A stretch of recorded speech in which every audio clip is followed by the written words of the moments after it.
because he chose the wrong career path. A magical genius was cast down by fate to the very bottom of society. In this world, only strength determines who survives. Those known as conquerors were hunters who specialized in exterminating dark creatures. They fought, collected spoils, and protected others, so they were always praised as heroes. Suddenly, loud curses erupted inside the tavern, drawing every gaze toward the troublemaker. He asked if he was being made into a shield for him. The man sitting opposite the main character was Zonggu Min, currently working at the Conqueror branch. Just yesterday, Yihyun had received a call from him after a long stretch of unemployment. He thought it was a good deal, yet he was pushed to the front line to hold a shield against immortal monsters in the rotten dungeon. No one could endure such work, so he argued why this was the only task available, while those of lower rank still found easy jobs. Hearing that, Zonggu Min began to explain that he understood his situation. That man said very few places accepted warrior-class commissions, even high-level conquerors, while mages were in extremely high demand. Warriors usually reacted slower and were more prone to injury, so they were not the client's preferred choice. Compared to mages who could safely eliminate monsters from afar,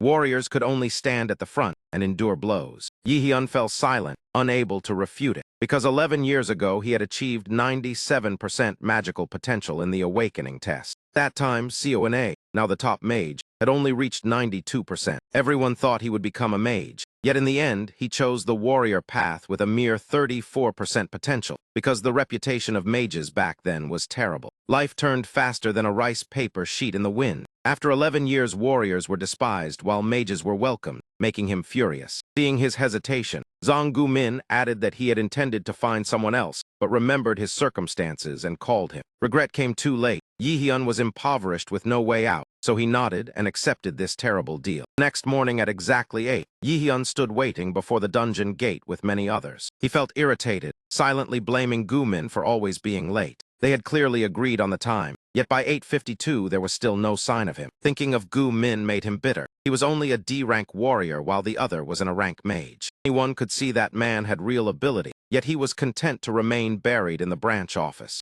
While Yihyun was lost in thought, an older man ran over to strike up a conversation. Both were warriors, yet the other was fully equipped while he had nothing but poverty. Not long into their chat, the dungeon manager announced that only 30 minutes remained before the operation began. According to plan, each person stepped through the spatial gate into the desolate land, where ferocious monsters awaited. A mage shouted loudly at the vanguard, demanding they raise their shields neatly and maintain formation. That man roared that they must hold the line even if it cost their lives. Bored, Yihyun had no choice but to accept this tedious job. The battle erupted. Warriors acted as shields while mages behind them continuously hurled fireballs. Flames surged fiercely, incinerating the weak monsters in an instant. At first he was worried, but when coordinating with the mages of the Shooting Star Guild, everything became easier. With such power, he no longer feared losing his life. After clearing a considerable number of monsters, the team decided to rest before fighting the boss. The older man beside him, Myung-ho, laughed inside that growing old was truly frightening. He said that if he had known it would be like this, he would have trained diligently from a young age. Then asked whether Yihyun had picked up any valuable items, since this was in a ranked dungeon. Yihyun opened his equipment panel when a sudden intense headache struck. A few seconds later, the system announced it had ceased operation and temporarily disconnected from the player. While Yihyun was still stunned,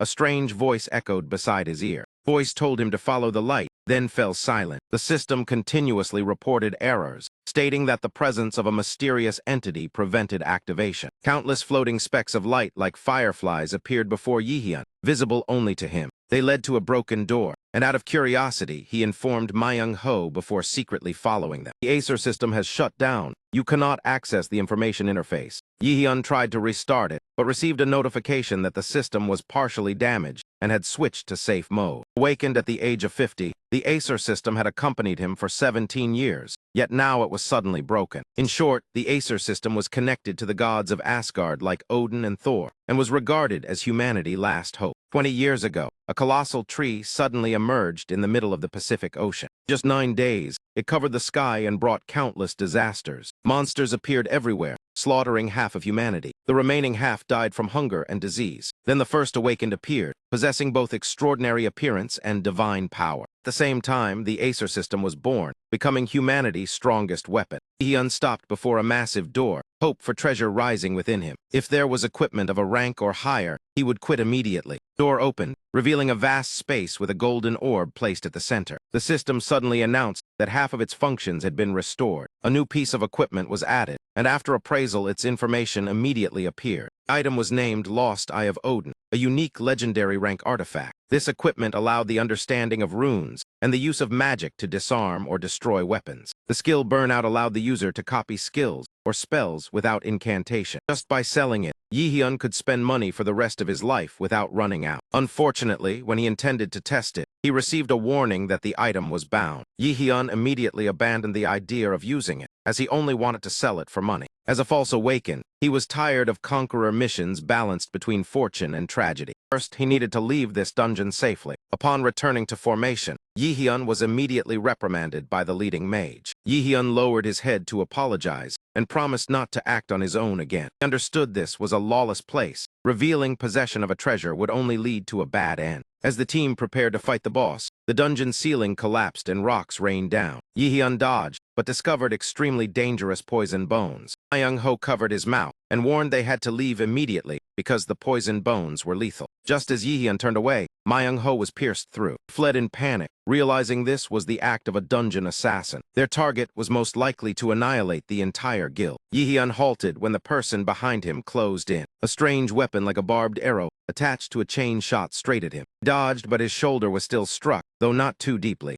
One behind him declared that they would meet today no matter what. Yihyun stared in shock and asked directly if Jong Gu-min was behind everything. That man frankly admitted he was acting on a client's request. That man said many people hated the Shooting Star Guild, so this was nothing unusual. Yihyun assessed whether he had any chance to resist, but thinking again, he would only end up being beaten miserably. Jong Gu-min was in a rank mage, while he was merely a D-rank warrior. With such a gap, winning would be the strange thing. He wanted to avenge his teammates, especially Myung-ho, but he lacked the strength. In the end, he could only bow his head and hope everything would end here. Before he could finish speaking, a magical weapon shot forward to attack. Vast difference in power left him able only to dodge. A slash grazed his cheek, blood flowed, and his face turned pale from nearly losing his life. Jong Gu-min raised his hand and said that today's target was not only the guild. Immediately after, countless magic circles appeared, summoning chained lightning to strike the man ahead. As Yihyun dodged, he wondered who was targeting him. After thinking it over, only one person came to mind, so he asked directly if it was that man's father.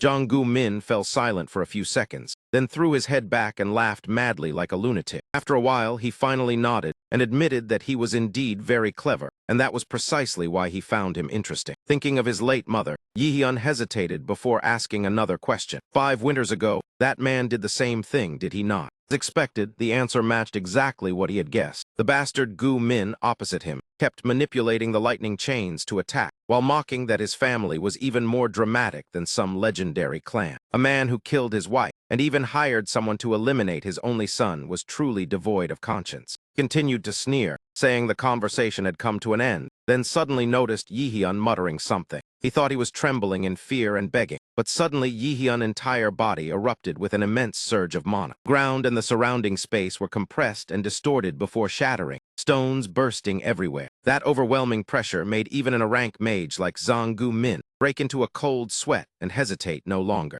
Lightning chains were activated again, countless magical chains shooting straight toward Yihyun with the intent to kill. At the very moment it seemed successful, everything shattered apart. The Lost Eye of Odin had been equipped and fully synchronized with its user. 2 notification lines appeared, and at that moment Yihyun swore he would make him die in agony. As soon as the copied lightning chain skill was activated, numerous magic circles appeared behind Yihyun. Jong Gu-min stood frozen in disbelief at the sight of a D-rank warrior, using a technique he had spent years mastering. The upgraded imitation collided with the original, creating an extremely violent clash. The electric chains continuously slammed into each other, explosions echoing throughout the dungeon. Realizing the disadvantage, Gu-min struggled to dodge while firing a magic bullet, yet it was utterly useless. The final moment arrived. Yihyun unleashed the decisive strike as the lightning chains shot forward with immense force. Facing his own technique, Gu-min barely managed to raise a defensive shield, but everything slipped out of control as the barrier quickly shattered. He was struck by a fatal blow and collapsed, barely clinging to life. A violent explosion shook the dungeon, dust and debris flying everywhere. Min was still breathing but clearly could not last long.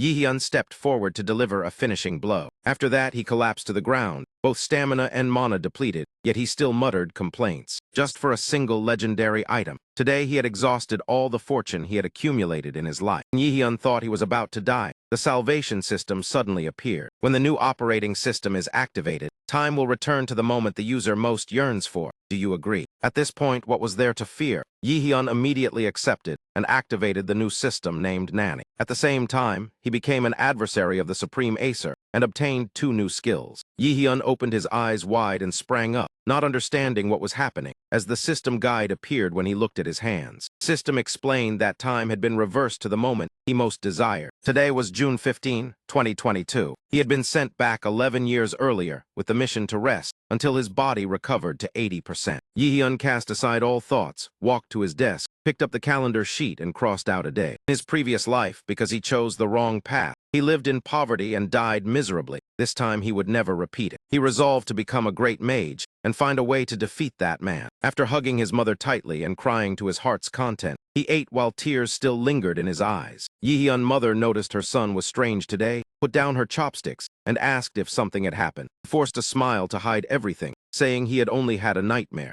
Then he changed the subject and said he wanted to transfer to the mage class instead of being a warrior. His mother was initially surprised, but after thinking it over carefully, she gladly agreed. She said she only hoped her son would do what he loved rather than chase after money. Whether it was magic or any other profession, she would support him. Hearing that, tears welled up again, but he quickly wiped them away, telling himself this was not the time to be weak. A man named Min Seong-o was still alive at this time. To defeat a rank conqueror like that man, he needed to become far stronger. Not long after the rest mission was completed, Yihyun stood before the system panel and murmured. Though he did not fully understand this system, his greatest advantage was knowing the future. His memory was excellent, so the only remaining issue was skill. All stats and levels had returned to their starting point. Fortunately, passive skills were retained, thanks to the skill that was watched by the gods. Holding the blank card in his hand, after considering what to learn, he made a decision. What he needed most right now was a healing spell. Though mages were being looked down upon, those who possessed healing skills were always respected. He believed that with that skill, he would not be despised wherever he went. While planning his future, his phone signaled a message from his close friend Kim Do-yeon. In his previous life, she had died before his eyes, so this time he was determined to change it. The message said that Saintess Yu Sung-yoon was giving a speech on the street and invited him to go together.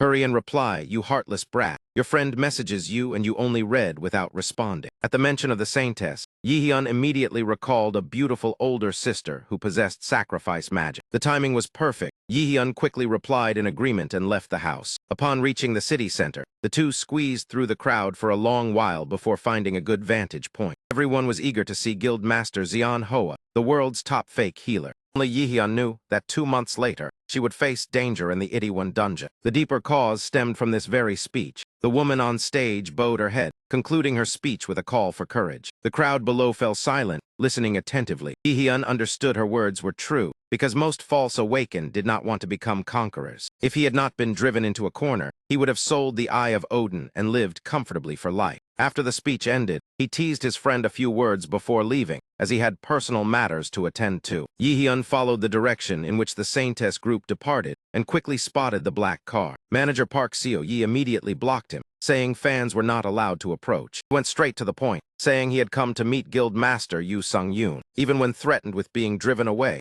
Yihyun maintained a calm smile. He said he knew the Guild Master was suffering from a terminal illness and that he had a cure. The manager's face changed as he grabbed his collar and demanded to know where he heard that news. Who dare say our Guild Master is sick? Hearing the commotion, Yu Sung-yoon lowered the car window and asked Yihyun whether he would take responsibility for his words. Yihyun answered firmly that he could cure her. After assessing him for a while, she nodded and agreed to take him elsewhere to talk. In a private room, she went straight to the point and asked how he knew she was ill. Saying he came from the future would only bring disaster upon himself. Yihyun avoided the question, saying he would copy the sacrifice skill and use that very power to heal the illness. The manager immediately objected fiercely, asking whether he even knew what the sacrifice skill was. It was the Guild Master's unique skill, impossible to copy. Yihyun understood those words made sense. Unique skills were usually S-rank skills, tied to an individual or lineage. Unlike ordinary skills that had formulas, unique skills could not be copied. Knowing that clearly, Yihyun remained calm and told them to trust him, because if he could not do it, he would not have come here. The essence of the sacrifice skill was that the user became the offering, so she could not heal herself. Doing so would break the very concept of sacrifice. Despite the objections, Yoo Sung-yoon still nodded in agreement. Yihyun did not hesitate to take out the blank card, preparing to receive the skill. One side emitted golden light, while the other absorbed it, and the system announced the skill had been activated. He extended his hand and released healing energy to prove his ability.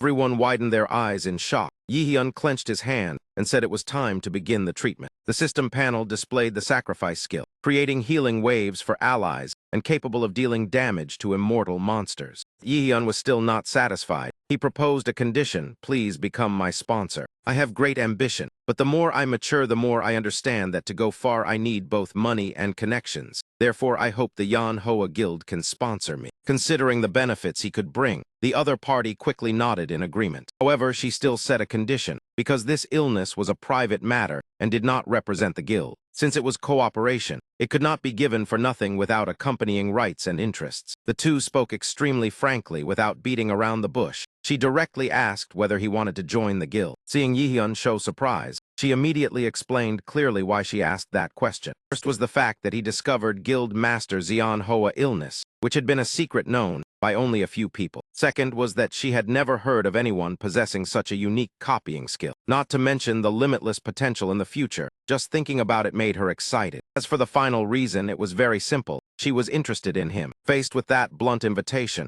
Yihyun did not answer immediately. His previous life, after the Saintess fell into danger, the Manhwa Guild quickly declined for unknown reasons. At least at the present time, they were still the strongest guild, and joining would be a wise choice. To be certain, he asked whether making an agreement with a minor student was legally valid. The answer left him stunned when he heard the concept of priority negotiation rights. In his previous life, he had been so poor that no one bothered to look at him. Yet now he was being placed on par with a genius. Truly unbelievable. However, that could be discussed later, for now the illness needed to be treated first. Yihyun moved behind the Saintess and used the newly copied skill to heal her. Brilliant golden light spread, and manager Xuan-Rei, who had previously looked down on him, completely changed his gaze. A terminal illness that both high-level conquerors and modern medicine could not cure was now gradually healing. He bowed his head in apology for his earlier behavior and asked him to take care of the guild master. Have successfully healed the target. Emergency earthquake first aid skill has increased to level 19. Following the notification,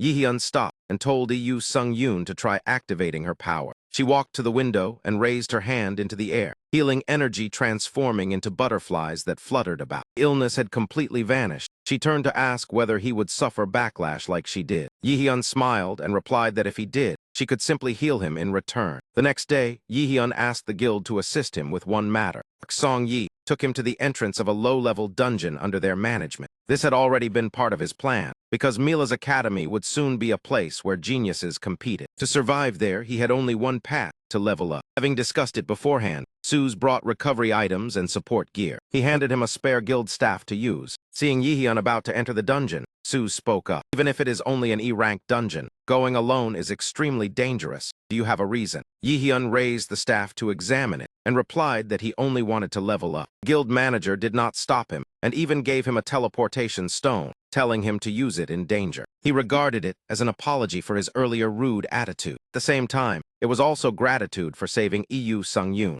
Yihyun nodded in thanks and stepped through the gate into the dungeon. First, it truly was an E-rank dungeon, but as soon as he entered, it changed. Numerous pitch-black arms rose up and grabbed him, and the system immediately sent a notification. Due to the influence of the nanny system, you have been transported to a special area. The current location is the Land of Death. The scene shifted to the perspective of Guild Master Yoo Sung-yoon. She was worried because a lone conqueror could hardly clear a dungeon, even an E-rank 1. At that moment, Park Han knocked on the door and brought Yihyun file. Yoo Sung-yoon looked through it and was astonished to see he was a warrior candidate, yet could use magic. When she saw the 97% magical potential stat, she immediately understood the issue. Afraid of missing a genius, she hurriedly called manager Xuan-Rei. She instructed that when Yihyun returned, he should be told she was ready to sign a contract at any time. At the same time, she emphasized that she wanted to personally test his ability. Meanwhile, Yihyun only wanted to grind levels in an E-rank dungeon, yet he was thrown into a hell-level difficulty zone. Amid the thick bone fog, before he understood what was happening, an arrow flew toward him. The arrow grazed his cheek instead of piercing his head, making him break into a cold sweat. In front of him stood a skeletal archer preparing to shoot again. The sacrifice skill activated automatically. Yi-hyun cursed inwardly that paralysis poison was truly troublesome. Not stopping there, the zombies also began to crawl out of their graves one after another. In the air above, countless monsters appeared and surrounded him. Skeletal archer seized the opportunity to fire another arrow.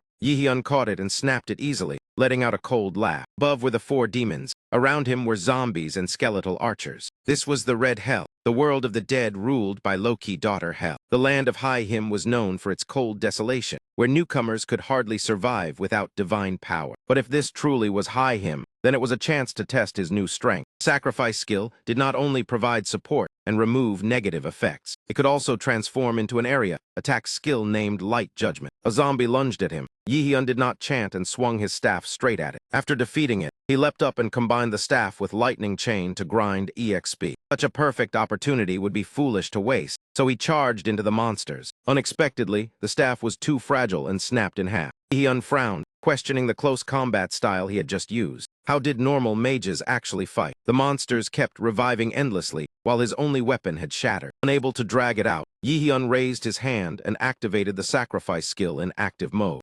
Countless golden pillars of light descended, crushing the corpses and sending them back to their origin. After the first battle, Yi-hyun sat down exhausted and recovered HP with mana. If he did not level up quickly, he feared he would not be able to return. The next destination was the field of slaughter in High Him. D-rank warrior thrown into such a mismatched place was truly cruel. He was just about to use the teleportation stone when danger struck. A terrifying surge of mana swept across, suffocating him and forcing him to his knees. Within the mist, he sensed something dreadful approaching and held his breath. Before he could react, the dark dungeon boss had appeared. Its mere aura made the system issue a warning to flee. Yi-hyun gave a bitter smile, rummaged through his inventory for the teleportation stone, deciding to escape first and think later. But just as he grasped the stone, a strike from the boss hit him, blood splattering everywhere. The stone fell from his hand, mana drained away. HP nearly reached 0. Having just been reborn not long ago only to encounter an undead boss, his luck was truly terrible. As the boss prepared to strike again, someone intervened in time. It was Loki's daughter, the ruler of this place, with a form half decayed and half angelic. She stopped the boss, saying this was a designated guest brought to create change. She said so. She still criticized him for being weaker than expected. His physique was ordinary, his mana decent, but not enough to confront the god Acer. She wondered why Loki had chosen him. Her finger pressed against Yi-hyun's throat, and he refused to accept defeat. His plan for revenge and becoming a mage was unfinished. He did not want it to end. Seeing his determined gaze, she tightened her grip. She warned coldly that if he failed and dragged them down to hell, she would kill him first. After saying that, she released him and granted him a new opportunity with the demand that he grow stronger and defeat the Black Shadow. If he could accomplish that, she would grant him a special reward. But the time was only 2 months. Failure meant death, and if he did not improve enough for her to acknowledge, the outcome would be the same. He had to consider carefully. As soon as she finished speaking, just like the moment he had been dragged here, countless black hands surged up again, wrapped around Minza-hun, and hurled him straight out of the dungeon. Minza-hun jolted awake, opened his eyes, and realized he had returned to the starting point with his body completely intact. Mission panel appeared before him, and recalling that girl, he finally realized her true identity was the goddess who governed death. At the same time,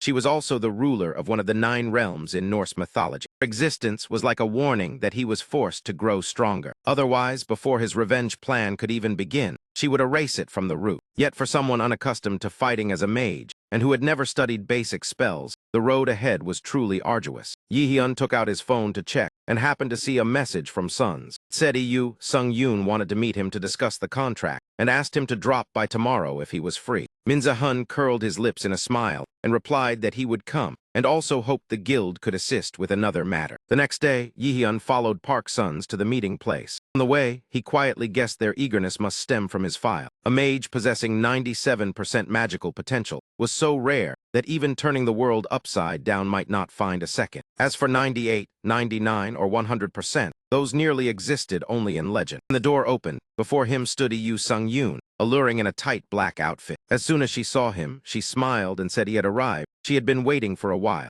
After a few pleasantries, they went straight to the point. Yi-hyun said that before signing the contract, he had one condition. He explained that he had switched from warrior to mage less than a month ago, so he was not yet accustomed to using magic. Therefore, his condition was that guild president Sung-yoon personally teach him magic. Su stood beside them listening silently. From the beginning, he knew this boy was far from simple. In the Conqueror world, the trump card that could be played at any time was Sung-yoon, both an S rank and the leader of Manhwa. Having someone like her as a mentor truly could not be better. Sung-yoon pondered for a moment, then nodded in agreement. However, she also set a corresponding requirement. She wanted to test his talent first. As soon as she finished speaking, she snapped her fingers, and a massive block of mana appeared behind him. He stated plainly that he had to overcome it. Someone qualified to sign such a contract should be able to do so. Yihyun's forehead beaded with sweat, because this mana mask was usually used by B-rank mages to test sensitivity. For someone newly switched like him, this was clearly an extremely difficult trial. Yihyun retorted that it sounded as if she was trying to intimidate him. Sung-yoon smiled and replied that even if he failed, the contract would not be affected, and she guaranteed it. After saying that, she told Suze to open the gate and offered him a few words of encouragement. Min-hun sighed, thinking that at this point not entering would be too embarrassing, so he walked straight in. Outside, Park Suze expressed concern, not understanding why she had set such a difficult challenge. After all, Yihyun was still just a boy.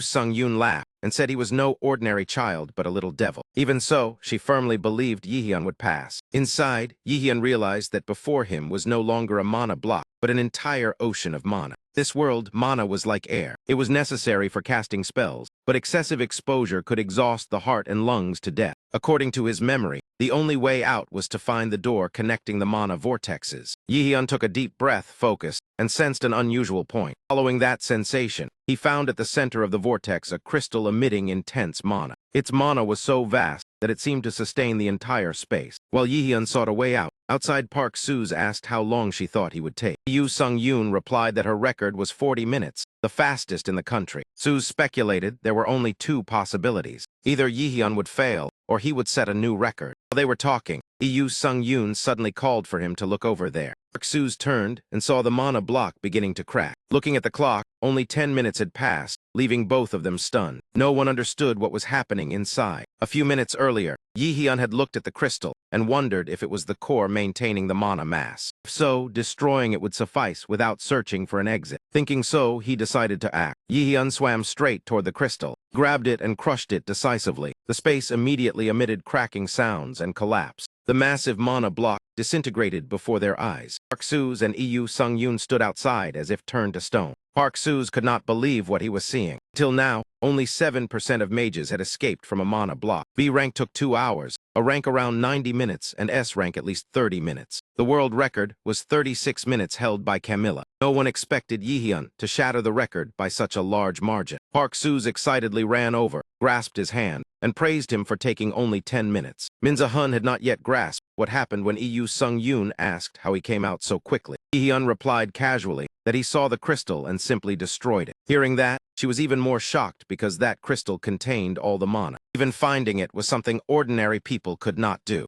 This could only prove that his mana far surpassed that mass. Sung-yoon said joyfully that was enough Min-hun. She swore to train him into the greatest mage and asked if he was ready. Over the past few days, Min-hun's frequent absence had made his mother and best friend worry. They stood waiting at the door because he did not answer their calls. Just then, a luxurious Rolls-Royce webtile sped in. Seeing Yihyun step out of the luxury car, the two immediately whispered among themselves. Kim Do-young whispered that the car was very expensive. How could Yihyun come out of it? His mother turned pale, fearing her son had become involved with some shady organization. That day, Kim Do-young stayed overnight at Min-hun's house because her parents were on a business trip. The two sat and talked about his switch from warrior to mage. She could not believe such a sudden change, but seeing he had already decided, she knew persuasion would be useless. Elsewhere, dusk fell and the cawing of crows echoed ominously. Min Seong-oh planted his sword and finished off the giant serpent. That man was Min Seong-oh, Yihyun's father. The warrior approached and bowed. He thanked him for the successful hunt, thanks to Min Seong-oh. He invited him to join his guild, but was flatly refused. The warrior grabbed his hand and pleaded, unwilling to let go. He promised that the Scarlet Guild would offer the BEST Chinese letter.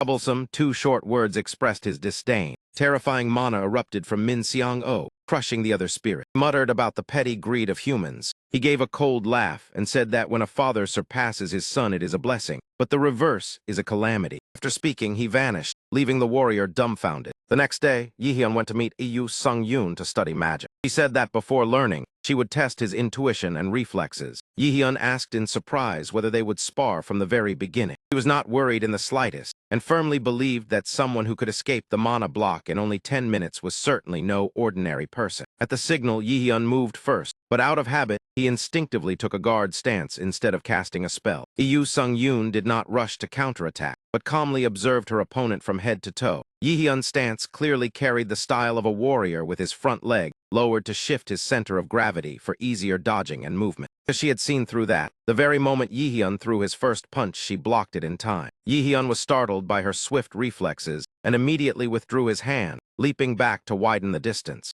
Thought to himself that he at least had to land one hit. Yet even though she was only a healer, her level clearly belonged to a true S-rank conqueror. As Yu Sung-yoon advanced, she pointed out that he had not yet shed his warrior combat habits. She asked what kind of mage would recklessly close in on an opponent like that. She asked what the greatest difference between a warrior and a mage was. Yihyun answered that it was the range of engagement, near or far. Hearing that, she nodded in satisfaction. A proper mage would weaken the enemy from a distance before stepping in to finish them. Yet he kept forcing close range like a warrior, while a mage defense was inherently low, so melee only led to swift defeat. It was Yu Sung-yoon's turn to counterattack. She stated clearly that she would fight seriously so he could see how a true mage battled. Might get injured, but she was a healer and did not mind going all out. As soon as she finished speaking, she launched her first counter with a magic bullet that shot forward at incredible speed. Yihyun immediately leaned back and rolled to dodge. On his counterattack, he did not hesitate to activate Lightning Chain and directed them to strike Yu Sung-yoon simultaneously.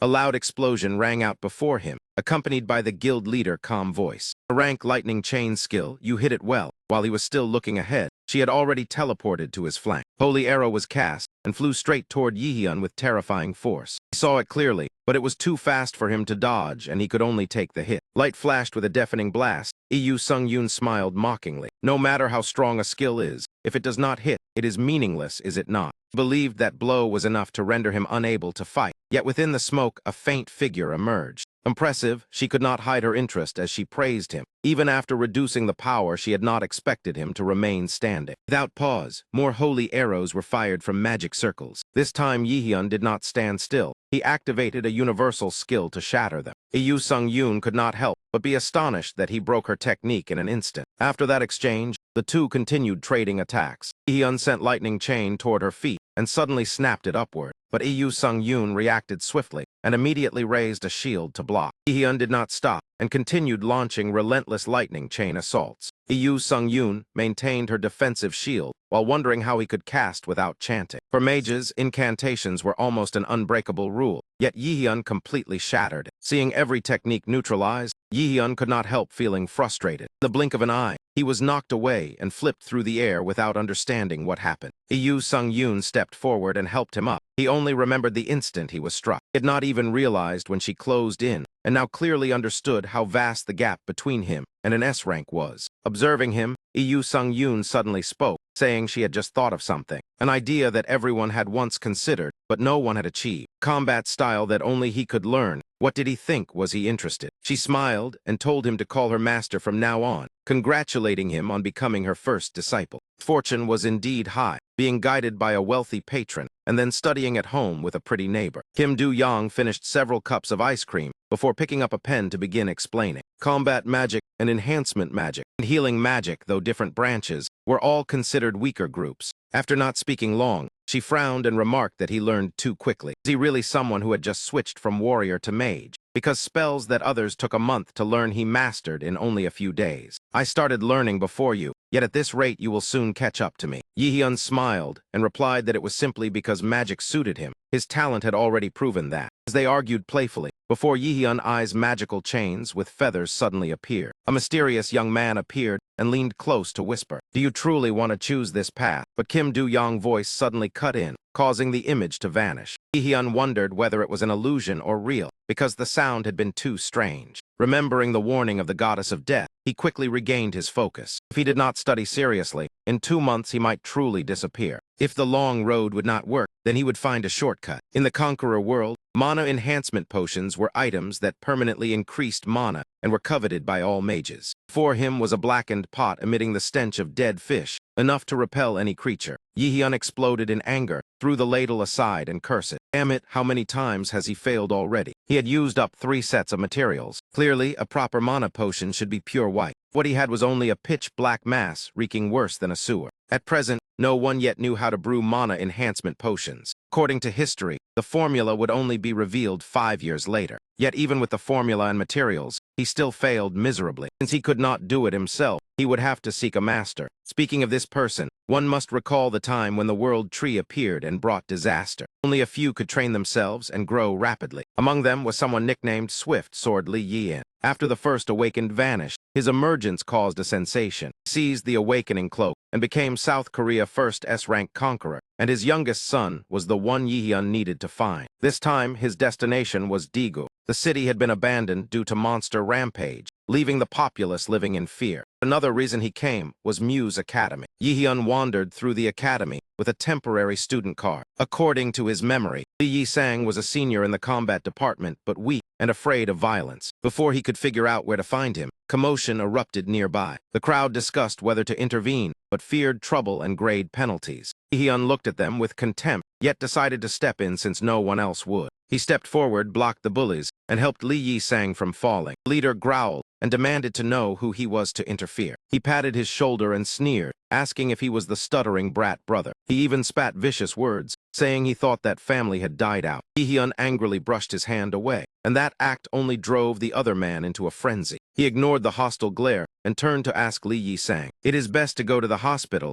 Can you still walk?" Bully, being ignored, grew furious. He grabbed Yihyun's collar and threatened him. Provoked repeatedly, Yihyun decided he would not endure any longer. Recalled Kim Do-young teaching about visualizing magic formulas and chanting. That was the basic foundation of magic. Yihyun skipped the chanting step and activated Holy Arrow at close range, causing the burly man to scream. It happened in a flash. He only had time to cry out in pain before staggering back. The surrounding crowd murmured, unable to understand what had just occurred. Someone exclaimed that it was Holy Arrow. How could it break a warrior arm so easily? Then mocked that perhaps he was weaker than he looked. If you are going to badmouth someone in secret, then at least whisper. That thug had just had his arm broken, and it drew countless furious gazes toward him. Everyone wanted to risk their life in a fight to vent their anger. He did not bother to say a word. In an instant, he drew his sword and swept the blade straight toward Yihyun's temple. His pupils flashed. Yihyun immediately recalled the instructions and reflexively deployed the defensive stance called Mana Shield. The heavy blade was knocked off course by the resistance, sliding away before flying straight out of that burly man's hand. Almost at the same moment, Yihyun closed in, his right hand pointing straight at his opponent's face. "Please allow me to receive a move from you." The Mana Arrow skill erupted. A critical strike slammed straight into that man's face. Fresh blood sprayed as his eyes rolled back white. Bully, who always tormented his classmates, was blasted away. He fell to the ground and lay motionless, not wanting to cause more trouble. After beating his opponent until he was unrecognizable, he turned around to treat him.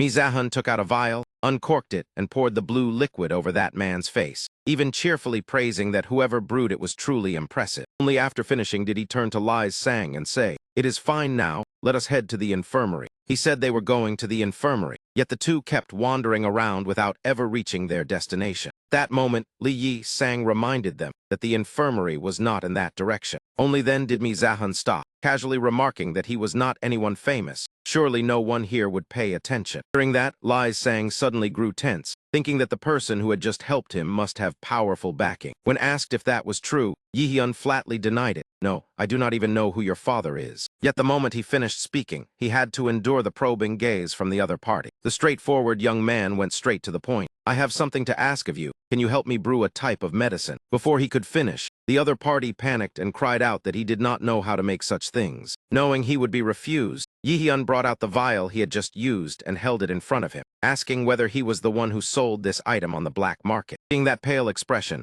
Yihyun knew he had struck the right nerve. The black market was a system that concealed all transactions, but the fact that he obtained this item proved the auxiliary system there was still operating. Li Yisang was already bad at lying, and with Min Ya-hun activating a persuasion skill, he soon nodded in compromise. Yihyun placed the empty vial in his hand and said he had no intention of threatening him. He simply needed a skilled alchemist, someone capable of crafting the medicine he desired. After settling the matter, The two went to Li Yisang's office to discuss the mana enhancement potion in greater detail. At first, he was still doubtful, but soon he completely shifted to calculating the brewing formula. Seeing him worried about failure, Yihyun reassured him that it was fine even if it did not succeed. I am investing because I believe in your ability. Investment naturally comes with profit and loss. Do not put too much pressure on yourself. Li Sang was utterly convinced. Even after Yihyun left, he remained moved for a long time. Since childhood, he had been weak and had no outstanding talent like his siblings. Losing his mother early and being neglected by his father, never once acknowledged. So when someone trusted him like that, he could not restrain his emotions. A barrage of mana arrows shot toward him.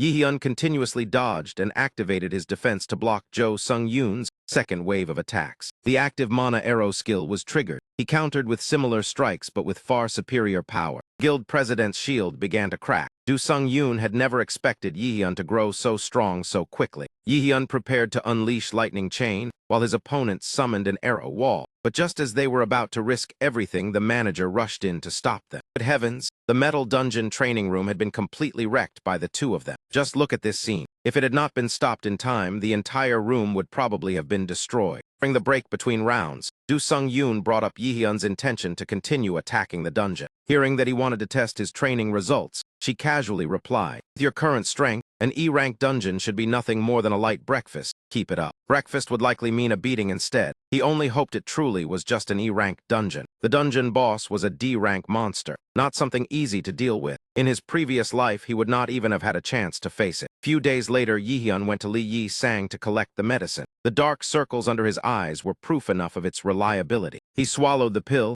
As expected, it was top quality. His mana stat instantly increased by 15 points. Seeing him so exhausted, he was about to collapse. He offered a few words of praise before leaving so the other could rest. The remaining time to level up was 9 days, 22 hours, 47 minutes. Tomorrow, he would fight the boss to the end. The next day, he was brought by manager Baek Shuan to the guild's E-rank dungeon. Unlike last time, he was fully prepared with a ring, a necklace, and even engraved earrings. This trio of equipment all increased mana absorption, very useful for a trainee both in strength and appearance. Everything ready, Yihyun confidently stepped through the dungeon gate. Thanks to the absurd interference of the nanny system, the place that seemed easiest to clear had turned into a death-hunting ground. Yihyun was once again thrown down from above. But after growing stronger, he clearly sensed the dangerous mana permeating the area, the boss's aura. As long as he defeated it, he would have the chance to face his great enemy again, along with Loki's daughter and the Nerni gods. Skeletal Archer was the first monster to appear. Its arrow shot out in a flash. Now that he could create a mana shield,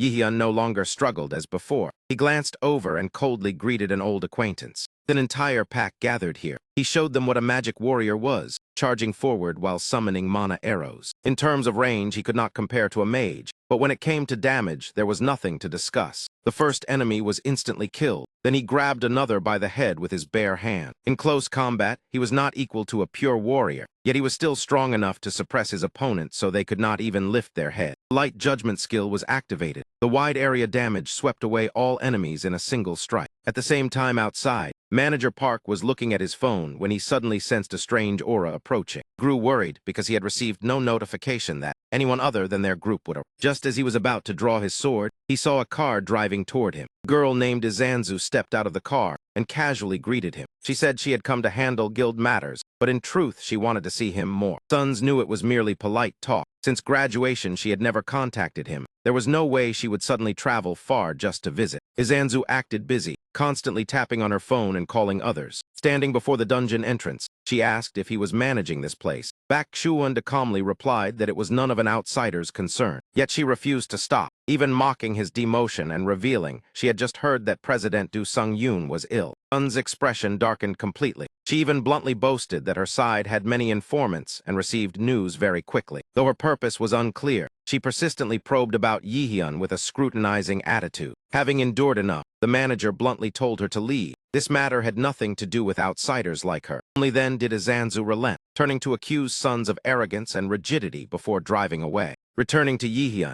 in the darkness, he sat alone atop a pile of monster corpses waiting for the boss to come. Fully equipped, he looked completely different, carrying a fierce and cool demeanor instead of his former gentle appearance. The system announced that the boss had appeared. Yihyun smiled confidently and said it had been a long time. This time, everything would be different. Dark Knight was a shadow monster with a chaotic form. The moment it saw him, it launched an attack. Yihyun leapt high to evade the opening strike. Immediately after, he countered with a volley of holy arrows that struck its body. The painful blow made it clutch its face and howl, 10 eyes flashing with resentment. It glared at him, and the snow-covered ground beneath suddenly sprouted countless sharp spikes. Yihyun swiftly dashed aside, then shifted 2 steps to the right, deftly escaping the spike trap. Only then did he taunt it. Unable to gain the upper hand, so you resort to dirty tricks. It was his turn to counterattack. Yihyun activated the lightning chain skill. The chains shot forward, binding its entire body before releasing electricity that paralyzed the monster. But that was still not enough. Yihyun immediately activated another skill. Countless holy arrows rained down and tore apart its face. Blood splattered everywhere. Dark Knight screamed in agony,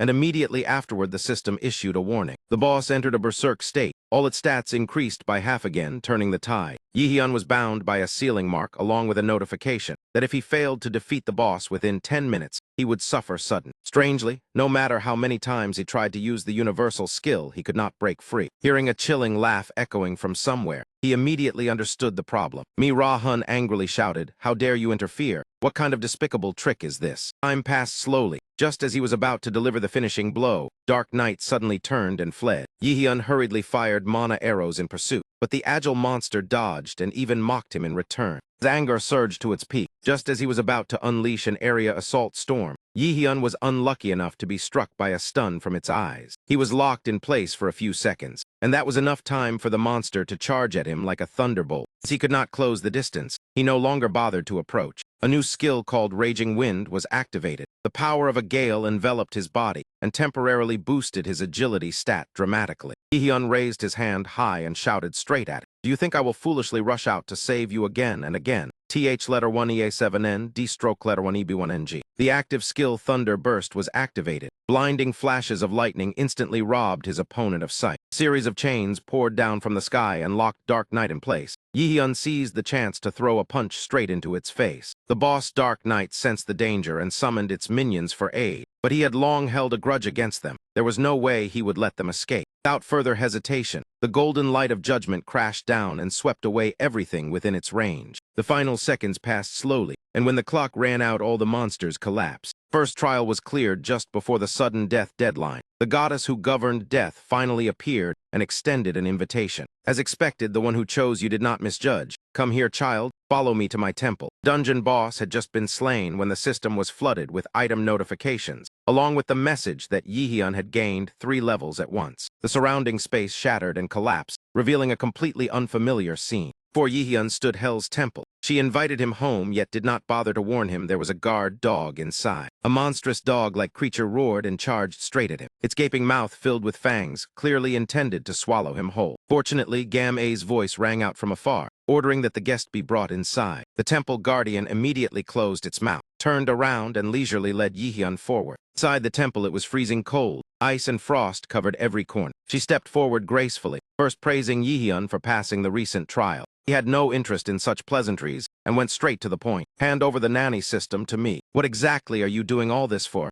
She smiled and replied that she wanted to turn him into Acer's archenemy. From the moment you were born, your fate was to be the one who could kill the supreme god Odin. That was also Loki's wish. Yihyun felt dizzy hearing that. A human pushed to confront a god was nothing more than a sacrificial pawn. She understood what he was thinking, but did not care, only emphasizing that this was not merely the matter of the half-god Acer faction. After speaking, she waved her hand and sent Yihyun back to reality, along with a few final words. "The world is gradually heading toward destruction because Odin wants all to bow before him. We need the strength of the prophesied one. The archenemy is you." Before he could ask another question, Yihyun was kicked out of the temple, lying on the ground utterly exhausted. At that moment, the system sent him Hio's blessing skill, with the effect of nullifying all abnormal statuses. After sending Yihyun away, he turned to face the uninvited guest. It was also a god, but appeared only vaguely as a halo of light. He asked Hio how she felt after meeting him in person. She believed it was still too early to draw any conclusions. With the eyes of an ancient god, he noticed she seemed to have taken a liking to Yihyun. Hio frankly admitted she quite liked a human who could progress so quickly. However, since the god Mimi had appeared in person, it surely was not just to exchange a few polite words. He bluntly exposed him. "How long will you keep pretending to be foolish, you sly old man? You use a harmless appearance to hide your cunning, no different from my second brother. Speaking of Yihyun, she continued that the archenemy's causal line had already been distorted. It seems your title of the wise giant is outdated. After only a brief conversation, she had realized Min Zahun possessed Odin's sacrificed left eye. The schemes between him and Loki had not been disclosed in advance, which greatly displeased her. Mimi helplessly replied that even if he wished to say it, the time had not yet come.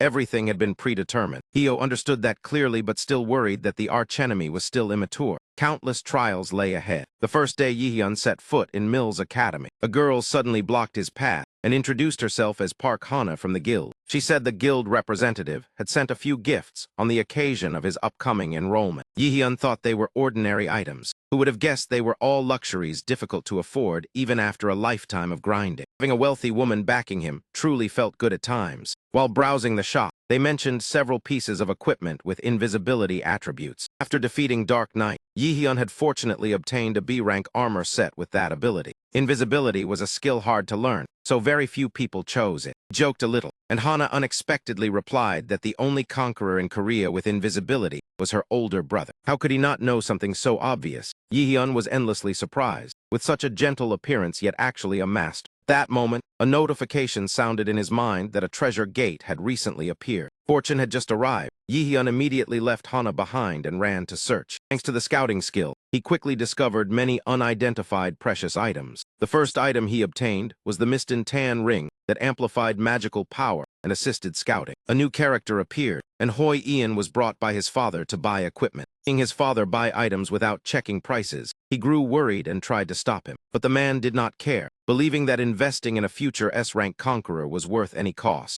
Ian awkwardly explained that spending so much money would affect his mother's living expenses. The response was only a cold gaze and an imposing voice. That is my concern. You only need to train. With no other choice, Hoi Ian lowered his head and silently obeyed. On the way back, the two attracted many stares. In others' eyes, he was a genius, but to Hoi Ian, he felt like a monkey on display. Since childhood, he had dreamed of becoming a conqueror. His impoverished family regarded him as their only ray of hope. To his father, he was merely a tool for making money, a machine that generated benefits, nothing more. Suddenly, the central system issued consecutive warning about a dungeon break near the shopping mall. Guilds were dispatching conquerors. Civilians were instructed to evacuate. Dungeon break was a phenomenon where monsters escaped from an unexplored dungeon. The scene quickly descended into chaos. Only his father remained calm, insisting Hoi Ian was the genius who would shoulder the nation's future. He said that if Hoi Ian were injured, it would be detrimental to the Muse enrollment ceremony, so there was no need to participate. Knowing his father was right, Hoi Ian still could not bear to abandon the civilians and decided to run to help. Charging into action for the first time, he rushed toward the shopping mall. Unexpectedly, upon arrival, he encountered a battery beetle monster. Not just one, but an entire swarm. Hoi Ian stood frozen, his face pale as a monster's hide. In his mind, he only wished to redo his move. But it was too late. The monsters spotted their prey and roared as they charged. Facing such a scene for the first time left Hoi Ian stunned, forgetting even how to run. The moment of life and death, Yihyun descended from above to save him. The moment they met, he directly asked, "You are in Hoi Ian, right?" Few minutes earlier, Yihyun had just brought stones out from the treasure gate when he ran into Hana again. Seeing everything was fine, he told her they should head back together. But midway, he heard urgent news about the dungeon break. Without hesitation, Yihyun shattered the shopping mall glass and plunged down like a meteor. Not giving the enemy a moment to breathe, he immediately activated Lightning Chain. At the same time, he summoned holy arrows to eliminate the monsters. While moving, Yihyun crushed a battery beetle underfoot and conveniently saved Hoi Ian. Unexpected to meet the young genius here, Yihyun immediately called for his support. Suddenly, a green lizard monster launched a sneak attack from the side. Hoi Ian shouted a warning, but Yihyun had already known, calmly directing Lightning Chain to pierce it. Hoi Ian stared at his savior in shock, his legs trembling. Yihyun impatiently urged him, "We cannot let the monsters get any closer to the civilians. Pick up your weapon." A shout erased the fear in Hoi Ian's heart. His eyes ignited with fighting spirit. Facing the wave of monsters surging toward them, Yihyun quickly assigned tasks, telling Hoi Ian to taunt and gather all the surrounding monsters into one spot. He needed to draw as many monsters toward himself as possible. During that, Hoi Ian immediately understood the intention. He followed the plan, drawing his shield and sword in preparation. A skill called Wailing Taunt was activated, summoning a warrior's aura to attract all monsters within a 50-meter radius. Although this move reduced attack and magic power by 30%, in exchange its ability to lure enemies was extremely formidable. Mi-Ra-Hun glanced over and thought to himself that Wailing Taunt was a more advanced technique than ordinary taunt. A genius truly walked his own path. In his previous life, this unfortunate genius had only reached the boundary of B rank. It was unclear whether due to psychological issues or other reasons, but contrary to his current fame, his performance had once declined rapidly. Returning to the battle, Yi-hyun stood behind controlling lightning chain at range, while Ho-Ian took on the role of close combat warrior. Two cooperated in a fierce slaughter and wiped out the monsters before other conquerors could even. Not long after the battle ended, a man appeared, introduced himself as Park Jing-hun from the National Conqueror Bureau. He had been sent to clean up the aftermath, yet unexpectedly everything had already been handled neatly by these two kids. They worked so fast, he did not even know how to write the report without getting his salary deducted. Mi-Ra-Hun had originally intended to push the credit toward the Bureau, but Park Jing-hun firmly refused. Seeing him hesitate, Yi-hyun spoke plainly, "Just give my reward to him and keep my presence confidential." Unexpectedly this time, Ho-Ian was the one who objected. Yi-hyun had to explain that he had his own reasons and did not want too many people to know his strength. Before his rebirth, he had only been an unknown warrior and never caught Min Seong-o's eye. Now if the matter of him secretly switching to magic were exposed, his father would surely move to eliminate him. His plan for revenge had already been laid out, so he had to conceal his movements. Step by step he would train and grow stronger, then wait for the right moment to appear and return everything. Seeing Ho-Ian still hesitate, Yi-hyun took the initiative to persuade him. "Think it over, you have already saved many people. If you hesitate, someone will pay the price. So stop belittling yourself." A few simple words from a seasoned man were enough to shake the young man. Thinking of his mother, Ho-Ian let go of his burden, accepted the extra reward, and promised to repay the favor in the future. After settling the division of spoils, Yi-hyun returned to school to prepare for enrollment. The cheerful atmosphere of the freshmen was quickly shattered. The principal stepped onto the podium, introduced himself as Gu Jane, and declared the opening of Music Academy. After a brief introduction, he skipped all remaining content and ended immediately, emphasizing that the opening ceremony included a special event, a game where students had to snatch each other's name tags. The freshman hunt officially began. The moment he finished speaking, magic circles appeared beneath everyone's feet. The entire hall instantly descended into chaos. Kim Do-dung staggered and lost her footing, falling down. Seeing that, Yi-hyun immediately rushed forward to catch her. Unexpectedly, they were all teleported to a forest, and among those transported was the magic genius Seona with 92% talent. The freshman hunt took place on an artificial demi-planet where participants could do things far beyond reality. In the sky, the principal's face appeared in close-up to explain the rules. Players could use C-rank skills or lower. Obtaining a name tag earned points. Seniors gained 10,000 for a freshman tag, while freshmen gained 100,000 for a senior. Points could be used throughout the academy, so the more the better. Principal added with a cold smile that all skills were reduced to 1/10 of their power, so there was no need to worry too much. Mi-Ra-Hun frowned. Such vague rules were clearly meant to eliminate the weak. Yi-hyun told Do-dung to stay with him because they had to remain here for 3 days and needed a place to rest. Kim Jo-young whispered that they should invite Seona to join. Being of the same element would be safer. Yi-hyun understood, but also knew how dangerous Seona's anger could be. In his previous life, someone had been endangered because she lost control, so now he did not want to get involved. While Kim Jo-young went to persuade Seona and her team, two strangers suddenly appeared as swift as the wind. The male was Shin Jun-sang, and the female was Kagun-sol. Seeing the three of them, they showed joy as if discovering a rich source of points. Kagun-sol said so because she could not sense Yi-hyun's presence at all.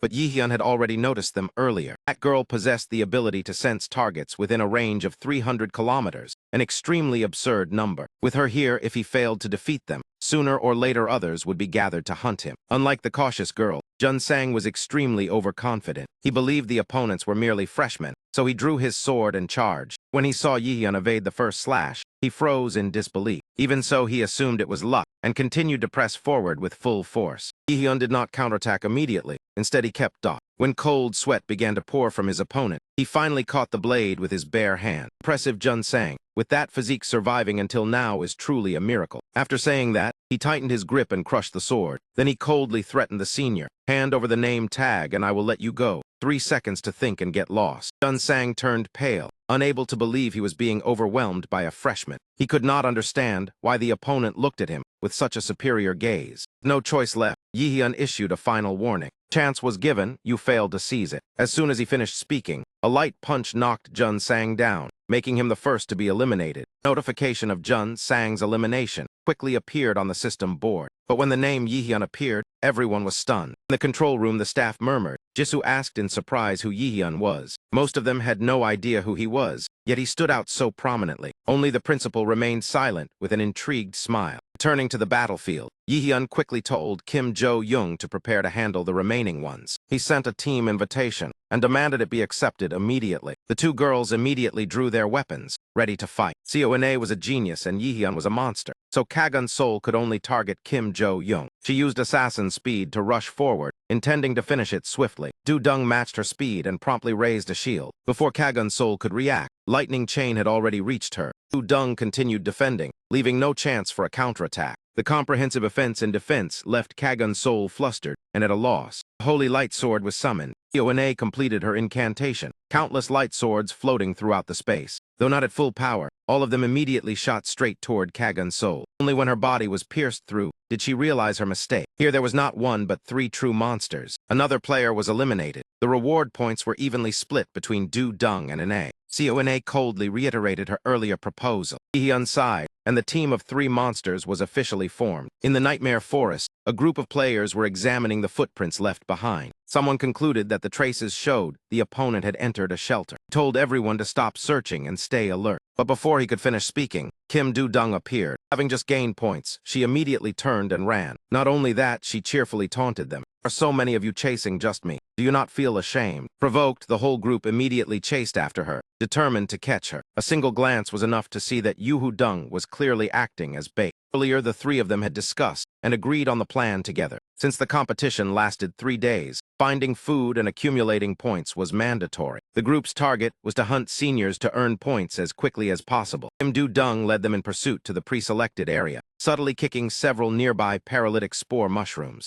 Once everything was in place, she immediately activated Gale Force and sped off. The system instantly issued a red warning that the players had entered a paralytic spore mushroom zone. 5 young men realized they had been tricked and stopped to discuss whether to continue the chase. Among them, Dean Hyu was the one who hated Kim Du-dung the most. His teammates advised retreating because it was too dangerous. He exploded in anger and shouted. Even Kim Sung-hun was defeated by a freshman, and you are afraid of this nonsense. For safety, 2 of them were ordered to stay outside the toxic zone to keep watch. The remaining 3 continued chasing Kim Du-dung. He knew it was a trap but thought she was just a female student, so he felt no fear at all. At last they reached the spot. Kim Jo-young stood in the clearing surrounded by paralytic spore mushrooms. Seeing them caught in the trap, she taunted one final time. Whoever just insulted me, step forward. Enraged, the 3 young men rushed forward without thinking. Yu casually swept her staff against the mushroom before her, and a notification appeared that the spore mushroom had exploded. All living beings within 50 meters would be paralyzed for 2 hours. Rewinding a few minutes earlier, when Yihyun still stood near the thick layer of tree resin, he told the 2 girls that this event greatly favored close combat warriors. Ine nodded in agreement since mages were restricted from high-level skills. Warriors relied on physical strength, and low-tier skills were powerful. So this rule was practically designed to eliminate mages from the game. Back to the present, the moment he saw the flash of light, Yihyun knew his time had come. After detonating a series of mushrooms, Kim Du-dung used swap to exchange positions with Yihyun. The instant he appeared,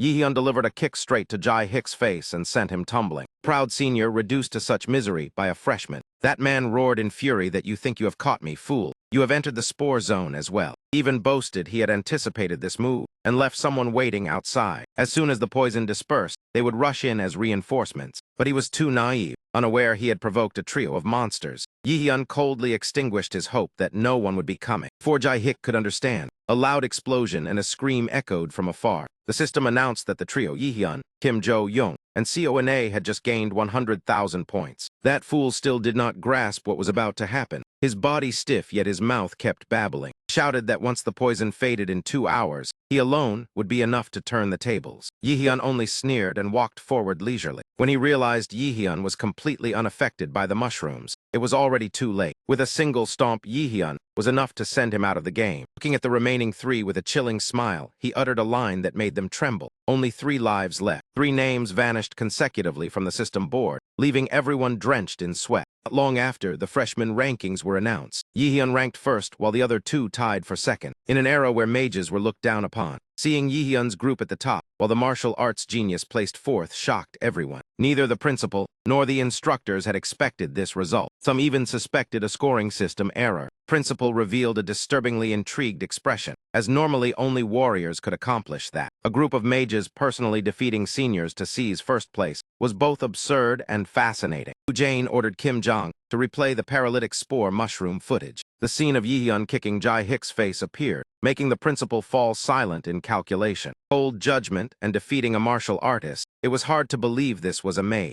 No, rather a freshman. Just then someone reported that Yihyun's file had been compiled. Even the messenger was unsure of its accuracy. Gu Jane personally reviewed the document, and upon seeing 97% magic potential, he was speechless. After a moment, he smiled calculatingly and praised him as very good. He ordered his subordinate to prepare an interesting test for this student. Turning to Yihyun's group, he urged everyone to leave the forest because the seniors were too frightened to come. Just as they were about to withdraw, Yihyun suddenly sensed someone approaching. A flash of light burst forth along with a long slash that split the ground in two. Principal's side immediately announced the removal of all initial restrictions, allowing players to attack freely. Yihyun understood something was wrong and stared seriously at the newcomer. Did not expect to meet you like this, and Hoi Ian. Not only he but the other two also sensed something amiss. Hoi Ian looked insane, his eyes hollow and devoid of awareness. Hearing Seoane say that, Yihyun suddenly recalled an old memory. In his previous life, there had been an incident of students being brainwashed during the Muse Academy festival. The root cause was the principal's innate skill. When the crime was exposed, he went mad, caused a disaster to cover it up, then vanished.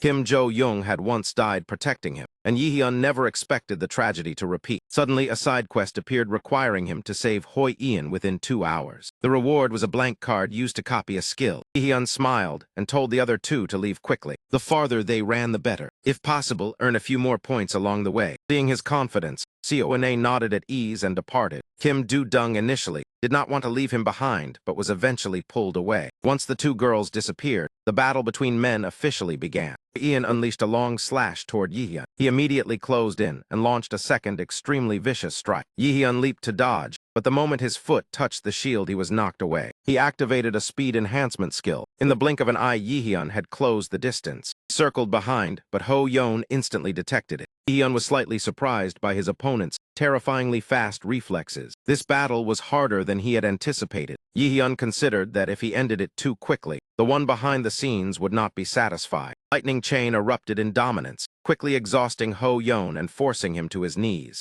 As the observers waited for the martial arts genius to be defeated, the screen suddenly turned white from a flash bomb. Gu Jane angrily pressed the controls repeatedly, but every camera remained blinded. Crushed the controller and turned to Kim Seoxy. After this event, summon Yihyun to my office. The person beside him tried to advise, but was silenced by the principal's displeased glare. Why do you think Yihyun obscured the view when he clearly could win? He knows very well how to make others curious. After delivering a painful trick to the principal, Yihyun stepped forward and placed his hand on Ho-yeon's head to erase the brainwashing effect. The moment Ho-yeon regained consciousness, he staggered and collapsed, screaming in agony. Yihyun calmly explained that he had attacked me earlier, so I had to strike hard. Seeing him still dazed, he spoke once more. That was mind control magic. Hearing this, Hoi Ian suddenly remembered that the principal had called him earlier. He just had not understood before everything spiraled into chaos. One lay down while the other sat, and they exchanged a few more words. Yihyun stood up preparing to leave. Just before he turned his back, Hoi Ian suddenly threw his name tag toward him. Yihyun frowned and asked, "What are you doing? Losing your name tag means elimination." And Hoi Ian smiled comfortably and replied, "It is fine. I am not as good as you, but my points are still more than enough. Besides, since I lost, giving you my name tag is only reasonable. This time I lost, but next time I will definitely win and take back my name tag." After saying that, Hoi Ian vanished. To Yihyun, this was a victory of very different meaning. In his previous life, this very person had been the motivation that made him dream of becoming a warrior since childhood. Today, being acknowledged by that person himself left emotions in his heart, difficult to describe. The 3-day hunt finally came to a close. All students were returned to the real world to summarize and receive rewards. Even those from wealthy backgrounds were tempted when they heard the top 3 would receive money equal to the points earned. Kim Do-dung excitedly pulled Seoane to dance under the jealous gazes of the crowd. While the group was still enjoying themselves, the principal's people appeared. Instructor Kim Seok-jae approached and asked the 3 of them to follow him to the principal's office. Did not object and obediently followed. As soon as they arrived, Yihyun casually dropped into a chair and asked, Where is the principal? He called us here, yet now there is no sign of him. Kim Seok-jae suddenly turned pale in confusion, but moments later Gu Jane appeared. The two girls immediately stood up and politely introduced themselves. In contrast, Yihyun remained seated and even mocked him. "You are quite late. I waited until I was sleepy." That single sentence made the principal laugh awkwardly in embarrassment. The two girls were stunned speechless. After a few exchanges of verbal sparring, Gu Jane finally changed his tone and began praising. "I have prepared a very attractive proposal to compensate you, so do not hate me." Fake tone made Yihyun impatient. With a few words, he forced him straight to the point. Jane was angry but still endured without speaking it aloud. In the end, he announced that the three would receive free dormitory accommodation. Not only that, they could use all facilities and had the right to retake exams if results were unsatisfactory. Gu Jane presented the contract and demanded signatures, but Yihyun immediately refused. He looked directly at the old fox and said bluntly, "It sounds nice, but we could achieve these things ourselves in a month. News Academy values strength, so why should I sign a contract and lose commission?" Not stopping there, Yihyun snatched the contract from the principal's hand and began exposing each clause. 5 years signing under the title of conqueror. 30% of income handed to superiors. It sounded more like exploitation. "Principal Gu Jane, this is not a reward. You are draining our blood. Or am I mistaken?" Min Ya-hun spoke bluntly and struck his sore spot. With no other choice, the principal had to let them decide for themselves, and the two girls refused just like Yihyun. Driven into a corner, Gu Jane intended to use brainwashing but chose the wrong target. The moment the system issued a warning, Hio's blessing immediately activated and nullified all negative effects. Yihyun even used the blank card he had just obtained to copy his brainwashing skill. He sneered and said, "I have guarded against this move for a long time. You are still too inexperienced." Even after acquiring the new skill, Yihyun did not intend to make a big scene now. Staying to cause trouble would only bring more inconvenience. He had already taken what he needed, so he urged everyone to leave because he was very hungry. His arrival had been impressive, his departure even more overwhelming. Kim Seok-jae guarding the door was sweating in fear. He was so tense he did not dare to utter a word. Passing students gave perfunctory greetings and quickly left. Inside the room, Gu Jane remained silent for a long time before ordering Kim Seok-jae to leave. Kim Seok-jae immediately slipped away as fast as possible, afraid of being implicated. The next day, the first class for freshmen was not held in a classroom, but in a vast open area. A woman stepped forward and introduced herself as Kim Jong-yoon, instructor of Mana Adjustment 1. Although he had studied here in his previous life, Yihyun had never met this person. In his memory, the instructors were all the same. They were like sharks ready to swallow any benefit thrown by the principal, something he was far too familiar with. Kim Jong-yoon walked past each student and said everyone must be wondering why they were not studying in a classroom. The reason was simple. Today they would test mana sensitivity. As soon as she finished speaking, the doors opened, revealing a massive mana mass that turned the freshmen pale. Complaints echoed everywhere. The first class being like this was too much. In contrast, Yihyun remained calm, because this mana mass was far inferior to what Do Sung-yoon once created. Seeing the students uneasy, Kim Jong-yoon explained that this device was called the mana room. Newcomers could not withstand high mana, so supporting equipment had to be used. The room had many levels. Level 1 was like normal atmosphere and increased progressively. Freshmen could go up to level 3 at most. Even near graduates only reached level 7. After speaking, she led everyone inside and instructed those who could not endure to raise their hands. Unexpectedly, more than half gave up at level 3. At level 7, only the trio of monsters and red-haired Lee Suik remained. After level 8, only Seo-ine and Yihyun remained. Seo-ine's face was clearly pale. Level 9 was the limit for freshmen. Even Seo-ine was close to collapsing. Kim Jong-yoon intended to rush over to support her, but remembered Gu Jane's warning. Absolutely do not proactively help even if students are in danger. Crisis was also opportunity. If taken away, what meaning would remain? In the end, she could only watch anxiously. Seo-ine could no longer endure, but still refused to admit defeat. In her worldview, only the strong could survive. In the end, Seo-ine was carried out on a stretcher, while Yihyun calmly stepped into level 10. This was a theoretical level none could withstand, so Kim Jong-yoon hurriedly asked if he was all right. Yihyun stood firm for more than a minute without any sign of strain. He turned and gave a faint smile, saying this place was too difficult, so he would withdraw. Kim Jong-yoon immediately agreed and led him outside. Though he claimed it was difficult, his relaxed expression without a drop of sweat made no one believe him. After the test, Kim Jong-yoon announced that Yihyun had entered the level 10 mana room. Only a B-rank conqueror could achieve this, and he could go even further. He hoped other students would strive to catch up. First class ended lightly. That night, Do Sung-yoon called to check in. After a few pleasantries, she went straight to the point, asking if there were any noteworthy recruits. Naturally, providing information would be rewarded. Names were mentioned in turn, such as Seo-ine, Kim Jo-young, and Hoi Ian, and finally Lee Yi-sang. Sung-yoon knew Lee Yi-sang and intended to refuse because he was the youngest son of Ashley Jason. She worried Lee Yi-sang was not outstanding and might cause conflict with Lee Yi-in's guild. Yi-hyun firmly insisted they must secure him because Lee Yi-sang would become the greatest alchemist in the future. As soon as the call ended, Manager Park Soon-yi reported that Baek Jae-hyun had arrived. After approval, a blonde woman with noble bearing entered. She smiled, offered a handshake, and greeted, "Long time no see, Guild Master." Do Sung-yoon ignored the handshake and replied coldly, "Are we that close? Sit down." When Baek Jae-hyun sat down, Do Sung-yoon directly asked her purpose. Baek Jae-hyun replied briefly, "I have taken interest in one of your students." Do Sung-yoon frowned at the tactless wording and began to dismiss the guest. "We do not treat members as merchandise here. Please look elsewhere." She added that there are things money cannot buy. You understand? Baek Jae-hyun felt uneasy and claimed she had only come for courtesy. Unfortunately, she met Do Sung-yoon and was bluntly told that her courtesy was rather rude. The meeting ended in awkward tension, as both were forced to maintain polite smiles. They continued teasing each other with a few more playful remarks, then quickly went their separate ways, each returning home to avoid wasting time. The whole group returned to the main area. The next day was the scheduled physical examination. When he glanced at the rankings,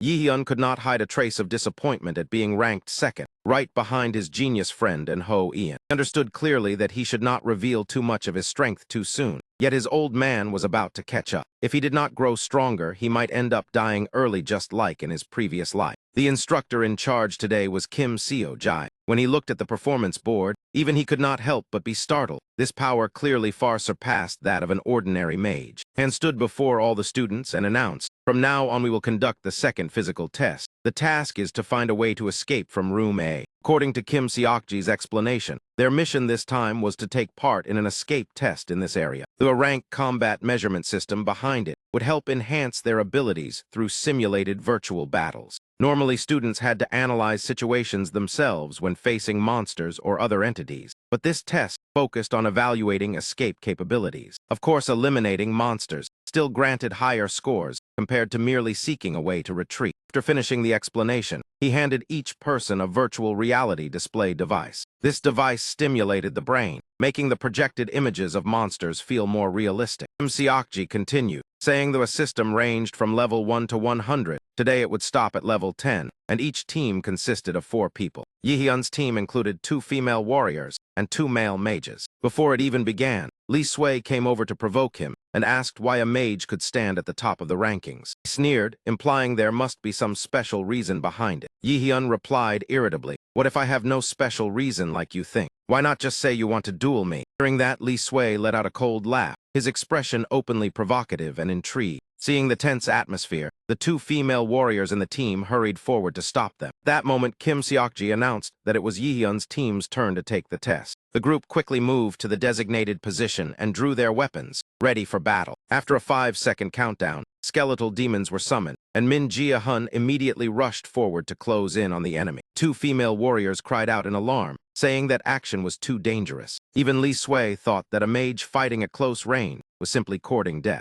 Yi-hyun had a different calculation. Instead of arguing with Lee Sway, dealing with the monsters first was far more effective. As long as Lee Sway witnessed it with his own eyes, he would not dare cause trouble again. Thinking was acting. Mana burst from Yi-hyun's hand as he crushed the head of the newly appeared monster before everyone's stunned gaze. Skeletal demons were continuously summoned. He did not stop and kept charging forward to attack the next one. Yi-hyun used a rare mana weapon to directly suppress each monster. Skill increased physical damage, yet most long-range mages ignored it. For others it was useless, but for Yi-hyun it was extremely suitable. Watching Yi-hyun alone sweep away everything ahead, the remaining students could only stand there in shock. The system repeatedly announced flawless completion of the test, total enemy elimination, and maximum rewards due to 100% contribution. Level 2 was unlocked. The summoned monster was a ferocious creature from Norse mythology. Subsequent levels up to level 10 were all neatly handled by Yi-hyun alone. Lee Sway could not believe his eyes, yet he stubbornly refused to admit it. After the test ended, he walked over and asked Yi-hyun how he had done it. He did not believe a mage could charge straight into battle and clear enemies like that. In the end, he declared that Yihyun must have cheated. Ji-hun growled a warning, his attitude no longer restrained. You do not believe it, verify it yourself, stop rambling. Lee Sui turned pale but still tried to appear tough. Just then Kim Seokji stepped in and asked what was happening. Lee Sui thought irritably that if the instructor were not present, he would have already made a move. Seeing Yihyun turn away to leave, he called out after him and proposed a duel at the Muse Academy Festival.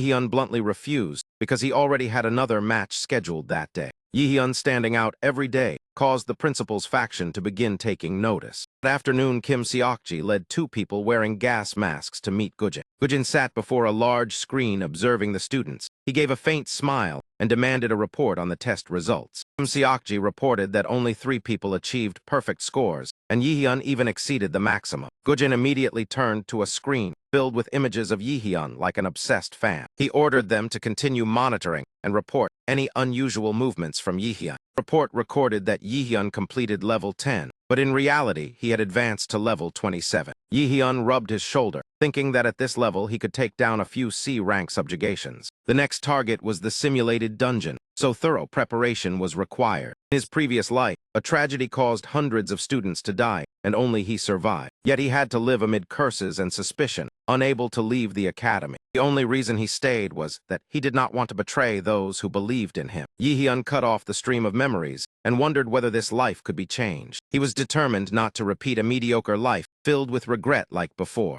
After finishing theoretical class, he returned to prepare for the simulated dungeon practice. Yihyun sat on the bed, adjusting the flow of mana within his body. Warming up before entering the dungeon was mandatory, no matter how strong one was. He had been taught that suddenly using high-level magic would cause mana backlash. The consequence was severe bodily damage, especially for those who abused powerful magic. His 2 skills, lightning chains and sacrifice, were both extremely dangerous if not carefully prepared. At that moment, the system sent a main quest related to choices that had once made him regret. This decision could save or kill people, and he had only 12 hours to choose. The time to enter the simulated dungeon had arrived. Kim Jong announced that teams would be divided by drawing lots. Standing in the crowd, Yihyun told himself that this rule had both advantages and disadvantages. Meeting strong teammates made it easier, otherwise it was extremely dangerous. If the weak were grouped together, they would almost certainly have to use a revival ticket. Kim Jong reassured them that the monsters were all low level, but Yihyun knew the truth was not so simple. The principal had clearly mixed a boss into the dungeon. Everyone drew lots one by one.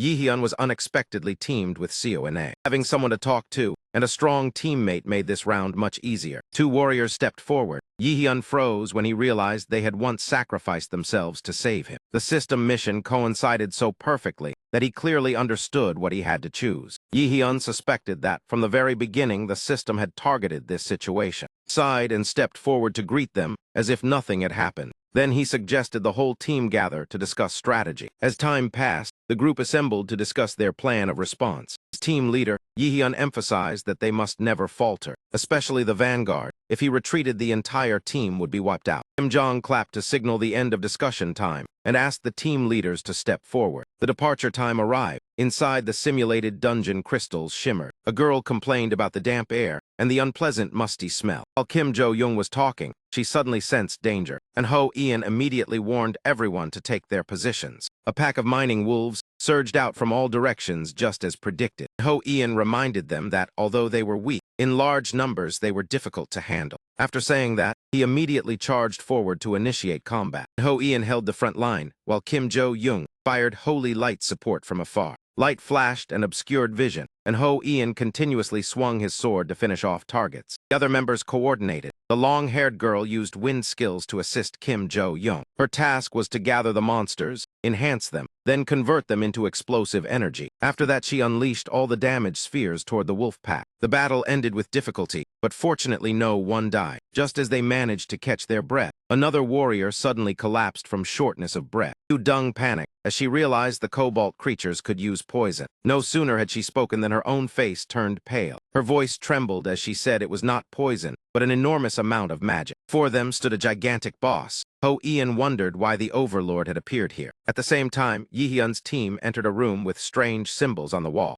Realized that his presence had become a variable in Gujin's plan. Yihyun spoke in a low voice and ordered Plan C. Defend first, then counterattack. Be more careful. What stands before us is completely unlike any enemy we have ever faced. Hearing that warning, The others were still doubtful, but quickly assumed defensive stances. For long, Yihyun's words became reality, as the Gabal overlord led a swarm of low-level monsters charging in, leaving the group who faced it for the first time unable to hide their panic. Fortunately, Ine regained her composure in time, and immediately raised a magic barrier to shield the two teammates in front. Yu did not hesitate, casting a taunt skill to draw all the low-level monsters toward himself. Seizing that chance, he dashed straight toward the boss and drove a mana-filled punch into its abdomen. The explosion thundered and smoke filled the air. He stared ahead and let out an irritated laugh. Rotten luck. Just when things seemed calm, a regenerative crow overlord appeared, truly troublesome. As if reading the user's thoughts, the nanny system quickly explained that the true culprit was Odin's Raven. Quest titled Raven Hunter was activated with 5 objectives. The reward was an upgraded copy card, but the price could be one's life. Instructor Kim Jong-un was waiting outside when he saw a team rush out in haste. At first she thought it was Yihyun's team, but it turned out to be an Ho Ian's group. Kim Jo-dung ran forward with a pale face and urgently reported to instructor Kim Jong-un that something serious had happened. Ho Ian immediately added, "Instructor, the Crow Overlord has appeared in the dungeon." After hearing that, she called healers for the students poisoned by mana and took out her phone to report to the principal. "Principal, this is Kim Jong-un. A B-rank monster has appeared during practice. Please dispatch a support team immediately." On the other end, that man calmly replied that he understood and would send reinforcements, telling her to wait. Even so, after hanging up, Kim Jong-un still felt uneasy, as if something was wrong. Back at the main battlefield, after a period of fighting, everyone was exhausted, each person leaning in a corner and gasping for breath. In mythology, Odin possessed 2 ravens. Hyojin held emotions and thoughts. Munin stored memories. He sent them to gather knowledge across the world to strengthen Asgard's power. Minzahun quickly understood, faced the monster, and asked directly if it was carrying out Odin's orders. Then he turned to his teammates and told them to leave the dungeon immediately. He would stay behind to hold it off. Yu initially refused to leave, but when he saw him fire holy arrows to take down the monsters behind them, he was stunned. He roared at them to be silent and run at once, because he could not fight and protect at the same time. In a brief moment of distraction, the boss appeared behind and swung its wooden club in a sneak attack at him. At the critical moment, Cona raised a magic barrier in time to block the blow and help him escape danger. After that, she looked straight at the opponent with resolute eyes and said she could provide support. He nodded and turned to urge the remaining 2 to leave once more. Yu and Kim Jina saw how tense the situation was and ran to report to the instructor and call for reinforcements. With only the 2 of them facing the self-regenerating boss, he had just told Cona to provide support when she had already drawn her wand to summon a sword. A single strike from her was enough to pierce through multiple mining wolves. With more room to act, he immediately used his speed to close in on the boss. While dodging attacks, he realized someone was controlling it and excessively draining mana from it. Raising his right arm, he activated the Mistanton item to probe magical traces. Thanks to that, he detected the remotely controlled energy stream. Only a few seconds later, the raven standing behind and manipulating the Crow Overlord revealed itself. He curled his lips into a cold smile. "Finally found you." Boss was still unaware. As it raised its club, Odin's left eye erupted with mana, and his entire body blazed with light. Lightning chains wrapped around him. Minzahun coldly declared he would tear his opponent apart. High in the heavens, Odin sat upon his throne and asked Hyojin what was happening. The one called by name immediately replied, "I have detected signs of Mistantan. The holy tome has vanished and seems to be on Earth with the prophesied enemy." Odin frowned and ordered his subordinate to investigate whether that person had contacted the opposing faction. Eugene bowed to accept the order, his eyes empty as if manipulated. Returning to the battle, countless lightning chains shot forward to attack the boss. Its regenerative ability made them no more than a tickle. It tore off the chains and counterattacked him. He rolled aside to evade and asked Cona to assist, so he could carefully observe the attacks. Though her face was pale, she still nodded and said she would try her best. He suddenly realized Cona had been severely poisoned. If it dragged on, even if they won, she would hardly survive. Thinking that, he decided to end this battle immediately according to the planned strategy. The battle reached its peak when he summoned numerous lightning chains from a magic array and focused them on a single target. The boss frantically swung its club in response, while Cona continuously raised barriers in support from behind. He recalled Myung-ho's words that nothing was more painful than dying, because you did not trust your comrades. This time he would prove the opposite. He leapt up, stood atop the lightning chains, and shot straight toward the enemy. Thanks to the Mistantan obtained earlier, he tracked the controlling mana flow within the boss's body. The boss missed its strike. He jumped high to create distance and drew the mana dagger worth 300 million. Applying the martial arts from his previous life, He slashed repeatedly at key points to break the control. In the end, he had to sacrifice the expensive dagger in exchange for the notification that the mana thread had been severed. As soon as he landed, the boss behind also collapsed from losing control. He stepped forward with victorious momentum and declared that now it was your turn to pay. The Black Raven lay on the ground after being exposed, crying miserably and unable to move. He placed his foot on its head and asked about Odin's true purpose. It only cawed repeatedly, making him furious as he stomped down hard for being mocked. The Raven screamed again, but when questioned about the relationship between Odin and Gyuzin, it still feigned ignorance. Seeing it was pointless, he crushed it underfoot and sent it back to its origin. At that moment, Seo called from behind, causing him to panic and tell her not to move. But it was too late. Both of them were being corroded by toxins after the fierce battle.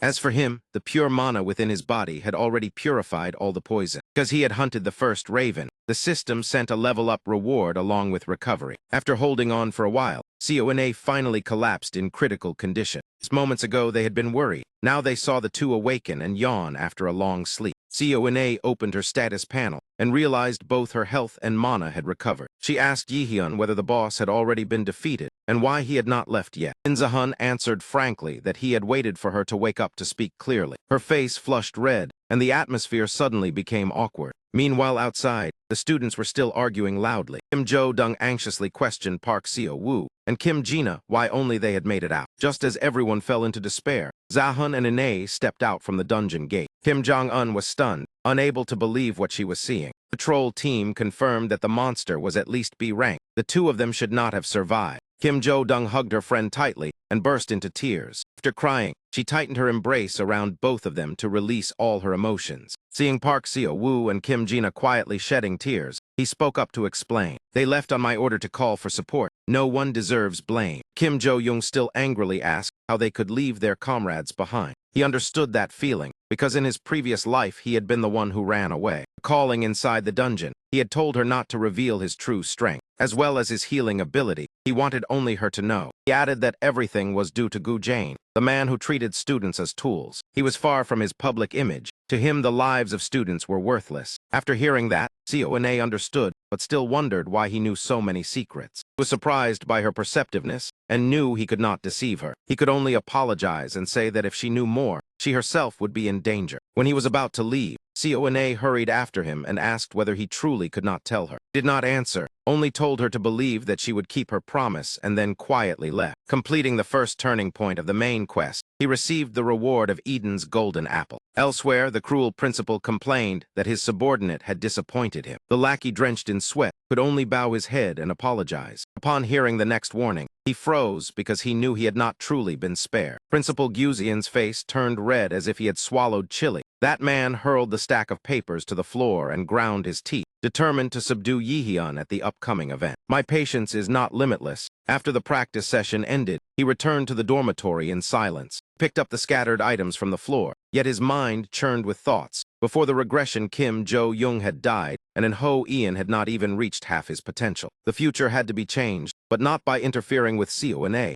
She could shine on her own. He worried that if he grew too close to her, he might unintentionally distort her destined path. The most important thing now was to quickly clarify the relationship between Gyuzin and Acer. The simulated red prison was only a prelude. Countless dangers still awaited him ahead. If he did not become stronger, sooner or later he would be uprooted by the villain faction. Turned on the TV, on-screen scholars were in a talk show. The host asked the guest what unknown types of dungeons still existed. The man adjusted his glasses and replied that, for example, a normal dungeon ended once the boss was defeated, but a themed dungeon was entirely different. The biggest difference was that the subjugator could not leave unless the mission was completed. Seeing many confused faces, the professor further explained that the intruder had to assume a role and complete preset requirements. It was like a true role-playing game. The rewards were often extremely rare hidden items. Only then did he remember what to do next. He looked at the apple in his hand, an item coveted by countless people. It could slow aging by 50% and permanently increase recovery. In the near future, a rank-themed dungeon would open at Seoul Amusement Park. There were speed-enhancing shoes that once belonged to Thien and Phi, those guard. Increased agility, so countless people hunted for them. He was no exception. He wiped the apple and took a bite. Immediately, fireworks of light exploded across the space. Yet the taste was hardly different from an ordinary apple, making him feel he had overreacted. After only one bite, his stats surged, and the system instantly sent a recovery notification. The effect was indeed extraordinary. It was just a pity there were no seeds to plant. The thought alone annoyed him. A few days later, he dressed simply and went alone to the amusement park. The ticket clerk saw him and politely asked which type of ticket he wished to buy. He placed a black card bearing the Izengwa Guild emblem on the counter in response. I am Yihyun, a subjugator of the Jianghoa Guild. The themed dungeon will open here soon. The next day, Kim Jae-yong came to the dormitory early to find him, but could not meet anyone. The dorm manager said he had stopped by yesterday and mentioned having personal matters today. Kim Jae-yong asked that if Min Ya-hun returned, he should be told to meet her. Then she left. As soon as she went outside, Kim Jong-un used a communication device to call Song Jae-seo. He reported that the one behind everything was Gu Jane. The other side replied that the person in charge of the practice was Kim Seoxia and was probably flustered now. Before hanging up, Kim Jong-un added that student Min Ya-hun seemed to know some secrets related to that principal. Back at Seoul Park, the loudspeakers issued an emergency warning ordering all visitors to leave the premises. He glanced at his watch and thought there were only a few minutes left. Everything was as predicted. The nanny system displayed that the themed dungeon Neverland ruins had appeared. Space gradually transformed. His mission was to find and complete 3 tasks within 24 hours. The main reward was the speed-enhancing shoes of Thien and Phi that he had been waiting for. In his previous life, a self-proclaimed genius with an IQ of 150 had cleared this dungeon, but due to excessive boasting, she had been murdered by jealous people. This time he arrived first, so it was only reasonable the reward would fall into his hands. Negative hues gradually swallowed the real world, replacing it with the dungeon's virtual space.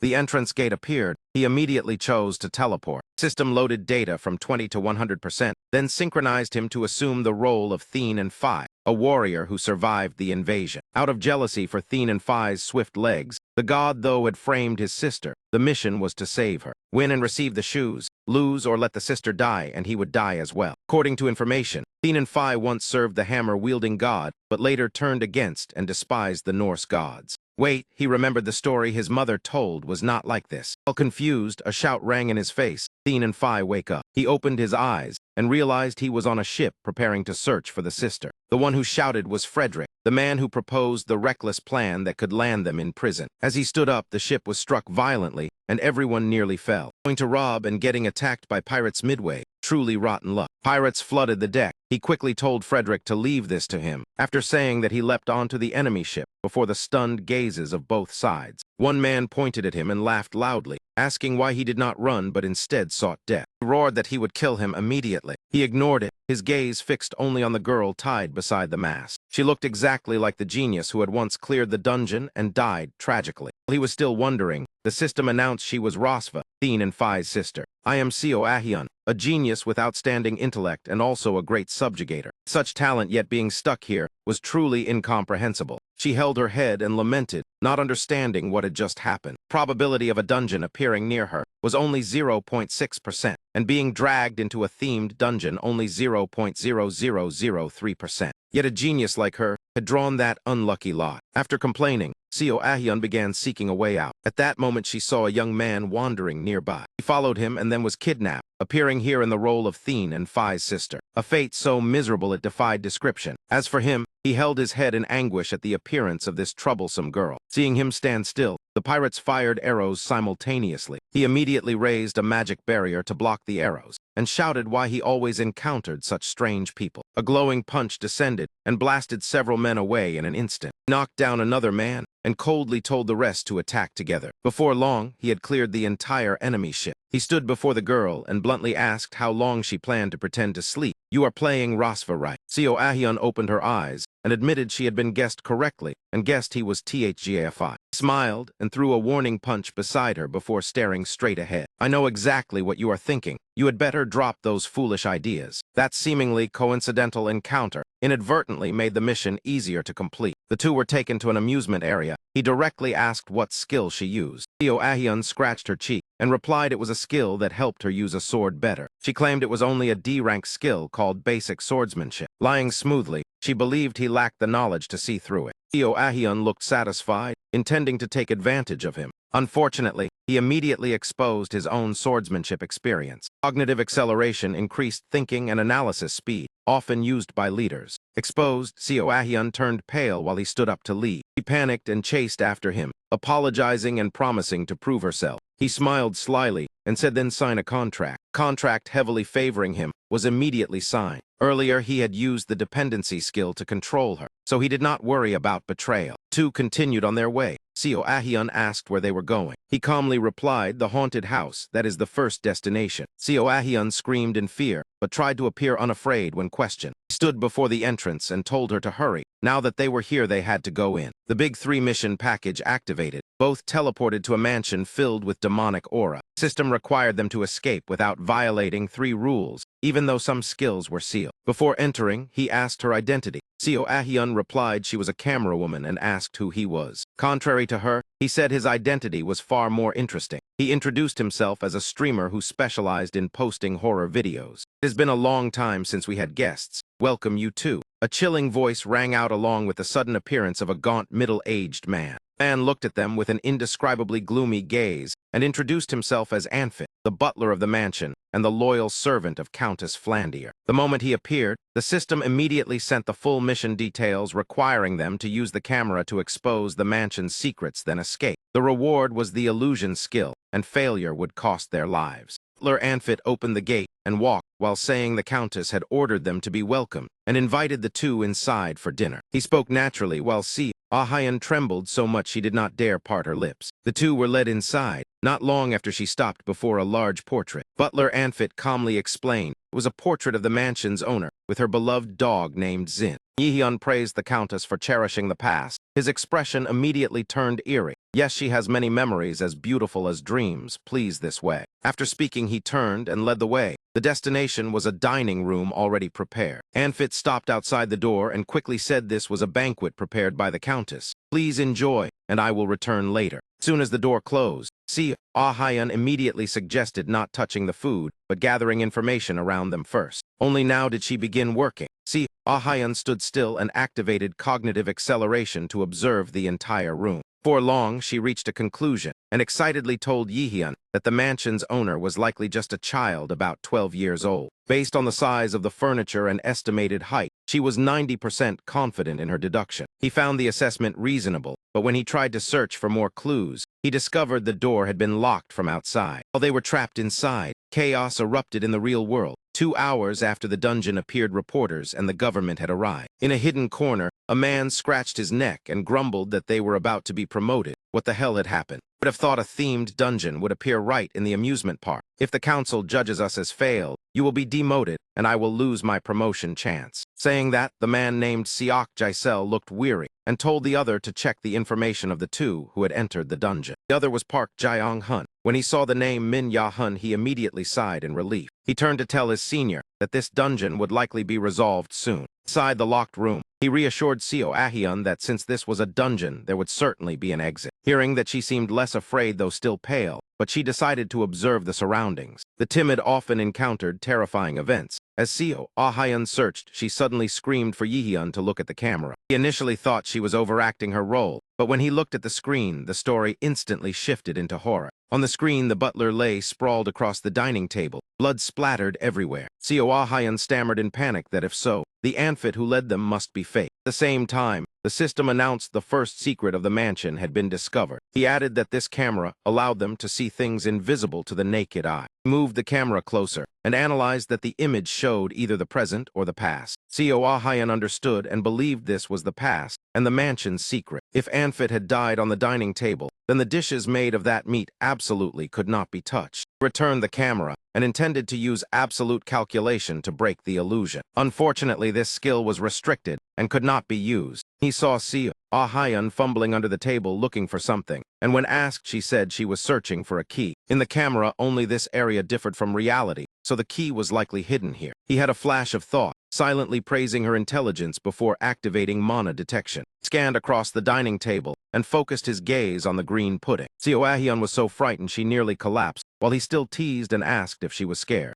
Her pride made her refuse to admit fear, even though she trembled violently. She approached the pudding, suppressing fear, and thrust her hand in despite, knowing it might hide a corpse fragment. After searching for a while, she retrieved the key and unlocked the second secret. Two proceeded to the third data point, and with the camera found the guest bedroom. On the screen, blood seeped from the door crack, but Seo Ahyun was too afraid to enter. Told her to wait outside, and if she saw anything strange, just scream. After saying that, he opened the door and stepped into the pitch-dark room lit only by faint light from the window. White shadow flashed by. Turning back, a little girl with her upper body drenched in blood appeared before him. The torn mouth of the ghost muttered something, then pointed behind him, where the butler stood. He was overwhelmed and fainted. When he woke, Seo Ah-hyun was beside him. He looked around at blood-stained torture tools and thought that even prepared, he had almost been scared to death. Seeing him calm down, Seo Ah-hyun said she would use cognitive acceleration to analyze. She quickly discovered they were in an underground prison filled with countless torture marks. She clicked her tongue and wondered how such a place existed inside the mansion. He touched the iron bars and guessed the key was here, so he punched through part of the wall. Then he said they should remain as quiet as possible, which made Seo Ah-hyun mock the contradiction. They stepped out of the cell. A dog rushed toward them as if familiar. Coincidentally, it held a key in its mouth. Seo Ah-hyun shouted for him to put the dog down. He felt no danger and believed it was merely another victim imprisoned. Seo Ah-hyun objected because she did not believe the dungeon would hand over a key so easily. Her reasoning was sound. The small dog truly seemed harmless. A side quest activated, requiring them to enter the Countess's room on the 4th floor and read the diary for 2 hours to gain a new skill. This skill might be the final key to breaking the illusion. The two continued onward, but upon reaching the 3rd floor, they did not know which direction to turn. Camera had disappeared after the 2nd task, so they had to manage on their own.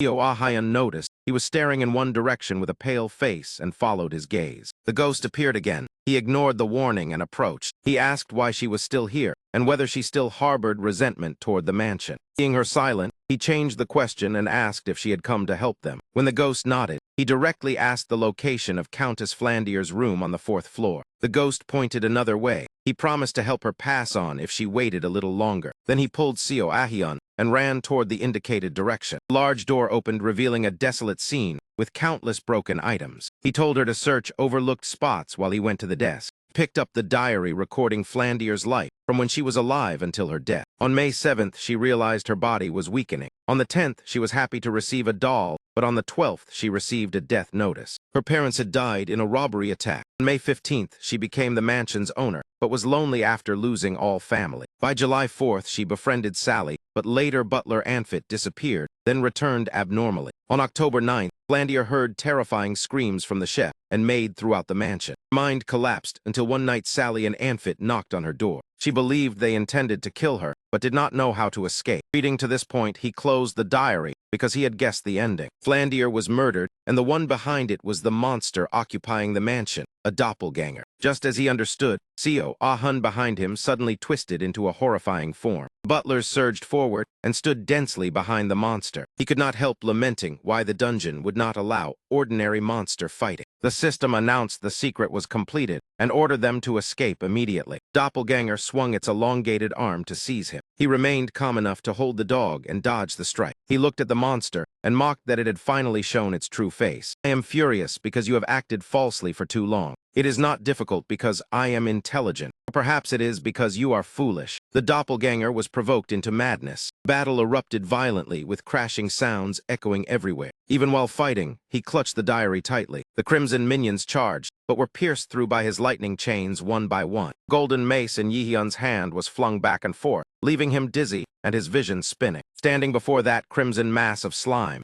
he inwardly sneered, a B-rank monster that looked dangerous with its ability to copy skills and forms of other creatures. But in close combat, it was as weak and soft as mud. Even so, it remained stubborn, stretching its long tentacles in an attempt to seize his body. Unfortunately, its speed was too slow, its entire body already bound tightly by lightning chains. In the end, it could only endure successive bolts of lightning crashing down until it dissolved into nothingness. Searching for clues took time, but fighting ended in a flash. The second mission was finally completed. Slightly bowed to the liberated soul of Countess Flandia, then left. He and Seo Ah-hyun were simultaneously returned to the real world to prepare for the final mission of the Big Three package. Not long after appearing, lively cheers echoed from afar. "Welcome to Neverland." I am Bruin, today's host. Please join my parade. As soon as he finished speaking, brilliant fireworks exploded across the sky. A masked figure ran over to praise them, congratulating Yihyun and Seo Ah-hyun for completing 2 missions. He disliked hollow pleasantries and bluntly asked what the final mission was. Bruin did not beat around the bush, saying the final mission was a chase and pointing toward a distant gate. He required them to escape the monsters pouring out from there and reach the endpoint. Notably, the number and strength of monsters would be adjusted according to participants. Hearing that, he immediately sensed trouble. Protecting a teammate while fighting scaled monsters was a nightmare. The game master stepped forward asking to check their information. Upon discovering S-Rank, he immediately released the monster behind the gate despite Yihyun's protest. The spatial door, a gigantic flaming monster tore open the exit. He read the information panel seeking a counter but froze when seeing the member count displayed as 3. He stared wide-eyed, unable to understand who was secretly increasing the difficulty. Clearly there were only 2. Where did the 3rd come from? Sears, the entity that once burned the world in a sea of flames before Ymir appeared. Its sword was so hot it could melt anything in an instant. While he and Seo Ah-hyun ran desperately, the Fenony gods leisurely observed. A floating black cat sneered. Perhaps I went a little too far, should I help? Another figure farther away chuckled softly. Leave it. I want to see how he survives. Sears swung its sword. A corner of the amusement park instantly burst into flames. He activated a magic barrier, but was still somewhat affected. The situation grew increasingly tense. He momentarily did not know which direction to run. That moment, Seo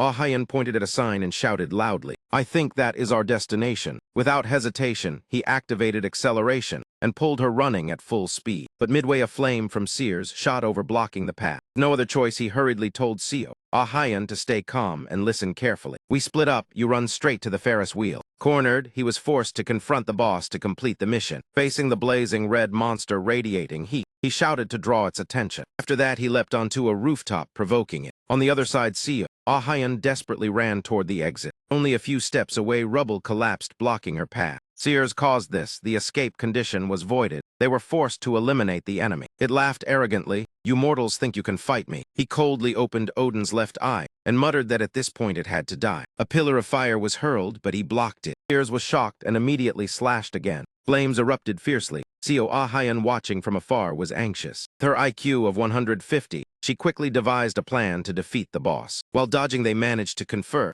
Seo Ah-hyun reported a water reservoir nearby. This monster, though strong, could not be immortal like its original form. She would calculate the route while luring it to the reservoir was Yihyun's task. After coordinated efforts, they reached the exact spot, began provoking it. "I heard you are no match for the Norse gods. You are merely a gatekeeper, yet dare to act powerful." Then he concluded, "You are afraid of me, a human." Sears went mad and charged, slashing without thought. What it struck was only an illusion. Immediately, water from the shattered reservoir poured down. The monster writhed in the water while he descended from above. He drove the dagger hard into its chest. The boss choked with rage and could only utter 2 words, "Dirty trick." He calmly replied, "Victory is what matters." The monster's eyes burned crimson with fury. Before vanishing, it vowed to fight again. This time was only a copy. "You meet the original. You will not win so easily." The battle ended. He received the new skill Surge's Flame. Thanks to his outstanding performance, he obtained Thien Phai's shoes along with the skill Light Steps. Seo Ah-hyun received the Rosva seal, increasing strength and terror resistance. The illusion layer dissolved. The amusement park returned to normal.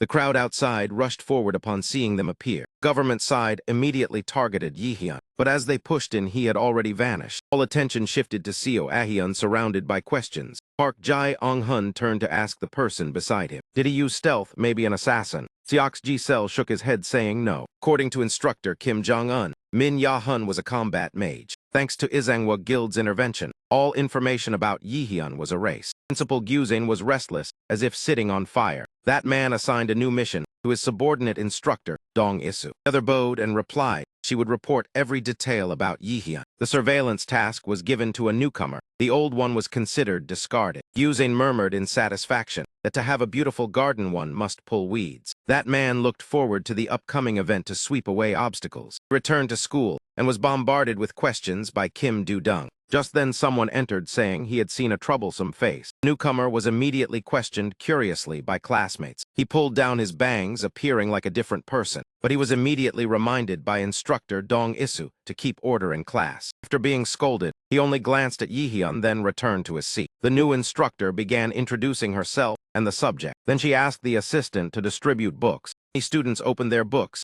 and exclaimed they were blank inside. But when it reached Yihyun, the book was completely different. Instructor Dongisu saw him smile and asked, "Student Yihyun, what do you read in the book?" When he uttered two ancient words, her expression changed instantly. This was a magic book that required solving calculations to read. It usually took a week, but he solved it on the first try, even more outstanding than the principal had described. To be certain, she asked the meaning of the ancient script on the cover. Though slightly doubtful, he answered directly that it was Odin's life and basic ancient runes. After that explosive moment flashed like a light and went out, the young man reproached himself and swore not to keep doing things that drew attention, deciding to head straight to the library and bury himself in books. The book that looked ordinary at first glance proved far more captivating than he had imagined. Inside were all kinds of calculation formulas capable of completely altering properties depending on how they were applied. For instance, the lightning chain could in fact be explained as a combination of a mana chain and lightning attribute magic. A mage could ascend to a higher realm if he continuously deepened his understanding of those computational forms. In front of him were two friends. Seo and A had already deciphered the cover, while Kim Jo-young, who once taught him magic, was utterly helpless, unable to read a single word. They chatted casually, unaware that outside the window, a black crow had been silently watching from beginning to end. The following days passed rather peacefully until today. After the theory class ended,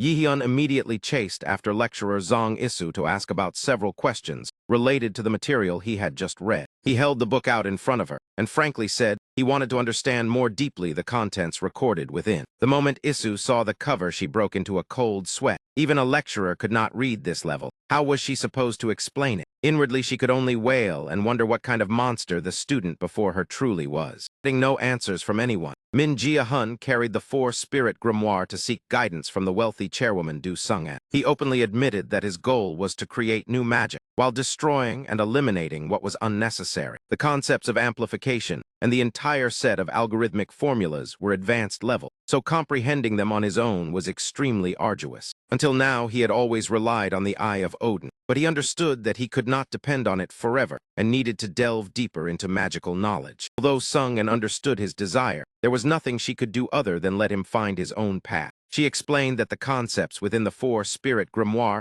only had meaning when the learner realized them on his own. Otherwise, everything was useless. At the very least, he had to achieve that by himself to be qualified to touch the realm of a rank conquest. Even so, since her student had come all this way, she took out a cloth and revealed a little about its principles. This was the key that would help him understand and train amplification magic. She held the cloth before him and asked one final question. What did he think? Did he want to hear more? Having come this far, there was no way to refuse. Yihyun replied without hesitation, "Yes, as long as it can make me stronger." After leaving Chairwoman Jo Sung-an, Min Ya-hun immediately rushed into the combat simulation room to train. No one knew how long he stayed there, only that his clothes were drenched in sweat. He strained to unleash an attack called Magic Arrow, but its power was still insufficient. Strong enough to inflict damage, it was easily brushed aside by the monsters ahead. He recalled the chairwoman words and the glypin cloth she had given him. This equipment, when tied to the body, would reduce all stats by 50%. Only by removing or tearing it would everything return to normal, and he was required to repeatedly analyze the formula of a single skill. Yihyun did not understand, and asked what this strange method of training had to do with amplifying strength. Yet Sung-an only gave half answers, deliberately refusing to explain thoroughly no matter how he asked. Back in the present, under the effect of the glypin cloth,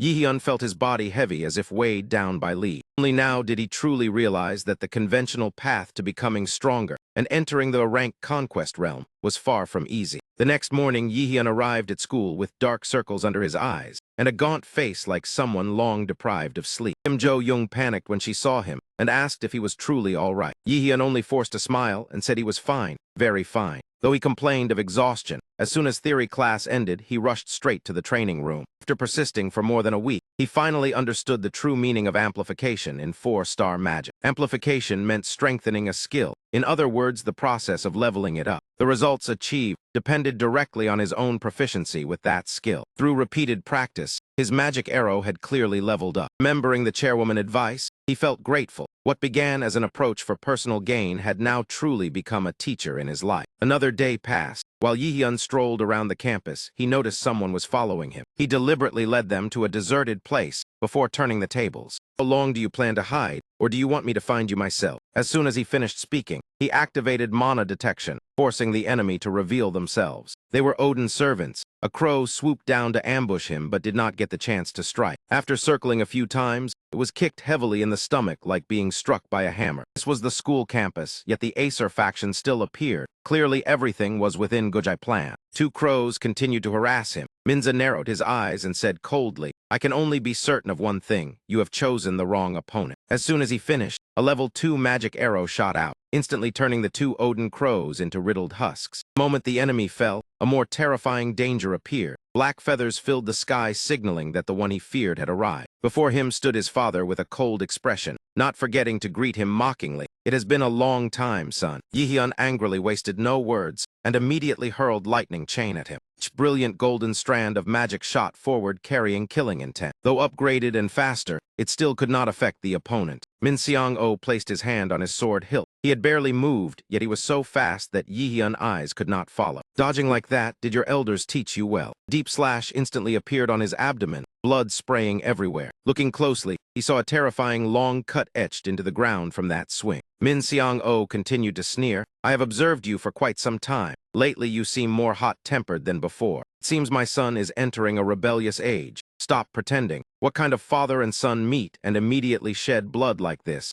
Yihyun growled at him to shut up and asked his purpose for coming. Min Seong-oh did not answer immediately, but first assessed his son's condition. In the negative-colored world, he wondered what limits should exist for the one who possessed the prophesied power. He strolled forward, not getting straight to the point, but asking indirectly, "Has the Acer resistance contacted you?" Yihyun had barely uttered what when he was seen through. Yujin was the name of the crow that held emotions and thoughts. Therefore, it could easily read what others were plotting. That man drew his sword and delivered a decisive strike, confronting him head-on with lethal slashes. Yihyun hurriedly activated magic armor, but it did not hold for long before the barrier shattered. Everything happened swiftly and violently. His body suffered numerous injuries. In his mind, he kept asking whether this was truly the power of a rank conquest. At this level, it was almost divine rather than human. He asked in a trembling voice, "Are you going to kill me?" Unexpectedly, Min Seong-oh calmly replied, "No, I will only take your legs." Father and son shared the same temperament. As soon as he finished speaking, that man swung his sword again, a slash filled with dark torrent magic tearing through the air. Yihyun thought he would not escape this time. Fortunately, someone suddenly appeared to stop it. Black Cat abruptly interfered, causing Min Seong-oh irritation. "Has the connection between Acer and the resistance been severed? Or do you wish to oppose the great Odin?" The cat coldly replied that it did not understand what he was saying and told him to get lost. After speaking, it leaped to the ground and transformed into a girl with two curved horns on her head. Surrounded by beings of terrifying power,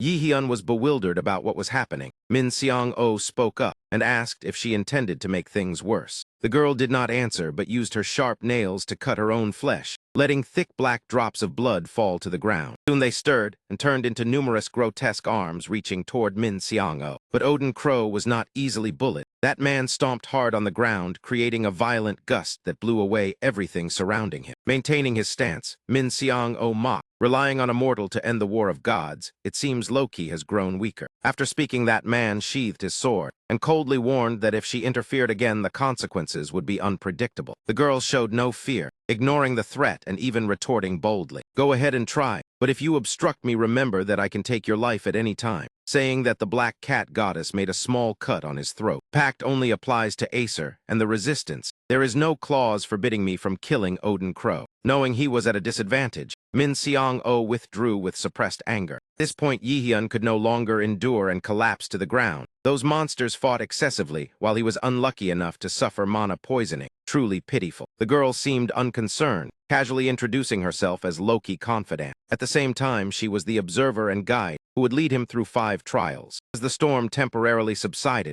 Yihyun returned to the dormitory and used the sacrifice skill to heal himself. The black cat girl remained, saying that if he had any questions he could ask. She was willing to use her knowledge to answer. Hearing that, he went straight to the point and asked who Min Seong-oh truly was. At first he thought that man was related to Odin, but the answer left him stunned. Min Seong-oh was not actually his father. His real name was Hai-jin, one of Odin Crows, a mysterious creature capable of manipulating human minds. He borrowed memory control from another crow named Moon-in, and pretended to be his father to monitor the enemy in the prophecy. To help him understand more clearly, she recreated the memories that had been sealed in the past. Yihyun was dragged back to his childhood. From the day his mana awakened, each of his days was filled with beatings and scolding. Yet the next memory made him unable to believe his eyes. On the altar was a portrait of his father. Looking at it, he gradually remembered what he should never have forgotten. Of a father with a warm smile, who always loved him, and a happy family where everyone shared joy together. All the sealed memories were unlocked. He slumped onto the floor sobbing, and asking why that bastard had been so cruel to his family. Seeing Yihyun fall into that state, the black cat revealed all the secrets he had never known. Everything began 10,000 years ago.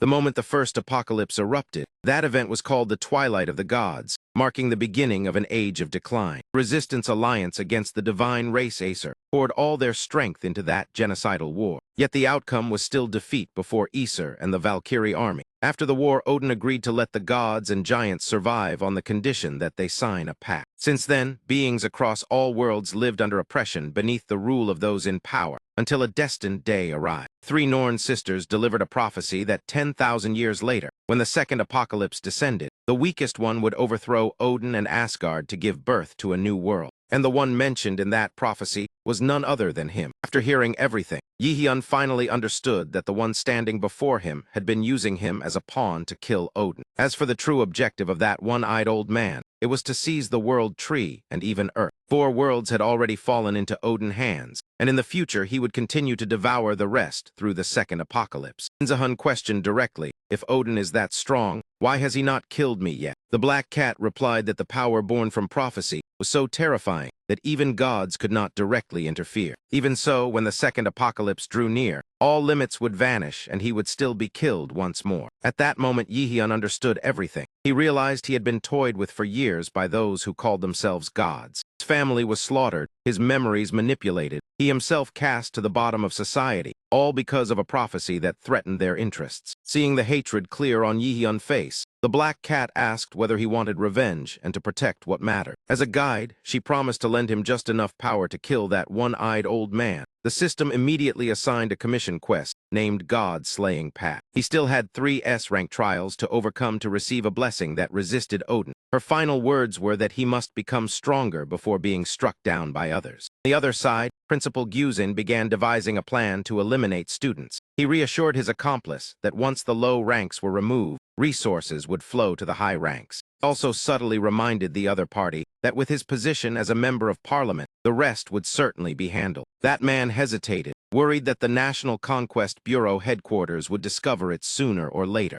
Gyuzin gave no way out. He said everything was prepared, and he would personally open the gate in the upcoming guild trial. Hearing about opening the gate, his ally turned pale and hurriedly promised to transfer state funds to Muse as agreed. Outside the door, and Ho Ian accidentally overheard the entire vile conspiracy. Piecing together what Yihyun had once said, he realized who had invaded and controlled his mind. There was no doubt the culprit was that principal, and Ho Ian intended to rush out and expose him, but stopped himself before acting recklessly. Being summoned for a private talk, he understood that acting rashly now would only lead to death. Therefore, finding someone trustworthy to seek help was the best course. At that moment, just as Yihyun group finished class, their phones simultaneously received an urgent message. The sender was an Ho Ian, asking them to go to Li Yi Sang workshop as quickly as possible. The Round Table Alliance was immediately convened, and Ho Ian recounted the entire plot he had overheard. After listening, Kim Do-dung still could not believe it and asked again to confirm. You mean Principal Gu Jane intends to kill low-ranking students during the guild event to serve the reawakened group. The others could not hide their anger either, continuously condemning that principal cruelty. Yihyun alone remained silent in thought. This guild event was more terrifying than expected. In his previous life, he had only heard that a few students died in accidents. It turned out they were those who knew the truth and could have stopped the plot. Kim Do-dung sprang to his feet, declaring that this was not the time to hesitate. The lives of many students were at stake. Ai Dongjiang raised her hand in agreement. Cona also spoke up, ready to contribute within her ability.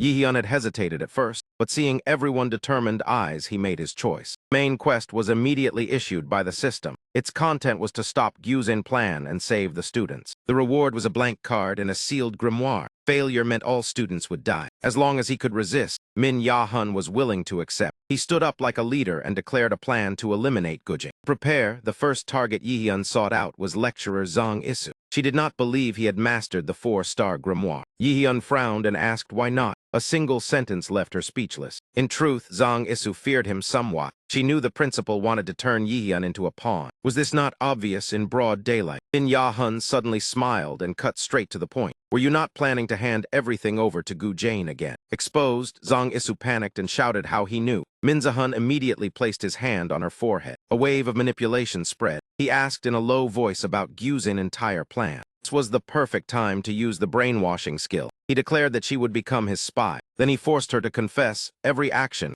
Yuzin intended to take during the guild trial. Next day, a group of students were led to a guild personally selected by the principal. Some even mistakenly believed they were favored for catching the principal eye. Along the way, a girl held him back and worriedly said something about this place felt abnormal. Seeing he did not understand, she explained that a conquest guild should have been better equipped. That this location looked exactly like a place long abandoned. Xiang Chan also began to feel uneasy. But before reacting, he discovered the guild representative was lecturer Kim Seok-jae. He wore a vicious smile and clicked his tongue, not expecting the skill effect to end so quickly. Kim Seok-jae raised his hand in greeting and coldly declared this was where they would say goodbye. A magic array instantly appeared beneath the students' feet. Once inside, there was no escape. Kim Seok-jae looked at them like prey and sneered that this was their final lesson, and no one would know if any survived. Inside the building, Yihyun and his teammates had reached the exact location. While everyone confirmed the position, Min Za-hun used telepathy to speak with the one secretly following. You came too. Of course, do not worry. By the way, Jia-hun, how can you use telepathy as well? The one following them was the guild manager passenger, sent by Sung-in to assist. Earlier when Yihyun left, Sung-in had sensed a strange dark aura around her. Yihyun had once said the guild Gu Zane joined to explore the dungeon was Ken. This guild lay between Seoul and Lotus,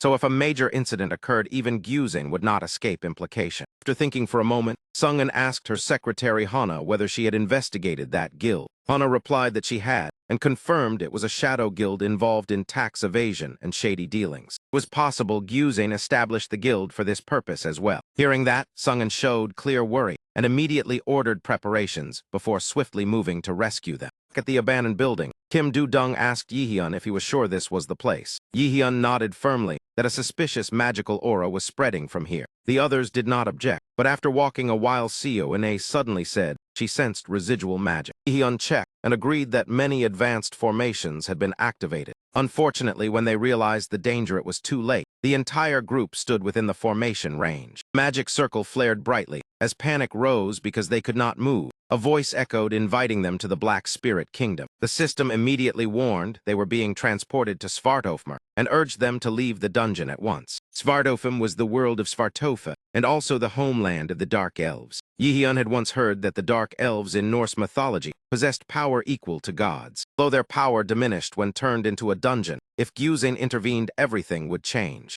And Ho Ian muttered in disbelief that Gu Jane could use high-level teleportation magic. What was his true identity? Park Sun-ji stepped forward at that moment, saying Min Ya-hun had called him in case the worst happened. But even with additional help, the current situation was not much better. Seeing everyone confused, he stated plainly this was the world of Dark Elves, where even a rank conquest found survival difficult. One misstep, and all of them would die without exception. Facing the heavy atmosphere, Yihyun spoke to reassure them that they would leave safely, and he would ensure it. The first task was to find those still alive. The dark dungeon lit only by faint energy stones. Seo-ine suggested using light projection, but Yihyun stopped her. He created multiple light spheres and tossed them into the air to illuminate while avoiding drawing attention. After walking for some time, manager-passenger halted and suggested a rest, since they had been moving for quite a while. Yihyun agreed and extinguished the light spheres. His friends immediately asked why he did so. Min Za-hun explained that dark elves were accustomed to darkness and could shatter light spheres, so they had to adapt early. Hearing that, Seo-ine stopped complaining and simply took out Lai's medicine prepared in advance to resist mana pressure. During the break, Yihyun conceived an idea to shorten the search time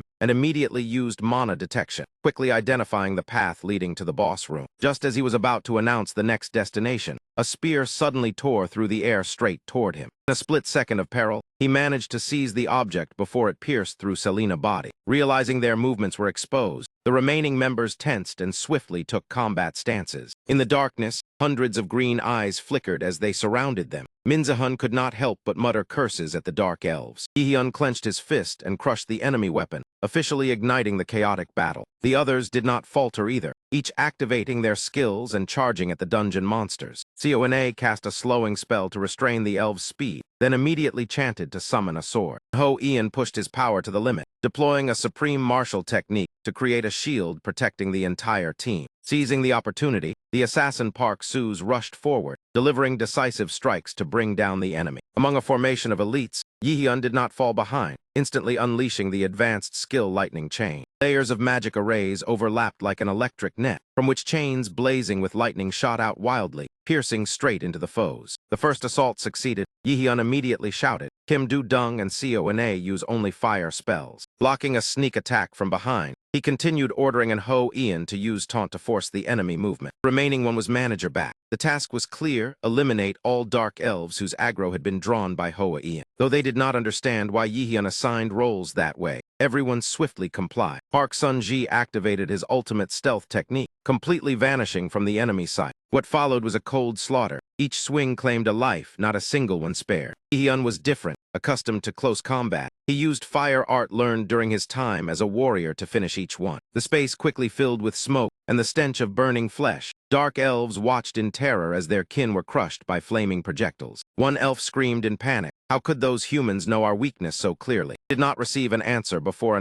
Ian pierced through him. Yihyun casually added a chain bolt to send him to his grave. Thanks to Min Ya-hun command and their seamless coordination, the group wiped out the elves without a single injury. Without allowing rest, Min Ja-hun urged everyone to keep moving because time was running out. He sensed the aura of survivors on the left path. If they arrived late, no one might be saved. How could you ruin everything like this? Gu Jane roared in fury. Kim Seok-jai trembled and bowed his head in apology. That man coldly said deaths caused by opening the gate were normal and could be covered up. Not fearing strong enemies but fearing foolish allies, Gu Jane slammed the table and barked for silence. That alone made Kim Seok-jai break into a cold sweat. Yet Gu Jane's anger had not subsided, and he continued threatening. If any student survives and comes out, you know the consequences, Kim Seok-jai. In the dark dungeon, a girl staggered forward carrying an unconscious young man on her back. She stumbled and both tumbled to the ground, sobbing in despair thinking death was certain. Fortunately, Min Ja-hun group arrived in time. After using healing medicine, the two quickly recovered. Once they were fully conscious, Min Ja-hun asked what had happened. They took turns recounting that as soon as the group fell down, they were ambushed by dark elves. Everyone was captured, only the two of them escaped desperately. Yet their bodies were overloaded with mana, and they eventually fainted. The girl lowered her head in guilt. Yihyun understood they blamed themselves for leaving their teammates. Did not reproach them, for facing enemies beyond one reach only happens in films where victory is possible. After a few words of comfort, he asked where those captured were being held. The girl immediately replied that someone was controlling the dark elves, and all prisoners were taken to him. The second issue was raised. Who brought you here? The young man gritted his teeth and said directly, the mastermind is Principal Gu Jane. Everything became clear. Yihyun affirmed he could sense the monster's aura, and the path behind led to them. He decided to go alone to rescue them, instantly sparking dispute as the girls opposed while the other two understood his strength. They knew following would only hinder him, even die together. The manager sighed and reminded him to return immediately if it was too dangerous. And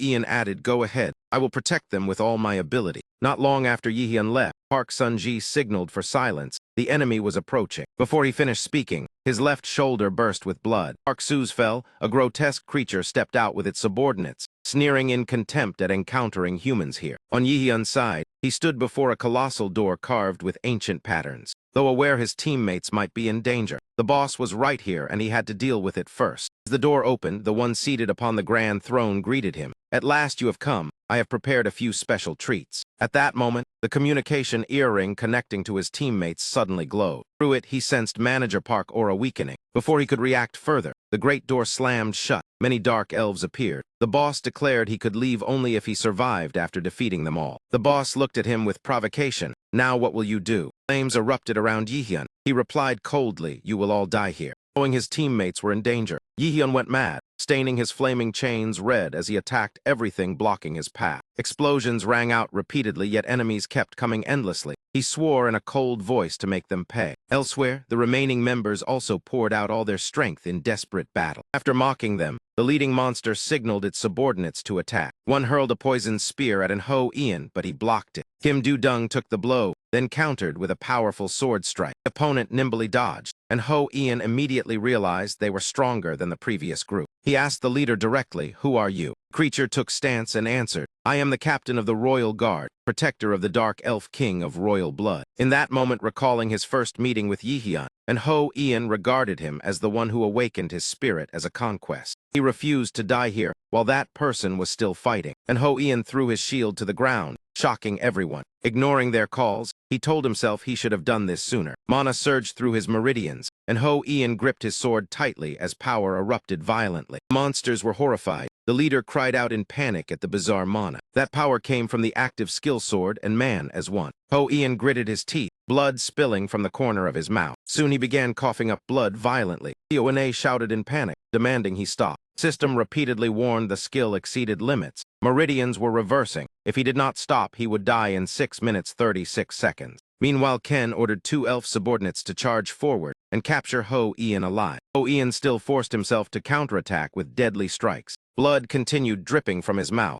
Possessing an S-rank skill from training, his body was not strong enough to bear it. Sword and man as one was meant only for those who had reached the pinnacle of swordsmanship. Only then could body and blade truly become one. Ho Ian seized every second before reaching death threshold to continue fighting. That creature called himself Ken. With unstable power, Ho Ian could not defeat him. The only thing he could do was stall for time. As long as it still had meaning, Ho Ian chose to fight to the end for the honor of a true conquest. Ken laughed mockingly, amused by the desperate struggle. Yet in Ho Ian's heart remained only one obsession: to keep his promise. That person had to be him, even on the brink of death. Ho Ian smiled and said Ken would never understand his ideal. Poured out all his strength and dashed forward with wind-like speed. Ken let out a light laugh filled with disdain. He tilted his body to evade the sharp blade, then casually countered with a sword slash toward Ho Ian's neck. Ho Ian swiftly turned to block and stepped back. HMPH, lowly creature. Ken kept cursing, and the task of making him fall would be carried out by Ho Ian himself. The young man did not bother replying, and poured all his strength into continuing the assault. The two sides collided violently, power erupting so fiercely that even the air trembled. Even Ken had to frown under that heavy blow. Yet Ho Ian was not much better off. Sensation like lightning surged through his body, sweat pouring as he struggled to endure. The user body is gradually disintegrating. Danger. Immediate skill withdrawal required. All his muscles fell into paralysis, his blood vessels severely clogged. At the most critical moment, Ken seized the chance to counterattack. Ho Ian could only watch helplessly as he was blasted away. His body had completely reached its limit. Knowing he was about to fall, he did not look back and poured every last bit of vitality into one final strike. Ho Ian's eyes blazed fiercely. He leapt high into the air and slammed down, creating an earth-shattering explosion. Elf blood splattered everywhere, yet the one struck was only a subordinate. Even as his body was torn apart, that man had not expected his commander to hide behind him and shove him forward as a shield. Truly a monster rather than an elf. Do not worry, you are still useful. Ken sneered in praise. Subordinate turned to ashes. Ho Ian spat out a mouthful of blood in fury. Before he could finish cursing, Ken stabbed straight through him with a sword. The lesson learned was that when facing a treacherous foe, do not expect to reason with him. At the same time at the boss location, Yihyun's radiant chains flared. Not far away, inside a cage, 3 people lay unconscious, blood pooling beneath them. Yihyun recalled the 10-minute mark he had promised Ho Ian. He opened his eyes. The flames around him instantly burned even fiercer. In a mere instant, Yihyun's fire incinerated the entire swarm of dark elves surrounding him. Fools, do you think numbers alone guarantee victory? Along with the mocking smile of the Elf King, the dark elves swarmed in like ants. Yihyun narrowed one eye at them and calmly asked, "Why not? Just a mere human, yet you dare be so arrogant." From the beginning, who has truly been useless? That remark struck straight at Yihyun's pride. Since childhood, he had heard insults like that far too often. Pride was pride, anger was still anger, so many that he had long grown sick of them. A massive surge of energy erupted, making the Elf King shudder. He roared and ordered his subordinates to surround and kill at once. Active skill activated, Crimson Fire Prison. Countless blazing red chains spun around Yihyun. He charged forward and unleashed a flaming punch into the faces of the nearest elves. I have always wanted to test this new skill. Thanks to you for the opportunity. I should offer my gratitude. Dark Elf King stood frozen like stone. He watched helplessly as his people were swallowed by flames until nothing remained but ash. Bastard, do you think I will spare you after this? The Elf King roared in threat. Yihyun suddenly paused.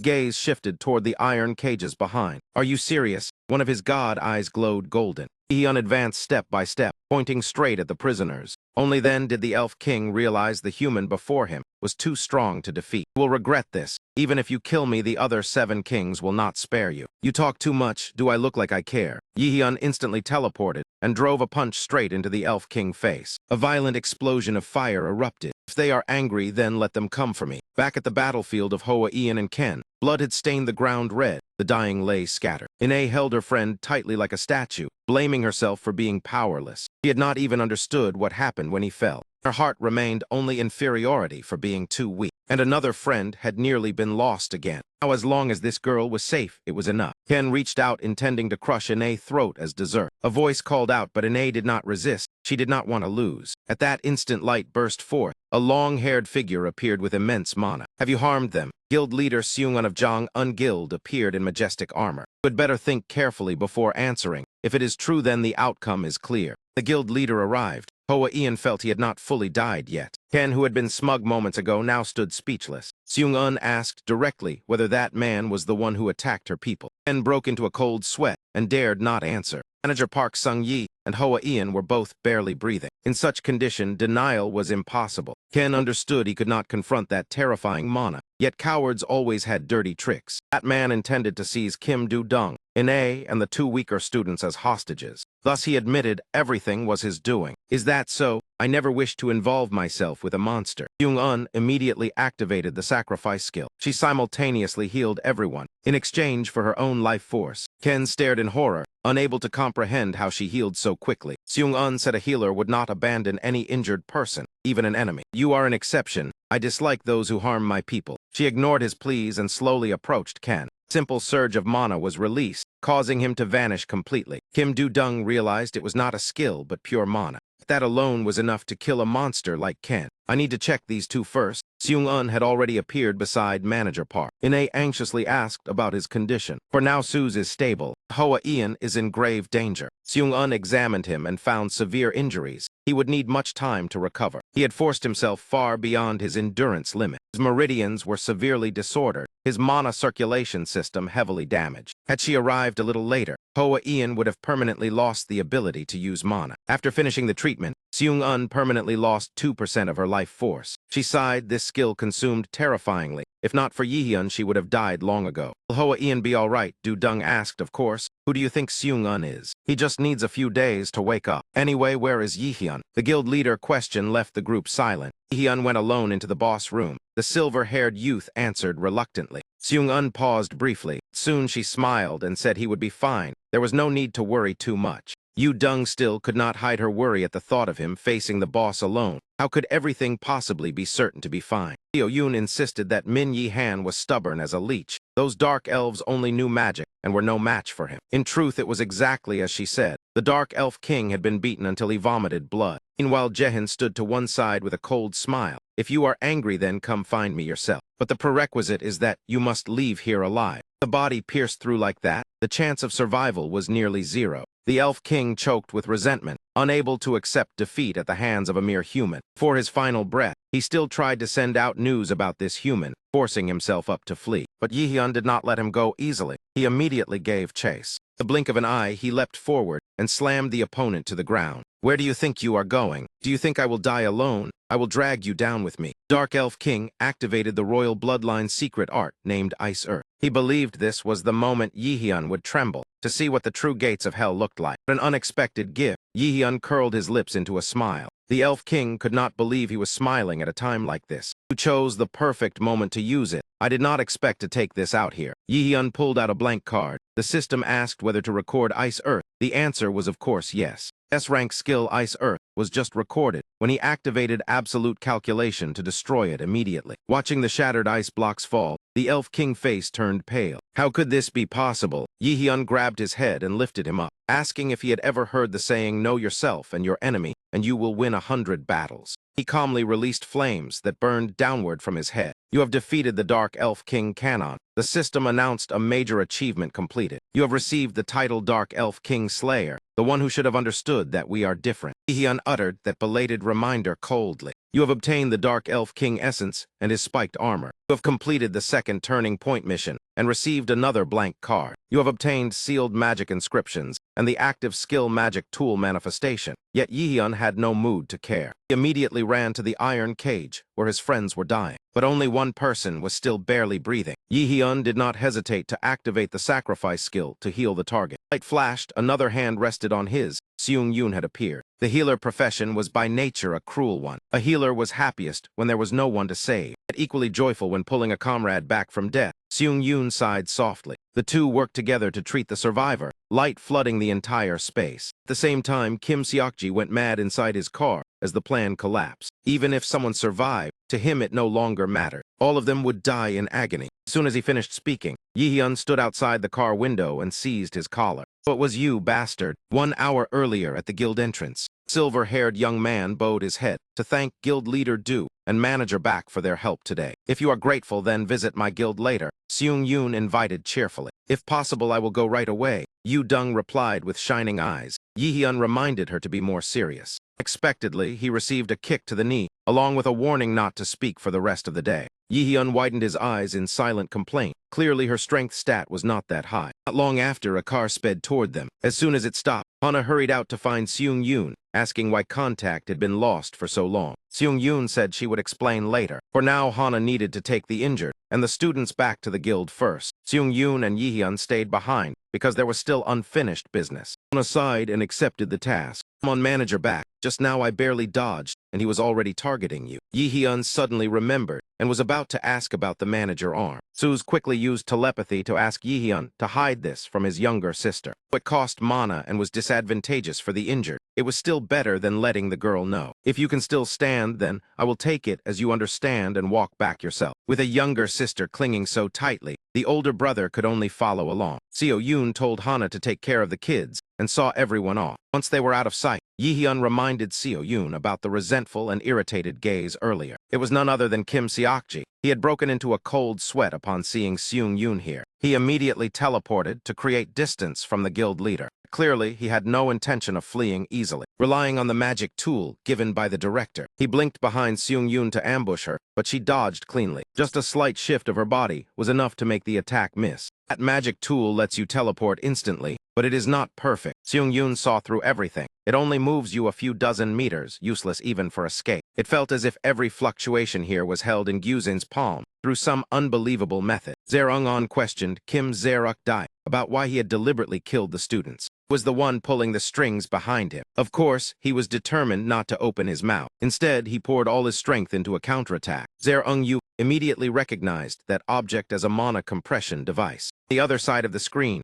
Gyuzin also understood that he was nothing more than a pawn that had outlived his usefulness. Kim Zeok-dai panicked when he saw the woman before him reveal a mocking smile. "I think that thing is enough to defeat me." Only now did he realize why he had failed to detect the seal earlier. Even so, in his eyes, that man was still just a fool. "I do not need you to confess who stands behind you, because I already know it is Gyuzin. From the very beginning, I never expected an answer from you. Then why bother asking and wasting the effort?" The sphere in Kim Zeok's hand began to crack. The mana device would shatter if infused with energy beyond its limit. That meant he would hardly survive. Zerung-yuan truly flew into a rage and unleashed a terrifying technique. Dark clouds and brilliant golden lightning gathered above Kim Zeok-dai's head. The moment the lightning struck was the moment he was sent out of this world. That was the skill Thunder Shift. This was a rank lightning skill. Its power depended on the caster. Although it was the same rank as Yihyun's light strike, its might far surpassed it. After returning safely, Ine once again fell into a love-struck daze. In her mind, she kept replaying Yihyun's unbelievably cool move. Face flushed red when she realized he could reverse magic on the spot. Even knowing she still had to work much harder, she could not suppress her feelings and told herself she would thank him later. The next day, the media surrounded Muse Academy to question Principal Gyuzin about the student incident. However, all of them were blocked outside the barrier. The Academy's reputation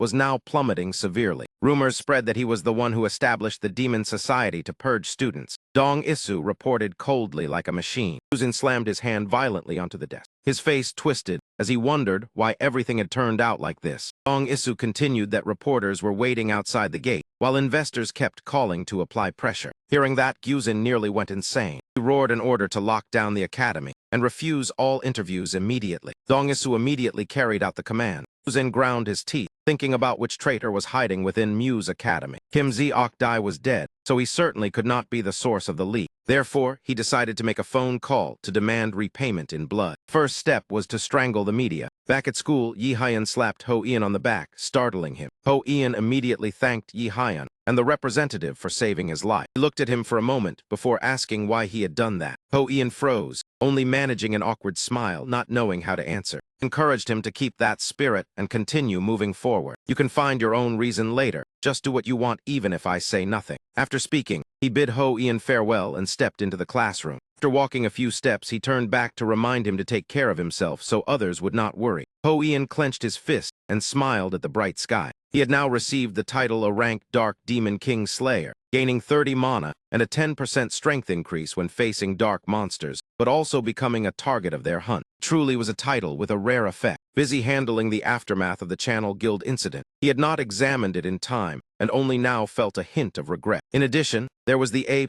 rank Dark Demon King essence, which provided powerful recovery and permanently increased mana when used with the S rank Dark Demon King Cauldron that granted 25 strength, 25 mana, and 1500 stamina. This was incredible. With this, he would not have to worry about lacking strength or mana. As for the essence, Yi Hyun decided to leave it to Yi Sang. Just imagining it was enough to picture how excited his older brother would be over the new material. The final spoils were a level 1 activation skill for manifested magic constructs. Skill allowed the creation of mana armor when needed in battle. The higher the level, the stronger the manifested magic construct produced. When the sustaining mana was depleted, the magic construct would automatically disappear. The item rank was random, and if it was too high, it would automatically adjust to suit the user's level. Trying it out immediately, in the blink of an eye it became a dagger, far beyond expectations. The value of this item lay not in fame, but in its practicality. On the black market, a famous brand armor set could cost up to 10 million won. That meant each use of the skill could create an armor set of equivalent value. As he spun the dagger in delight, it suddenly glowed, startling its owner. Equipment Mistutane has reacted. You have met the conditions to unlock all functions of Mistutane. You have acquired the passive skill Mecha Genius. Dagger immediately transformed into a brilliantly radiant blade. From now on, every construct you create will be upgraded to blue quality. Borrowing it temporarily, and it was already like this. The luck was truly insane. At last, Yi Hyun understood the true function of the ring that previously could only be partially used. Before, he had wondered why it was classified as a weapon. Now it was clear. With an opportunity served right to him like this, who would refuse? Deciding to go train immediately, refusing would truly be foolish. Next morning, the magic review examination officially began. The exams of Mills Academy were notoriously difficult, forcing countless students to retake them due to the fierce competition and brutal difficulty. The exam was usually divided into 2 parts, written theory and practical application. The practical portion included potion brewing and dungeon raids, all of which would be broadcast nationwide. Meanwhile, Ho Ian was facing the risk of being kicked away by Kim Do-dung for dozing off. He awkwardly scratched his head in apology for not having wiped his drool in time. You fell asleep while writing. Do you know the midterm exam is coming soon? Fail again and you will be traumatized by textbooks forever. Kim Do-dung shouted. Ine lowered her head behind her book. She only hoped to increase her manifested form as much as possible. Watching the scene, he could only force a helpless smile. One fair, one dark, yet both equally weak in theory. It was he who had suggested hiring a tutor, since their improvement would benefit him as well. He just had not expected such a disastrous sight. Ho Ian's eyes reddened with tears, feeling as if his life was over. See you at the exam prep course, Ine said in a state of near exhaustion. Kim Do-dung braced her hands on the desk and activated dark teacher mode to interrogate them. Have you two finished chatting nonsense? Stand up straight. The next 2 subjects are wave step comprehension and sweep thinking. He looked at the ceiling and sighed. It would hurt less to smash his own foot than sit here. A few days later, students stepping out of the exam room cried out about the terrifying difficulty. 2 seconds later, they regained their composure to continue admiring girls. The highest scorer in the rookie hunt was Ine. Kim Ju-young and Min Yi-han also appeared. They were both top scorers of the military entrance exam. Everyone could only marvel that people of the same caliber gathered into one group. Ho Ian was also part of this F4. Surely all of them had done extremely well, making the crowd openly envious. Hearing those words, Min Yi-han could only sigh. Being talked about like this was better than being hated. Do-dung turned to ask Ine how her exam results were. She immediately looked as if her soul had left her body, her face pale as though she had just bid farewell to life. Kim Do-dung reluctantly explained that both of them had already tried their best. The problem was not the method, but that Ine and Ho Ian were simply not born for the academic path. Min Yihan let out a bitter remark in frustration. Ine heard them whispering and speaking behind her back, feeling wronged as she spoke up to say she could hear everything clearly. If you can hear it, then good. That means you should study properly and diligently. Where there are people who admire, there will naturally be those who harbor jealousy. A typical example was that young man, grinding his teeth as he declared that this time he would definitely defeat Yihyun. Friend beside him could only surrender helplessly. No matter how it turned out, he would still lose. Please stay away from Yihyun, or you will end up wasting effort carrying yourself to the hospital. But even the two top scorers had their miserable moments. Seeing Du Dung blown black in the face made he laugh uncontrollably. Glancing at that pitch-black lump, he could not understand what that man was so proud of. Yi Sang had not intended to speak, but when he pressed him, he had to stammer out a reply. Well, actually, at this rate, both of you will fail the subject. The two of you almost have no talent for alchemy, older brother. That girl deals heavy mental damage. Yi Han cursed inwardly. After so much practice, he was still terrible. Now he could only try to avoid a failing score. Yi Sang scratched his head, completely helpless. Mother, is there really no way to save the two of us from failing? Yi Sang said there was still one path. They had to use a special item. It was a monster called the moonfly, living only in extremely clean places without dust or pollution. This species was so rare that each year fewer than 100 circulated on the black market. Grinding its outer shell into powder would optimize the effectiveness of potions. For the sake of their grades, Min Yi Han and Kim Du Dung had no choice but to go see Kag and so on. The moment she saw the two of them, she narrowed her eyes and asked what they were doing there. This unfriendly attitude naturally stemmed from their previous tense clash. I have a proposal for you. He went straight to the point. I will not help with anything. Get out. So unbluntly drove them away. Are you sure about that? Who do you think you are? You are only planning to offer a few points. She curled her lips. Cash is fine or sign a contract. 30 million won.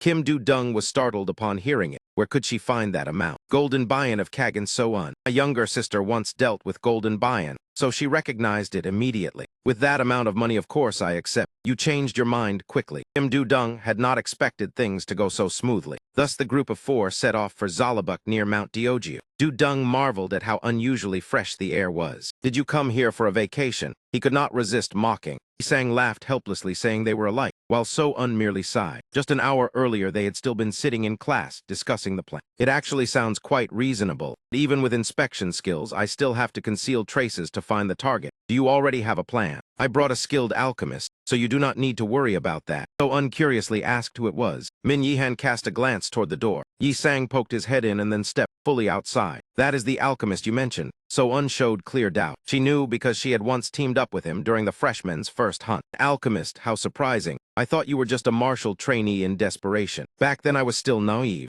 Lost in conversation, the two of them fell behind. The group had to stop and call out. So Un realized Yi Sang was very different now. He looked much more cheerful and quickly walked ahead. Yi Sang hurried after her with difficulty. Moonfly was a natural monster that could be encountered in the real world. There were many theories about monster habits and habitats, but most believed mana after the explosion had transformed creatures into monsters. Therefore, Yi Sang chose this area as the ideal place to search for moonflies. However, So Un still reminded them that this species was extremely hard to. Even so, Kim Du Dung and Min Yi Han placed their full trust in Yi Sang. If he says it is fine, then it is fine. He reluctantly explained that Yi Sang said he had a strong affinity with insects. Du Dung had not yet understood when Yi Sang suddenly shouted that he had found traces. This is the sign of a moonfly. At this point, it was So Un's turn to act. She activated her inspection skill to scout the path. Before long, she had determined their location. Du Dung was about to shout when Yi Sang hurriedly reminded her that if they made noise, the fireflies would fly away. The group stopped before a pitch-dark forest.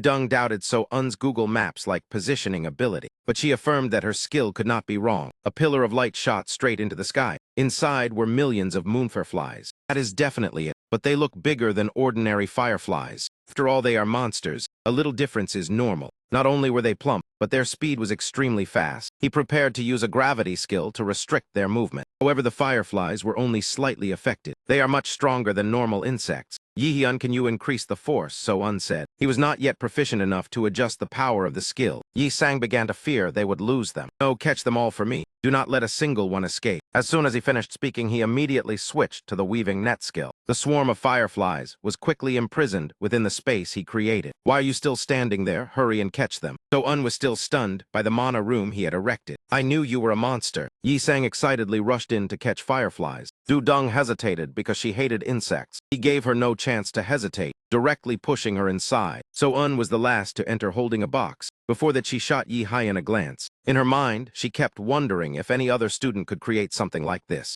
Even third-year students could not accomplish it. She could not understand where this monster had come from. Hey, do not touch it, it is startling. Turning back, they saw Du Dung covered in the sticky substance of the fireflies. Yi Sang failed to save her in time and stood there laughing gleefully. Returning to Li Yi Sang's alchemy workshop, the two cauldrons of Du Dung and Yi Hyun were still pitch black as usual. Therefore, the final step was to add the moonfirefly shell powder. Potion began to change, causing Ho Ian and Ine to widen their eyes in astonishment. Worked very hard to create this. Yi Sang smiled proudly as the filtration process continued. The purity must reach at least. Before he could finish speaking, his expression darkened. The two cauldrons turned a deep crimson. Yi Han excitedly said this speed was both fast and dangerous. It had succeeded in no time. Ho Ian and Ine also expressed their admiration. Only Yi Sang forced a smile. His cauldron reached 51%, while Du Dung's was 47%. He did not know if it was acceptable. A few days later, the results were clear. Of course, it was not acceptable at all. Du Dung lowered her head while Min Yi Han's face was black as coal. You two truly have no talent. It felt like you were summoning monsters rather than cooking ingredients. Hitting right at the sore spot and saying it loudly, it truly provoked the pride of the strong. Meanwhile, Ine rose to first place. Ho Ian, despite trying very hard, only ranked 29th. He placed 31st, while Du Dung was the most miserable, using top-tier materials yet falling to 42nd. In any case, they still had to rely on brother Dare Sang for support. The two of you reaching this level was already very good. Min Yihan still had not calmed down, grinding his teeth in anger. Looking at the current situation, it truly was not very promising. Seeing that, Ho Ian quickly found an excuse to slip away first to clear his head. There were still several tests left, so Kim Du Dung was determined to recover her points. But the mock exam was more difficult than expected. Freshman Hunt, the Azure test, and the Crimson Inferno simulation gathered all the knowledge learned, so the difficulty skyrocketed. Not only that, the difficulty was further raised by the team formation method based on current scores. At this moment, Kim Du Dung had a score value of 14. She calculated very carefully because each team had to have 4 members, and the total score could not exceed 50. Ian was valued at 17, while Selena was 15. He did not expect himself to be rated so highly. In his previous life, he only had 6 points and had once been very happy to join a decent team. But this time, the result was worse than expected. It could not be denied that this team formation style was too unreasonable, forcing top-ranked students to pick lower-ranked ones. Who gave that authority? While he was thinking, a white-haired young man approached to strike up a conversation. Familiar face, the very one who had mocked Yihyun in his previous life. In this life, he changed to a friendly demeanor to pull him into his team. Chu Han-sung revealed a fake smile. Yi Hyun responded with a cold attitude and spoke very little. That man took the initiative to bring up team formation and boasted that he had a score value far lower than his actual strength. You have 20 points, so it must be hard to find teammates. I will help, he said. Min Yi-han stood up and sneered. This type who flatters the strong and tramples the weak could be found everywhere. So he bluntly replied there was no need. Chu Han-sung still tried to hold on, but Yi Hyun only replied that it was unrelated. I can pass the test on my own. To me, you are useless, even. After saying that, Yi Hyun turned his back and completed the cooperation, with 2 other friends right in front of Chu Han-sung. According to his memory, those 2 had once abandoned Min Yi-han in the simulated dungeon. Now they stood here afraid of being rejected by Yi Hyun. Chu Han-sung ground his teeth in anger at being excluded. He stormed off resentfully and swore to make Yi Hyun regret it. Yi Hyun met again the 2 who had once abandoned him in a cafe. They themselves were aware of how badly they had behaved, but Yi Hyun had no intention of holding their hands to fail together. Kim Jina and Park Seo-gu had low evaluation scores because they had withdrawn safely in the simulated dungeon. These 2 were clearly worth more than Chu Han-sung, but who would fill the final position in the team? Min Yi-han had invited that person, none other than Kim Ju-young. How could Kim Jina forget the scene of being blocked by Kim Ju-young back then? Called me here to team up with these 2. Meanwhile, Gyuzin was being besieged by a series of bad news after the student death incident was exposed. The old man was furious enough to smash furniture. After pouring mountains of money and still failing to silence the media, his rage was understandable. Only one force was strong enough to confront him. It was the Lotus Guild led by Yu Seung-an. Gyuzin was almost certain that she had interfered. He had no choice but to endure the loss. Once public opinion subsided, he would continue the old plan for the Nordic objective. Back to the 4-way meeting in the cafe. Kim Jina and Park Seo-gu did not even dare look straight ahead. Then I can consider the old matter settled. Are you really fine with pulling them into the team? Du Dung asked. I know you 2 feel uncomfortable even though and I once told everyone to withdraw. That was the best choice at the time, and I want you 2 to understand that. Kim Do-dung temporarily believed it, but still had doubts. What is the real reason you chose them? You alone could achieve full marks. Yi Hyun had to admit his friend was truly perceptive. There are two criteria for forming the team this time. First, must hate using. Second, must keep everything in the dungeon secret. My deeper reason is Gu Jane. I want to use this exam to overthrow him. That is bold, going big without fearing a fall. Min Yi Han was very curious to see what connections Gu Jane would use this time to escape. Soon the day of the practical test arrived. Lecturer Park Hae-zoon was in charge of the second part of the practical exam. He was also a subordinate of Gu Jane, the replacement for Kim Z-ok-dai. This exam was broadcast live nationwide. It was an opportunity for students to display their abilities before the entire nation. At the same time, it was pressure to fight under the gaze of the whole country. This moment has finally arrived. Let us begin. Min Yi Han took on the role of leader of Team D. Their team was sent to the Plain region. Mission was to clear the entire dungeon and bring back the cluster core. The first floor required eliminating all monsters and finding the path to the second floor. While Park Seo-gu was still doubtful, he had already recognized this place was created from spell Hema. Looking at the scattered pillars of fire everywhere, Kim Do-dung also agreed with that assessment. He asked everyone to scout first to gather maximum information in case of unforeseen events. In addition, he needed to retrieve one item. Kim Jina curiously asked what it was. "You will find ice grass," Do-dung replied, "but enduring this heat for long would be exhausting. Moreover, the fire here was extremely dangerous." Seo-woo remarked that Do-dung and Yi-hyun were both experts. Yi-han considered it natural, because survival was always the top priority. He activated mana detection to locate the ice grass, then quickly led the whole team to move. After finding the ice grass, he told everyone to gather as much as possible and store it in their packs. He remembered Park Seo-gu had once achieved high scores in alchemy class, so he assigned the potion brewing task to him. The system announced that the live viewing room would soon open and reminded them to be careful with their words. Drones began approaching to record footage. Yi-hyun disliked this, but also saw the advantages. Setting that aside for now, 4 C-rank monsters were approaching. The entire team immediately deployed formation. Everyone quickly took position, according to Yi Hyun's instructions. The monsters were lava tremor masses. Park Seo-gu took the initiative to provoke them. He reminded everyone to keep their distance, because a single touch would cause the lava tremor to explode like a bomb. Kim Ju-young had already prepared a spell in her hand, but had not yet received the signal to act from Yi Hyun. Still said it was not time yet, just as viewers began pouring in and discussing excitedly. Immediately after that, Yi Hyun gave the order to act. Kim Do-dung instantly launched water arrow, cleanly eliminating one. Kim Jina also poured out her strength to cast fire in support. Min Yi Han silently calculated and realized there was no better place than this position to unleash Ice Earth, and it was right in front of the camera lens. He revealed a calculating smile. The climax should not appear too early. They had to wait until everything reached its peak for the explosion to be truly effective. Therefore, at this moment, Yi Hyun only deployed Ice Rain.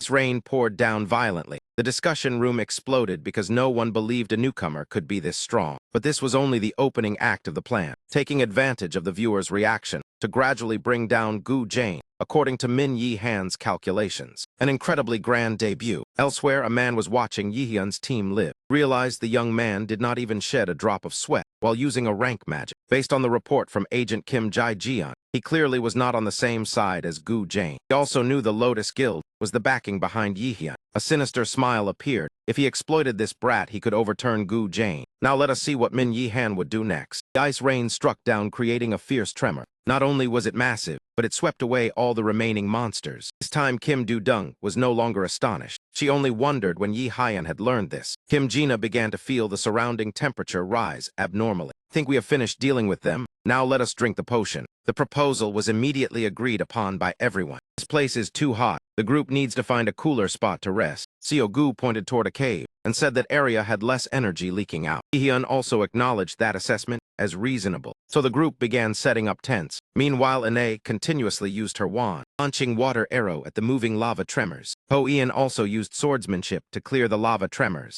Ho Ian wondered whether it had already ended. Ine also felt that if it were only this, then the dungeon was too easy. "I also think the monsters are weaker than imagined, even easier than the simulated dungeon." During that, the young man behind turned purple with anger. A single careless sentence was enough to make them pay. Meanwhile, Ho Ian fought lava slime in close combat without being injured at all. Truly, life was unfair. Ho Ian believed he had already handled everything. Nay also agreed and thought they should speed up. The two squad members looked at each other in panic. If those two were already like that, then how terrifying was Min Yi Han. Team D, led by Yi Hyun, had finished setting up tents and began brewing potions. "I think it will take about an hour to finish," Seo Gu said while looking at the cauldron. He considered that acceptable. That was enough. Seo Gu smiled, saying he would try to be as fast as possible. Du Dung tilted her head back, complaining about the heat, remarking that this dungeon truly was simulated from Spellhema. He took the chance to tease his friend. Childish exchange made Kim Gina laugh, remarking how close they were. Kim Du Dung almost flared up at being teased, but on second thought the incident in the simulated dungeon was not entirely those two's fault. However, fear overwhelmed reason, so she could not think further. Everyone, I want to discuss the next plan. At that moment, he began to present a new idea. After hearing it, Du Dung appeared worried about the chances of success. Yi Hyun, on the other hand, was extremely confident in the probability of success. Clock showed 12 hours 4 minutes, the perfect time to stir chaos. As soon as Min Yi Han turned his back, he activated the carried plane connection magic filled with instability. The sound restriction was immediately removed. The live stream discussion room went wild, people excitedly guessing whether Yi Hyun had begun hunting and where the other two were. All members of my team are safe. Everyone need not worry. He smiled and spoke to the audience. Viewers were shocked because they could only hear his voice. This reaction had been anticipated, so he immediately explained. I slightly modified the structure of the carried plane. Very pleased to meet everyone. I will officially begin the live stream. On the other side, Gu Jane was also watching. Meanwhile, he continued speaking endlessly. A live stream without hearing my voice would not be interesting, right? Arkezun turned pale and asked Gyuzin whether it was all right. Gyuzin waved his hand, saying it was just a slight headache. His brow had already darkened. This absolutely must not happen. Carried plane was created by countless mages, including himself and academy lecturers. It was incomprehensible how Min Yi Han had interfered. Principal Gu, I think we should punish Min Yi Han, Ha Jun proposed. This was also what Gyuzin wanted, but he could not because there was no applicable rule. He could only force a smile. No one expected a student to be able to modify the structure of the plane, something originally created by countless academy mages. Even so, Gyuzin felt temporarily at ease, because students were not allowed to reveal confidential information. Violating this would result in expulsion, and once they signed the pledge, their hands were tied. Just as he was feeling confident, he personally called out Principal Gu Jane's name. Yes, many people are curious about him. Everyone already knows about that accident. There are many truths being concealed. Gu Jane stiffened. And as for whether I fear expulsion, everyone need not worry about that. I tell everyone who the principal favors most. He only cherishes the strong who remain alive. Possessing strength is the unspoken law of Muse Academy. Do you think Principal Gyuzin would dare to expel me? This public provocation drove Gyuzin insane. He realized Min Yi Han had calculated everything in advance. Unfortunately, he understood it too late. Lecturer Park Ha Jun immediately spoke up when the exam ended. Expel Min Dai Han right after the media calms down. Hire at least 2 veteran rank experts. We will deal with Min Yi Han. Gyuzin was determined to make Yi Hyun pay a heavy price. If he expels me while my score remains high, it would be no different from swallowing his own words. Would he dare? The online community erupted in discussion about the drama, revolving around the infamous Principal Gu Jane. This was exactly the effect Min Yi Han wanted. The media had turned their backs. Everyone was curious how he would cover it up this time. Rewinding a few minutes earlier inside Team D's tent, I will modify the auxiliary space formula to ensure viewers hear us clearly. Gu stood there blankly, momentarily unable to understand what was happening. The first step of the plan is to bring down Gyuzin before public opinion. We only need to follow the audience's wishes to draw them to our side, he explained. Even so, Du Dung was still uneasy, worrying that the old man would play tricks and push everything out of control. He reassured her that there was no need to worry. He still had the greatest advantage, the viewers supporting them from behind. Moreover, there was no rule prohibiting interference with the auxiliary space formula. This was the moment the stream about the dungeon expedition truly began. This is a special event we prepared just for everyone. We hope you enjoy it. In the comment room, someone praised Yi Hyun for leading naturally like a professional streamer. Even so, Du Dung still felt somewhat afraid of those viewers. That remark was unintentionally picked up by the microphone. Immediately, the comment room erupted once more. Kim Du Dung weakly explained that she was easily hurt mentally, so she felt quite pressured. He encouraged her to endure for the sake of the larger plan. Du Dung understood that, but still had psychological barriers that were hard to overcome. He had experienced that feeling as well. He had many times wanted to give up because of online hatred. Now things were different, and they still had much to do. The two of them approached a surging lava waterfall. He told the audience he would show them the hidden space here. Right after that, the excavation process quickly began. Kim Do-dung activated thief skill combined with strong wind. Yi-hyun simultaneously used gravity control to dominate the area. It was time for the audience to see how a regressed expedition leader conquered a dungeon. At the same time, behind Mill's academy, Kim Jae-yeon was on the phone with a mysterious man. He received orders to contact Min Yi-han immediately after the test. But are you certain the Jong-A Guild stands behind Min Yi-han? That is the key issue causing her hesitation. The other party asked her to quickly contact Yi-hyun to pull him to their side. In return, they would let him take the initiative in the cooperation terms. After hanging up, Kim Jae-yeon also felt that managing an expedition leader like Yi-hyun would bring long-term benefits. The problem was that Gyuzin was also targeting him. She had to observe further before making a decision. Back in the dungeon, he embraced Kim Do-dung, then signaled to jump, and the two shot into the air. A scene that should have been romantic like a drama instead resembled wrestling, making the audience extremely excited. When Min Yi-han steadied himself mid-air, Do-dung could not hide her excitement. Min Yi-han exclaimed that just as you said, there truly is a hidden foothold here.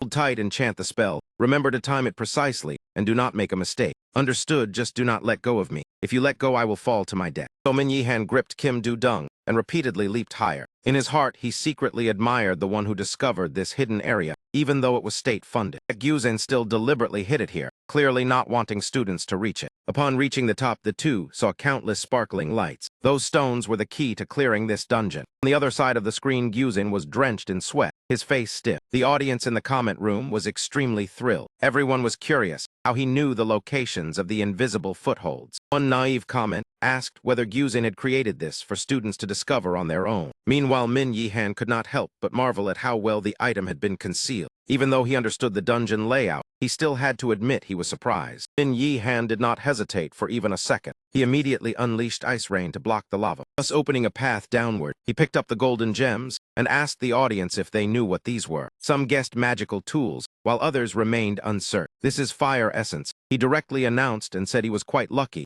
Surely there were many other key items. System displayed fire essence information. B-rank item, greatly increases fire resistance for a short time. Consumed it increases fire resistance by 300% and cannot be activated a second time. Gyuzin created an extremely realistic dungeon environment and used rewards as motivation. That is why the pieces were hidden. But clearly, this was not something ordinary students could reach. The audience discussed excitedly about the immense value of fire essence and the academy's wealth. Mill's academy hides items in such accessible places. Then let us keep moving. Min Yi-han had no intention of stopping. We have only obtained one item so far. I truly wonder what expression Gyuzin has right now. I hope he is not satisfied with just that. I still have many gifts I have not given him yet. Min Yi-han laughed inwardly. On the first night of the midterm, second round of the practical exam, Min Yi-han and Kim Ju-young returned to the tent to rest briefly. This time Park Seo-gu had finished the potion made from ice grass. The medicine was so bitter that Do-dung almost collapsed on the spot. Yi-hyun reminded her that, although hard to drink it, was mandatory to make conquering the dungeon easier. Do-dung understood that. It was just that the medicine was truly hard to swallow. Park Seo-gu encouraged her, saying good medicine was usually very bitter. Do-dung gritted her teeth, drank it in one gulp, and then fell flat onto the ground.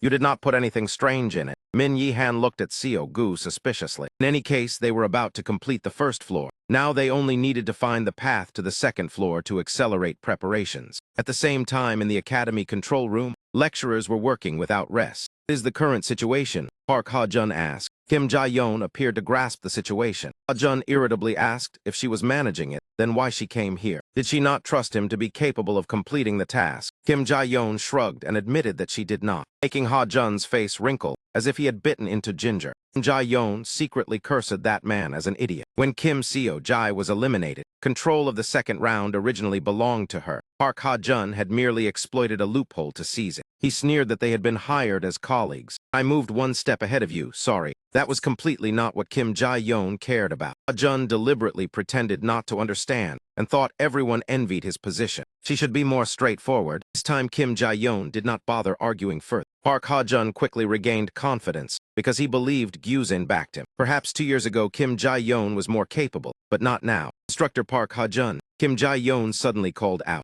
Let me remind you of one thing. Look carefully at the rope you are clinging to and see if it is rotten. It is already rotten. Well then, goodbye. After saying that, she turned and left. That attitude made Park Ha-jun grind his teeth in anger. She was still as arrogant as ever. Park Ha-jun believed Principal Gu would soon regain his prestige. The current obstacle was nothing. Meanwhile, Team D had entered the second floor. The mission was to hunt high-level monsters and find hidden treasure. Completing it would automatically advance to the third floor. Elsewhere, the white-haired man asked Yi-hyun's father whether he still looked like someone from a lowly class now. Speaking one way, but having been completely seen through. You mean that powerful enemy? How dull, you truly are unbearably bland. Whitehair believes the father of the two Han is acting rashly, while the opponent is merely a mortal. It would not take them much time to remove that obstacle, but what would the next step be? Could it be that he will remain trapped in the Bifrost Bridge as nothing more than a gatekeeper? I will personally deal with that strong enemy, so you need not worry. He was born as nothing more than a seed of evil. Goat Han could not help mocking both gods and humans as equally foolish. That is right, nothing has changed and nothing ever will. I will soon prove to you that this is entirely correct. Moon in.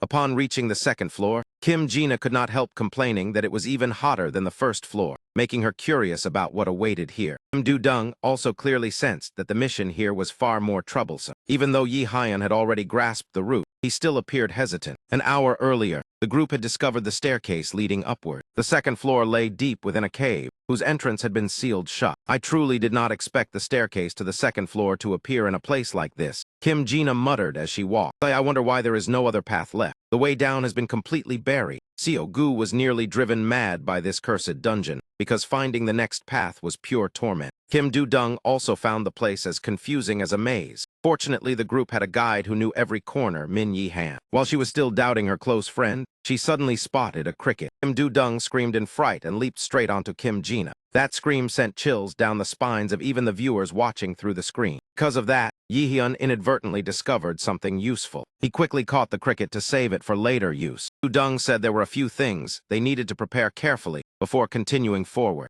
Goten took out several fire essences, causing Du-dung to turn pale. Do not tell me we have to eat those. The other two shared the same thought, their expressions no better. Min Yi-han merely smiled gently. Come on, do not look so sour. Then he changed his attitude in the blink of an eye. While I am still being kind, hurry and eat. Good grief, we really have to eat it. Though unwilling, they ultimately had to close their eyes and swallow it down. Crimson Inferno is designed with 3 floors. The target insect is located on the final floor. While still here, Min Yi-han would handle any issues that might arise. First, they needed to find the boss and clear the second floor. And before facing it, I know a place that may hide treasure. Are you all curious? Only a madman would refuse treasure. The viewers were also excited, though Yi-hyun's true goal was another item within the dungeon. They were searching for was the fire salamander, a creature with a habit of collecting shiny objects such as crowns. Therefore, their nests often concealed many useful items. A viewer quickly looked it up and confirmed the information matched Yi-hyun's words. Some wondered how Yi-hyun knew about the items inside the fire salamander nest. He merely replied that he had learned about it before. And of course, that was not wrong. The hidden treasure of the second floor was a replica of Ba Meng, a sword that once appeared in the Cannibalism saga around the 1200s in Germany. It was rumored to have been used to slay dragons, similar to Tianfi Thunder Division, possessing overwhelming and destructive power. The original once belonged to a German conqueror named Ba Lach. If the original was an S-rank item, then this replica was still highly valuable within its tier. But what is the weakness of the fire salamander? Kim Jina asked curiously. Its belly. Du-dung always had a firm grasp of theoretical knowledge. The fire salamander had tough outer scales, making it difficult to inflict damage. Only its belly was significantly softer. Therefore, focusing attacks on its belly would easily defeat it. The most common method was to use ice magic. Jina marveled at Du-dung knowledge. Teacher Kim added that the best moment to strike was right after they had eaten, because they moved sluggishly then. That was why Yi-hyun asked everyone to prepare thoroughly before the hunt. If they could also find hidden treasure, that would be even better. Yi-hyun did not hide his greed at all. The deeper they went, the higher the temperature compared to other areas. Without the fire essence, Seo Gu believed he would have been in serious trouble.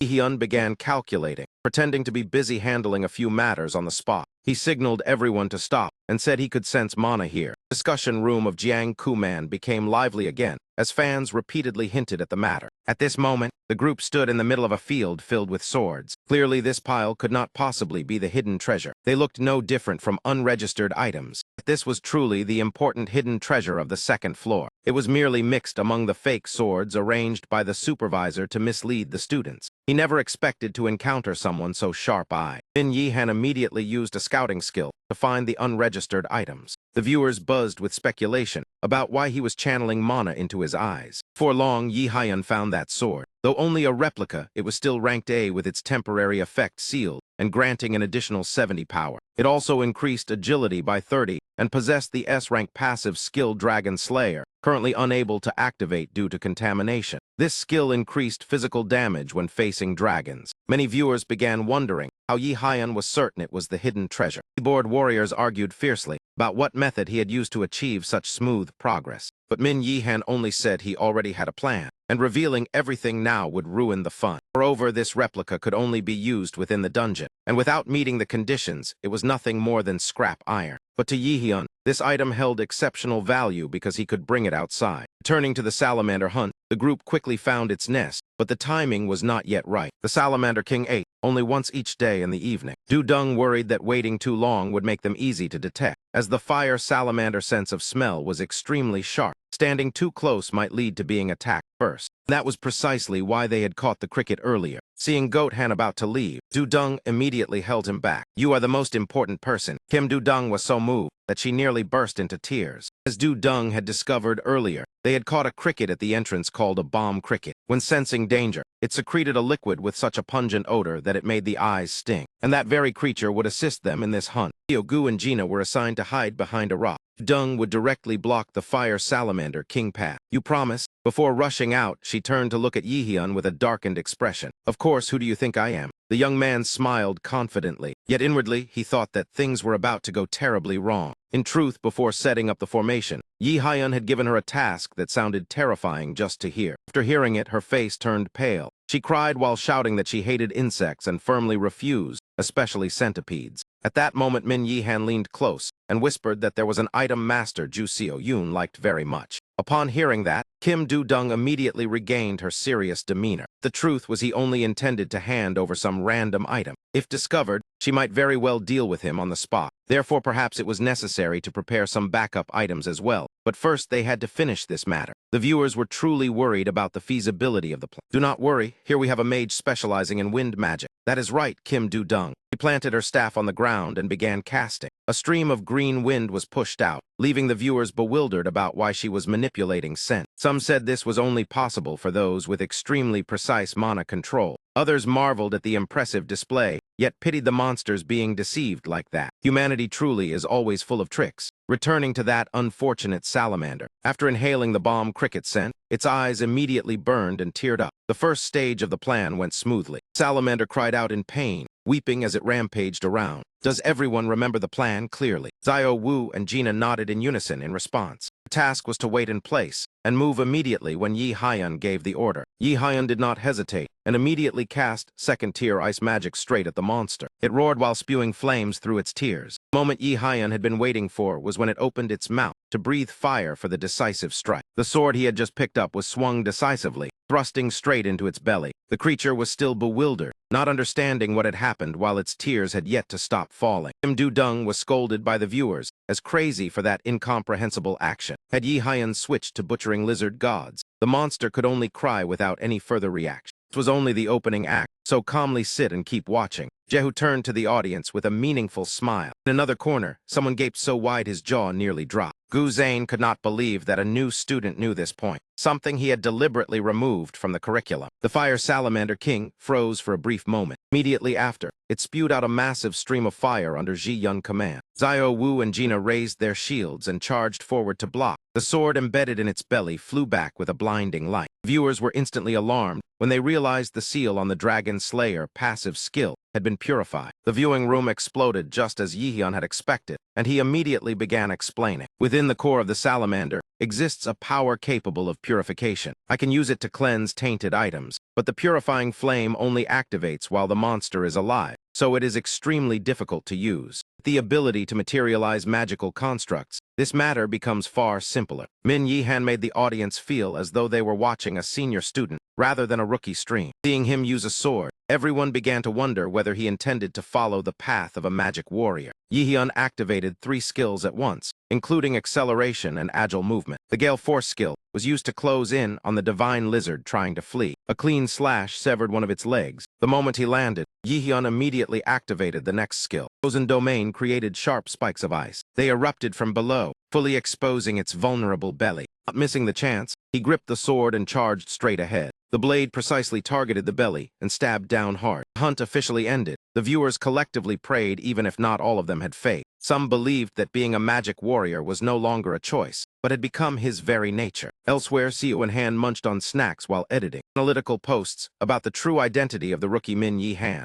A long and detailed article quickly attracted a massive number of views. Guildmaster Du also read the article and could not help but laugh. "This is why you proposed that to me. Only Min Yi Han could come up with such an idea." An hour before entering the dungeon, he had told her about the interesting event that would occur during the midterm broadcast. Seo Yoon believed discussing guild matters like that carried significant risk. Therefore, he suggested she simply observe the plan and only intervene if truly necessary. Everything unfolded exactly as he and Sun Ji had calculated. The guild master did not disappoint them. "Contact the reporters immediately. Right now, I suppose Gu Zane is about to face a major storm." Everything was proceeding according to the plan Yi Hyun had arranged. Seo and Han Post saw its views skyrocket, yet she still did not understand why she had been dragged into this matter. In truth, before the second round, Yi Hyun had sought her help. Not knowing the full story made Han grow more curious the more she read. Still, reading the viewers' praise was quite enjoyable, so she grabbed more snacks and continued watching. Back in the dungeon, Yi Hyun found a B-rank super enhancement ring with potential to rise to A, allowing short-term mana amplification. Wearer could learn the overload skill, but due to the lack of super enhancement stones, its effect was not yet stable. Overload was a rank skill that amplified mana and increased spell power by 1.5 times for 5 minutes. After using the skill, the user could not manipulate mana for 5 minutes. This was originally the Academy reward for the midterm exam,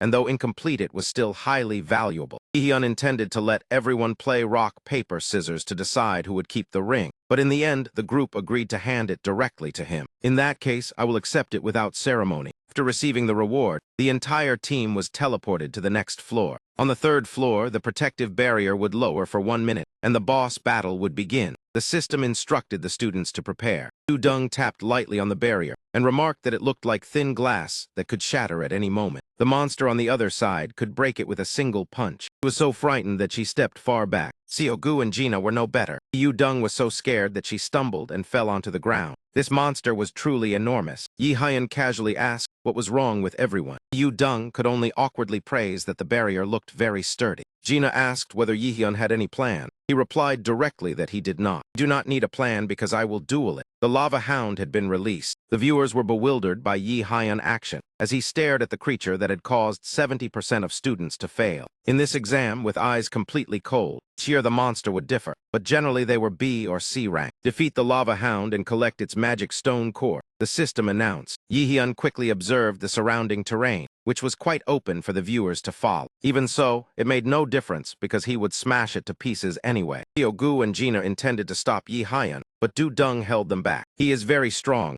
A monster of this level is not his opponent." As proof, Yi Hyun charged directly into a head-on confrontation with the hound. This was a B-rank monster, so when Du Dung said that, Gina chose to trust him as well. There was no choice but to believe, because Yi Hyun had even considered finishing it with the next strike. He activated the 4th-tier Gale Force skill, combined with Frost to raise a solid wall of ice, and used mana detection to probe. Next came a chain of attacks so smooth that the viewers felt as though Yi Hyun had predicted every movement. The lava hound had a sturdy body and extremely heavy attacks. There was no shortage of ways to kill it. Bind it tightly with chains and unleash a rain of ice. But only held for a moment. It was enough for the ice to seep in and destroy the joints. Finally, throw a few precise water blasts at those points to end the battle. You have successfully defeated the dungeon boss monster. Min Yi Han victory was so effortless it was hard to believe. Viewers wondered who the real boss was. Yu Dung expression twisted as she watched. She clearly felt that each reunion made her close friends stronger, as though the gap between them kept widening. However, the test was not over because there was still one more task: to have Gu Zane overthrown today. They could not yet return to reality. You found the previous fight too short. There is still a grand show ahead. I will show you a battle with a hidden monster. The group returned to the trembling lava waterfall from earlier. The viewers were curious about what purpose Team D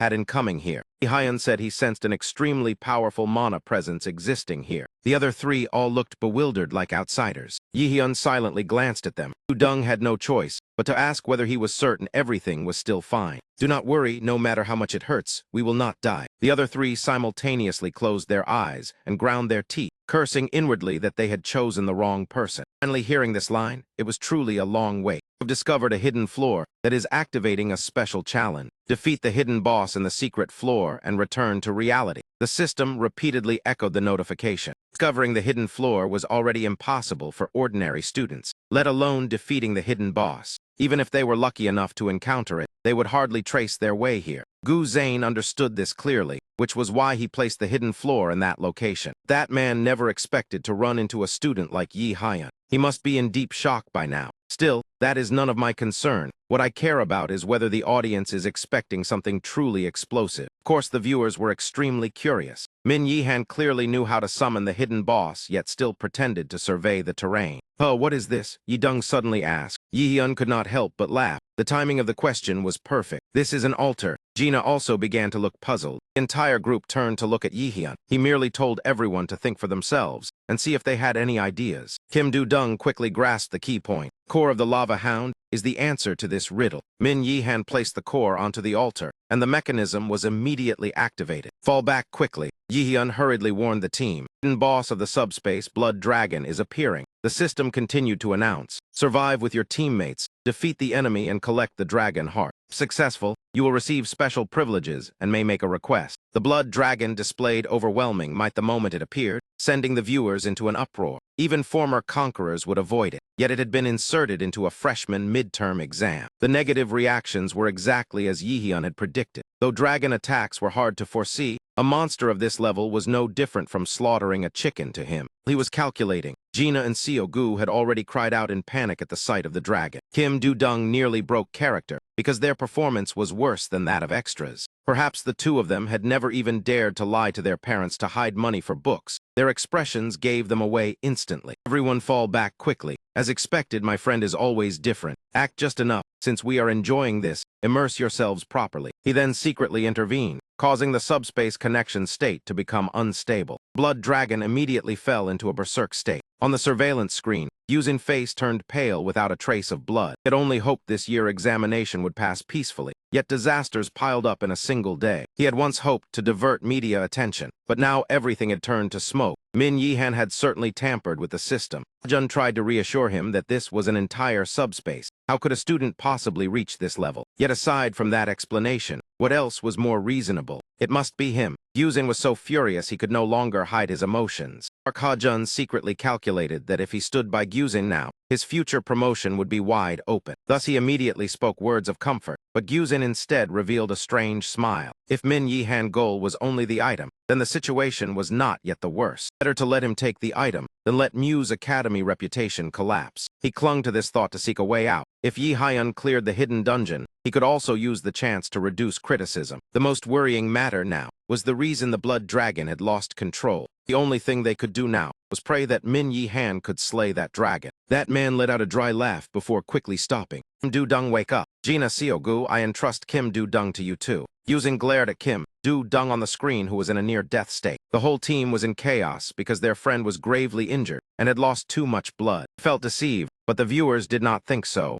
Public opinion immediately surged in a fierce wave of outrage. Even if Yuzin smashed the table to pieces, the situation could not be salvaged. On the front line, Min Yihan quietly smiled, curious how Yuzin would feel being manipulated before the media. Public outrage continued to explode. Min Yihan used telepathy to ask Du-dung if she was all right. "Did you really get hit?" "Of course not. Am I that expressive?" Du-dung secretly laughed as well. No one would guess that the tense friendship seen earlier had merely been acting. Even Kim Do-dung injury had been created by a simulated blood loss skill. Truly a genius actress. Perhaps I should study acting. With this beauty, it would be a waste not to become an actress. Korea would lose a talent. Do not make me laugh. I am still pretending. Yi-hyun struggled to suppress his laughter until he trembled. Yi-hyun quickly shifted focus back to fighting the dragon, reminding her to keep the other two safe. "But brother, I am supposed to be the injured one. Could finish this dragon swiftly, but that would not be entertaining." So he let it breathe fire for atmosphere, also pretending to dodge. "Dodge lightly, do not overdo it or it will look fake." Told everyone to focus on defense, then drew the sword Ba Meng.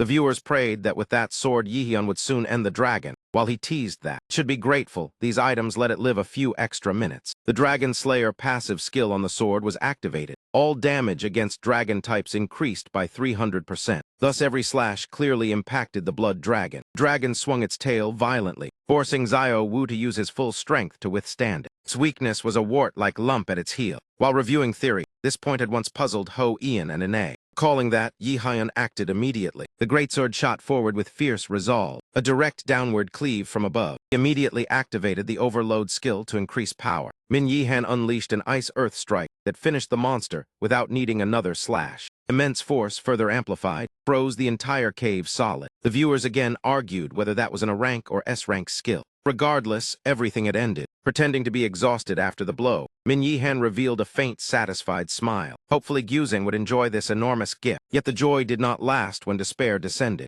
Gyuzin shouted into the phone trying to explain to his partners, but received only cold replies. There was no more opportunity. No one believed him anymore. Park Ha-jun could not block all media because someone had already moved ahead. Gu Zane went mad with rage and struck Park Ha-jun straight into the wall. That man understood Yi Hyun had backing behind him, but it was too late to reverse the situation. Lotus Guild released all related documents. The backing of Min Yihan was finally revealed. His representative, Ayu Seung-yoon, personally submitted the dossier, official documents regarding disciplinary measures against Muse Academy, and the detention order for Gu Zane. In short, students had been pushed into danger, and the one behind it was Gu Zane directly manipulating everything, at the same time bribing high-ranking officials for personal gain. The arrest warrant was issued and gained support from other guilds. Therefore, the National Conqueror Association Management Board approved the documents, and all attempts at intervention were invalid. Everything was settled. Gyuzin was arrested immediately. Meanwhile, Yi Hyun and the group were surrounded by reporters for interviews. Due to the Academy confidentiality agreement, I cannot disclose too much. This is already the third time. I do not want any more students or friends to lose their lives. He did not speak much, yet every word struck deeply. After speaking, he stepped aside to allow the injured to be taken for treatment. Almost forgot.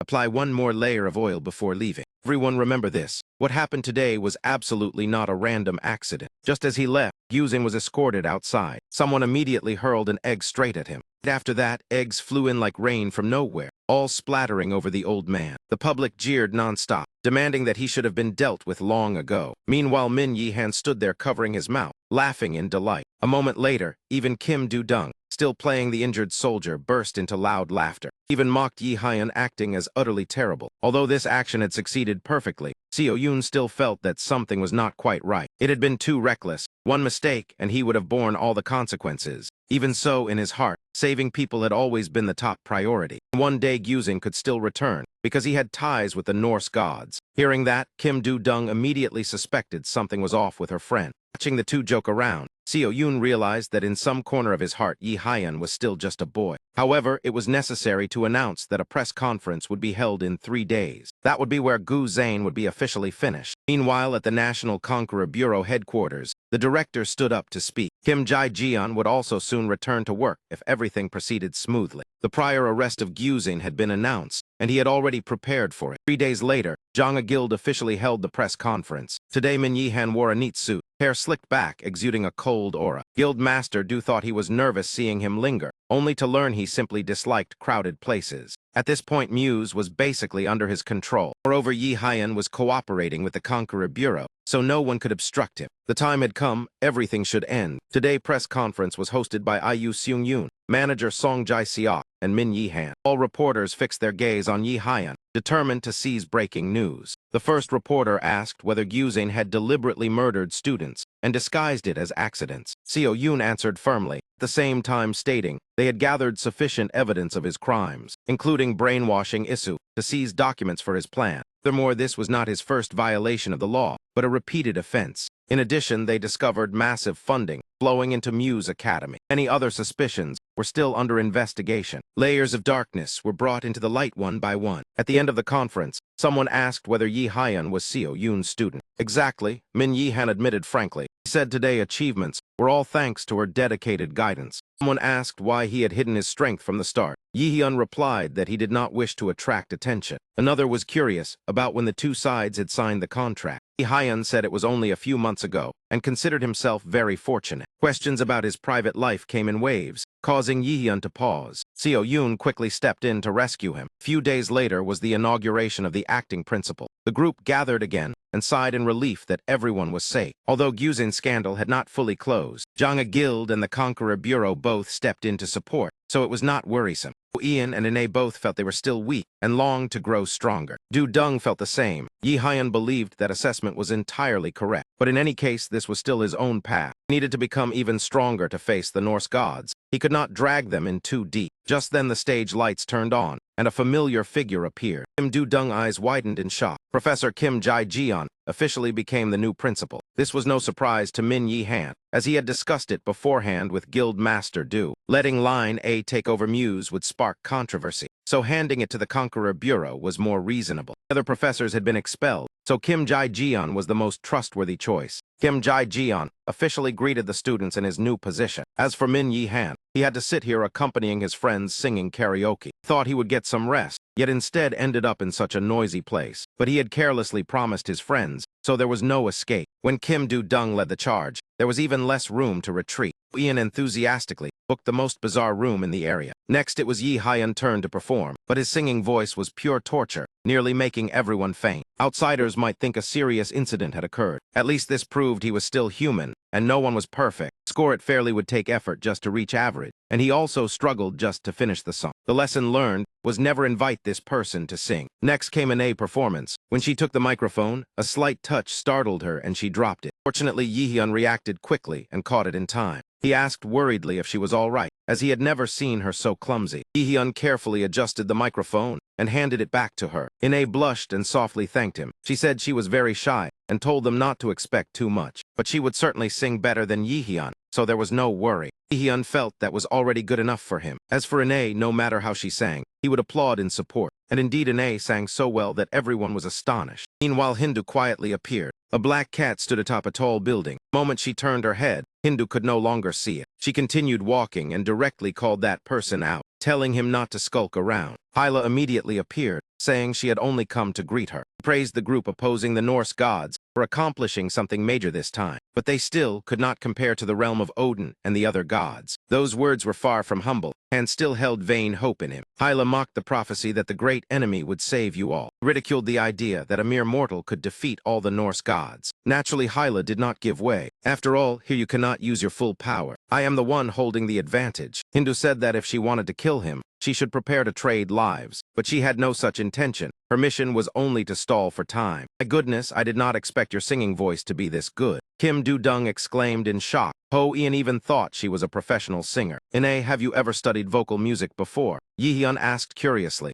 Ine said she had never studied, leaving everyone utterly surprised. It is really not bad, right? Ine asked cautiously. Of course, if it were bad, we would walk on our heads. The other three answered in unison. After saying that, Kim Du Dung pulled the whole group up to choose a song for Ine, and Ho Ian immediately joined in, leaving Ine startled. Her face flushed bright red from everyone enthusiastic cheering. This was only the second time in her life that Ine had stood and sung in front of others. Watching close friends laugh and joke happily together, Yi Hyun suddenly realized these were rare peaceful moments in his life, and spending a little time enjoying this sense of relaxation was not bad at all. Next day, Yi Hyun returned home and gave his mother a gift. She was both surprised and delighted, yet curious about what was inside. It was a bank book. Yes, it is my allowance money. Looking at the balance in the book, Yi Hyun's mother froze, thinking of children his age who only cared about having fun while her son was completely different. Yi Hyun, did you earn this money yourself? Yes, I am giving it all to you. At last, Yi Hyun said what he had kept hidden for so long. He only wanted to hug his mother tightly and tell her that her son had made it. Before this, Yi Hyun had been too busy to have time to care for his mother. After regressing, he had changed a great deal. His greatest goal now was to protect his family and friends, at the same time to eliminate Odin and end all suffering. He would not let that old man take away what he treasured. From now on, you will not have to worry about money anymore. His mother rushed forward and hugged Yihyun tightly. You must have endured so much, right? I understand everything now. Faced with that gentle comfort, Yihyun could not hold back his tears. Just then, someone knocked on the door. Yihyun quickly wiped his tears and went to open it. To his surprise, Ine was standing outside. Behind her was Kim Do-dung, grinning proudly at having tricked him for the first time. What brings you two here? My house is having a barbecue, so we wanted to invite you.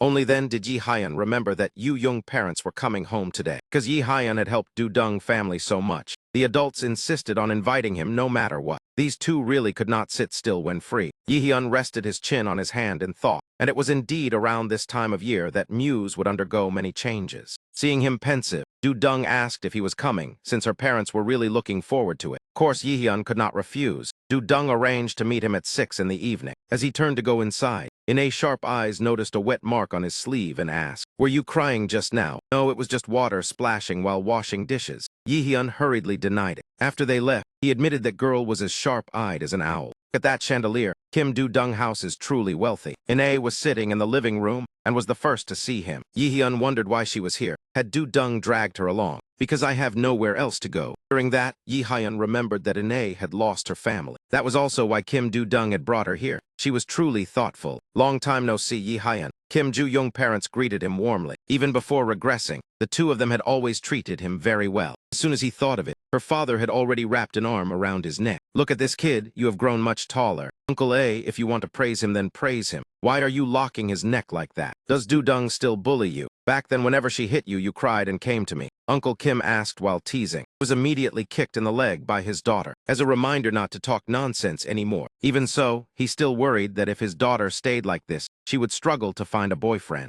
Why not be her boyfriend yourself, Yihyun? Since you are here, let me suggest it. That single sentence left all three speechless. Do-dung is a bit stubborn, but she is very kind and intelligent. Seeing her father talk too much, Kim Do-dung pinched him. "Dad, go do the housework, and you two Min Yi-han." Father Kim eyes brimmed with tears, unsure whether he or his daughter held the authority. Finally, it was dinner time. Do-dung kept praising her father cooking while looking at the dishes. Father Kim proudly said he used to be a professional chef, so this was completely ordinary. Kim Do-dung wished Ho-eun and Yi-hyun mother were here. Everyone was busy, so they would gather another time. Do-dung father sat down at the table and thanked Yihyun for helping Do-dung during the midterm exam. Yihyun modestly said he had done nothing. While everything had been an act, this father was so serious that it made him embarrassed. Kim Do-dung smiled and signaled him not to worry. Mother Kim was also glad he was safe. "Actually, when I heard you chose to study magic, I was very surprised. Whatever the reason, thank you. And you are becoming more handsome every day. I wish my daughter could bring home a boyfriend like Yihyun." Kim Ju-young joked. That joke made Ine sadly put down her chopsticks. Yihyun asked if she was all right. Ine said she was, but she clearly did not look happy. Perhaps he had seen it wrong. Meanwhile, in another house, a storm was brewing. "Do you know what you have done? You saved students out of pity." The father scolded his son harshly, because he himself had nearly been arrested like using. Everything had started from the son, so his anger exceeded all limits. Ho-eun had just begun to speak when his father shouted him down. "And Ho-jaeon, you must become the strongest conqueror in Korea. Everyone must be beneath your feet. No matter the cost, you must defeat Min Yi-han." "Stop it," at last Ho-eun cut in. He had tried to persuade him many times, but it was useless. His father always believed one had to step on others to rise. Thinking of his sincere friends, he made his own choice. "I do not want to live the way you do. This is my life. Do you know what you are saying?" The man lunged to grab him, but Ho-eun firmly pushed him away. "Live for yourself. Live properly." After saying that, Ho-eun turned and walked away, ignoring the shouting behind him. Ho-eun did not want to use tricks to defeat Yi-hyun. He wanted to compete fairly with his friend. Back at Do-dung house, Yi-hyun tilted his head and remarked that her parents were truly affectionate, even going on a movie date at midnight. Do-dung said they had been married a long time, yet were still like newlyweds. Seeing it was nearly midnight, Yi-hyun intended to leave, but Do-dung kept him a little long. "Stay a bit longer, my dad will scold me." Kim Do-dung did not understand his meaning. "I think they would not like me staying late when they are not home. If I go back, they will immediately lecture me." Do-dung believed as long as nothing improper happened, it was fine. Ine also nodded in agreement. Even so, Yi-hyun still decided to leave exactly at midnight. "There's something I am very curious about. May I ask?" Ine said, gathering all her courage. Are those two really dating? Yihyun rubbed his forehead and shook his head with a soft laugh. How could he even come up with something like that? Why, you mean him with me? Kim-do blushed crimson, stammering without forming a proper sentence. Ine said the two of them looked extremely close. Even their parents thought the same. In their eyes, the two of them simply had no conflicts at all, and their relationship only stopped at the level of friends. After hearing the explanation, Ine turned red and hurriedly apologized. In the blink of an eye, it was past midnight. Yi Hyun stood up and prepared to go home. On the way back, sensing HL, he turned his head and told her to speak quickly if she had something to say. It was already late, and she still intended to follow him. He was not surprised at all. He already knew she would appear. Last time he had sensed an extremely powerful surge of mana, something no human could possibly possess. She spoke frankly, Yihyun. He had to complete the second trial as soon as possible. They could not delay any longer. Odin had already begun to make his move. At the same time, the Norse gods gathered to discuss a plan to bring Yihyun under their control. Odin sat at the center and asked in a deep voice whether there was any news about him yet. Thor sneered and told Odin not to worry too much. Even if the prophecy mentioned him, in the end he was still just a fragile human. What could mere insects possibly accomplish? Another god agreed with Thor. Even if they were not omnipotent in Miska or the human realm, they were still gods. Humans could never defeat gods. There was still one being whose power was being drained dry in that area. Prophecy had never been wrong. Odin spoke slowly. He truly believed humans could become a threat. Odin, the purple-haired goddess, smiled. Her eyes filled with pride for her husband. Humans were a race that constantly evolved and learned. He had witnessed it himself. Odin was cautious, which made him frightening. Sometimes knowledge was granted to the weak rather than the strong. They still had not eliminated that crucial target. The power of the prophecy could only protect him for at most 10 more years. Yet it did not rule out the possibility that he would grow stronger during that time. That was why Odin sent Himdor down to the human realm. He was strong enough to kill a single human and thereby prevent a great threat to the Norse gods. Moreover, somehow, the power of the prophecy was gradually weakening. Perhaps they did not need to wait the full 10 years. It was very possible they would soon personally end him. Odin's companion stepped forward and lightly patted his shoulder. Every plan had to be extremely careful. Odin maintained his vigilance. No prophecy had ever declared that they could overcome fate. Everything lay within his will, Odin. Back in the dark alley, HL told Yi Hyun that the power of the prophecy was fading. He did not understand why, when it was supposed to endure to prevent the past life from repeating. The reason was simple. Sending him back in time had consumed far too much of the prophecy power. Even for gods, returning to the past was always taboo. The fact that the prophecy power still existed until now even surprised HL. And she also wondered who had ultimately paid the price for all of this. As soon as she finished speaking, a fragment of ancient language suddenly flashed through Jehun's mind. He suddenly understood that he had to overcome the second trial to become stronger. HL seemed satisfied that he grasped it so quickly, then suggested changing locations to end the conversation. There they could discuss the upcoming test and the enemy he would soon face. Yihyun revealed a clear look of shock. He did not expect his opponent to be that pale-skinned god, the one who could see the near future and had been imprisoned in a strange prison. Even HL was surprised that Yi Hyun knew about him. After all, Yi Hyun was a great enemy, so he had spent effort researching the gods. The problem was that Himdor had appeared. Would he still have time to complete this test? Do not worry, she had already bought him time. Thanks to HL, Himdor was currently struggling. He roared in fury that they dared imprison him, a great god in such a place. Do not think an ordinary prison can hold me, Himdor roared, even as his pale white body was tightly bound by strands of darkness. HL had spent a considerable amount of power to achieve this, so she truly hoped Yi Hyun would make good use of the opportunity. So where would this trial take place? At that moment, the television broadcast an urgent news report. Regrettably, the 11th expedition to conquer the Great Relic had failed again. Balak of the European Association would participate this time, carrying many expectations. Yet the first challenge, named Proof of Qualification, had still not been overcome by anyone. The association also admitted they were not very confident about the next attempt. And that location was Iceland, the center of legends about the gods, a place that concealed the secrets of the great relics left behind by the giant. Those great relics had originally been created specifically for Yi Hyun, a carefully calculated region meant to nurture him into someone who could once again defeat Odin. Wait, once again meant what? Even HL was stunned, not understanding why she had used that phrase. How could Yihyun possibly know about this? In any case, if he could not pass the proof of qualification, he would not be able to enter inside. Proof of qualification. Yes, and only he had the ability to overcome it. Once successful, the path leading to the great relic would open. Meanwhile, Balak had already arrived in Iceland and was also watching the news. His face twisted in rage as he shouted what that damned relic actually was, that even he could not enter.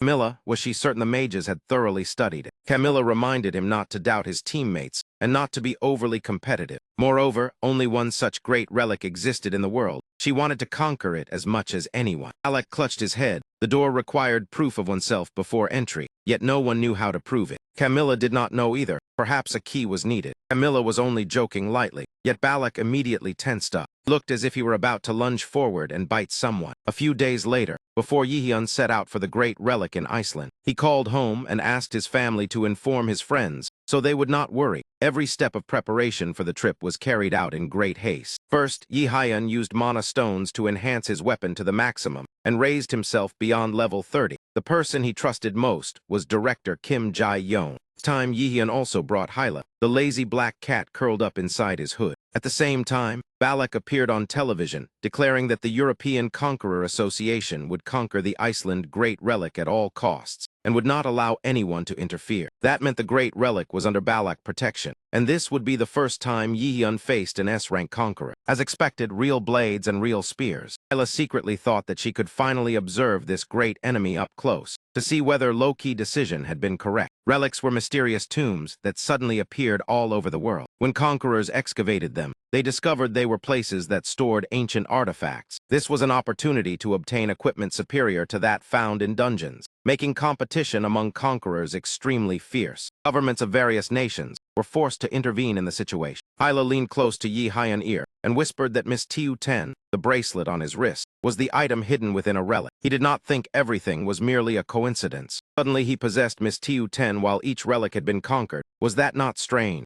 Yihyun guessed she was referring to the strange flashes of light back then. Thinking carefully, the origin of everything had begun from that light. He looked at Hyla with a puzzled gaze. Hyla asked why he was looking at her like that. Yihyun smiled and turned away, saying it was nothing, then asked what he had long wondered. Were these relics created by giants? Yes, 10,000 years ago. Their guardian and Thor enemy, Jormia, had created them to deal with the enemy in the prophecy and countless humans opposing Odin's army. That was also why the relics were filled with puzzles. In mythology, giants were described as extremely wise beings, even unafraid of the Norse gods. Of course, their ending had not been glorious at all. For almost there, she was so nervous. She had booked the most expensive hotel room down there. After all, this was his second trial. Hyla appeared extremely impatient. He had never been careless. Everything was fully prepared. He had checked the translation function of the Nurni system and brought the best items. Before departing, Yihyun used an A-rank dark mineral to enhance the dark armor to a rank. Tu-10 activated the passive skill Genius Crafting, pushing the dark armor straight up to S-rank. The S-rank dark armor then evolved into Hell armor. This equipment increased physical and magical resistance by 350, raised the active stealth skill to level 3, and added the passive skill Dark Synchronization. The rank Dark Synchronization skill allowed harmony with dark energy, creating afterimages that could evade an opponent attacks, increased dodge rate by 20%, and one single instance of absolute 100% evasion, not applicable to attacks bearing the light attribute. Hyla rolled her eyes and pouted, muttering that they could consider it a trick they had played as well. She meant using the key. There was no time left to try another method, so he had no choice but to accept it. A few hours later, Yihyun finally arrived at the hotel. This was a special place that only accepted awakened ones for lodging. Even without that rule, a single night here cost up to 5 cold ingots. No one wanted to sleep right beside a relic. Exceptions were made only for archaeologists. On the way back to his room, Yihyun happened to run into Balak, a member of the European Conqueror Association, targeting the Great Relic. Even Yihyun had not expected to encounter them so soon. What are you supposed to be? As they brushed past each other, Balak suddenly hurled a rude remark. Even as the owner of the Ba Mung Dragon Slayer blade and president of the European Association, Balak did not make Yihyun wary. Is there a problem? Before Camilla could even intervene, Balak had already lunged straight at Yihyun, their gazes colliding with sparks flying. How old are you? Where are you from? Balak demanded in a low growl. Yihyun remained silent. Camilla hurried over, reminding Balak to watch his attitude and stepping between them to pull them apart. What are you doing? Sorry about that, just keep going. He is just a little irritated. Camilla pushed Yihyun away. She even casually mentioned that his wife had left him, making Balak grit his teeth and shout for her to shut up. Camilla kept apologizing and escorted Yihyun away from there. Once he had gone far, she frowned and scolded Balak. She had told him to be careful. What would he do if the association image was ruined? She understood he was angry about the previous failure, but he should not vent it on a child. No, that is not it, Balak replied with a grave expression. That kid made absolutely no sound while moving. He knew how to conceal himself at will. Back at Muse Academy, Loud cries echoed inside the principal office. It turned out Kim Jae-yeon had called Yi Hyun friends over to explain that he had gone abroad. Kim Do-dung took the chance to complain that her friend was always getting into trouble. Last time it was the amusement park. This time who knew where he had flown off to? Ho Ian forced a laugh and said Yi Hyun often ran into incidents, so this time was probably the same. Oh, he is not the type to bring trouble on himself, Kim Do-dung insisted firmly. Once again, it was the Great Relic in Iceland. Gatekeepers of the European Awakened Association stood guard under heavy snowfall. Dark figure reflecting a red glow quietly approached. The hooded man turned and shouted loudly for whoever it was to reveal himself. This relic had been taken over by the European Association. That man sneered, not letting him in. He truly disliked having to use force. Before the hooded man could even raise an alarm, his mouth was covered and his mind was brainwashed. Sorry about this, it felt like he was a criminal. Aside from Yi-hyun, who else could pull this off? But he had no choice. Going back to when he had just arrived in Iceland, Hyla had said the first condition to enter the Great Relic was the Nurni system. Yi-hyun sighed and said that if there was a first condition, then there was surely a second. Fortunately, there was no third. Do not interrupt, there were only two conditions. The second was that strength and agility had to exceed 150. Simply put, it was equivalent to S-Rank. Four eyes stared at each other stiffly. Yi-hyun gave a wry smile and said he had not yet reached S-Rank. Hyla blurted out that it was impossible. She had seen him defeat So Thoer alone. Yi-hyun narrowed his eyes at that, so that was her third form. Hyla avoided answering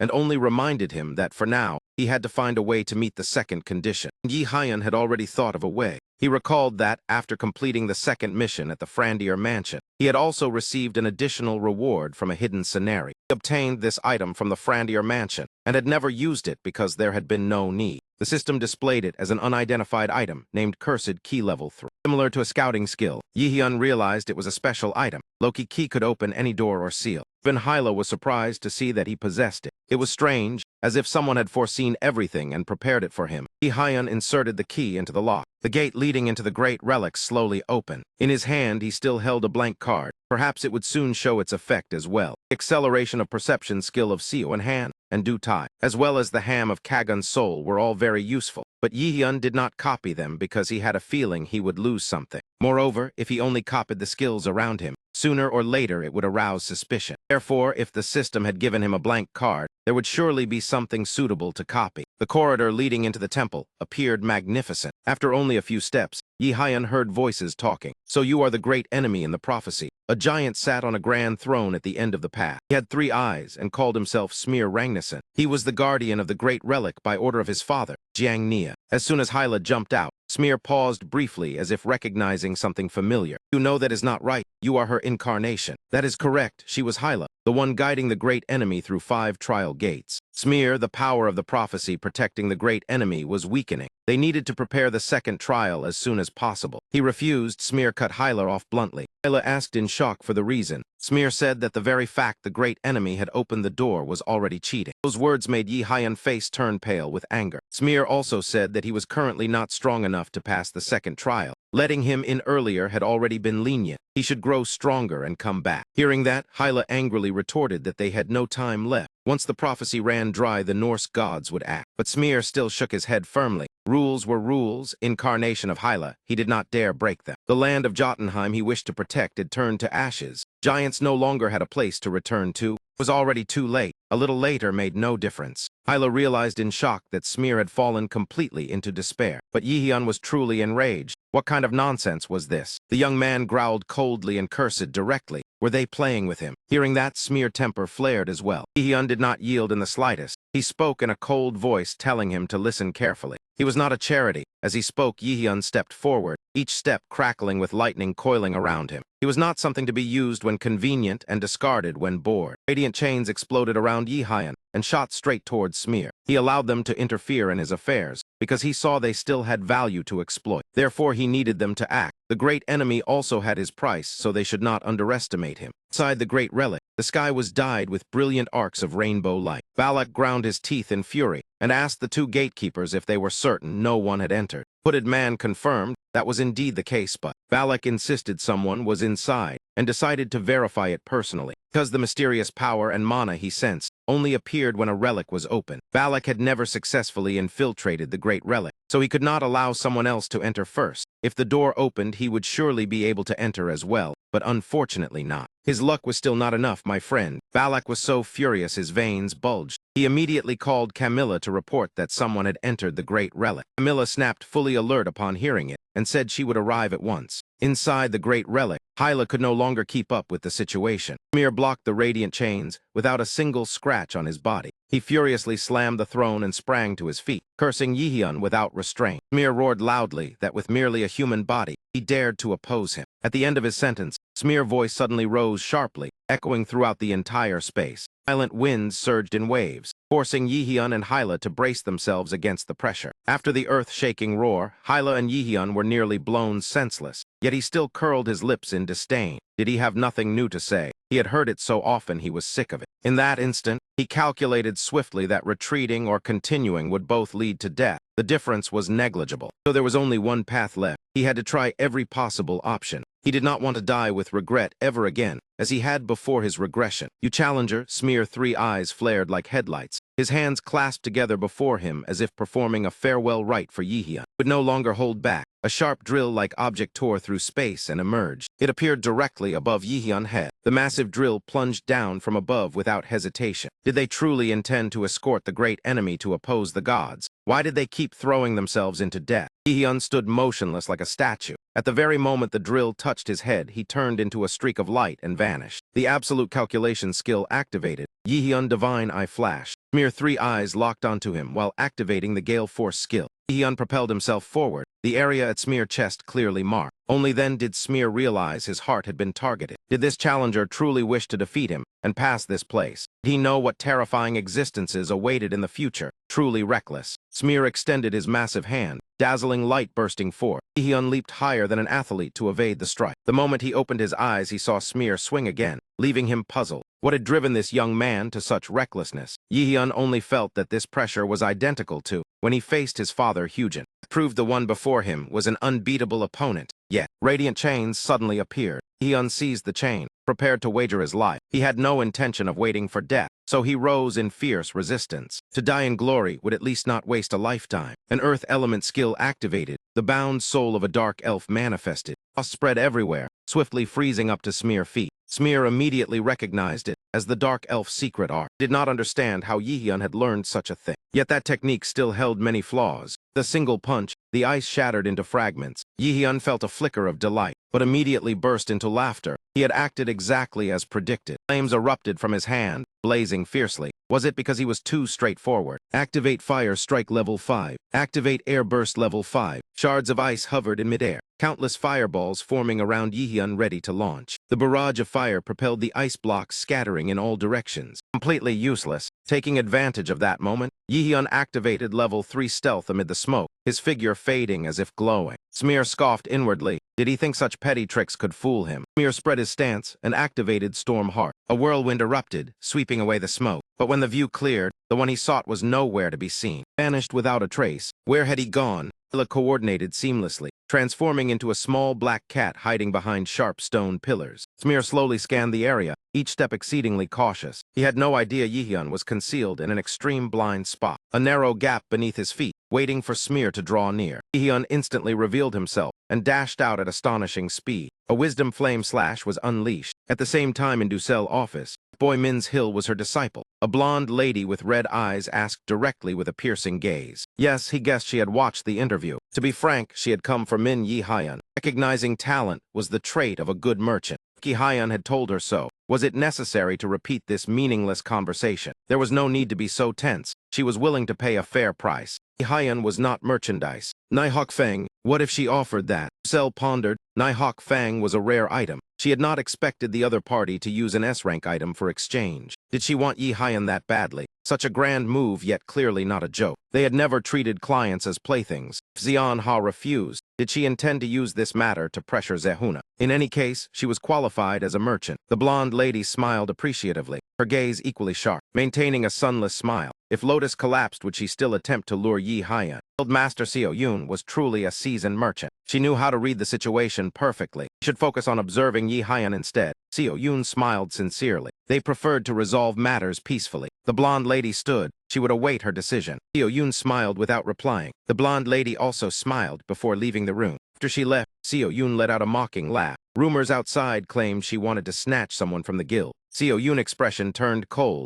Her student was not someone anyone could touch. Back to Yihyun, the wisdom flame slash struck straight into the center of Smear's chest. Yihyun poured all his strength into this blow. The slash felt like striking solid steel. Smear's chest as hard as concrete. Unscathed, Smear brushed his hand over the spot that had been struck. Was this the path he chose? Great enemy. Odin was stronger than he imagined. The other Acer gods were the same, no matter how hard he tried. All his efforts were meaningless. Smear looked at Yihyun with pained eyes. Did he still believe he could continue? Sitting idle was what was meaningless. Yihyun replied at once and activated 3 skills simultaneously. The active skill Materialization was used to create a mana sword. The passive skill Genius Armor Smith activated, raising the item grade. Smear remained sunk in sorrow. He understood nothing, great enemy. Everything he did held no meaning. Yihyun stared straight at Smear. Only he could decide whether what he did had meaning or not. Those words made Smear recall a distant memory when his father once said, he alone determined his own worth. Just as Smear was still immersed in memory, Yihyun instantly seized the opportunity to launch a sneak attack. He unleashed a devastating blow towards Smear, yet the other merely calmly asked in return, did he have the courage to take responsibility for what he had just said? Both the attack and Yihyun were pressed down by the invisible pressure created by Smear. Yihyun could not move at all. He asked once more, did he dare bear the consequences of his words? Crushing pressure forced blood from the corner of Yihyun's mouth, while inwardly he kept cursing and calculating a countermeasure, thinking of how he could possibly defeat this monster. How could he bring that man down?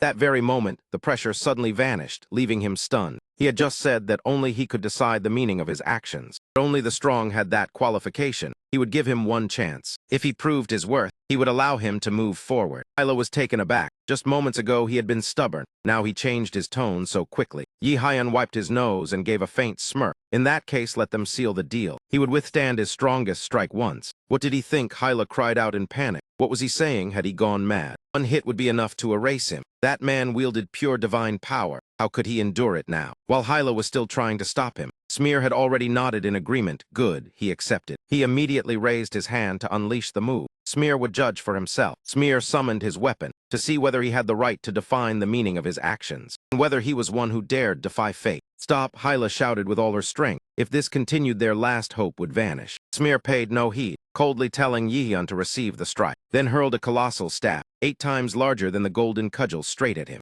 Blinding light instantly engulfed the entire space. When everything settled, only cracks webbed across the walls remained. Was that enough? Yihyun still stood there unharmed. Darkness spread to envelop him. Activate the passive skill Dark Assimilation. From this moment, the skill had a 20% chance to activate automatically. Seeing Yihyun unscathed, Smear burst into laughter and applauded. The solid wall behind began to shift. Passage slowly opened. Go. It was created for him. Was he certain? The chance of survival would occur at most twice, but beyond 3 times it would be impossible. Go. Yihyun silently stepped inside. Even Yahello could not help but marvel. Truly a strange human. Before he formally left, Smear seemed moved and spoke a reminder. Inside awaited 3 more trials of intellect. He understood. Was he not afraid? He was afraid. Was that so? Smear let out a relieved breath. Then that was good. At last he could rest. His duty ended here. The rest depended on him. Great enemy. Yahello quickly ran after Yihyun, strode ahead on long legs, not even waiting. Along the way, Yahello asked why he had dared to do that. Who knew? Even he was not certain. Yahello thought for a moment and concluded Smear had truly given up. That was true, yet the current Yihyun was no longer the same as before. Yihyun and Yahello continued forward toward the next trial. Welcome, great enemy of the prophecy. Before them stood identical twins with their eyes covered by bandages. They were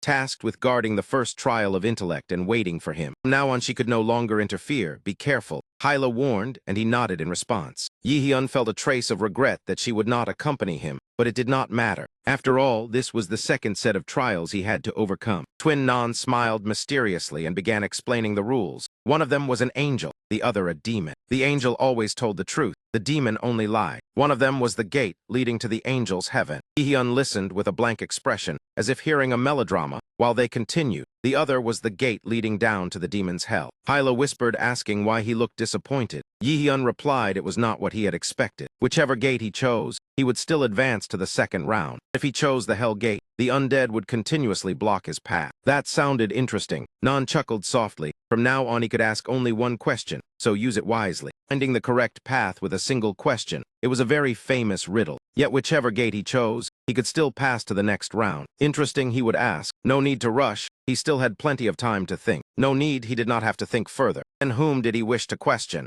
Where did her gate lead? Anon stood and formally introduced her gate. Meanwhile, Yihyun rapidly analyzed. This puzzle was called the Angel and Demon. It was very famous and had many variations. The solution was already well known. If he asked the angel, the heaven gate would be indicated. If he asked the demon, that man would also point to the same gate. Was this the gate he chose? Non asked again. Yihyun smiled calmly and replied no. He would enter that gate. He pointed to the opposite direction. She opened it for him. Hyla completely failed to understand why he chose that way, and Yihyun stepped straight into the hell gate. Hyla turned pale and shouted that he had gone mad. Why choose the demon gate? She not heard that when young nothing was impossible. Of course she had. Who would voluntarily choose the harder path, but he was different. The successful always had their own road. They said the undead would block him, so what? Before Hyla could react, the undead burst from the ground all at once. Yihyun had been waiting precisely for this moment and burst into laughter. Activate sacrifice skill. Radiant angel wings spread from his back. Check battlefield targets. Switch sacrifice skill to defensive mode. Activate the active skill light judgment. Holy light swept away the undead in an instant.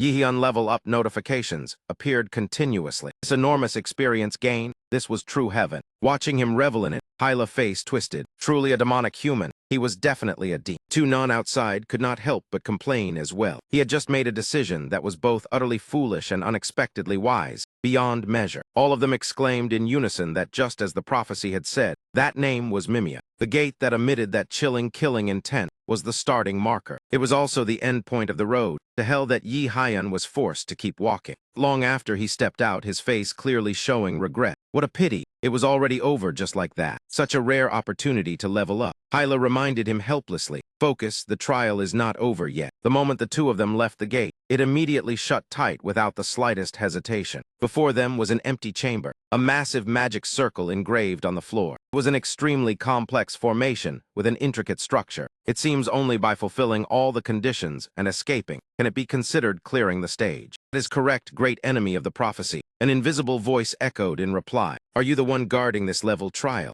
Yihyun called out loudly. Right after that, a sphere of light appeared floating above his head. That name does not sound pleasant at all. It even made an ugly face to mock him, but it had truly hit the nail on the head. This sphere can accept the truth after all. Hyla chuckled and asked softly, do you recognize this voice? Meeting here again? Hyla was surprised and was about to continue when the sphere cut her off. Wait, at least let me introduce myself. I am Mimia, the one who personally created the nanny system, and also the one who arranged your fate, Yihyun, to personally decide your own destiny. So during the previous awakening, the system only then appeared. And the regression as well, was everything already part of the plan. Yihyun lowered his voice. Could you explain more clearly? You seem very angry. Mimia spoke slowly, as I mentioned. Long ago, Loki came to me, wanting to know how to help the great enemy in the prophecy grow faster. The way to escape Odin's surveillance was to create the Dunny system. Yihyun fell silent. So you are the one who created that system. If so, why did you not reveal the entire plan from the very beginning? Because I was bound by a contract with the Norse gods. Approaching mortals was extremely difficult. The Norse system you use does not restrain only you. All false awakeners are suppressed by it. Mimia, Hyla choked up. I have never heard that you are the gatekeeper of Part 2. I know, but if the collapse happened earlier than expected, no one could guarantee the great enemy would survive. I'm about to die and you speak so calmly. In any case, the reason I appeared is very simple. The most suitable proof is your trial. Yihyun frowned. Years you did not say a single word to me, and now you want to test me. There are too many eyes and ears outside. Only here can we speak freely. We are currently inside the great ancient ruins. Mimia explained further. Yihyun suddenly understood. So the Norse gods cannot pry into this place. Therefore they can act freely here. Exactly, you are quite intelligent. Mimia nodded in praise. Hearing that, Yihyun did not feel pleased but only more irritated. He said he had a question. Mimia told him to ask directly. If fate has chosen me as the great enemy, does my will even matter? And why did you ask how I felt at the very moment I was most desperate, when I was pushed to the brink of death? Somewhere else someone was crying miserably. Oh my God. Who knows what he went abroad to do? He does not even reply to messages. Kim Do-dung rested her head on the desk and sniffled. Ine nodded in sympathy. Ho Ian smiled to reassure the two girls. When the time is right, he will come back. Hyun spoke while reading a book. Anyway, what did he go abroad for? Yu Young replied gloomily. Who knows, he left without saying a word. Right now, we must decide the direction for the whole group first. I hope everyone can still stay in the same group. Ine agreed and only smiled quietly beside them. Thinking of Yihyun with his charming smile, Ine softly replied yes. Hyun suddenly looked smug. I see.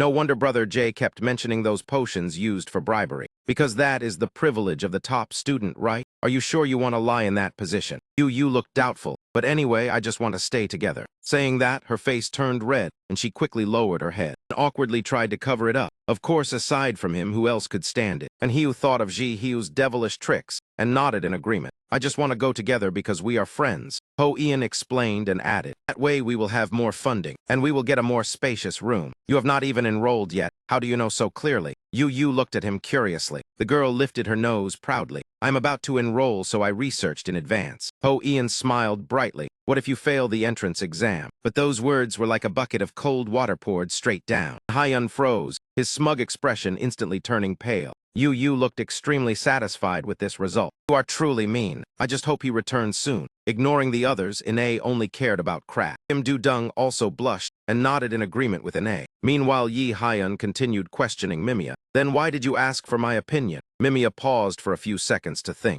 Because we do not want to entrust the fate of the world to someone who cannot overcome his own destiny. That is right. Back then I only gave you a chance. You chose to change, that is why you stand here. No need for such complicated reasons. Yi Hyun smiled bloodthirstily. He ground his teeth in hatred toward his old man, only wanting to settle everything. If that is your goal, then we will respect it. A goal has no distinction between high or low. I still have many things I want to ask, but I suppose you cannot answer them all now. That is correct, but I can tell you one thing. If you pass this trial, I will give you a clue about the truth. That sounds acceptable. And please explain part 2. Very well. You see your surroundings, do you not? I see all sorts of things. You only need to offer one item to the altar and remember 2 things. First, the main objective is to attain wisdom. Second, you have only one chance. There will be no second time. So engrave that deeply in your mind. Yi Hyun began to wonder whether he had to see through everything here. I knew you would react that way. Mimi aside, I do not like having my thoughts read. Haha, sorry about that. I will give you 2 hints. First hint is that the wisdom you need has already existed within this altar. The second hint is that you arrived here 2 days earlier than planned, and today is Wednesday. But hints like these are no different from saying nothing. Completely incomprehensible. Now show me your wisdom. Ah, there is one more thing I have not said. If you fail, you will die here. Yi Hyun's face darkened after hearing that. Since you can read thoughts, I will let you hear mine directly. You really are a bastard, Mimia. Ha ha. Humans are just like that. His words made Hyla think she had misheard. You have 1 hour. I have given all the hints within my authority. We'll wait for your answer. A sandglass appeared in the air. Yi Hyun sank deep into thought. His inherent wisdom, the meaning behind Mimia's hints. What does Wednesday have to do with this trial? Is it truly a hint or merely a distraction? Calm down and recall how everything began. Will you choose as the sacrificial offering for the altar? Time continued to pass silently. Yi Hyun opened his eyes, telling himself he had to try many other methods. He used his mental power to connect with all the surrounding objects. He activated the mana detection skill, but he discovered nothing special. Even this skill failed as well. Calm down, he cannot retreat. With no way back, hesitation means death. With his current wisdom and the clue about Wednesday, perhaps there is only one remaining possibility that Mimia is waiting for. Yi Hyun let out a breath and reached out to take an item before him. Instantly, a notification window appeared before his eyes. Which item do you wish to sacrifice? I choose to offer myself, for I have only one single chance. That is the decision of the true self. Yi Hyun smiled with full confidence, as if he already held the winning hand in this gamble. The surrounding space immediately twisted and shattered into fragments. The magic circle beneath his feet also disintegrated. This is the prophecy. The entire chamber was swallowed by boundless darkness. That is right, great enemy of the prophecy. First, wisdom is the knowledge recorded within the rules. I gathered Odin's lost eye, in other words, the entirety of rune knowledge. Next is the hint about the 4th day, once overlooked yet holding crucial meaning. For the origin of the 4th day is tied to Gyuden, and Gyuden is in truth another name for Odin. Odin once sacrificed himself to obtain knowledge of life and the world beyond. If that relates to this trial, then there is only one suitable offering. Is yourself a fine choice, a youth bearing the burden of destiny upon his shoulders. But do you understand the meaning of your decision? Odin being hung upside down at Jereso, wounded and pierced for 9 days. Yi Hyun lightly spun the weapon in his hand and stepped closer to what he desired, ready to stake even his life to achieve his goal. Yi Hyun pointed the tip of the weapon toward himself. Seeing him remove his armor, Hyla panicked. My god, Jier, if you do that I will die of shock. Wait, what are you trying to do? Mimia, this is what you want me to prove, is it not? Yi Hyun did not hesitate and stabbed straight into his own body. Blood spilled from his mouth, yet he still smiled. This is it right. To sacrifice oneself means to face death head-on, and the pain afterward would be far more horrific. Time is precious. It should have ended sooner. He activated the treasure manifestation skill. Stop! Hyla screamed in panic as another spear pierced through Yihyun. If this continues, how can you even live to take revenge? I said stop. Fortunately, he listened. Just as he was about to thrust again, Mimia appeared in time.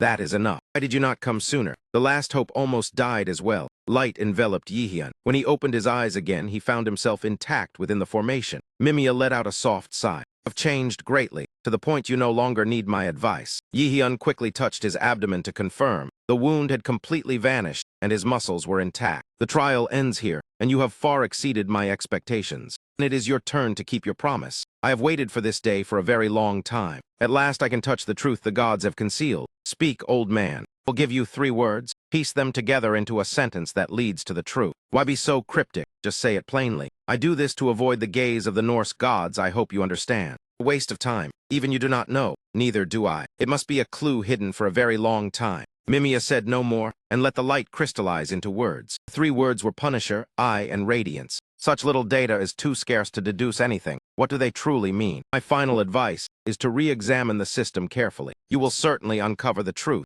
Until we meet again another day. Hyla, I wish you luck as well. After speaking, Mimia vanished. The great enemy now requires not only strength, but also brains. The demand is truly not light, and Yihyun began to ponder. Looking at it as a whole, those 3 words all seemed to point to him. Punisher was originally his identity and duty. The eye related to Odin's eye, and his present was more radiant than his past. Everything now was far more vivid, compared to when he was lost in ignorance. The time he once lost his life, while acting as a shield for others. But what is radiance, and why must he transcend the system? Hyla lightly patted Yihyun on the shoulder. I will think about it more as well. About the meaning of what Mimia said, let us go. Next, Yihyun faced a mirror. Great enemy, you have overcome every trial. The final part awaits ahead. Is this enormous mirror the final trial? That is correct. Smear confirmed this is the Mirror of On, the first goddess among the 3 Norse goddesses, creator of reflections of the past. You will witness the memories of Zatan. Watch and then return to tell me your answer. Once completed, you will pass. Will you wait for the answer? No, whatever you answer, I have no right to judge. Find the answer yourself. This is the final trial. When ready, touch the mirror. The past instantly unfolded. Yihyun did not hesitate to touch it. Light flashed. Girl identical to the twins from the first trial appeared. The only difference was her blazing red hair. At last you have reached here. I have waited for you for a long time. A dazzling halo radiated behind her. Yihyun stared at her in shock. Call my name once more? Ah, that is right. I am On. This is a destined encounter, and also an inevitable reunion. I have waited for you for so long, trying to hold onto this shattered fragment of the past. This is a fragment of memory an ancient existence wants you to see. Let me guide you through the first fragment. Scene shifted to a massive fortress with towering stone blocks. Yihyun had no idea where he was. Hyla spoke up to explain. This is Jotunheim, the territory of the giants. But have you ever set foot in this place? I am not sure. On is standing right over there. The past must be observed before your eyes, not within your mind. You may only watch. You cannot change anything. This story ended long ago. This is merely the echo of the past, left behind by Jiang Nia. You were once a great Du-Tun whom he wanted you to see. On glided past him and softly reminded him. Therefore listen to the story he wishes to tell.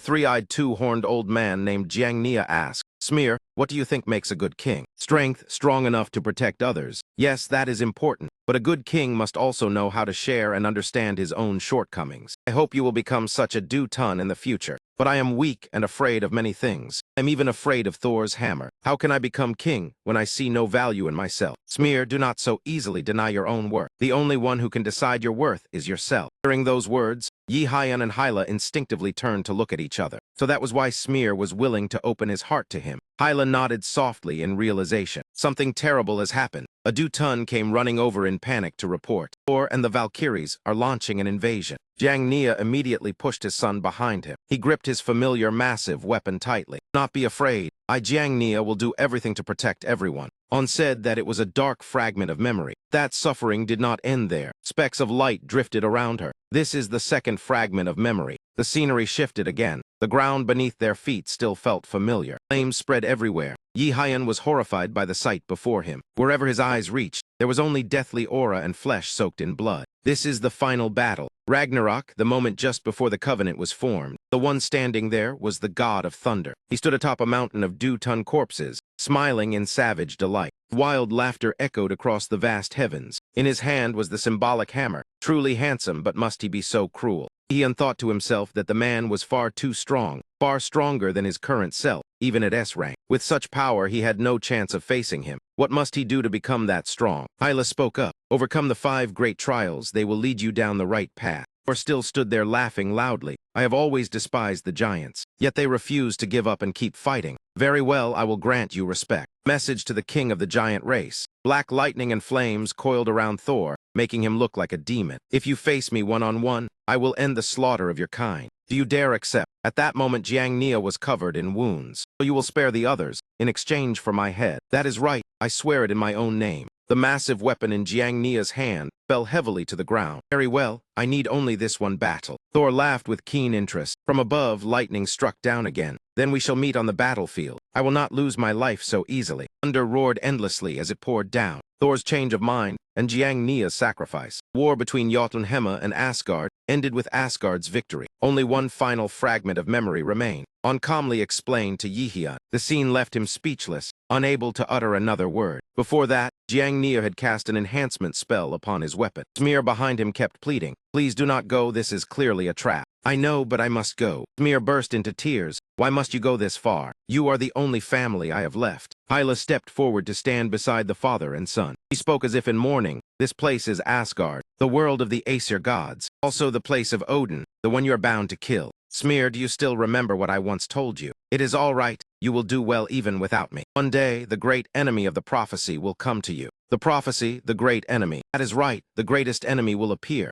So my son, protect my grave, the great relic. And that is the origin of this great relic. It is a memorial to the fallen giants, and a symbol of hope for the future. Great enemy of the prophecy. Yihyun was startled and turned his head. "I know you are witnessing these memories. Help my son, Smear." And said, "He is preparing for the final moment of his life." Jiang Nia stepped behind Thor. Thor turned around with excitement. "At last you have arrived." On said that it was all for the sake of the son, who would be left alone, and for the final hope that would arise in the future for him. "Shall we begin?" Thor looked impatient. "I have long wished to fight you." "Well, are you satisfied now?" Thor's face darkened as he coldly replied no. A blazing red sphere that discharged lightning appeared in the sky and struck straight down. It released a surge of dark energy, more terrifying than demons. "I will not stop until I win." Good grief, both terrible and handsome. Thor laughed wildly with destructive madness. Lightning crashed down, shaking the earth. "No matter how they fight, the one who suffers is still me." Wherever lightning struck, Jiang Nia retreated, using his massive weapon to block. A bolt struck behind him, forcing him to his knees. His breathing grew heavy.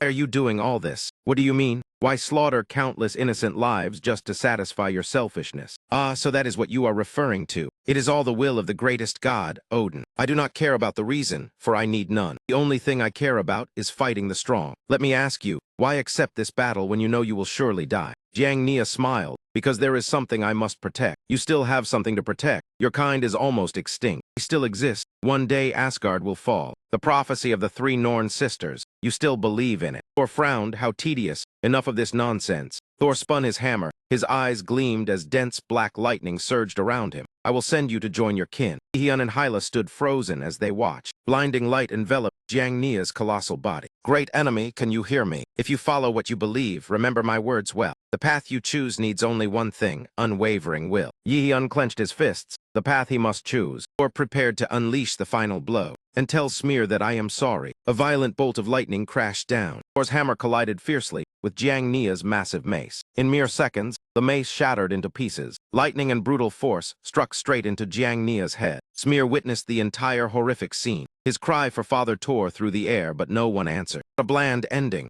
Yihyun curled his lip. He pulled out a card. Hyla turned to him in astonishment. "That is, I think only after defeating Thor at least once will my mood improve." "You think so too, do you not?" The hammer flew back into Thor's hand. He unleashed a terrifying aura, and the system sounded. "You can use a white card to copy an extremely powerful skill." Thor swung his hammer to end the battle, while Yihyun threw the card with the intent to copy that skill. Jiang Nia had sacrificed himself, but managed to leave behind his final words. Fragments from his massive weapon trembled, causing Thor to frown. His foot stepped onto a pitch-black stone, emitting smoke. Thor widened his eyes. The black stone suddenly glowed, strange characters appearing across its surface. This was the final strike Jiang Nia had entrusted. Thor ground his teeth in fury. Such a filthy trick. The glowing characters surrounded him, a blinding light bursting before his eyes. Lines of symbols poured out from the shattered weapon fragments and shot straight at Thor. They wrapped tightly around him like a dense web. A random counterattack activated with sacrifice as the condition. Truly masterful. Thor glared and muttered, gripping his hammer. But this is still not enough to kill me. Wild flames and dark lightning erupted, tearing apart the net Jiang Nia had left behind. White Card struggled to copy that terrifying skill.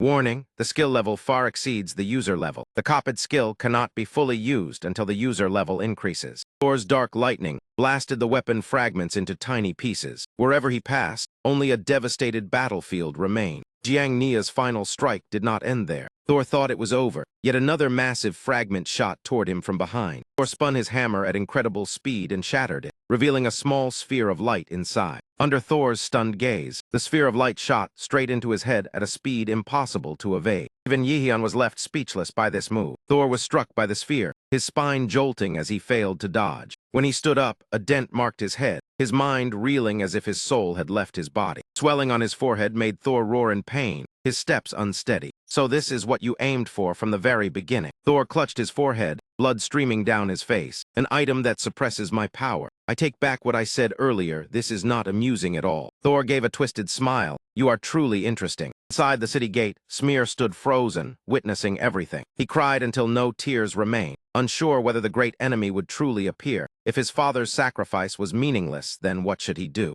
Hyun stood in silence. The card in his hand slowly rose. Do you wish to copy the innate power of the Thunder God onto the white card? Hyla nearly stumbled in shock. How can this be? The white card can be used within memories. On calmly replied to Hyla, if this were merely an illusion, that would not be possible. As I said, this is a fragment of the past passed down to the next generation. Jiang Nia's sacrifice was not meaningless at all. On smiled brightly as she looked at Yihyun's back. White card gradually turned black. The innate power of the Thunder God has been copied, displaying information of the innate power of the Thunder God. Legendary grade. Control of the Thunder God Thor's lightning. Increase lightning skill damage by 300%. Increase effectiveness by 50%. Can be toggled on or off. Warning, skill level too high. Usage will cause permanent damage. Hyla asked Yihyun if he was certain. At his current level, he could not withstand that power. I will grow strong enough to use it. You will help me anyway, will you not? On laughed cheerfully, our time is over. I must say farewell again, yet I am still not used to it. Did I forget something?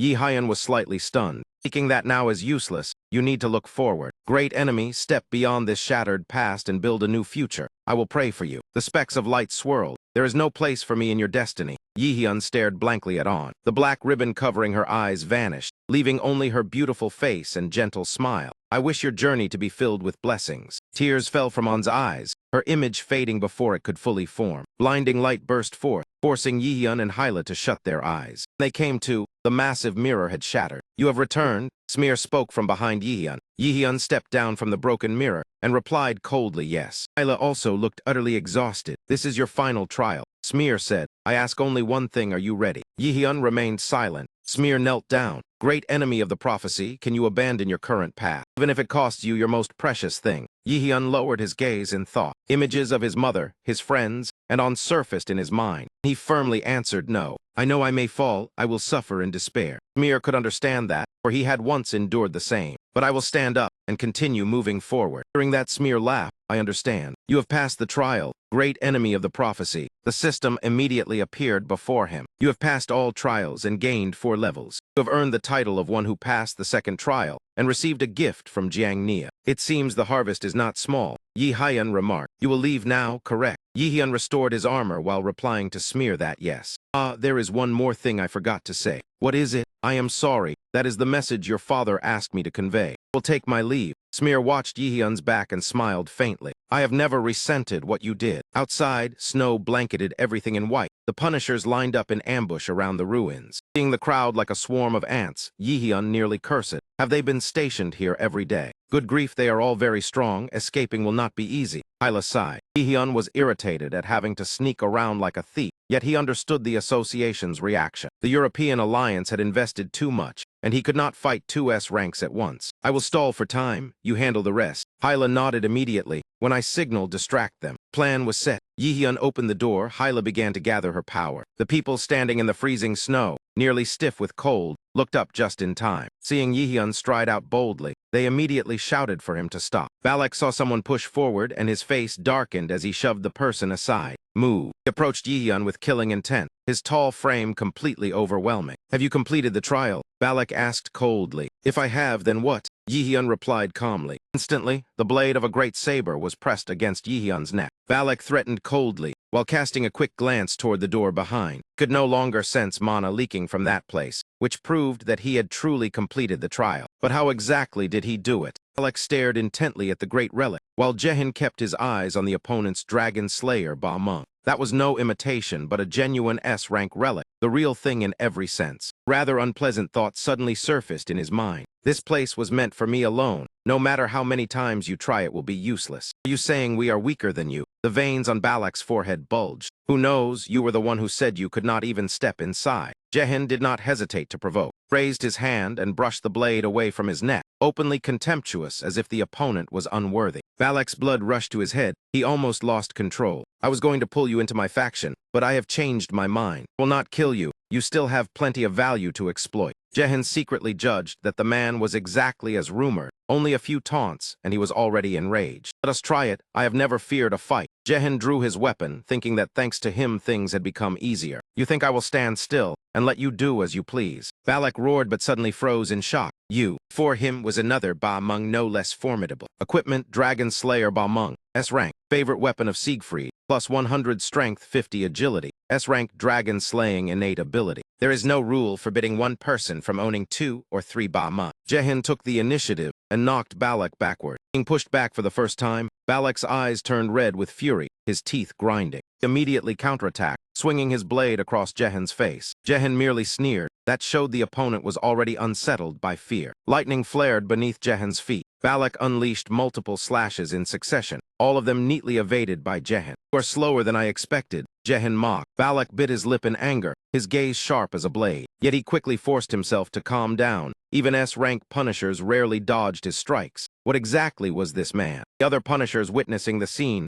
were stunned into silence. At that moment, a witch flew in on a broom. Balak, Camilla landed and warned, be careful. That sword looks extremely familiar. Moreover, the magic it emits is identical to his Ba Meng. Balak narrowed his eyes at Jaehin. The more I look, the more curious I become. I will not kill you, but your limbs are another matter. Wait, do not say that. It sounds psychologically stressful. What? I mean, shut your mouth. I read in the news that you just divorced. Was it because of that woman in the black cloak? Camilla frowned. That is too much. Balak's wife divorced him because he is both awful and dull. Whose side are you on, Camilla? Balak gripped Ba Meng tightly. Fine, we can continue this conversation in the interrogation room. Just then Hyla used Earth Burrow to appear beside Jaehin. I am ready, finish it. Sorry, but wait a moment. But Hyla was stunned as well. Jaehin gripped Dragon Slayer Ba Meng tightly. Such a chance to fight an S-rank punisher was rare. Activate the Hyper Speed active skill. Incomplete Transcendent Enhancer equipment. B to a rank. Temporarily amplify mana, grant hyper speed skill but unstable. His skill power surged briefly. Ba Meng flooded with mana. Warning, after using this skill, you will be unable to use mana for a period of time. Camilla's expression changed as she sensed Jaehin's mana shift abruptly. Balak fell back.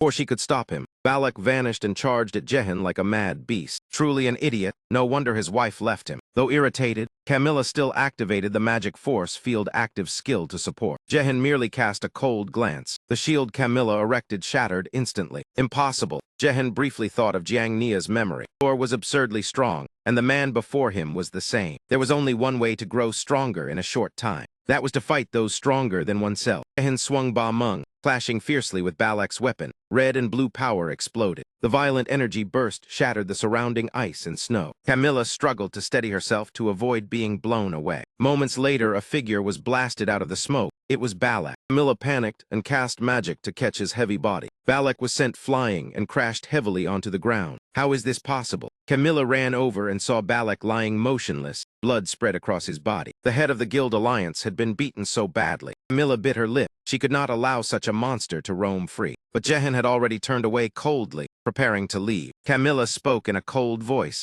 Where do you think you are going? She controlled her staff to create 2 magic circles, one green and one purple. Activate the Inferno active skill. Activate Wind Chaser. Jaehin turned his head. A massive explosion erupted instantly. The system warned that he could not use mana due to hyper-speed side effects. Jaehin cursed as two ghostly hands rose up. Camilla sighed in exasperation. That is enough. Camilla stared at the explosion in fury. Before the attack could even reach him, he had vanished. Damn it, that fast. Balak had regained consciousness, and his first words were to tell Camilla to withdraw. What do you mean? I said retreat. Facing him is too dangerous. Return to headquarters and discuss later. Are you sure you hate contacting them? Is he that strong? Yes. Camilla widened her eyes. Balak, you are strange. What happened? Did your wife come back? Balak was so angry he nearly spat blood. He sighed. He deliberately did not kill me. Facing Camilla's shock, Balak calmly said there was no need to pursue him. Fine, I will report to headquarters. Thank you, I will go rest. Balak thought to himself, whoever you are, we will meet again. Next time I will not lose. Elsewhere, Hyla in her black cat form looked at Jaehin with warning eyes. You truly are trouble. Jaehin lay flat and laughed heartily. All right, let us go home. The next day at the airport, Jaehin walked while texting that he had landed. Nay immediately called. Hello, is something wrong?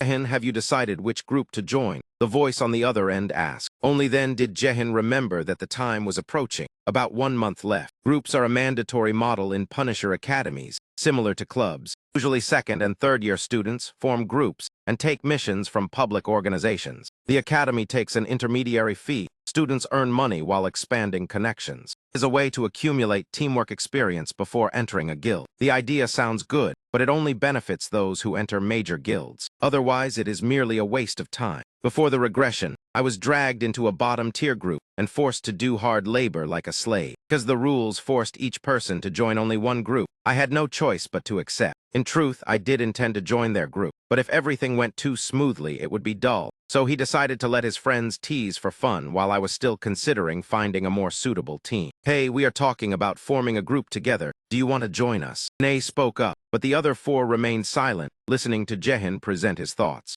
I think choosing on your own is better. 5 young faces stiffened with hairspray. Receiving no response, Jaehin briefly wondered whether his words had hurt Ine. And that was the very moment right before disaster struck. Min Yihyun, are you planning to split off and form your own group? Are you trying to abandon us? Yu Young snatched the phone and shouted loudly. Ine's face darkened, clearly dissatisfied with his answer. Even holding the phone a meter away, Jaehin still had to cover his ears. No, I never promised to join the same group as everyone. Once teammates, always teammates. If you want to enjoy my top-tier privileges, just say it directly. Who would want that? Wait a moment. Hosian has something to tell you. I never said that. Hosian stammered as the ball of responsibility was suddenly kicked to him. The other end of the line erupted into chaos. I'm not sure I can persuade him. Well, hello, joining the group with everyone is fine. Really. Yihyun thought to himself that he was indeed too trusting and should be more careful of scam calls. But with one condition. Jaehin, we are friends. You really are something, if not then forget it. We are friends, but business is business. Public and private must be kept separate. Yihyun said sweetly enough to make Han nauseous. We can talk about the condition later. I am about to enter the gate. The conversation ended there. Hyla also just woke up from a deep sleep inside Han's hood. Thought that if the group formation was about to happen, then that event was not far off, because the outdoor camping trip coincided with the group registration period. The designated location was the restricted zone in Daegu. Muse Academy only occupied a small part of the restricted zone. Outside, it was still swarming with monsters. Every year, Muse organized outdoor camping events to eliminate as many monsters as possible. After passing through the gate, Jaehin immediately returned to school. Finally back, Jaehin collapsed onto the sofa. He had only been away for a short while, yet it felt like he had been gone for 100 years. Thinking that way was understandable. He had gone through quite a lot. Then why do we not take a look at that gift together? Soon as the words ended, Hyla trembled, her fur standing on end. What is wrong, Yihyun? Hyla suddenly transformed into human form and smiled at him. Do you remember how we bought time for you? Yihyun froze. What did she mean? Hindu has escaped. On the distant horizon, the crimson sky suddenly split open into a crack. Pale hand stretched out, the arm tightly wrapped in pitch-black chains. Immediately after, a figure crawled all the way out. Himdor jumped straight down to the ground. Damn it, even a mere clone dared to make me struggle like this. He swept his gaze over the surrounding scenery. Everything had been abandoned. Was she trying to protect humanity from me? Hindu covered his face and laughed coldly. This place is truly dangerous. How dare you disturb me? At that moment, a monster bent its legs and leaped high into the air. From above Himdor's head, rocks and soil crashed down. The monster immediately closed in behind him. Pitch-black creature stared at Himdor with a puzzled gaze. It opened its sharp fangs wide, preparing to bite off Himdor's head. His face darkened. I see. Himdor clenched his fist and the monster exploded. "I've come up with a good idea. Let us play a little. I have long wished to meet you, the great enemy in the prophecy. I will personally verify your strength." Strange, why did Himdor appear there? Where did he go? The area near Muse Academy was originally a forbidden zone. It seems you also understand the reason. Jehen was extremely panicked at this moment. That was exactly where the Mills student group planned to camp. I think I can guess his purpose. Himdor has the ability to see the future of his enemies, so he went there to confirm who his opponent was. It seems my friends have been dragged into this trouble. Yihyun Hyla looked at him worriedly. Yes, I had already anticipated this. After saying that, Yihyun sprang to his feet. Clearly, there was no more time to rest. I must prepare as many things as possible to deal with him. Yihyun opened the system window, hoping Jiang Nia had left something useful. Open the gift from Jiang Enhim. After the notification, a bottle filled with blood-red liquid appeared. You have received the consumable item, Giant Blood Essence. Yihyun carefully picked up the bottle of blood. Consumable item, Giant Blood Essence, S-Rank, contains the strength and intellect of a giant. When used, increases strength and intellect by 30, requires both stats to exceed 150 to use. This very item was the reason I was forced to achieve S-Rank in the test. After all, to reach S-Rank, both stats had to surpass 150. But the system did not stop. Another notification appeared. You have received the passive skill, Jiang Nia's Wrath. Display the details of the new skill. Han's eyes lit up as he looked at it. Passive skill Jiang Nia's Wrath. S-Rank. All damage dealt to Norse gods and Valkyries is double. Hyla stepped closer and asked how he felt. Little one smiled smugly. That is why I told you to quickly complete the second trial. Yihyun pondered for a moment. Then he laughed and said that he understood, casually rubbing Hyla's head. Fortunately, I had already completed a few small objectives earlier. Being rubbed on the head, Hyla's hair stood on end as she jumped back several meters. What are you doing? Seeing the radiance surrounding him, Hyla transformed back into human form. Do not worry, I know how to help you. The following afternoon, lightning identical to Thor's flashed within the forest. After forcibly unleashing that move, Yihyun suffered backlash, blood pouring from his mouth and nose. He brushed back his hair wearily. As expected, it was not easy. Of course, Hyla sat atop a tree and called down. The skill you received is of the mythical tier. Even S-Rank or special rank cannot compare to it. If you use it without sufficient level and strength, your body will self-destruct. Yihyun thought about the mythical skill obtained from the Great Ruin. He needed to quickly learn how to control it. On the way back, a notification window presented Jehen with a leveling option. Special quest Hunt the Ravens. Eliminate all of Odin's ravens attacking you and the Norse Resistance Alliance. Progress 1 out of 5. Difficulty S. Reward 1 anti-card X1. Completion will increase rank. This was the only choice at the moment, but almost useless, because he did not have much time left. Thinking of the price of permanent injury if he used the new skill, Yihyun muttered that he accepted the sacrifice, but it would not solve the root of the problem. Is there no other way? Let me think more. Just then a car horn sounded right beside them. It seems you have a guest. Is that so? Let us see whether this guest comes with goodwill. On a wall not far away, a faint illusion also appeared. Over here, the car window rolled down. The woman inside smiled. That umbrella looks cool. What a coincidence, Min Yihyun, meeting in a place like this. Yihyun recognized her as the guild master curator, Becky Hyun. I heard you just signed a contract with the Lotus Guild. Are they treating you well? He immediately understood the reason she appeared here. Nice to meet you, but are you not so busy that you have no time to randomly meet me? Hyun smiled inscrutably. Then perhaps I can consider this fate. Yihyun paused for a beat, then let out a cold laugh, as if mocking the very word fate. He leaned close to the car window and gave her a frigid smile. I hate that kind of talk the most. Have you been secretly investigating me behind my back? Sensing the tense atmosphere, Hyla slipped into the hood. It seems this is a private matter. I will take my leave and go somewhere else to play. The crimson sunset cast its glow over the wall. The hidden shadow gradually revealed himself. It was the manager of Lotus, Park Sung-yi. The curator guild leader had contacted Jehen and made it clear. Meeting his gaze, Suze only felt a bitter sting. I think Jehen had long realized he was being watched. It is already late, so what exactly is the reason you wanted to see me? Yihyun asked leisurely as he crossed his legs. Jae-hyun laughed, going straight to the point. I like this way of talking. She did not beat around the bush, and directly stated that her purpose was to recruit him. I already have my own guild. You know that clearly, do you not? I will give you the Fang of Nighthawk. He unfroze the Fang of Nighthawk. Could it really be what he was thinking of? Was she planning to use an Expo rank artifact to tempt him? At the same time, at the Shrine of Hell, Hio sat beside his spirit beast and spoke slowly. You have come. Are you not afraid you will regret it? Hyla smiled without hesitation. Lord Hio, Please lend me your power. Hio looked at Hyla with interest. You understand very well, do you not? You are originally just a part of me. Holding all of my power is an entirely different matter. Even if I share my authority, you may not endure it or might die the moment you use it. Is that not so? An ordinary body cannot easily bear the power of a divine weapon. That means my future will come to an end, even if I survive after using your power. Ella clearly understood her own ending when she made this choice. Yet she remained resolute. I am the guide of the 5 great trials, the compass that leads challengers forward. All of my preparations are for him, and the prophecy has almost begun to come true since the mission started. Hio frowned, but that is not enough to justify sacrificing yourself. There's actually another reason. I am just curious, Hyla laughed loudly. I want to see how a human pushed to absolute despair like Yihyun will struggle, and what his future will become. Even if you no longer exist in that story, yes. Your stubbornness left Hio speechless. It seems you have made up your mind. Very well. I will grant you a portion of my power. Dense black smoke rose from Hio's palm. No matter what lies ahead, I still hope you can be happy. Hyla obtained what she wished for, her radiant smile as if death did not exist. Back in the city, Suze was still diligently completing her task. From what I have observed, guild leader Baek Jae-hyun is trying to persuade Yihyun, but Jaehyun is not the type to waver easily. Ung tapped the table impatiently. That thing probably cannot be bought with money alone. Haha, it is not me but Miss Baek Jae-hyun who has overestimated Yihyun's potential. Guild leader, are you really going to leave things like this? The manager asked worriedly. Perhaps I went too far, but Jaehyun could completely become the brightest star in history. Do you think we should protect him at all costs? Haha, you have changed quite a lot. If I ever let anyone take what I want.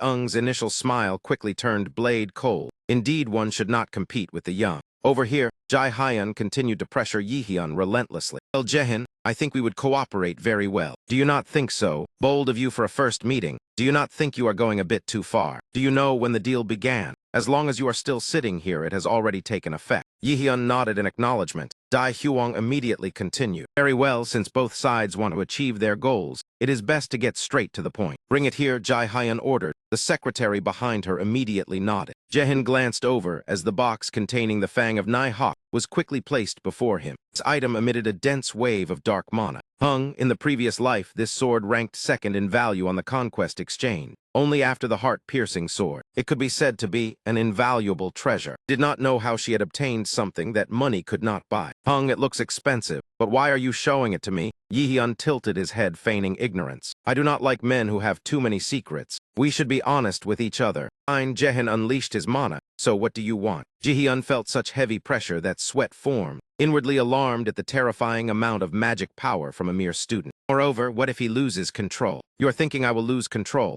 are you not? Yihyun asked in a low voice, his aura extremely gloomy. Hyun did not expect this boy to guess her thoughts so accurately. It seems your usual method of persuasion does not work on me. Yihyun gave a faint laugh. Put it simply, you want me to join the Curator Guild, and in exchange is the S-Rank artifact, the Fang of Nai-hawk. Jihyun paled but still nodded. That is right, you will not find this offer anywhere else. Yihyun thought that was only natural. No guild would dare propose such a crazy condition to a 17-year-old. Strangely, from what I know, Curator always prioritizes recruiting seasoned warriors. Has the policy changed? Why target someone young like me? I am the one who decides what Curator will do. Forget that. So am I your first target? Yes, there are many complicated issues behind this. Very well, I admit it. The advantage of directly bringing a student over from the organization, combined with your outstanding performance at the academy, enough to attract the attention of the National Conquest headquarters. Therefore, to obtain you, I am willing to pay the price of a rare artifact like the Fang of Nai-hawk. Jihyun spoke in one breath, causing Yihyun to be slightly shaken. Seeing his reaction, Jihyun smiled faintly.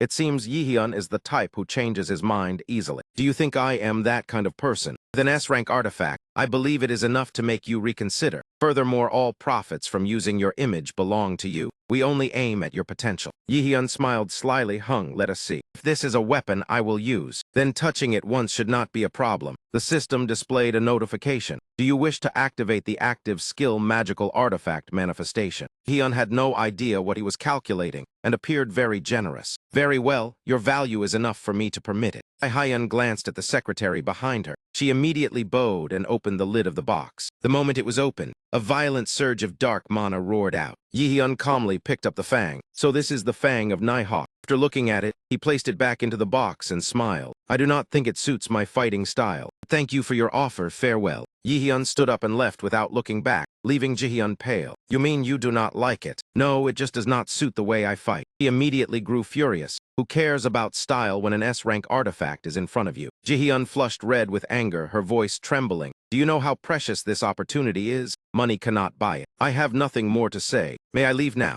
Jihyun smiled calmly, then turned and walked away at once. Jihyun stood stunned, her mind blank for a moment. Only after he completely disappeared did Jihyun slump onto the sofa. Her assistant hurried over to ask after her. Are you all right, like father, like son? Even if the feathers differ, the wings remain the same. That man bears a striking resemblance to our guild leader. We'll make them pay the price. It is still unclear who will regret it. But for now, the one who clearly benefits is Jaehyun. He is copying the Fang of Manhwa. Activate the active skill magical artifact manifestation. You have received the S-rank Fang of Manhwa. Yihyun lifted the sword in his hand with excitement. He did not expect to possess it so soon. Manhwa is the name of one of the most ferocious venomous dragons in legend, dwelling in the Havergelmere Lake deep within Difo 2M. It is said that it constantly devours creatures from the G-Griso region, spreading toward the Tiger Zone. I truly did not expect her to let me directly touch this sword. Perhaps from the very beginning she believed I could not copy that weapon. Yihyun leaned back comfortably in the forest. Everything was far different from before.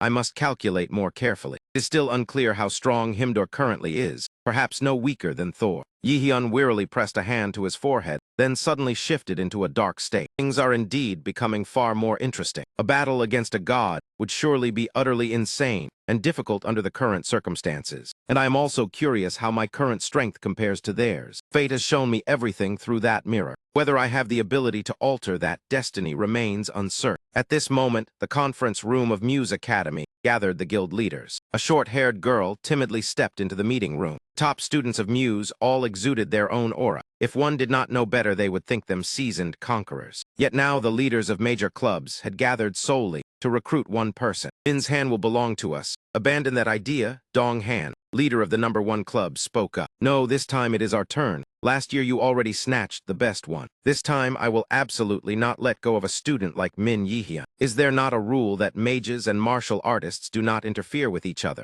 So give up on Jaehyun. Jae immediately retorted. She is the leader of the Soul Club founded by Zhu Soul, representing the mages. Silence, the white-haired man frowned and barked. Mage class, do you not read the news? He is a battle mage. What would the mage club recruit him for? This man is Gang Ju-up, the one who raised Garam's club to second place. The short-haired girl had always admired all three of them. That is exactly what I mean. Min's Han is the perfect candidate for our guild. Xian Han insisted firmly. Nonsense, Dai-up sprang up in protest. And let us be fair. Let Min Yihyun choose the club he wants to join, Zia proposed. It sounds simple, but you are truly foolish. Have you forgotten why we gathered here? Dai-up sneered. Jia immediately flared up. What? A muscle-headed brute dares to call others foolish. The discussion quickly turned into a heated argument, nearly escalating into a fight, all because of a single student, Min's Han. The clubs were heavily funded by outside guilds to attract outstanding students. Therefore, the leaders always maintained a fragile balance with one another. The appearance of Min's Han shook everything. He could break that balance. The short-haired girl wondered just how strong he was to make everyone so wary. If so, how about this? What do you mean? We'll approach Min's Han ourselves. If he agrees, then inform everyone.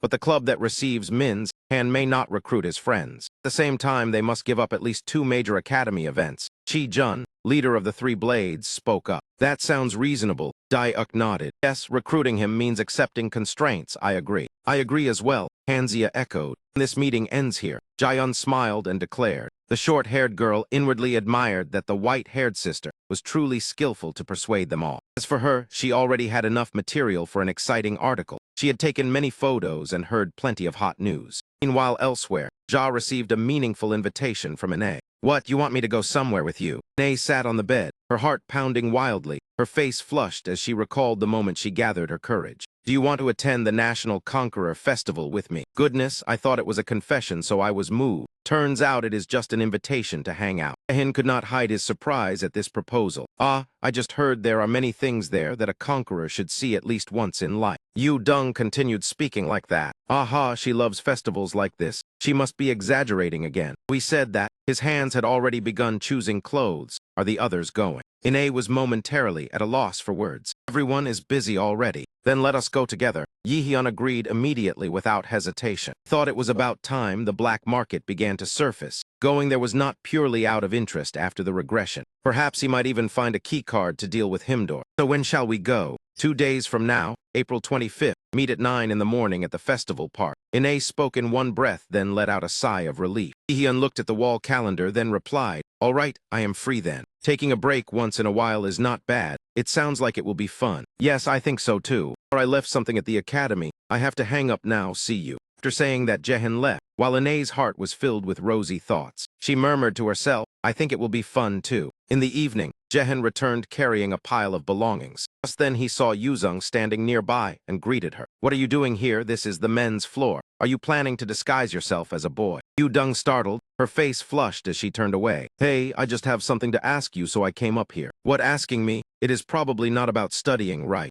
"Oh, it is about the National Conqueror Festival. There are many interesting things." The next morning, sunlight shone brilliantly upon countless yellow flowers. They arrived at the park very early, carefully dressed and made up, then wondered if she had come too soon. At that very moment Yihyun appeared, gave her a bright smile in greeting. "You arrived early." "Oh my, when he smiles he looks even more handsome." Her face flushed uncontrollably. "I planned to come early and walk around, yet you came before me," Jaehyun said. Ine shyly replied, "Let us go inside." Yihyun pointed behind him, then walked ahead. Ine still stood there holding her flushed face. For long, the two blended into the bustling crowd. "Hey look, is that not Min's hand? He is even more handsome in person, and that is Seo Ine, right?" Talented boy and beautiful girl quickly drew all eyes. Compliments rang out continuously, but Ine felt uncomfortable. Being stared at by countless gazes made the introverted girl panic. At that moment, Yihyun gently took her wrist. "Let us walk a little faster." Ine was pulled along so suddenly that she remained dazed for a long while as Jaehyun held her wrist and led the way. Only when they reached a less crowded spot did Jaehyun let out a breath. "How did you dare invite me to a place like this when you are so afraid of crowds?"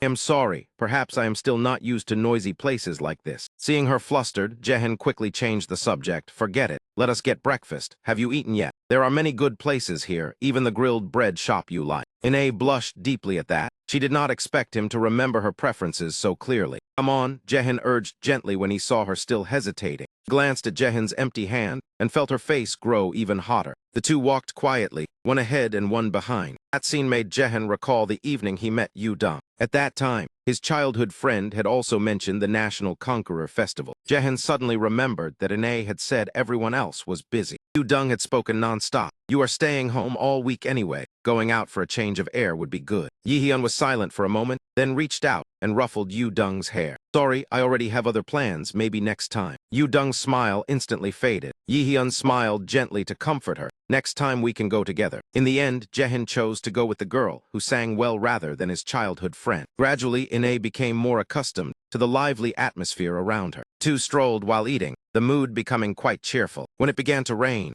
Jaehyun immediately ran to buy an umbrella, telling Ine to wait. Strangely, he bought only one umbrella. As they walked under the umbrella, the rain grew heavier. "This is why I never trust weather forecasts." "Yes," Ine replied softly, seeing her gaze fixed in one direction. Jaehyun followed her eyes and instantly understood what she was looking at. "You want to take a photo?" I am not sure, but people say when you come to places like this, you should take a commemorative photo. If you do not like it, we can go somewhere else." Ine lightly grasped Jaehyun's sleeve. She blushed and stammered, "Sorry. I mean, let us take one together, that photo." So the two stepped into a photo studio. Shop owner greeted them warmly. "Welcome, what a lovely couple." He was a red-haired young man. Yihyun found him somewhat familiar, but could not recall where from. He said, "We would like to take photos." Ine stood behind him, her face burning when she heard someone call them a couple. "You may choose accessories here. Enjoy your photo session." Yihyun, "Look, they even have bunny ears." Ine exclaimed excitedly. In contrast, Jaehyun looked hesitant. "Do you really want us to wear these?" Ine even picked up cat ears. "You do not like them. Why are there two kinds?"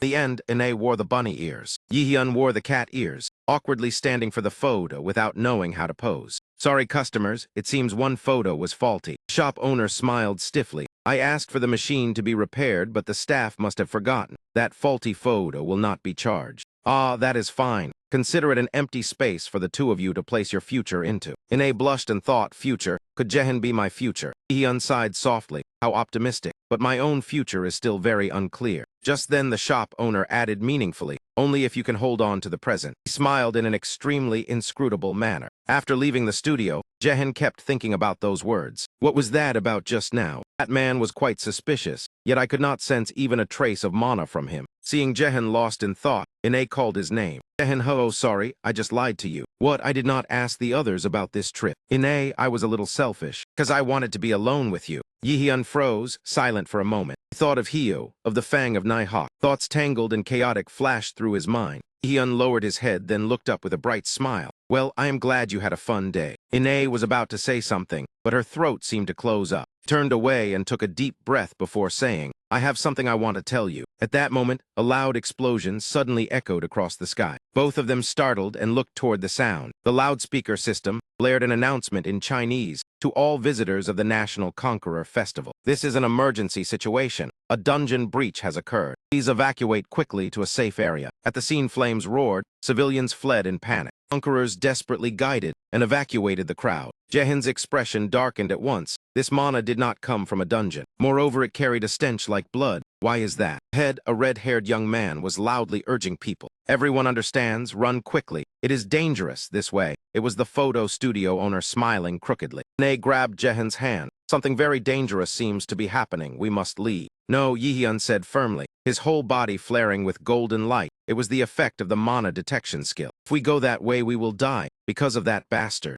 Jaehyun spoke sternly. As long as I am here, the danger is not over. No need to guess, it is his trick again. The photo studio owner curled his lips into a smile. How interesting. He widened his eyes and stared. You realized sooner than I expected. Is it because you are the great enemy of the gods? Jaehyun stiffened slightly. Then he immediately told Ine to run. Before Ine could ask anything, Jaehyun shouted loudly, run quickly. But unfortunately, as soon as he finished speaking, that man had already rushed forward to block Ine. He swung his arm, intending to strike her directly, but Jaehyun blocked him just in time in front of Ine. At the same time, a building in the distance exploded violently, throwing the scene into even greater chaos. Returning to them, the shop owner was staring at his arm being tightly restrained. Jaehyun asked coldly, who are you? Enemy of the Norse gods. You do not look like someone bearing a heavy burden. I will ask one last time, who are you? Jaehyun erupted with energy and flung him away. He landed lightly, then introduced himself. I am one of Odin's 5 ravens, ruler of the Norse. Though I have no name yet, if I offer you up, he will grant me one.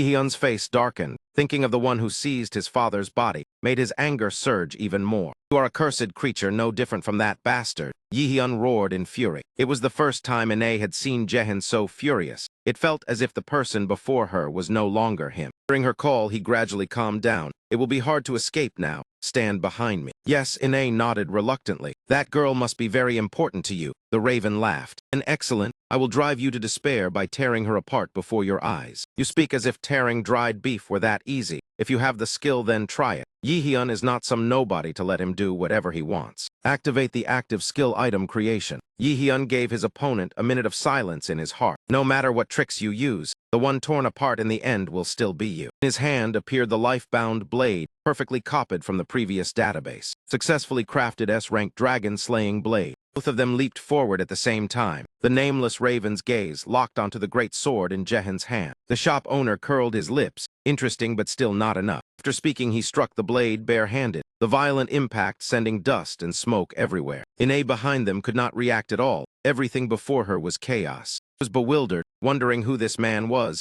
and why he acted like this. Ine did not hear all of his words clearly, so she did not understand the connection between Jaehyun and the Norse gods. She only knew he called Jaehyun by a strange title. Pushing aside her doubts, Ine focused on finding a way to support Jaehyun. Ahead, Jaehyun continued to swing his blade with tremendous force. The nameless raven drew from his body dark red chains like blood. What relation do you have with Hung Jin? Jaehyun demanded coldly. Even in a life and death moment, you are still curious about that. Fine, I will tell you. He transformed into his true form before continuing. He is one of Odin's most notorious black ravens, on the same level as Mutant. At the same time, he possesses the holy power of the Norse gods. How pitiful, now I understand. Someone as strong as you reduced to a pawn to control me. Why would you accept that? The nameless raven was unmoved by the mockery, for the ancient prophecy had long been set. It is the supreme will of the gods and cannot be changed. Nonsense, all this just for a vague prophecy. That is why you came to me on your own. Yihyun angrily drove the life-bound blade into the ground. Sharp ice spikes erupted instantly.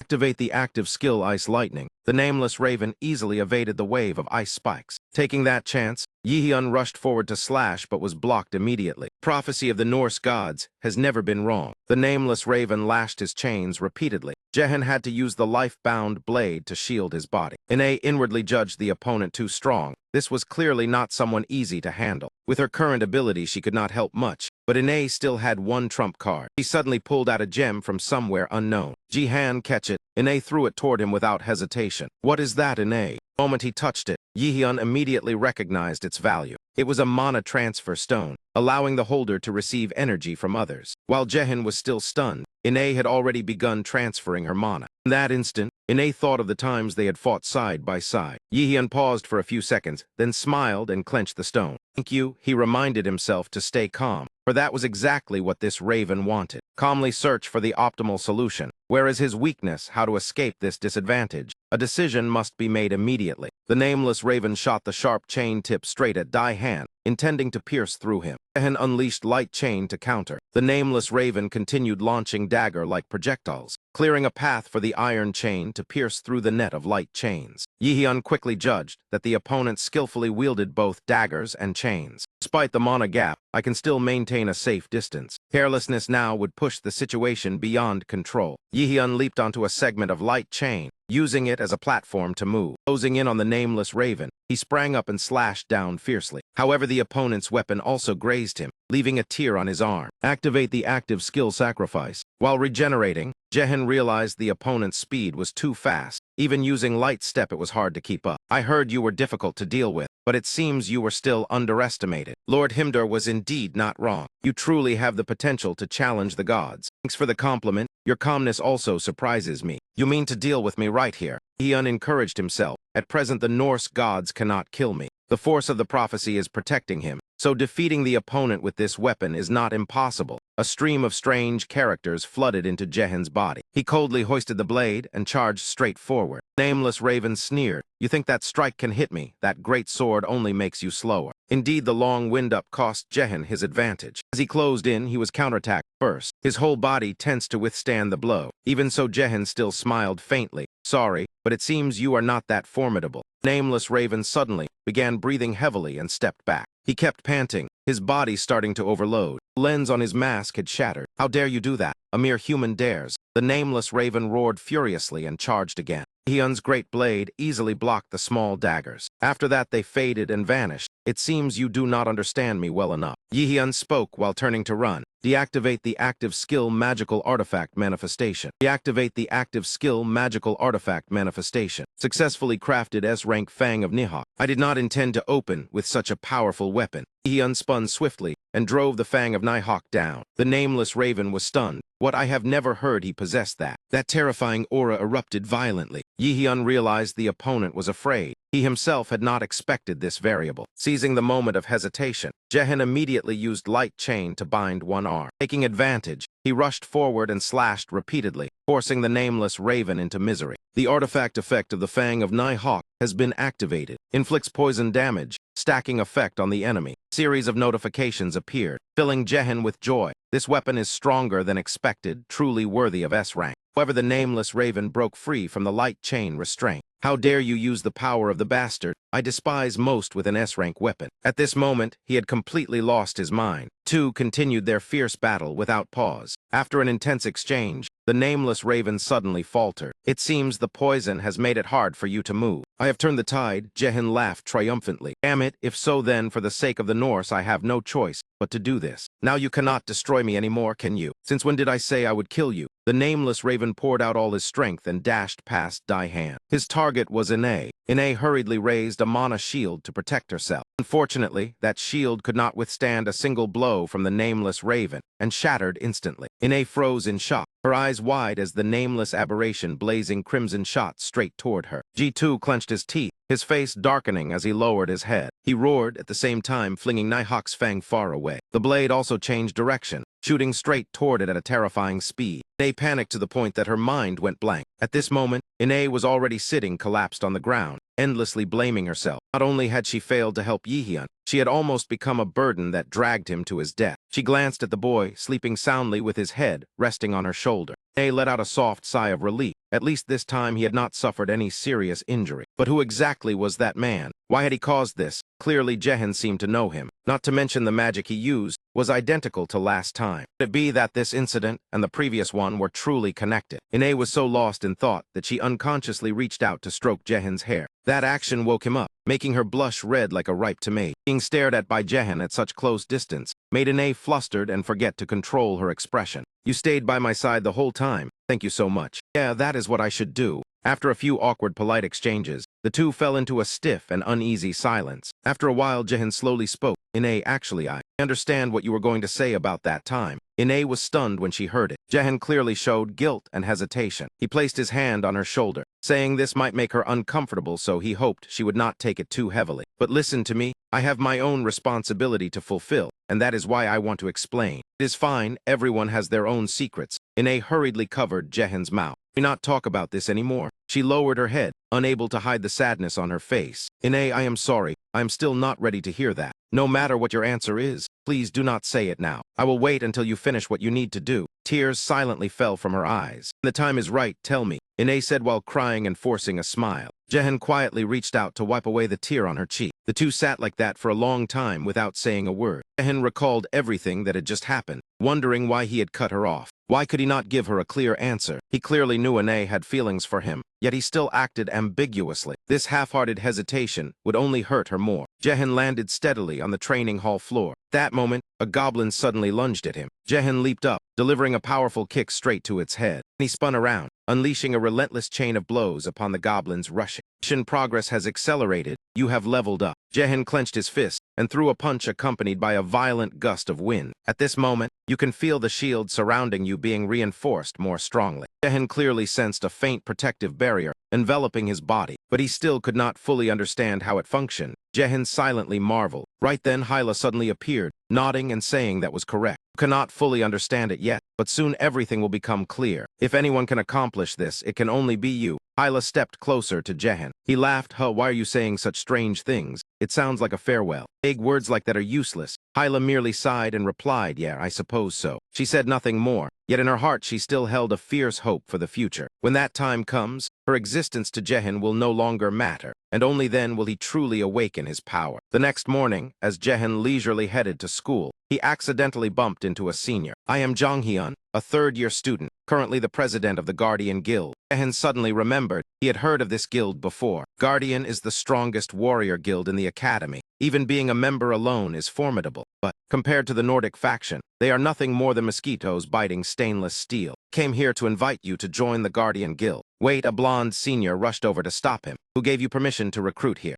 Yihyun will join our Sungwon Guild. Stop talking nonsense. A silver-haired senior appeared right after that. He will join our Garam Guild. The arrival of the three drew the surrounding crowd to stare, making Jaehyun uncomfortable. Seniors, please calm down. Everyone is watching, and besides, can you spare me some time? A white-haired girl cut in. I am Chi Zion from the Three Eyes Guild. Jaehyun was quite surprised to see Zion appear. It seemed that in his previous life as a conqueror, he had heard of this guild. I did not come to recruit you. I just want to ask a few things. Zion spoke bluntly. It is better discussed when no one else is around. If it is not said right now, it will be very dangerous. Zion smiled with a sense of looming peril. At that moment, the silver-haired man shouted in annoyance. Enough talking. Min Yihyun will join Garam. Sorry, senior. Jaehyun rushed forward to cut him off. I need to clarify something. I have no intention of joining any guild. The three competing guilds were all struck speechless. Jonghyun continued. Then what do you plan to do? I know you are Do-sung and student. Without joining a guild, you can only receive low-level missions. I never said I would continue being a conqueror without joining a guild. Immediately, the silver-haired man grabbed him by the collar. So what exactly are you planning to do? Say it clearly. You had better take your hand off me. Jaehyun coldly warned him for his own safety. That attitude made the silver-haired man tremble and let go. Jaehyun brushed off his clothes and declared bluntly, I will establish my own guild. Everyone around was stunned, unable to believe their ears. Only Zion appeared extremely intrigued. The three captains quickly gathered to discuss privately, while the silver-haired man shouted that the kid's words were meaningless. First-year student wants to establish his own guild. He muttered, The blonde woman listening felt a headache coming on. I do not understand either. Jonghyun shook his head, a new student daring to think that. Academy does not forbid this, but it is almost impossible for a first-year student. It requires special knowledge, the completion of many missions, and most importantly, that person must do everything alone, without receiving any support from seniors or lecturers. Exactly, but the problem is what he just said. Perhaps he truly intends to do it. What do you mean? You just said it was impossible. To establish a guild, what is the most important thing? First, you must have influence among the academy factions. Descendants of wealthy and powerful families are very hard to approach, not to mention those who possess special abilities. With him, that may not be the case. Think about the friends around Min Yihyun. They are all outstanding individuals with reputations. Some are skilled in brewing magic potions. Some are extremely powerful warriors. Even the support positions rank at the top. That is why from the very beginning he did not need our help at all. Be polite. It seems things are about to become quite troublesome. Maizhin, we need to reassess our evaluation of him, including the teammates who are fighting alongside him in the academy. He is capable of overturning the balance between the guilds. The others will have to find ways to survive and continue developing. If necessary, Guardian is willing to step in and provide support. Are the guilds really going to be this tense just because of a freshman? Kang Zyuhia, if you fought him one-on-one, are you certain you could defeat Minzehen? Hyup could not answer. Jonghyun did not wait and simply walked away. Doors of our guild are always open. The decision is yours. After school, the captains all wore grim expressions. Jonghyun recalled the moment Jehen bluntly threatened Zyuhia. He could not help but shudder at the feeling that true monsters had appeared in the academy. And that man was the second monster to be wary of, second only to Chi Zion. While the guilds were still redistributing their influence, Jehen had already shared his intention of founding his own guild with his friends. Dung was stunned as if hearing shocking news, staring at her close friend with suspicion. Yeah, I think it is fine not to join any guild. Wait, even so we are still just first-year students. If the other guilds feel threatened, we will be in serious trouble, Ho Ian said anxiously. Desang could not sit still, that is right. I am also afraid of confronting the other guilds. So Un looked displeased. I thought you called me for something else, so it was about this. Then where is the reward? Jehen changed the subject. As long as we are strong enough to protect ourselves from the other guilds, it will be fine. So Un was so furious at being sidelined, she nearly exploded. Yet Jehen continued. Everything unfolding like this is only natural. Jehen had always believed that establishing his own guild was better than relying on others. I have no objections. Ine was the first to nod in agreement. If Yihyun has decided, then I will follow. Desang immediately supported him. So Un asked again, what about compensation? Without reward points or guild benefits, how are we supposed to live? Jehen smiled and let out a soft sigh. The reward points from the highest rankings and the items I currently possess, including what I earned from missions and the previous guilds. Adding everything up, I have at least several million points, so you do not need to worry about benefits. That is insane. The number of points is terrifying. You are that rich? Yidung never imagined her friend was a hidden tycoon. Yet you have never bought us a single meal. Then today we must throw a celebration feast. Why did you show up here, Siohan? I just woke up, can you not see, you silly bench? I just want to join the guild. Is that all right? Besides, next year I will enroll at Muse. With your skills, I cannot freely do anything. As Siohan grumbled, Jehen immediately used a neck restraint skill. Siohan instantly cried out in delight. This place is so fun, full of idiots. By the time she turned pale and covered her mouth, it was already too late. The others immediately bombarded her with criticism, leaving Siohan on the verge of tears. Meanwhile, the culprit Jehen laughed gleefully at her misery. That is what you get for letting your mouth run faster than your brain. Calling a senior an idiot is not nice at all. And so, our current situation is not that bad. Everyone, including the senior, possesses distinct abilities. Jehen had somehow appeared behind Ho Xian, smiling inscrutably. If we develop this guild well, we will surpass our limits. Ho Xian turned to look at him with shining eyes. I swear loyalty to the guild. They frowned but silently resolved that this time she would protect Jehen with her own hands. Of course, she spoke firmly. I will do my best to contribute to the guild. Something feels off, Yidung whispered, unable to believe the scene before her. So Yun replied softly, whenever Jehen smiles like that, I feel something bad is about to happen, huh? What are you two saying? Being glanced at, both girls turned pale and shook their heads repeatedly. If you want to grow stronger, you must train hard. But everyone knows that, so there is no need to worry too much. I will support all of you during training and real combat. So you will join my guild? Is there any other choice? Fitness area of Muse Academy. The training room of Muse Academy contains countless equipment and precious artifacts. However, only top students or their relatives are allowed inside. At the very least, only the highest-ranked guild presidents have the right to use it. Yidung lay sprawled on the floor, dizzy and breathless as she cursed between breaths. I want to rest and party so badly. Siohan shared the same fate, looking like her soul had left her body. Sang quickly brought over a recovery potion. Here, drink this. Hosian groaned. My muscles feel like they have been torn apart. We are ending early today. Muscles must tear to grow stronger. Jehan cut in coldly. After speaking, he took the potion Sang handed over and smiled meaningfully. Do not waste a single drop. Drink it all. So Yun sprang up and pointed at Sang, accusing him of betrayal. Sang hid behind Jehan, crying that he hated fighting. Why blame Sang? It is only 2 more training rounds. Looks like an ordinary gym, but this place is extremely special. It can increase gravity to train strength, stamina, and endurance for students. The equipment is adjusted to gravity levels many times higher than outside. Ine also trained until she was gasping, sweat soaking her clothes. Jehan thought again about how previous incidents could happen again at any time. There is only one way to prevent that. That is to make his teammates stronger within a short time. They do not become burdens and can retreat safely in emergencies. This is the most urgent requirement they must achieve. In a rank conqueror guild, Zi-Ung-On and Jehan looked at each other and burst into laughter. You are planning to transfer to another guild? Zi-Ung-On suddenly asked, causing Jehan to pause. What do you mean? I know curator people have approached you. They even used Nighthawk's Fang as bait. Damn, I have been found out. If I wanted to transfer guilds, would you allow it? Haha, of course not. Especially not the curator guild. Then why did you even ask? Zi-Ung-On did not answer but stood up and walked closer. I called you here to make it clear that I will not let anyone take you from me. I'm not foolish enough to hand a prize student to my rival. Zi-Ung-On lifted Jehan's chin and leaned close to whisper, and you have no reason to leave your current position, even if the reward is one of the rarest artifacts in the world. That is right. Instead, if you make a reasonable request, I will try to fulfill it. This is not a deal, is it? Yeah, I truly have no intention of leaving. As long as Azuma is here, why would I go elsewhere? Those words sound sweet. I almost believed them. What a pity. Yihyun grinned widely, looking completely at ease. Thought of him, no. That man would surely target him throughout the entire practical training. I must prepare myself for every possible situation. On the day of departure, Yihyun took the lead and guided the whole group onto the bus. Everyone, remember to give it your all. This event officially marks the beginning of our guild. Of course, Ho Jier-hun replied excitedly, while Jier-sung trembled and cried, only to be smacked by So Jier-hun as a reminder to stop shaking. It is just a bit scary because from now on everything will be real. It feels like. You are right. From now on we will have to fight monsters directly. Even though other conquerors have cleared out some of them beforehand, this training trip is still far from safe. Yidung leaned in to gossip. Thinking too much only adds pressure. Just relax a little since we have to stay alert the whole time. Yeah, I will try. Yihyun, I have something I want to ask you. What is it? Why did you name the group 9? That is right, I am curious too.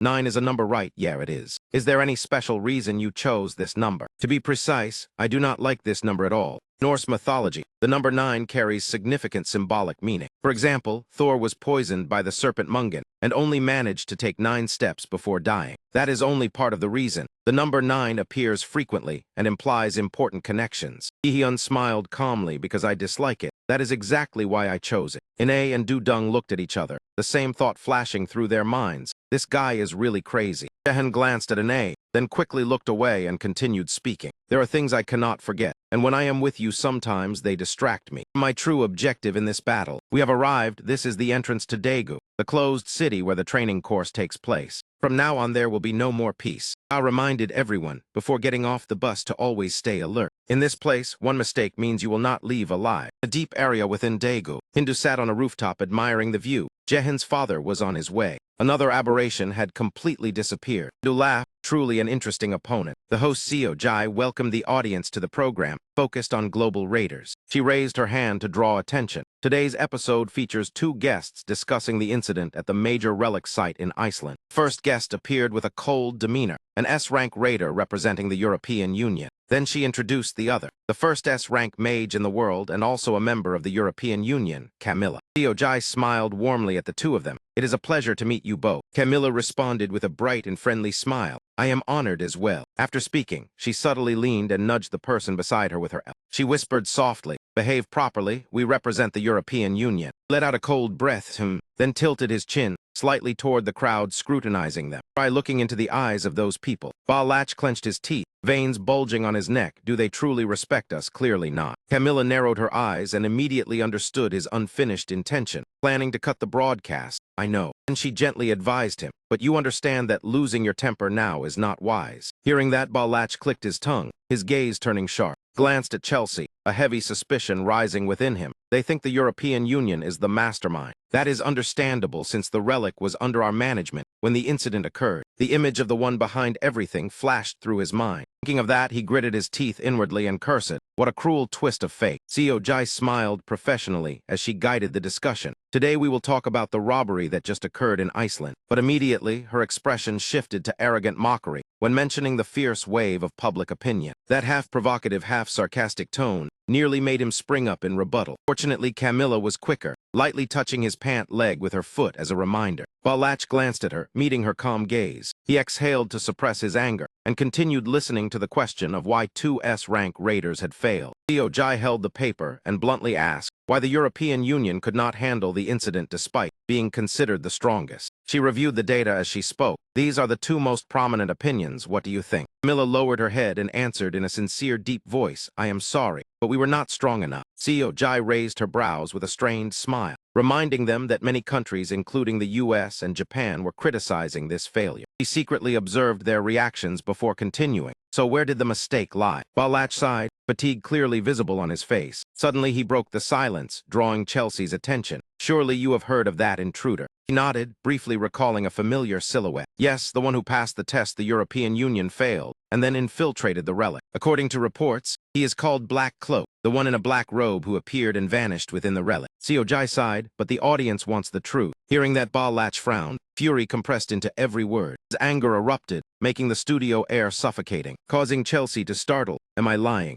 Camilla quickly called his name anxiously. Balach. He had lost patience, turning sharply toward the camera with blade-sharp eyes. Then he strode forward with heavy steps. Killing intent surged as he growled each word. Listen carefully. Black Cloak is extremely powerful. Saying that, he grabbed the camera in front of him, pulling the lens close, almost pressing his face against it. He is so strong that even Camilla and I together could not defeat him. Balach clenched his teeth bitterly, humiliation. I do not care about Japan or the US. Camilla could only rub her forehead and sigh, letting him vent before reminding everyone to deal with him before criticizing. Balach pointed straight at the screen, declaring that he would certainly appear again. At this moment, a group was gathered amid the ruins of the devastated city, listening attentively to instructions. This event will directly affect your future at Newsday. He clearly announced that the field training would last 1 week. He swept his gaze over the group of students and reminded them seriously. You must coordinate closely with your teammates. He handed items to Enhoyon and instructed that each team would receive only one survival kit. The image of monsters spreading terror flooded back into Minky's mind. Your lives depend entirely on the knowledge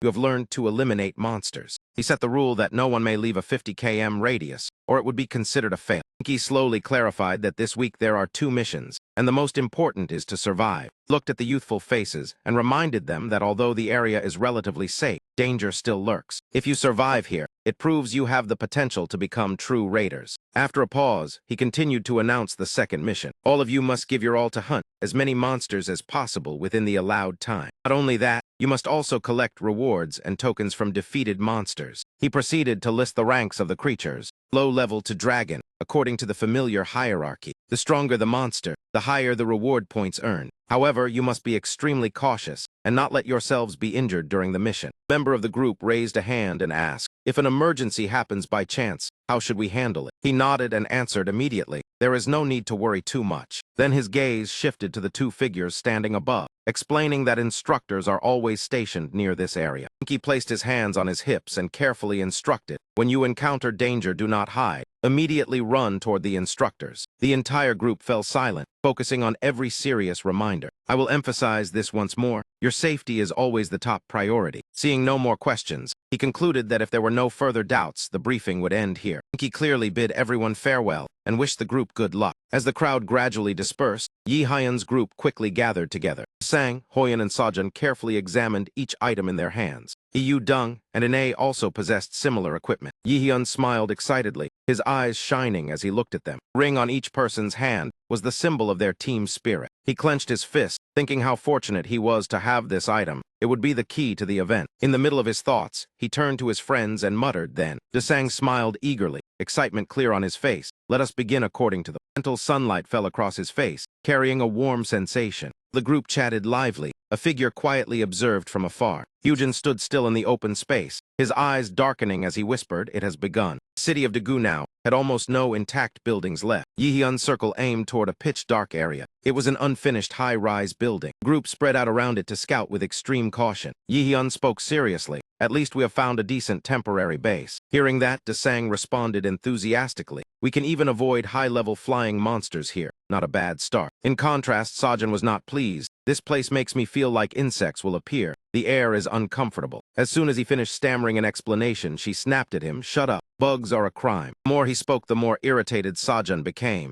his voice rising. "Do you want me to make you repeat that?" In the end, Daegu, as team leader, had to intervene enough. From now on, stay alert. Yu Dung, who had been silent, commented, "Even with a roof, this is still a sealed-off city." Those words made Yihyun pause and take a deep breath. A sealed city is the symbol of human helplessness. There are places that could not withstand the waves of monster attacks. Areas like Daegu, the northern district of Jing, and most southern islands have fallen into this state. The core purpose of this trip is for students to experience true survival like real raiders. The academy itself brought them to this harsh place. They calmly confirmed Jehen is right. From now on, we can only face reality. Meanwhile, Yi Dung cared about only one thing. I hope to earn a pile of points this time. That way I can buy lots of ice cream and visit all the restaurants I have never tried. Then she shyly glanced aside. I heard the southern area of the academy has many new shops. After this, we should go. As for Yihyun, he remained immersed in his own thoughts, causing Yi Dung to click her tongue loudly in frustration. That moment he murmured, "New research zone, point A." His gaze shifted to assess the situation. It seems this is only a normal event. Yihyun could not help but think of Park Hyun's team. A group ranks among the elite freshmen.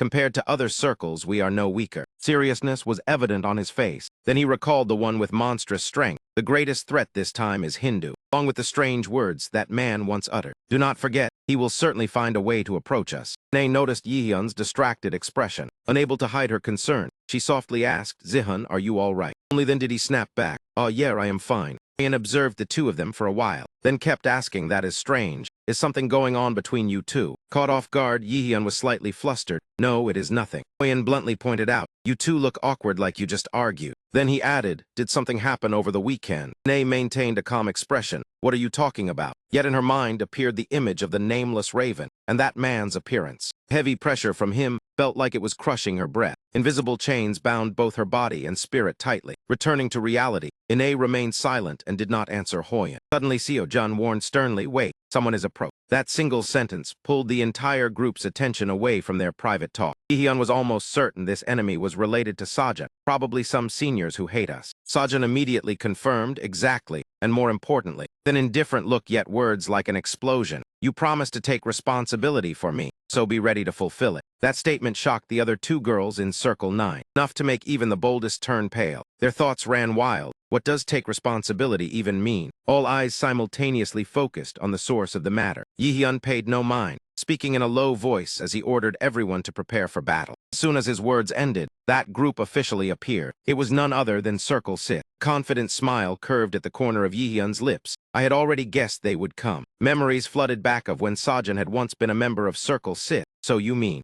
Back then she advised me to leave Sith and join the freshman circle named 9. Yihyun nodded immediately, "Correct. You understand quickly." Sajin refused tactfully. "You are still a rookie, but I admit you are special. However, my position must also be considered." That was a realistic answer. Seed brings me more points than a new circle. Yihyun had already prepared. Senior only sees part of the picture, making her angrily retort. Did not respond, but asked directly, "Do you truly consider Sith members as teammates?" Sajin faltered slightly. "I think they are more like partners." Yihyun took out something. His rebuttal clear, "I do not think so." With just one glance, Sajin recognized the signal to request a ceasefire. A voice rang out, "Sajin's squad." Frankly speaking, this was just a mistaken scouting target. He was the first to spit out words of contempt, mocking that she could not even fight properly yet still wanted to become a raider. Completely opposite to his earlier delight when he saw her as nothing more than an ornament to glorify him. Then he abruptly changed his attitude, praising her looks and saying he might as well try pursuing her. Perhaps she could even be of use. Not very surprised, Zin Ho frowned and warned coldly, "I had my eyes on her first. If you want to live in peace, then do not even dream of competing." The disgusting air spreading through the conversation darkened Sajin's face. In the end, she ground her teeth and spat out a curse at those filthy people. Let out a long, heavy breath before speaking, "Fine, I understand." Then she decisively asked, as an unspoken agreement, "How much are you going to pay me?" Receiving a satisfactory answer, Ji Hyu revealed a calculating smile. that depends on how you act. The whole group pulled their attention back to reality when they had to face Sajan's former teammates. Bitch Dai did not bother to beat around the bush and loudly declared, "Do you think you can drag someone from our faction away and still remain safe?" Yihyun fell silent in thought. The circle Sajan once joined was actually Sid. On the storage orb he had collected, it was clear they had once tried to take advantage of her. In the end, he put on an innocent face with a mocking tone. "It seems you forgot how you were tortured during the rookie hunt." Having his pride struck, that man stubbornly argued, "That time was only because I was careless." He sneered and asked directly, "Do you think you can handle this many people? Both numbers and strength." Yihyun was not inferior at all. "Unfortunately, I have never been alone." Surging energy danced on his fingertips. "Let me show you clearly." Just a casual throwing motion was enough to make Bitch Dai panic. Even Yihyun was briefly startled. He had moved faster than expected. Of course, he did not show it and bluntly provoked them. "Even if you join forces, you cannot defeat a single person on my side." Among them, 2 people began to worry, secretly exchanging glances.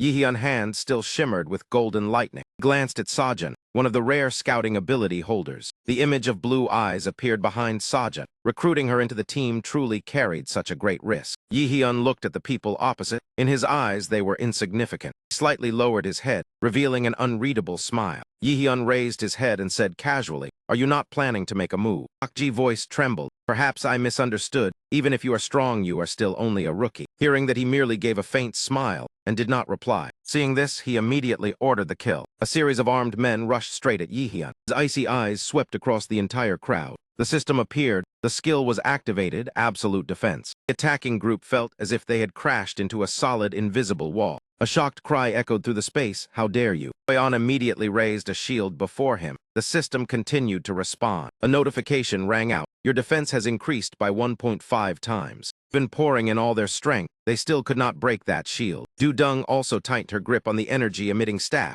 "I will join as well." The system issued another notification, activating defensive shield skill. The opposing team desperately attacked the protective layer they had set up. Looking at the formation, Yihyun secretly praised them, a bit of pride rising in his heart at the training results. He shifted his gaze to Du Dung. She had grasped it already. A complete wide-area defense? Their rate of improvement had to be admired. Yihyun stared wide in disbelief. "What is this? That strike caused no damage." Bitch Dai was also stunned. This was truly insane. Someone began shouting, "Damn it, I knew it would turn out like this." Another angrily yelled, "How dare you touch the Lotus successor of the guild master, even if you are just a new team." Ine also did not hide her true strength. She turned to ask Yihyun opinion. "Do I need to deal with all of them?" Hearing that he gave a cold laugh, "Yes, do not leave a single one." Streams of blue energy began gathering around Ine. System announced, activating special skill Alpha Sword. She tightly gripped the small magic staff in her hand. She controlled the surrounding forces to surge straight forward. Power poured down on the enemies. They panicked and fled. Some still could not believe it, turning their heads to look back. And the result was being completely caught by that stream of power. A foot stomped hard onto a puddle of bright green liquid. Big Z fell flat on his back, the green substance covering his entire body. He frantically tried to peel the liquid off his clothes. "What the hell is this?"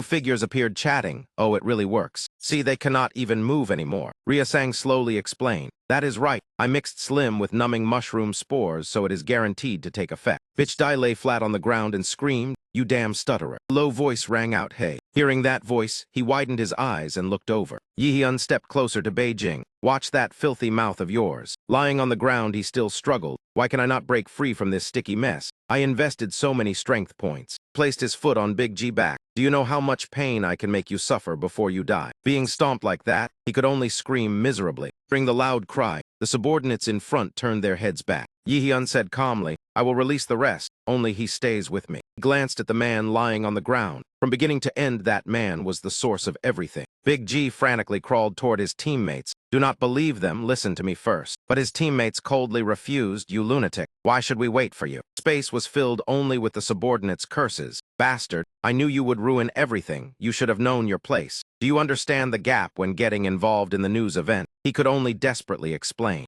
Bitch Dai reached forward, but his teammates had already left. Yihyun put his hands into his pockets, his voice icy. "How should I deal with this?" He glanced behind him. "I already decided to make him fail in this event." Sajan standing behind ground her teeth. "Bastard." Bitch Dai tried to reach toward her to explain. "Sajan, listen to me first. I did everything for you." A sharp, cold voice cut in. "Shut up." Sajan pulled a knife from her pocket. Her other hand brushed her hair aside. "You said it yourself. I am only a useless parasite aside from scouting. Sajin revealed a chilling smile, then died. Bitch Dai face turned pale, damn it. He sat on top of him and launched attack after attack. After a while, Han Siak appeared bewildered. What, you said everything was already handled? Before their eyes remained only a scene of devastation. Looking at those lying at his feet, he thought to himself, the Sith team is not the strongest, but they always maintain an above-average level, at least that is so, and they are numerous. He looked toward Yihyun group. With such a small formation, they managed this. What the hell? Yihyun turned his eyes away. As long as they do not die, it is fine. They do not deserve an early death yet. Han Siak could not hide his fear. Damn it, truly a monster. Turn to leave. Then I will go. I hope in the future you can stop the wars with the upper floors. Yihyun replied indifferently, yeah. He glanced at the person leaning against the pillar. Then why did you help me? Suhiu did not answer immediately, his gaze directed toward the construction site ahead. Then he reluctantly said, the entire Zayat team is chasing you. Yihyun did not seem concerned, so what, they are just fools. Suhyuk nodded in response, fine. He found his own choice hard to understand. Why did he stand on this man's side? Seeing Suhyuk about to leave, Yihyun immediately called out, where are you going? If you are just wandering around, then you should reconsider. Hearing that, he halted and stopped. Suhyuk's face flushed slightly. Then I will stay a while longer. Turned to look at him and said bluntly, I did not expect you to help me. I thought you were only good at causing trouble. The next sentence made Suhiu flustered. I heard clearly. What was your name again? At that moment, Yu Dung covered her mouth and whispered to her teammates, so he is Lee Suhyuk. This name is still quite unfamiliar to Ane, and Sajin asked directly without restraint, who is Lee Suhyuk? That indifferent attitude made Suhyuk clench his fists, anger rising inside. You people should at least remember my name. But what happened earlier in the meeting room made him hesitate and remain. Back then, Suhyuk angrily slammed the table and stood up. I disagree. What the hell are you saying? Face Min Jehu together.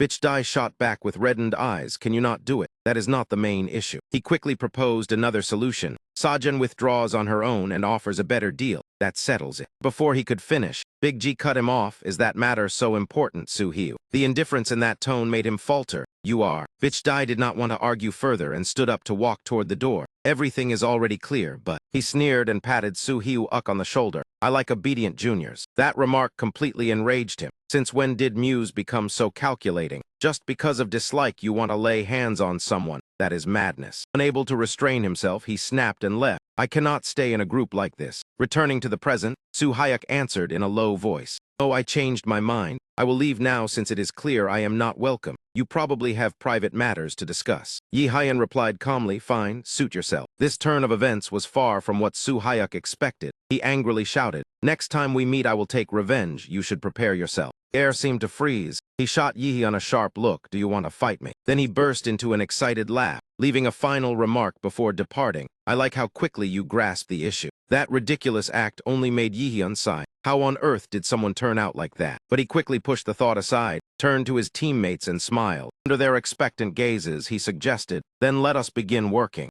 Sajin clearly looked dissatisfied. You plan to dive into work right after fighting. Yihyun answered calmly. The greater the power, the greater the responsibility. Have you never heard that? Her silence was the answer. Then she turned and asked about the condition. What will you give me in return? All around lay ruins and devastation. Yet Muse Academy did not choose Daegu without reason. Although this place had been sealed off, their goal was to reclaim the lost city. Reality was more complex. Daegu was where the first gate in the world opened, and also the first city to collapse after Irazo appeared. Students like Yihyun were brought here to support Muse field trip and prepare for the reconstruction of this place. He had once heard rumors about the disaster at Daegu Gate. It was a horrific calamity, and his mother had once been there. The statistics plunged Yihyun into despair. After that disaster, it was said only 3% of Daegu population survived. But at the end of the tunnel, there was still a glimmer of light thanks to Daegu First Awakener. Voice pulled him out of his chaotic thoughts. Yihyun. Ine gently informed him, dinner is ready. He startled and replied hastily,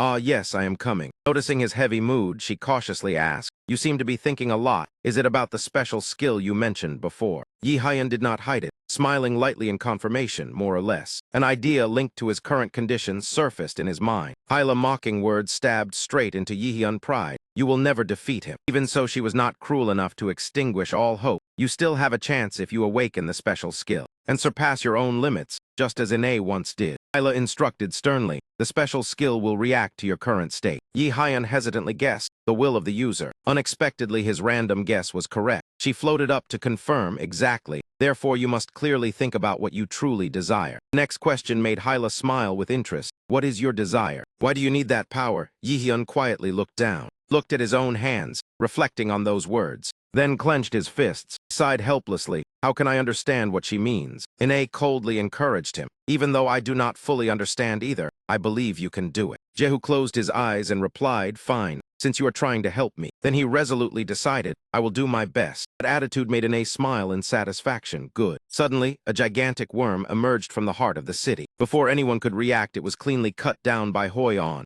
sent to meet its ancestors. He glanced at the feet and slowly said to Sajan, the Juns are very hard to deal with. You never know where they will appear from. She irritably looked at the claw flying toward her. I find these harpies even more troublesome. Then she promptly turned it into skewered roast bird. Standing up, she finished her unfinished sentence. That is why I hate winged creatures. Contrary to that calm appearance, Yu Dung could not hide her unease, because this place was completely different from Mu's. In the middle of the avenue, a deep black pit appeared. That source of power forced Team 9 to heighten their vigilance. Ine sensed it and nodded in agreement. The mana in the air is indeed vastly different. Sweat rolled down her cheek from anxiety. It feels even worse than level 10 in the mana test. Yi Hyan confirmed, yes, they say fully manifested zones are entirely different from bottom to top. In the city center, manifestation had occurred when monsters flooded out of the gate and occupied the area. After a period of time, decayed energy spread and more dangerous monsters appeared. Sajan rubbed her chin and repeated the term manifestation. She asked, surprising everyone, what is that? Ryasang almost laughed, held it back and answered, you truly paid no attention in class. That contemptuous attitude made Sajan furious. She showed no restraint and clenched her fists. Do you want to die, brat? Yihyun stepped in to explain to Sajan. Simply put, this is a place where mana is dense but unsuitable for human habitation. As he spoke, he recalled the lesson. Because we are raiders, it is fine, but ordinary people only need slight exposure to mana for it to be dangerous. As soon as he finished speaking, he took the lead forward. Everyone be careful, anything can happen. The whole team tightened their grip on their weapons,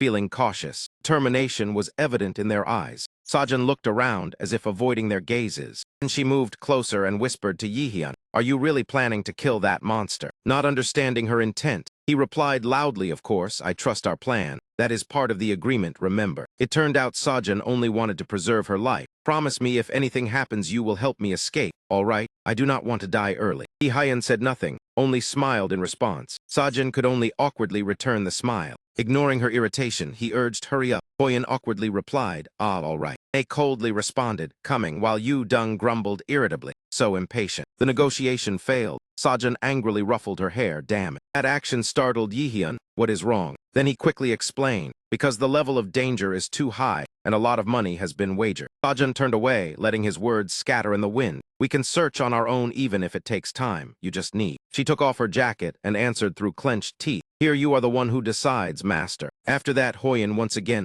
looked around at the high-rise buildings. Du Dung marveled at the transformation of the city. It is remarkable that this area has been restored to this extent. After saying that, she turned back to ask, it was thanks to many people, right? Is that so? Ine asked hesitantly, where exactly? Sajan curled her lips in a smile at that bewildered look. You are just like me. I like the type who does not bother studying. How about we become friends, Ine? That moment, Hoyon interjected. The person you mentioned is Du Gun, right? Ryasang answered with a bright smile. Yes, exactly him. Only then did Ine understand. I have heard about him as well. Ryasang continued recounting what she had heard. Even my father said he could not defeat Du Gun. That name was mentioned. Yihyun slowly repeated, Ju-Wan. In his mind appeared the image of a city submerged in a sea of flames, Daegu. The first city to be destroyed, desperate screams echoing everywhere. In the endless inferno, monsters slaughtered humans without mercy. No one had time to flee or resist. Humans were crushed like ants. Tens of thousands of Daegu citizens perished. Those who survived were either maimed or forced to flee in despair. In that scene, a human with extraordinary power appeared. In Yihyun's thoughts rose the image of a heroic back. That person was the first awakener, Ju-Wan. His mind drifted elsewhere, yet his body still fought and eliminated enemies by instinct.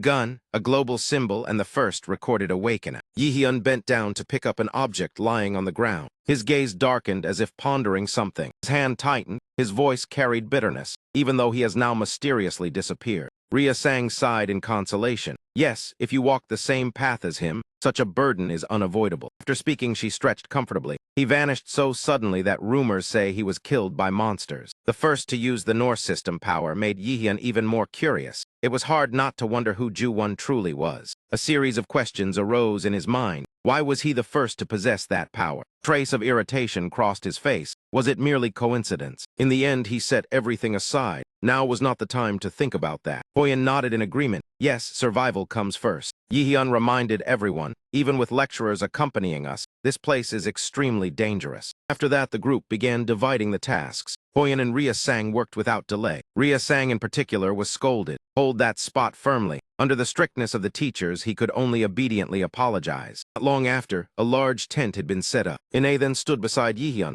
I am back. She reported the gathered information. The monsters include Harpy, Soul, and Goblin. Yihyun could not help but remark. As expected of Senior Sajin, she is always accurate. Hearing that, Sajin frowned, of course. If I were wrong, would she still be alive to return? Yihyun teased, oh, how do you know so well, leaving her speechless, this guy? Seeing her about to get angry, Yihyun turned serious. Are you not taking credit? Sajin immediately cast aside her pride. Is there anything else you require, master? Hoyen was exhausted, yet still chimed in. I do not think I am doing this for money. Impressive indeed. Rhea Sang beamed. Sajin has been like this since I first met her. Before she could finish, she was grabbed by the collar. The one who pays me is only one person, not you. Sajin stared into his eyes, emphasizing each word. Understood. Rhea Sang nodded in fear. Realizing someone was missing, Yihyun spoke up, by the way, where is Kim Jo? Hoyen paused and answered, I'm not sure either. She said she needed to prepare something and left. This made Yihyun puzzled. Strange. She is not the lazy type. Just as he finished speaking, that person appeared. I am back. Yihyun asked suspiciously, Kim Jo-young, what did you go to do? He suddenly felt that something was off. A thick stench of death emanated from the object in Du-dung's hand, causing everyone to freeze simultaneously. But she seemed unaware, casually placing it down. She even proudly showed off. Preparing this was exhausting. Without me, how would you manage? Yihyun was the first to speak. Is that food? Du-dung answered calmly, yes. I added a special sauce from the worms you caught. Yihyun's face turned pale as he looked at the dish before him. You intend to make us eat this? Du-dung paid no attention to their reactions, of course. I put a lot of effort into it. Looking at that mass, Yihyun thought to himself that if he fed that man this, killing him would probably be easier. He sighed, perhaps I am overthinking. Elsewhere, Du-gun was sipping a cup of hot tea. Jae-sun standing behind asked, so when do we act next? Then patiently waited for an answer. He slowly set the teacup down. Perhaps it is time to return to action. Yihyun image flashed through his mind. Action. Every movement of that boy creates clear changes. Mentioning this, Jae-sun agreed. Though they are only fledglings, they are proving the prophecy is not meaningless. He continued analyzing. His power is being needed. Du-gun replied calmly, since he has stepped out. I wonder whether I need to intervene. But then he stated firmly, if necessary, I will. At that moment, his image appeared on the news board. Du-gun, the first awakener and humanity hope, where is he? The host solemnly questioned, where has he disappeared to? In the end, they concluded, if he is alive, then merely assisting in conquering high-level gates would already be invaluable. Du-gun, hiding himself, murmured, the one who creates change. A faint smile appeared on his lips. That sounds interesting. Back to the present,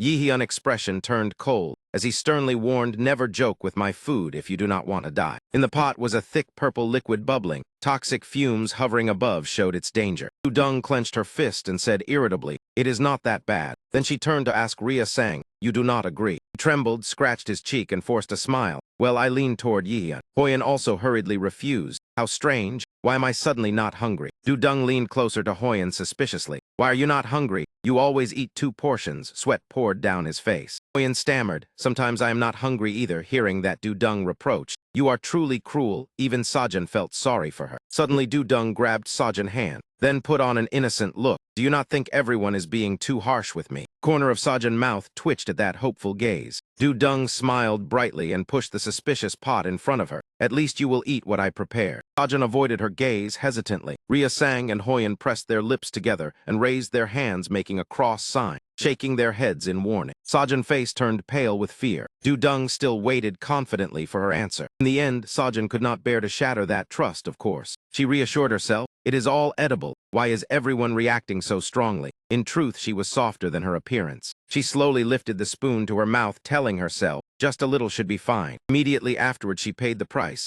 clutching her stomach and vomiting violently by the wall. Teasing voices rang out. She screamed like a monster being tortured. This outcome was within Yihyun's expectation. He laughed in satisfaction. That is why you should listen to us. Sajin frowned and complained. How could I refuse when she looked so sad? Yihyun kindly handed her a bottle of medicine. You are truly soft-hearted. She immediately drank it all and asked, what exactly happened between you and Ine? Yihyun widened his eyes in confusion. What? Sajin wiped her mouth and looked at him indifferently. She sensed something was not right. Her voice turned serious. I do not know what it is, but do not be too harsh with Ine and the others. Yihyun replied casually, fine, I will not. Then he joked to ease the mood. Though I did not expect you to say that. Sajin ground her teeth in irritation. He lowered his voice and whispered, that is why I foolishly want to save everyone. She did not hear clearly and asked blankly, what? Yihyun turned and changed the subject. I said we should continue since it is getting dark. He smiled and added, you still remember the promise to take down that man. Sajin was silent for a moment, then nodded, yes. Still exhausted, she cautiously asked, before that can I wait until my stomach feels better? After saying that she vomited again,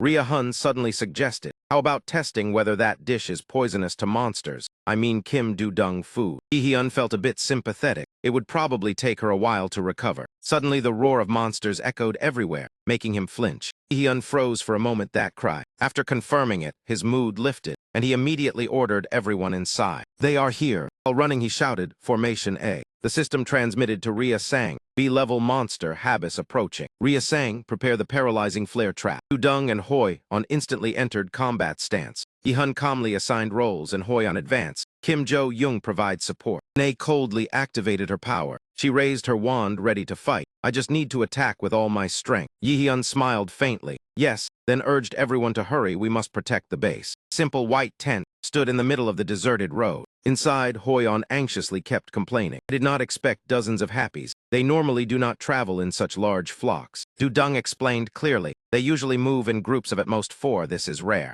Rhea Sang asked curiously, rare in what way? Yihyun calmly continued. When mana is overwhelming, there is a high chance a boss nearby is controlling them. Sajin tensed and guessed that means. The image of a woman appeared in his mind, the Harpy Queen. Yihyun confirmed she is very close. Sajin stiffened. I did not expect her to appear this early, while he calmly accepted it. In any case, she is a boss to be eliminated. We just met her sooner than planned. Yihyun pondered, then nodded as if deciding. Yihyun told the others to guard this place until they returned. He reassured them, with Sajin's skill tracking the queen is not difficult. I can handle these as well, so do not worry. Hoyen was still uneasy, but would it not be safer to go together? Unexpected things can always happen. Yihyun shook his head indifferently. No need. If you follow, you might get injured, or I will have to split my focus to watch over you. Seeing the heavy mood, Yihyun laughed and explained, it is not that I do not trust you, I just need you here. Clarified further, even if the lecturers are ready to intervene, no one can guarantee all monsters will be eliminated. Ine was the first to nod, fine,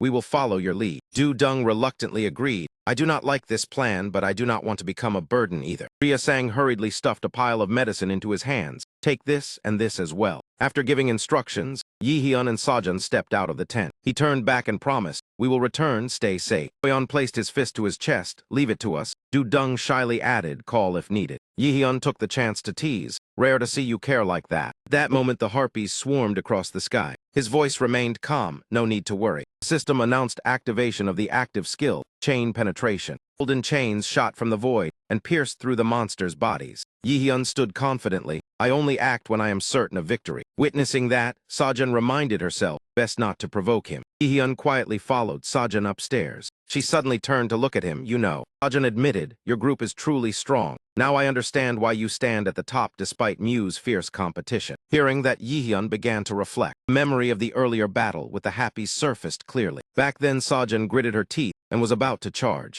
Yihyun had already stepped in front of her. Hoyon raised his shield and volunteered to hold the front line, both focused on chanting. Nae and Jo-young immediately coordinated without hesitation. Both entered defensive stance, good. The monsters flapped their wings and let out chilling cries above them. Boost combat power, Hoyon summoned an additional blue blade. His gaze was firm and resolute, staring straight ahead. The first monster that rushed in was blocked by the iron shield. Seizing the chance, he finished it in an instant. Yihyun observed from afar and evaluated extreme frost martial art, combined with 100 azure radiant sword. Judging by Hoi on momentum, he concluded he had certainly reached a rank. And he shifted to watch Du-dung and the others. Du-dung closed her eyes and activated her active skill. The system responded immediately. The entire team attack power increased by 1.3 times. Another reckless monster charged straight in. Du-dung activated a formation with one hand and held her staff with the other, watching it intently. This time she activated the active skill Wind Blade. A surge of green light from the formation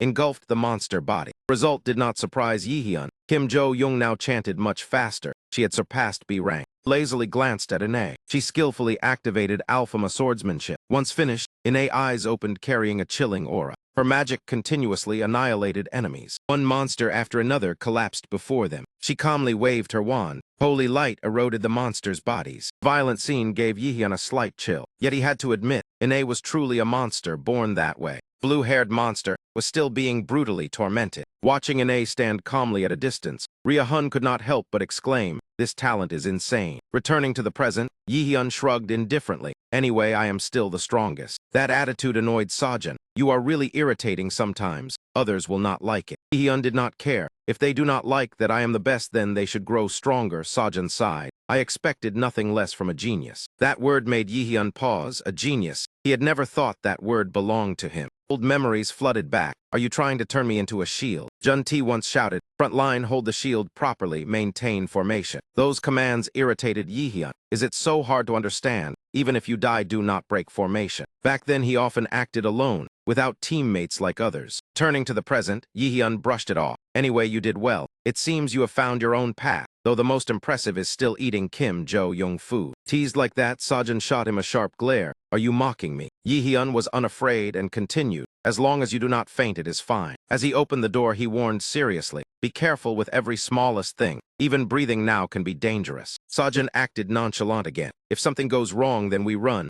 I am still young and do not want to die." Two of them took turns teasing without missing a beat. "I am only 1 year younger than you, so remember to use your skills properly. Do you have no respect for your elders? I think I have been polite enough." Sajin was too tired to argue further, and only snorted coldly, telling him to shut up, inwardly reassuring herself, "Forget it. I will find a way to deal with it sooner or later." Outside the building, the monsters still lingered and gathered, relentlessly hunting for prey. Inside, she stood with arms crossed, yet clearly could not hide her restlessness. Turned out she was quietly observing Yihyun. He was absolutely not the type to give up just because of danger. At that moment, the system announced, "You have encountered the area boss of Zone 1 in the sealed city." Sajin's face paled slightly when she saw the eerie smile on Yihyun's lips. A few seconds later, a pair of wings covered in brilliant pink feathers suddenly appeared. Beneath them were skinny legs and long, sharp black claws. Happy hovered leisurely in midair, as if putting on a show. In contrast, Yihyun did not hesitate and moved straight toward Ada. His delighted smile completely contrasted with Sajin's stunned expression.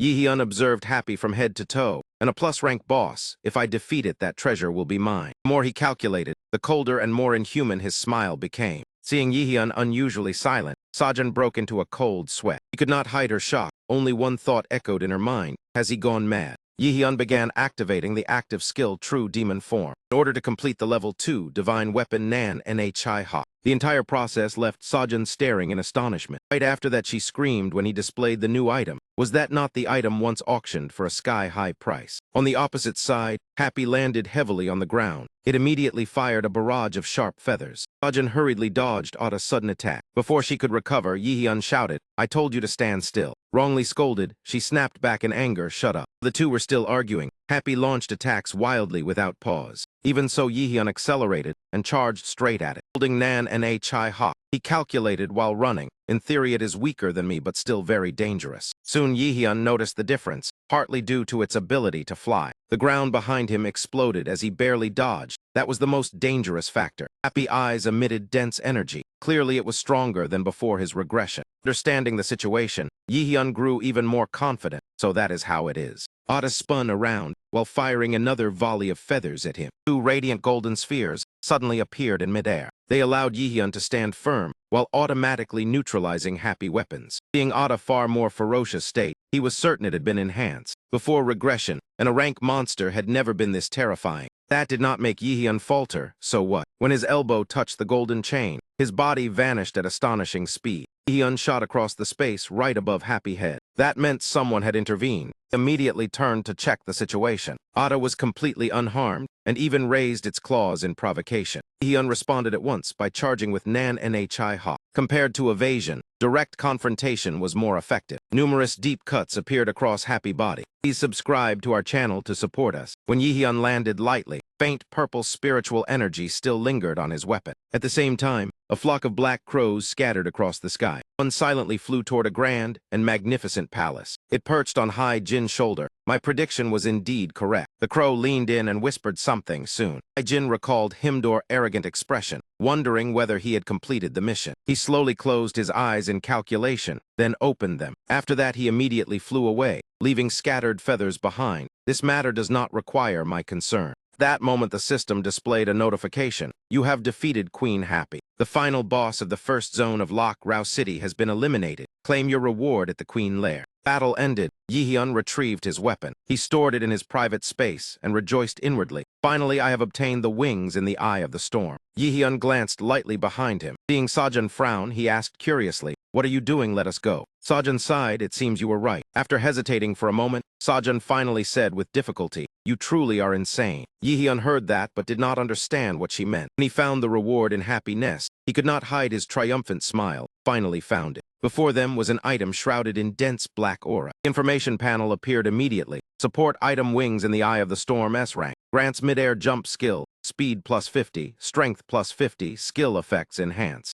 Yihyun felt pleased. Both skill and stats are excellent. He examined the item intently. Of course, the most valuable part is the skill. A few seconds later, the system announced activation of the plus rank midair jump skill, creating an air wall allowing 2 consecutive additional jumps. Yihyun smiled in satisfaction. Before regression, a raider rose rapidly in rank thanks to these wings. He thought to himself, that will not happen again because now the wings are in my hands. Beside him, Sajun exclaimed in surprise, "What is that?" Yihyun followed her gaze and froze. He discovered a white object in the distance, that is. The two approached and saw it was a pair of gloves. Without hesitation, Yihyun quickly retrieved them. Immediately the system notified, "You have absorbed the original gloves and updated the data of the first awakener in the non-Aya system." Meanwhile, in another area, Yu Dung wiped sweat from her forehead in exhaustion. He asked anxiously, "Are we done here yet?" Boyan standing beside her said excitedly, "This is nearly a record well done." Yu Dung pressed her lips into a smile. "With me along you gained big." Returning to Yihyun, he looked pensive, the original gloves. Recalled the notification about updating the first awakener in the non-Aya system. Only one person held that title. Ju-won, the first global awakener and hero of Korea. And why is the non-Aya system connected to him? Yihyun speculated. Perhaps Ju-won had a direct link to the system.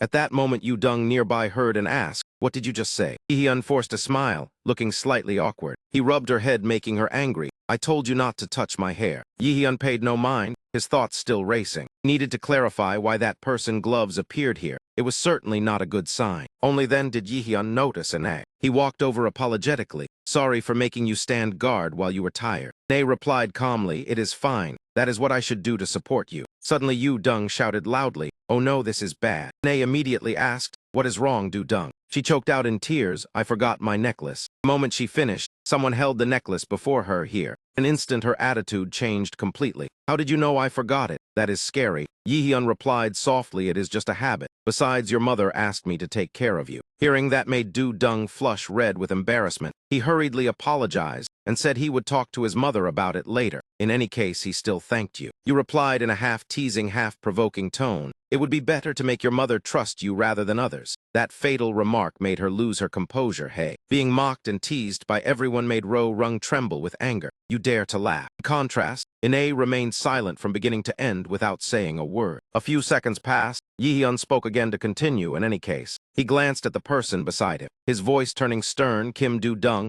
it is time for you to grow up. Stop being careless and forgetting your things." Du Dung frowned in irritation. "Do not act superior to me." Boyan secretly glanced at the two of them arguing back and forth. Unable to suppress his curiosity, he blurted out, "Are you two dating?" Hearing that, Yihyun answered firmly no, while Jajung flared up, "Do you want to die?" While he was still bewildered, someone lightly touched his back from behind. Boyan startled and spun around.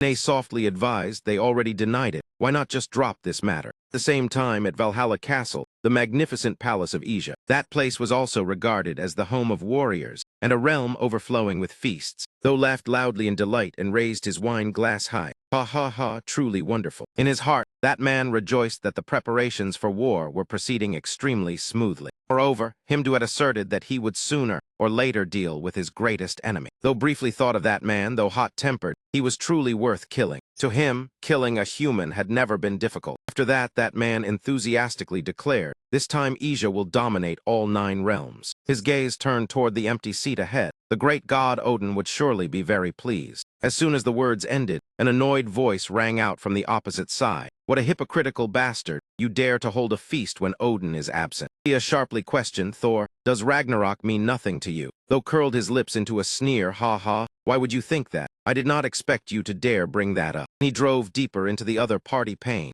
"How dare you speak when your right arm has been devoured by Fenrir?" Yet Tia remained calm. "Thank you for your concern." He uttered a single sentence enough to enrage though, even with a piece of charcoal still embedded in his forehead. The image of that stone appeared clearly, one taken from a disgusting giant. Not stopping there, Tia added, "You still dare speak after possessing Johnny. If it were me, I would have ended my own life and taken that weapon with me." Those words were like pouring oil onto the fire, making though grind his teeth. Fury erupted. That man sprang to his feet and slammed his hand hard onto the table. "Hey, do you want to settle this right here?" The atmosphere between the two immediately grew heavy. Just a small spark would be enough to make everything explode. Suddenly a voice rang out, shattering the tension enough. Sigrun coldly warned, "Do you both want a suspended sentence?" Only then did Frigg speak up. "In any case, Valhalla power has somewhat weakened. Collecting souls does not seem very favorable." She appeared displeased that Ragnarok had made everything more tense. Clearly this fault belonged to Odin. She expressed her dissatisfaction. "You are truly bold to dare speak that way about the master of Asia." The more Odin was mentioned, the more resentful Sigrun became. "I do not intend to tolerate Odin, though he is strong. In my eyes, he is merely an ordinary man." Frigg shouted back, "How dare you?" She lowered her voice. "Surely you have not forgotten what Odin did to me."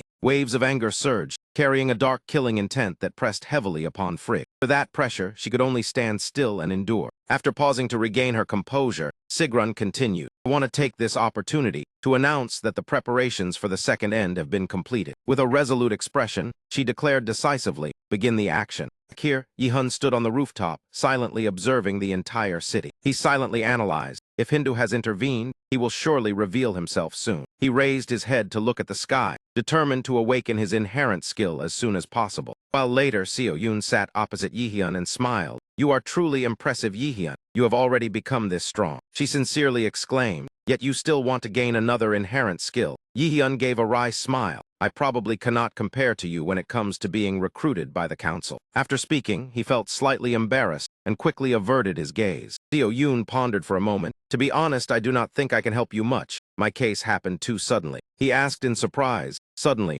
she lifted her teacup and nodded in confirmation, yes. The reflection on the water's surface faintly carried a trace of sadness. "Those memories are still very clear to me." The painful past surged back. Seo Yun collapsed to her knees in the rain that year. That day despair began when a gate suddenly opened in the middle of the street. From it countless ferocious monsters poured out, attacking the civilians without mercy. People fell one after another like falling leaves. Amid the chaos, she remained frozen in terror. She could only watch helplessly as each person was torn apart before her eyes. Everyone fled desperately in utter despair. Seo Yun would never forget that moment, when a child ran over in sheer panic. The little girl suddenly stumbled and fell face down onto the road. She still sat there blankly, unable to react in time. Though cold sweat poured endlessly, Seo Yun completely lost control of her body. She could do nothing, as the child was cruelly stripped of her life. Only at the final moment did Seo Yun snap out of it and leap to her feet. She exhausted all her strength in a desperate attempt to salvage the situation, reaching her hand forward to try to grasp the child. It was all a belated effort. When Seo Yun came to her senses, the girl's blood-soaked body was already lying in her arms. Even if it was only a false awakening, she still could not save her. At that time, Seo Yun was too weak, and perhaps deep in her heart there still existed a fear of facing danger.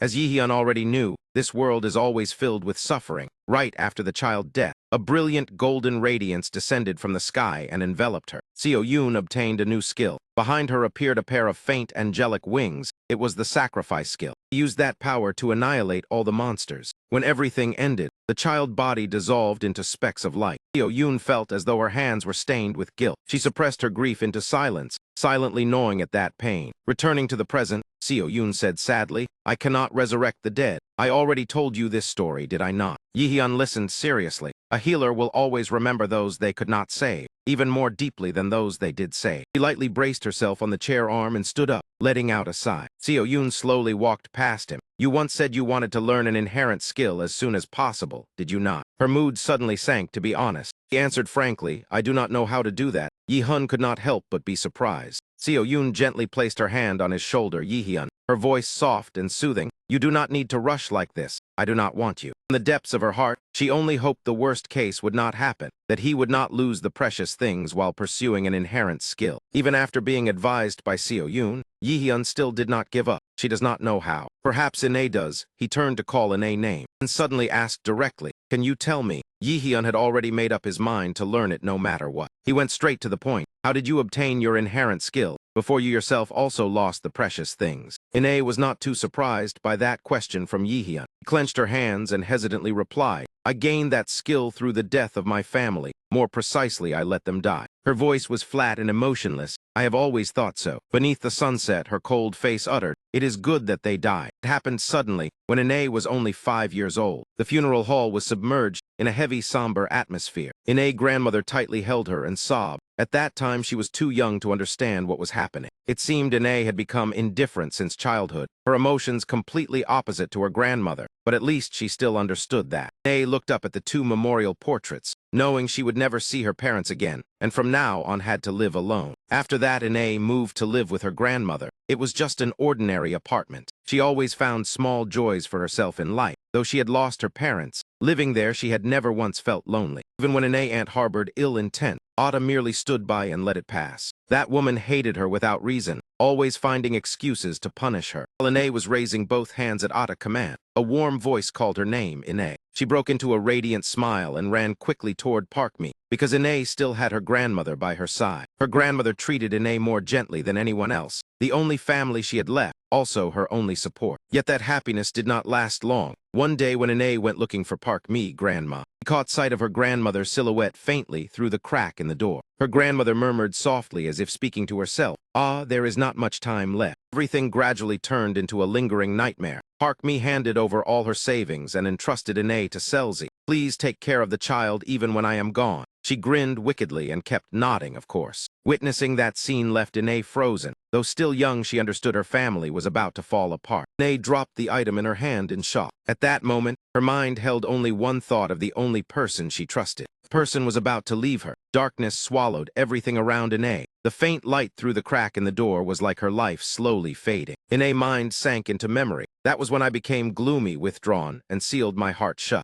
Her emotions felt numb as she recalled her 3rd year of middle school. The image of herself bowing her head before Selzy's sarcastic words resurfaced. Getting a lot of bonus money lately. The teacher called home. Even a dung beetle knows how to roll around. They say you are talented. Can you believe that? She complained in a bitter tone. Raising you costs a lot. You know that, you better repay it. Ine had barely opened her mouth when she was cut off, understood. Seo-jin was like a demon constantly planting ideas. Since you are bad at studying, if you want a place to stay, then your only path is to become a subjugator. Those words disgusted her. Ine clenched her fists to endure. They took my parents' insurance money and still want to exploit me. Being scolded by her aunt only made Ine's heartache more. My parents are gone, and even my living relatives see me as a burden. Her heart felt squeezed tight. Though she wanted to resist, her throat stiffened. I could not say anything. The stream of memories paused at the day of application. I applied to the Subjugator Academy because I knew I had a high chance of awakening. Teacher sincerely advised, are you sure? The magical world is not safe, Ine. This could take your life. Ine, like a puppet, only replied, I am fine, teacher. But deep down she understood. There are things more cruel than death. When Ine had just reached the door, she heard her grandmother call, Ine. Akmai sat on the sofa and asked in disbelief,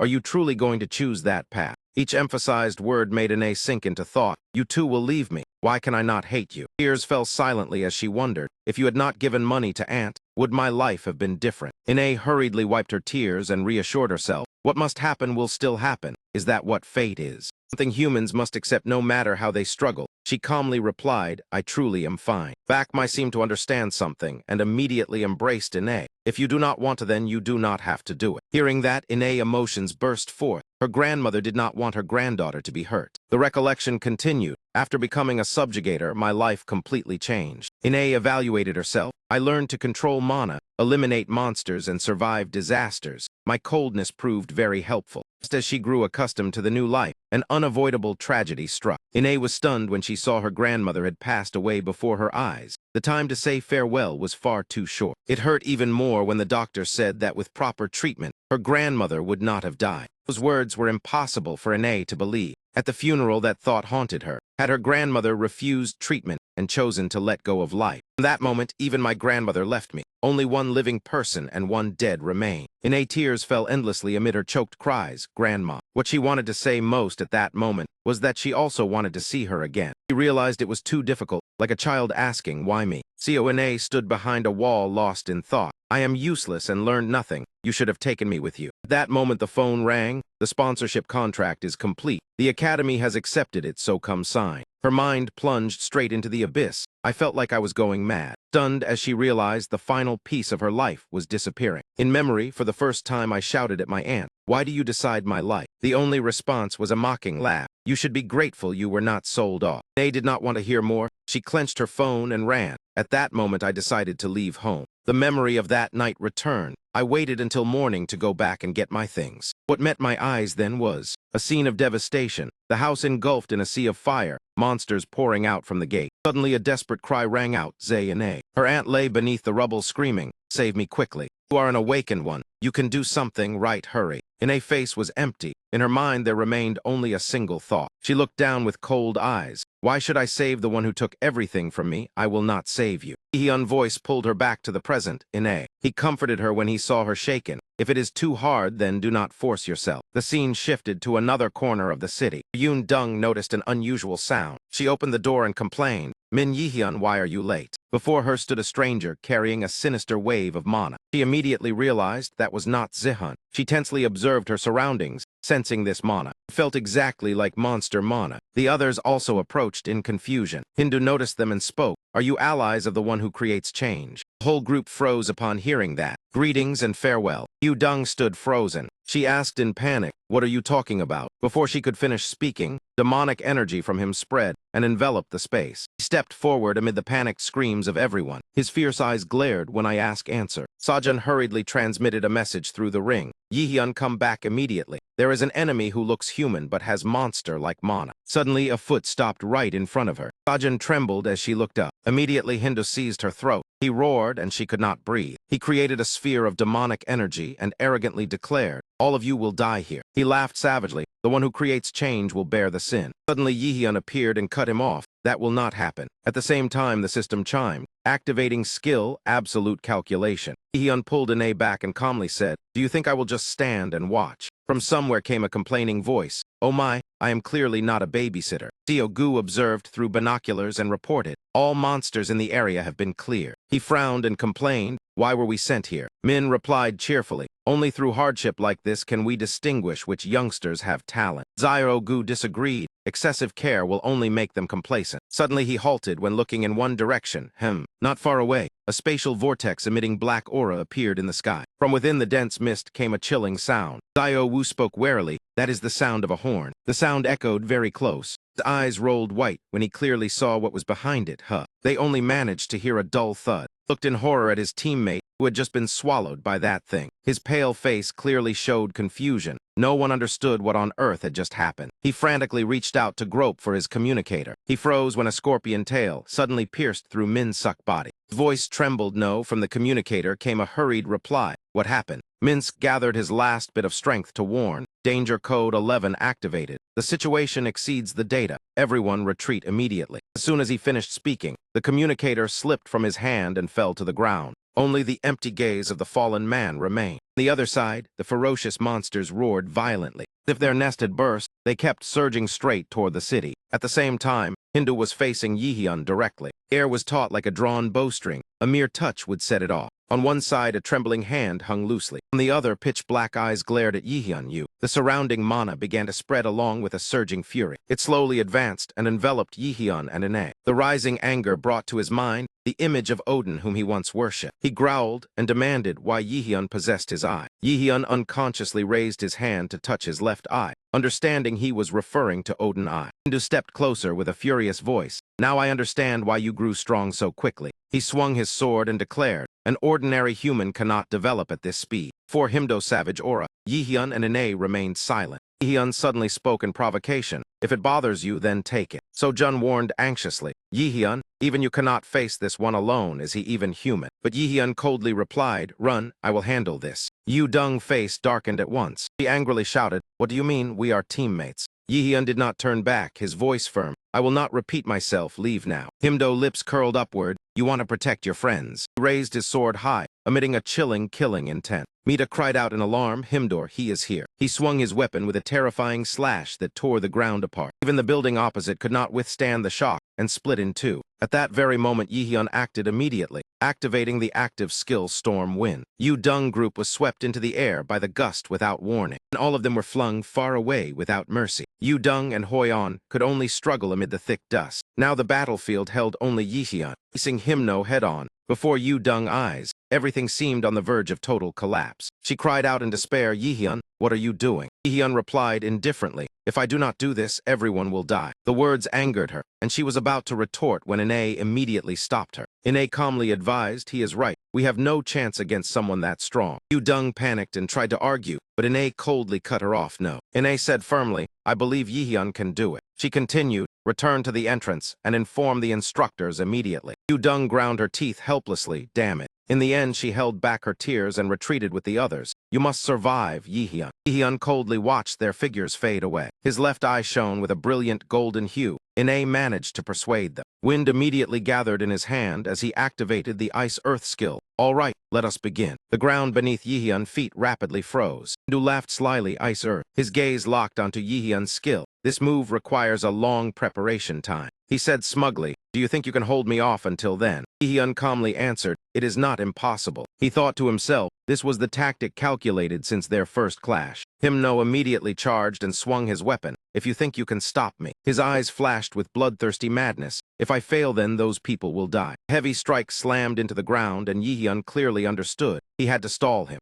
Without hesitation, Yihyun activated the skill magic materialization. I will risk it. With it, he created the S-Rank Dragon Slayer sword Mung version. At the same time, he activated the skill Slaughter chains with all his resolve. Golden chains tightly wrapped around his body. With a single swing, he sent the enemy flying. The chains hooked firmly into the ice blocks beneath his feet. At the same time, Himno violent assault crashed down. Yihyun immediately blocked with a sword strike that shook violently. The terrifying impact pushed him sliding backward. Yihyun struggled to hold his ground, thanks to the chains anchoring him. His powerful leap forced Himno to smash straight into the hard stone ground. Yihyun seized the chance to unleash another forceful blow that shattered the earth, dust swirling up. Himno stared as Yihyun was knocked out of his sight. His face twisted with rage. Human, how dare you? Yihyun's mocking voice rang out. I already told you. He continued channeling energy to activate the next active skill, Leaf Shadow Soaring Sky. Confidence shone clearly in Yihyun's eyes. I can stop you. Amid the ruins, Lena quickly directed everyone to focus on rescuing the students. Teams urgently administered first aid and escorted students and instructors outside. There was no more time to waste. The casualties were already too many. Lena swiftly assessed the situation. A monster disaster unlike any before in this city. Worse still, it happened during outdoor training. The deadly coincidence strengthened her resolve.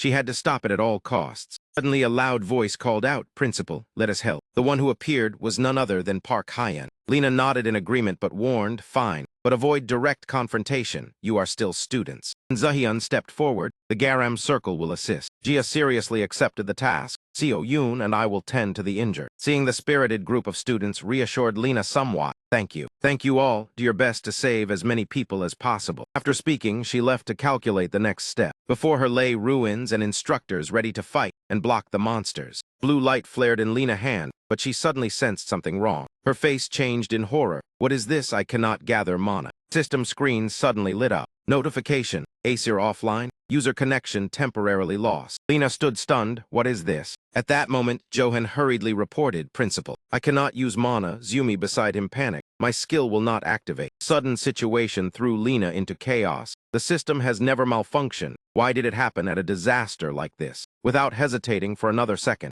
she immediately shouted, asking if anyone could still use their skills. Zumi and Johan, though unwilling, could only stand there helplessly. But once a hand was raised, I think I can still use mine. To everyone's surprise, the one who spoke was none other than the student Park Hyeon from the Garam Circle. And also raised her hand. My skill is still normal. Ju Hyeon added mine too. Lena pupils contracted sharply. Impossible. Only the students can still cast mana. She quickly swept her gaze around. Several other students raised their hands as well. Some were even using healing skills on the spot. Lena murmured softly. It was hard to explain this situation, but right after that she decisively raised her voice and ordered a change of plan. All students move forward. The instructors will support with everything they have. Park Hyeon and Ju Hyeon nodded in unison. Lena immediately instructed them to move to Quarantine Zone 3 in the city. That was the area in the most critical condition. Park Hyeon took the lead and responded before dashing off. Follow me. As he ran, he assigned tasks clearly. Kang Ju Hyeon take the right flank. The other grumbled back. Stop ordering me around.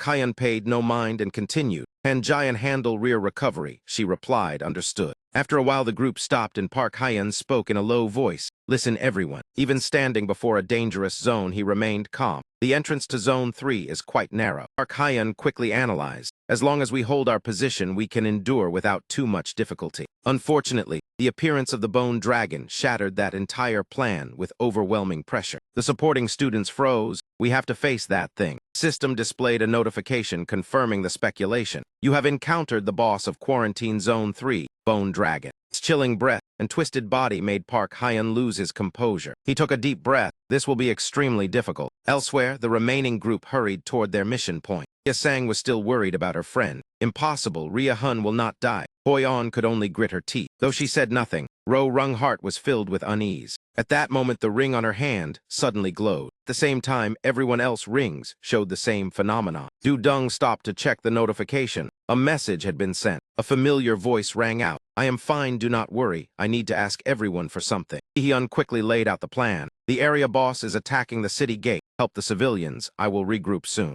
Du Dung's face relaxed. It really is Yihyun. Seeing everyone steadied, Sajin coldly urged, then it is decided, let us go. The whole group answered in unison, move out. Du Dung softly reassured herself and the others, Ria Hun will be fine. At the same time, Yihyun was fighting at astonishing speed. He continuously recovered mana, and then dove straight at the opponent below. Du ground his teeth and looked at him with contempt. So the title successor of Odin is not just for show. His face turned ferocious, but you will surely fail. Yihyun gathered strength and plunged down from above. Hindu refused to yield, drawing his weapon to prepare for a decisive clash. Cold blade carved an arc, sealing off every path of evasion. I Kim Do will personally test you. Thought the continuous chain of attacks would overwhelm Yihyun, yet he dodged smoothly beyond belief. Immediately after, he counterattacked and made the opponent stagger. Du struggled to raise his sword to block. Though pushed back, Yihyun still arrogantly provoked, you will regret this. As soon as he finished speaking, he gathered momentum and charged again. Du face clearly showed shock. Yihyun calmly said, my test scores have been quite high lately. That alone was enough to drive Du into a frenzy. The system immediately displayed a notification, activating passive skill Great Swordsmanship and active skill Spinning Strike. The two sides clashed violently,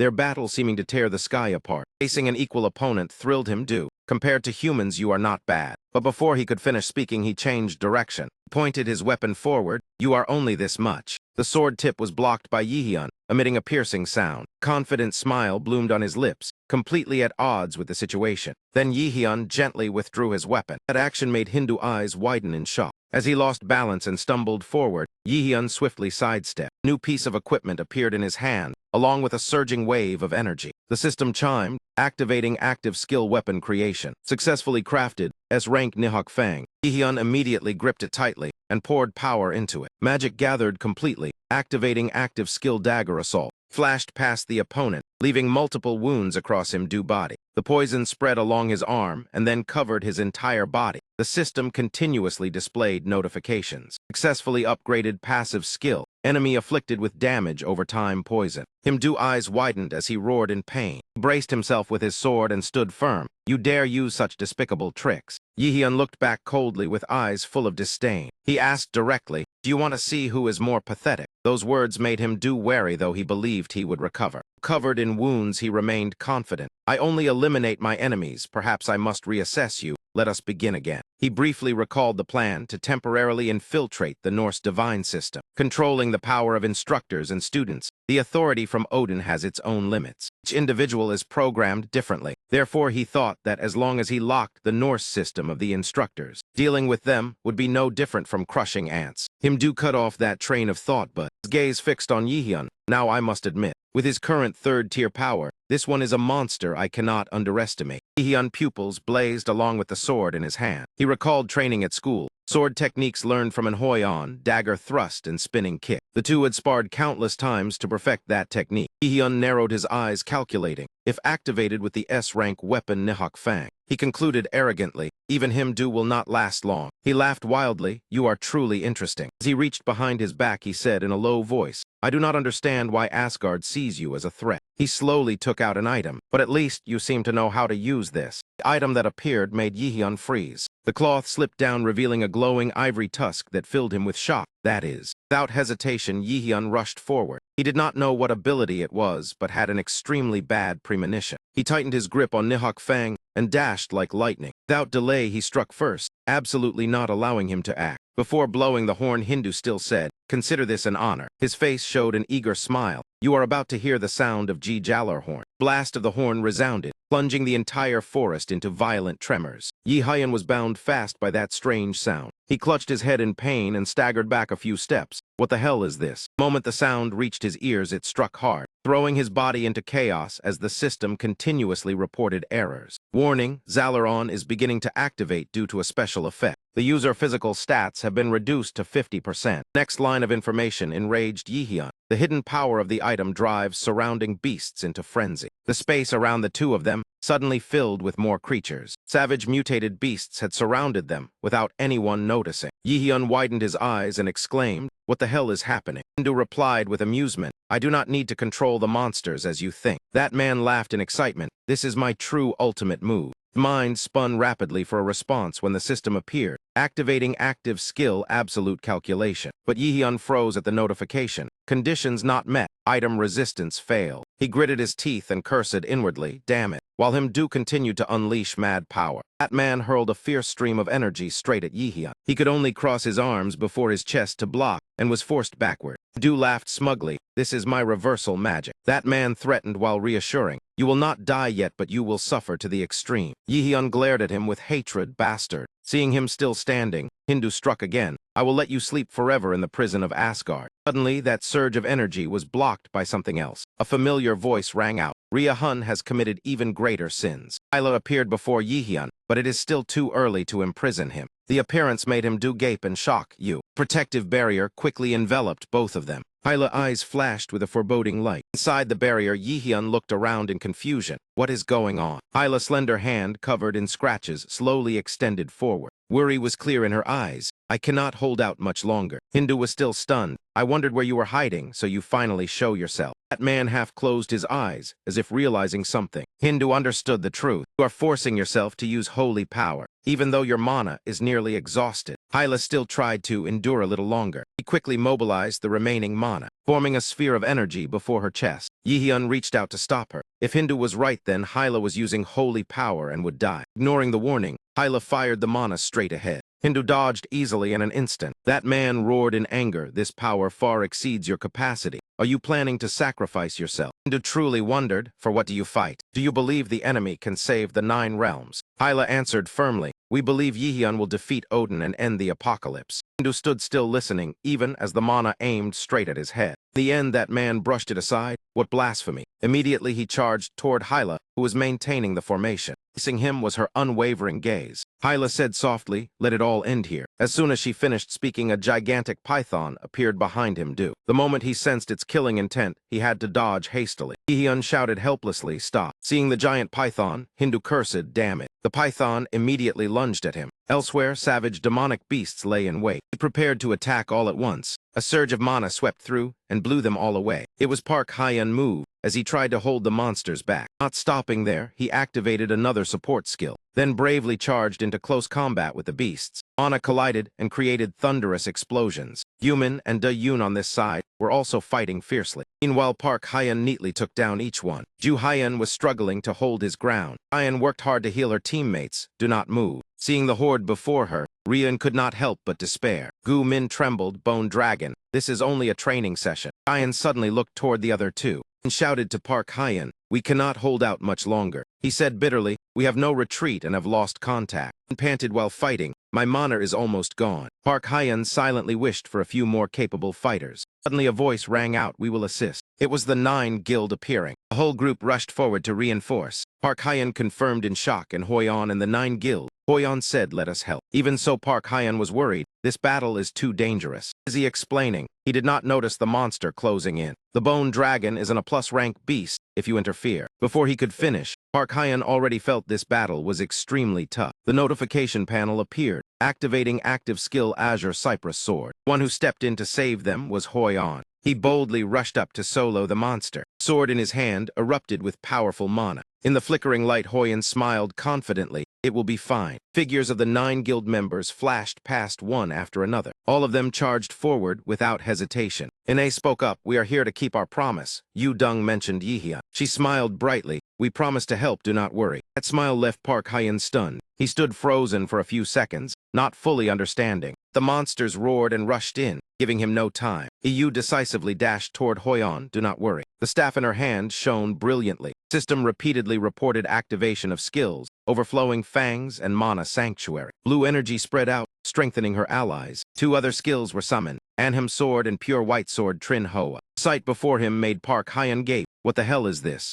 The support spells, Hoyan easily blasted the monsters aside and opened an escape path. Though his head was still spinning, Park Hyan seized the moment and charged straight ahead. My mind was in turmoil. I once thought Yihyun was the only aberrant creature in existence. Yet Team 9's display at this moment completely overturned that thought. Not only him, but that entire group was no less insane. Park Hyan cast a quick glance at Yuzong behind him, his thoughts still circling the name Nin Jehun. Her calm expression as she chanted only proved that he would never push his teammates into danger. At that very moment, a bull-headed monster roared and charged forward, blocking the path. It swung its massive blade, aiming straight at the small human before it. But Hoyan reacted swiftly, raising his shield to block, the clash of metal ringing out harshly. Immediately after, Ine coordinated with Malone. Team EU Zoom burst forward to provide support. 2 blades stabbed deep into the monster's vital points. Park Hyan and Ju Hyan also rushed in to join the fight. But before they could act, the monster was already taken down by a single hedgehog strike. As the enemy collapsed, unease crept into their hearts. If they had to fight alongside these youngsters,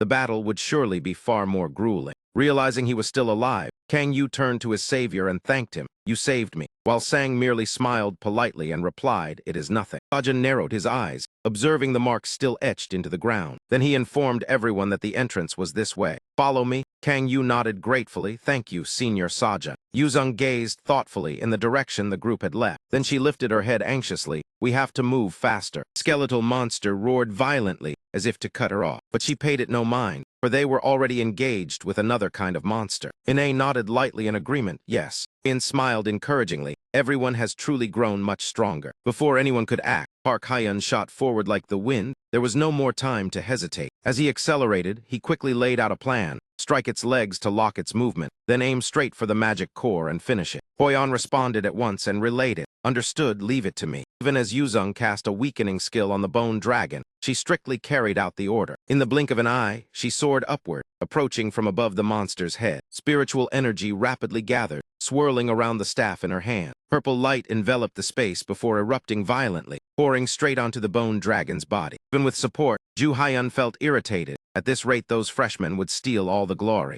Park Hyan thought the same but remained calmer. There is no helping it. You can see it too. Their destructive power far surpasses ours. Being older yet weaker infuriated Du Hiu. "Damn it, fine." He tightened his grip on his weapon, activating both offensive and defensive skills. In an instant, he closed in right beneath the Bone Dragon's feet. Precise slash severed one of its bone joints. Baek Hugh seized the chance to dart upward and observe the overall situation, just as expected. He calmly assessed that it was a full-force attack that completely left defense exposed. That judgment steeled his resolve. He activated death-piercing thrust. True to its name, the weapon shot straight forward. It pierced through the Bone Dragon's body and embedded itself into the ground. Without hesitation, Park Hyan shouted loudly now. Though already collapsing, the monster still tried to open its mouth and roar, but its counterattack was slower than the surging stream of energy rushing in. Support from AU Zoom. A series of skills were activated and coordinated seamlessly. And Hem's absolute blade, the white sword blazing brilliantly. Multicolored magic rained down like a flood, besieging the gigantic enemy. The magic core within the bone dragon cracked, unable to endure further and quickly shattered. Bone Dragon let out a miserable scream, its resentful roar echoing across the battlefield. Over here, Hindo turned his head to observe. It is over. Immediately after,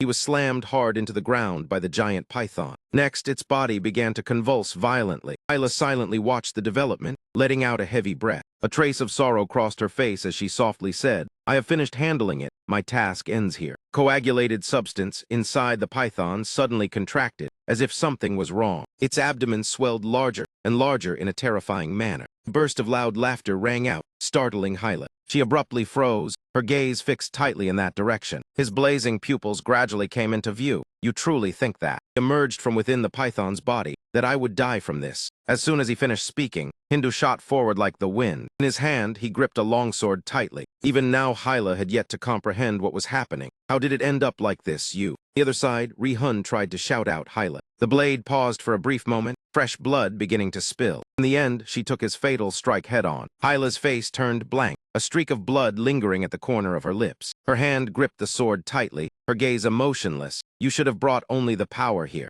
Hindu's lips curled arrogantly. "My power is indeed being restrained." He continued slowly, "But you are not the only one who can wield divine power." Hyla's consciousness gradually faded as she collapsed before the fury of that wretched brat. He spat out a curse. "You are truly foolish. I am about to reach the end like an unstoppable tide." Her eyes narrowed slightly while his voice echoed in her ears. "No matter how hard you try, it is useless." Without a shred of mercy, he pulled out his sword, then rot in hell. Ihun could only stare as Hyla's body was flung away. His horrified eyes widened, his expression gradually sinking into gloom. He struggled to rise, his trembling voice calling out Hyla. In contrast, Hindu remained indifferent as he hurled insults. "Ah, what a fool." He leisurely began a tune that made Jehun's mind spin. His face turned pale, cold sweat pouring down endlessly. Yihyun tried to reach out toward Hyla. Once again, he still could not protect someone important. His body collapsed onto the road. He had tried his best to change fate. At this moment, Yihyun sank into despair. In the end, he only repeated old mistakes and lost them once more. His life was about to reach its destined conclusion again. His eyes slowly closed. What did he have left now? At the same time on the rooftop, two people were talking. "Both you and my master have awakened." Yihyun's voice grew noticeably lower after losing someone important. Recalling each person's image made his heart ache even more. If loss is the key to awakening, Yihyun's ears seemed to tighten, his trembling voice rising, "Then I would rather." Before he could finish, Ine burst into tears. "No, Yihyun." She began to confess her hidden feelings. "Do you think I did not feel anything back then?" The image of Chelsea crushed by rocks amid a sea of flames resurfaced. "Hurry and save her. I have awakened. I know I can do it." Ine only gave Otter a cold glance. Zio Dai shouted when she saw her turn away. "Hey, where are you going? Come back here." That very moment changed Ine. She realized who could truly protect her. Otter grew more frantic as she called out, "Ine, no, Ine." But she already understood. It was not her parents or her grandmother. Only then did Zio Dai burst into tears. "What, I am sorry." Watching Ine's actions, Otta wondered, "Have I treated you badly? But you are a good child, so I believed you would save everyone." Even so, she kept walking forward despite Selzy trying to stop her. "Are we even a family?" At that very moment, Ine activated the active skill of the Sword of Light Fairy. The attack flashed brightly, slashing straight into the massive body of the monster behind. Witnessing this scene, Seojai smiled in satisfaction. "That is right. You finally pay for everything. I kept talking and almost forgot the thing falling over there. The money I had to spend raising you all those years." Ine turned her back, her face cold and devoid of emotion. Seeing that, Seojai ground her teeth viciously. "I knew it." Amid the heap of heavy flesh, her resentful voice echoed endlessly, "You useless wretch." Hearing those words, she remained silent, not replying a single sentence. Then she calmly turned and walked away. Returning to reality, the tears were no longer rolling down Ine's cheeks, but in my own heart. Ine's steadfast attitude left Yihyun unsure how to comfort her. Then she spoke on her own. "I think Guild Master Josian Yoon once thought the same. Her awakening did not stem from loss." The image of the car submerged in holy light resurfaced clearly. Ine affirmed firmly, It was after those tragedies that she realized her true will. Then she softened her voice. But I do not think you need to go through the same. Ine gently raised her hand to brush her hair, sweeping the loose strands away from her wrist. Yihyun was momentarily stunned by her confession, because he was the one most determined. Returning to the present, he was still immersed in old memories.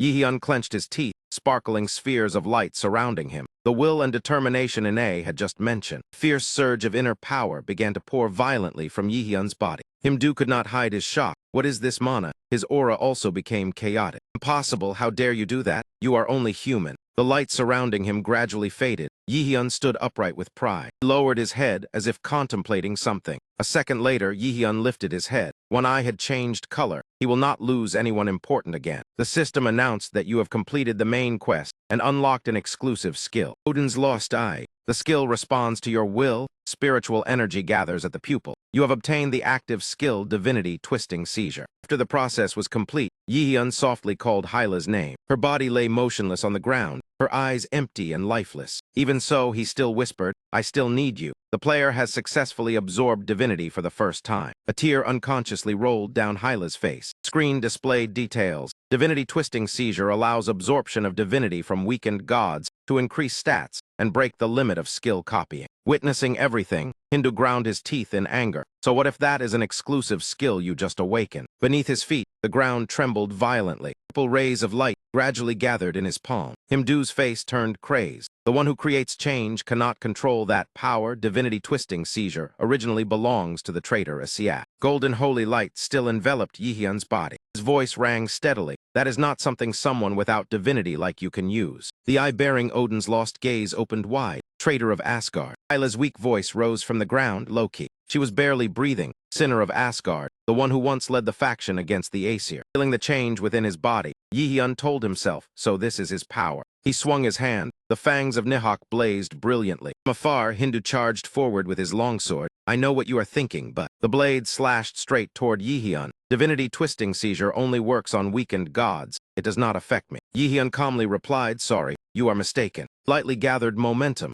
activating air step to evade the strike. Yihyun successfully circled behind Himno. Then he turned and said coldly, you will be seized by me right now. Hindu began to grow restless where he stood. The system announced that the target Hyla's divinity seizure was complete. The player's divinity increased. Yihyun's shout rang out decisively, it is her. Upon landing, he held Hyla tightly in his arms. Hindu stood outside watching lightning crash down along with dazzling holy light. Within the circle of light, the pain on Hyla's face became even clearer. In that moment, she wondered why he thought of her first. Uncertain whether it was an illusion, Hyla unconsciously called out, Loki. His figure became clearer and clearer, forcing her to admit, you were right. Pale face drifted in thought. All this time I believed the gods were born that way. She tried to open her exhausted eyes, but realized that was not the case. Golden light enveloped Yihyun. She gradually sank into unconsciousness. A frail human had accepted divinity and given birth to a legend. Words echoed in his mind. Yihyun blamed himself for awakening too late. Hyla's eyes gently closed, strangely peaceful, but that was not the end.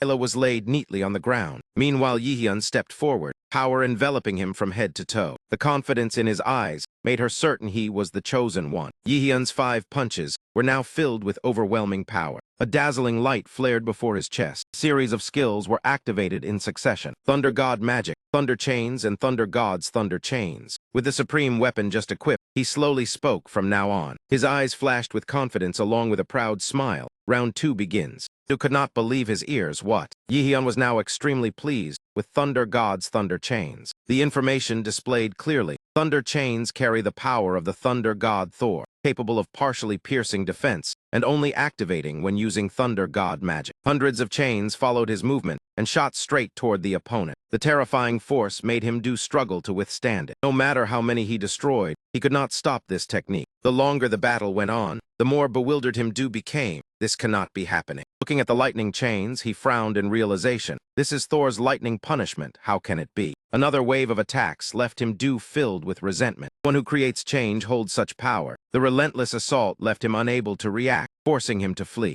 Ashamed, Himdu prioritized his life. First evade and then approach the one who creates change. Just a brief opening was enough for him to take a punch straight to the face. With a single blow delivered by Yihyun, Himdu was knocked off his trajectory, but he still managed to drive his sword into the ground to slow himself. Deeply humiliated, Hindu roared in anger, "Shut up." After a long silence, Yahello muttered, "So this is divinity." He slowly advanced toward the opponent, sword in hand. Now the tide has completely turned in my favor. Hindu knelt on one knee on the ground as Yahello asserted dominance. "I can kill you." Yahello looked at him with a mocking gaze. "But you cannot do that to me." Hearing that, Hindu ground his teeth, rage surging. Hyla's image appeared as he justified himself. "Stopping Hyla's clone drained my divinity. I cannot use magic." Out of fear of the outcome, his body began to react uncontrollably. By trembling, his face darkened and twisted. "Damn it." Then he charged to counterattack, his pride trampled. "I will not lose to a human." Hindu swung his sword with a crazed shout. "Do not be arrogant." The single movement from Yahello, all the lightning chains shot forward. They tightly bound the opponent without escape, while Hindu laughed maniacally, "Ha ha." That man struggled in chaos, even as the one who created the variable. In the end, he was still only human.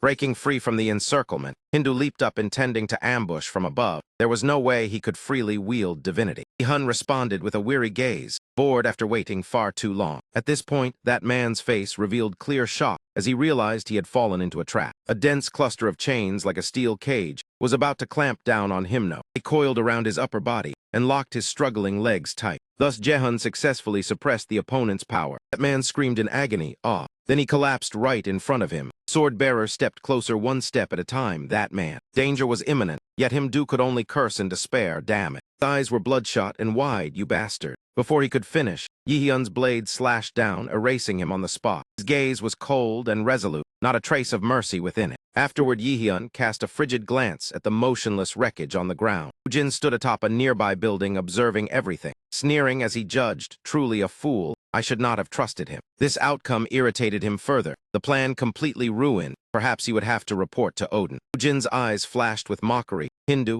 guardian of Asgard, defeated by an ordinary human. Yahello's figure under the sunlight made him pensive. That boy's power had risen far faster than expected. The emotional turbulence even spread to the surrounding flock of crows. Clearly, he had already obtained divine power. It was only a matter of time before he grew even stronger. Jin told himself, but that may not necessarily be a major problem. The moment he waved his hand to cast magic, a cold gleam flashed in his eyes. The end was drawing near. Below, Yahello also withdrew his weapon. Hindu lay sprawled on the ground like trash.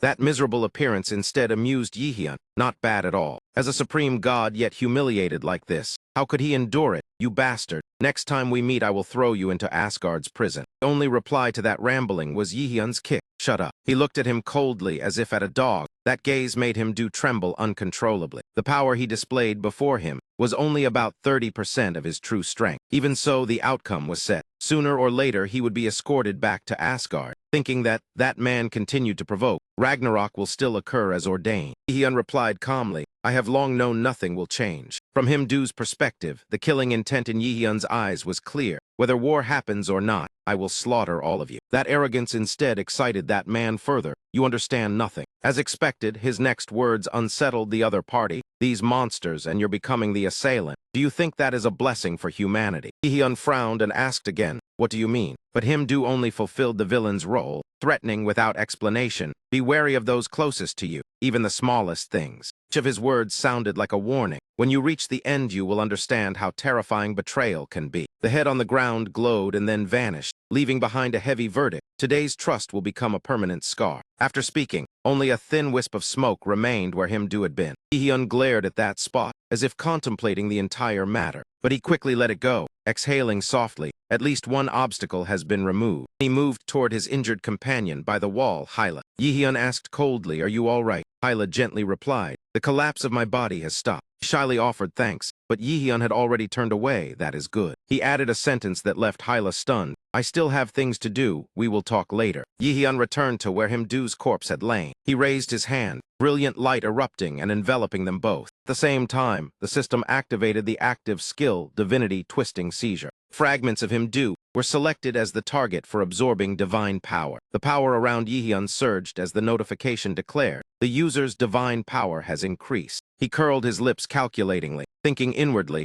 as expected there was still divine power left within him. Yahello continued the plan. "All right, continue," ignoring Hyla pouting angrily behind him. Not long after, at the majestic holy temple, a heavy atmosphere shrouded gods and attendants alike. Hindu bowed his head to confess, his face filled with shame. He admitted he had failed to eliminate the great enemy, due to his own carelessness. Odin responded calmly, I already know. Yet the coldness in his eyes said otherwise. I witnessed everything. Those words made him grit his teeth as he thought of Odin's throne. Odin's feet lay a relic that allowed him to see through all 9 realms. Cold sweat poured down that man's face, damn it. His fists clenched with veins bulging. Why did the great enemy awaken an exclusive skill at this very moment? Du lowered his head to hide his resentment. Moreover, the battle had consumed half of his divine power. Damn it. Odin's deep voice resounded. We will begin the purge. He extended his hand to issue the next command. Assist Freya in raising the army of the dead. To defeat the great enemy, I will send another to deal with him. That humiliation was hard for him to accept, but before he could finish, Odin coldly cut him off. Are you questioning my command? The light around Odin flared ominously. Endor knelt in fear to beg forgiveness. Odin shouted, get out of my sight. When the other left, Odin called Hu-Jin. Hu-Jin immediately appeared at his side, yes. Odin decisively assigned the task. War is about to begin. An excited smile curved his lips. Surely you understand. He continued as he raised his hand. The necessary materials. Nurture the army of the dead. At that moment the empty hall echoed with countless footsteps. Darkness engulfed everything. Only blue flames flickering. The army of the dead under Odin's command. Returning to the present, Yihyun stood upright, walked leisurely among the towering bookshelves. Yihyun found an empty spot and placed all the books on the table. He looked at the pile of books with a headache. When will he ever finish reading them? His gaze darkened. The warning echoed again. Doubt the things most familiar to you. Uneasy feelings surged. In the end, you will understand betrayal is more poisonous than wine. An invisible fear like darkness enveloped Yihyun, and trust sometimes leaves the deepest wounds in the human heart. That voice still echoed in his ears. Final advice resounded. Doubt even the system. Yihyun pondered. Mimir and Hindu both said the same thing. He looked at the stack of books before him. There must be a deep connection he has yet to grasp. Yihyun reached out and picked up a book. He read each line attentively. Perhaps it was time to seriously examine these matters. Time passed quickly toward midnight. Yihyun still sat quietly at the table, focused on reading the documents. Suddenly he snapped the book shut. It seemed Yihyun had discovered something, his investigative gaze blazing. He took a pen and pointed to a spot on the page. This is not a definition. At that moment the words became clear. It is an anagram. Einherjar are ready. Yihyun was so astonished his breathing grew rapid. Finally he understood. Yihyun stared at the paper in his hand. What did Mimir and Hindu's words about doubt truly mean? At this moment, a tense meeting was taking place in the office. Park Hyun spoke up, breaking the silence that had stretched on for far too long. He swept his gaze over those present and affirmed that Yihyun would no longer be restrained. Everyone reacted heavily to the news, because opposition meant confronting immensely powerful forces. Hyun revealed her helplessness, admitting they had surpassed our level. Zahyun also clenched his teeth and agreed that such power was no longer ordinary. Park Hyun further analyzed that in just a few months, their adversaries had grown beyond control. He seriously emphasized that from now on the only objective was to minimize casualties. At this point, Park Hyun angrily slammed his hand on the table and said in a low voice, "But there is one matter that must be clarified." Back Hyun turned toward Jai Zion, who was sitting silently with teary eyes. His expression turned cold. You are the leader of one of the 4 guilds. Why did you not participate in this subjugation? Jai Zion calmly responded to the questioning. If just a few more opponents had intervened, this would have become an unwinnable battle. That answer infuriated Du Hiu, but Jai Zion remained indifferent, claiming that with the current skills of the Round Table Guild, it was not enough. She ignored the anger and asserted that they could not succeed in the Bone Dragon subjugation. After that, Jai Zion stood up and frankly declared her refusal to participate. I cannot needlessly sacrifice innocent teammates. That is unacceptable. Meanwhile, Yihyun silently focused on studying the book before him. He paid special attention to the crucial records about the Bone Dragon subjugation, where subjugators were nearly unable to use their skills. As he read, Yihyun connected the related figures and realized everything had become crystal clear. The Asia gods clearly possessed the ability to directly interfere with the system. In his mind, the warnings echoed repeatedly. Mayamiya said to doubt, while Hindor reminded him to remain vigilant. Yi Hyun began to wonder whether the two of them were both hinting at the true truth hidden behind the Asia system. The thoughts in his mind gradually became clear, that the core purpose of the system was likely to nurture Enherja along with the necessary resources to create them. The answer flashed through his mind, sending a chill down Yihyun's spine. It was very possible that they were all the fake Awakeners existing in the world. At that very moment, the system suddenly emitted a sound, notifying that the user had reached the truth about Sarah and Herja. The data had been updated, asking whether he wished to view Mimi's route. This sudden notification was completely beyond his expectations. Yihyun slowly moved his finger forward. The instant his fingertip touched the system interface, surrounding space immediately began to distort and change. The abrupt shift startled Yihyun slightly, a sense of unease rising within him. At the moment a flash of light burst before his eyes, he found himself in an entirely unfamiliar place. Filled with curiosity, Yihyun stepped forward, observing this new space. Before him floated a mysterious book above a stone pedestal, resting where Odin's lost eye had once been absorbed. Yihyun leisurely approached closer. His gaze was tightly drawn to that book. In the end, he decided to reach out and touch it. He opened the first page. He saw ancient lines of writing appear. Yihyun continued reading and realized it was a diary, the history of Asgard along with records exposing Odin's defeat in the past. After the first Ragnarok, Odin's army and the Enherja were wiped out, and as the reader likely knows, that event concealed a terrifying secret. Another powerful army was created. The Enherja, they were merely Odin's hands and tools.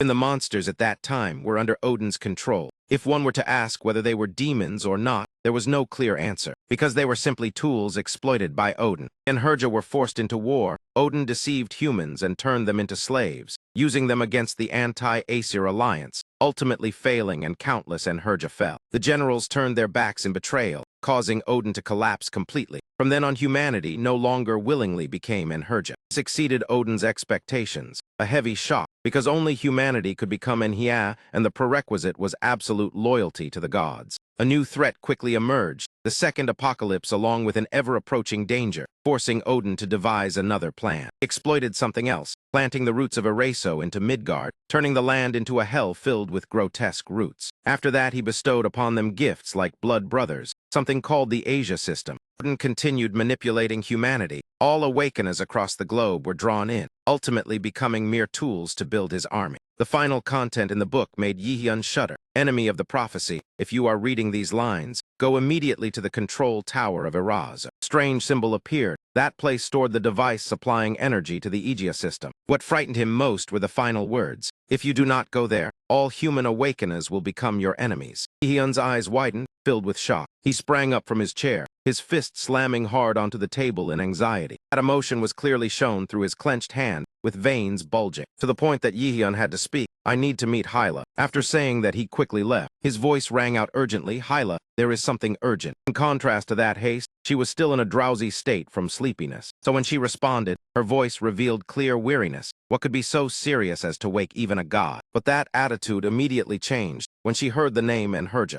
Yihyun went straight to the point with a serious expression. I think I have discovered Odin's true objective. Continued recounting everything that had remained unfinished. Those words made Hyla fall into deep contemplation. After careful analysis, she spoke. Perhaps this matter needs to be discussed again with the anti-AEZ alliance. In the end, Hyla made a decision. Understood, we will depart when night falls. This answer satisfied him. All right, I will rely on you. Suddenly, Yihyun remembered something. And she responded with slight surprise, yes. Abruptly, he held out a glove before her. I found this during outdoor training. He speculated. I heard it belonged to the first Awakener, Dugun. Do you know anything about it? Looking at the glove, she seemed slightly confused. The first Awakener. Unfortunately, I am not sure. Ending that topic, she hurriedly changed the subject. Put that aside. Right now, the rumors about Ho-Ra are more important. Hyla's hesitation only made him more curious. She went straight to the point. I still have one more reward to give you. The sudden sound of the system startled him. The mission to unlock the unique skill has been completed. Van der Gen,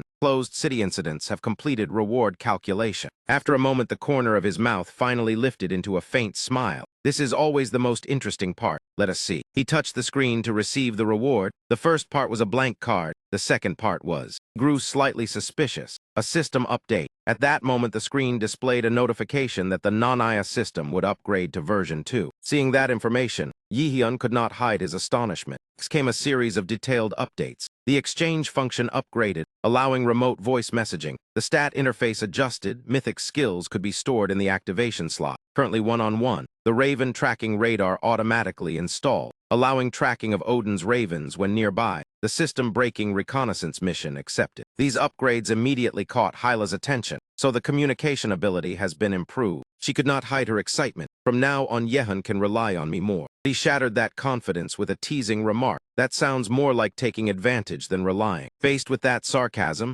Hyla grew irritated, while he calmly focused on adjusting the stat window. Suddenly, the screen displayed his full personal information. In Yihyun's hand now was a vial containing a dark red liquid, giant's blood. He inwardly praised it. Before I could not use it due to lack of strength, but now it is enough. In the blink of an eye, the vial was overturned. Bright red liquid splashed outward. Yihyun poured it all over his head. The moment it was done, the system appeared along with a transformation. Consumable item Giant's blood activated. Giant's power spread, strength and mana increased by 30%. Feeling the abundant power surging through his body, he was extremely excited. I thought I would have to reach S rank to achieve these stats. Now my stats alone equal a standard S rank. Yihyun did not hesitate to open the next slot. This was the Mythic Skill slot. System Update 1-on-1 slot. Passive Skill Thunder God. Mythic Rank. Carrying Thor's power, greatly increasing proficiency and power of lightning skills. Screen displayed more details. Lightning skill damage increased by 300%. Lightning skill proficiency increased by 50%. This skill can be toggled on or off.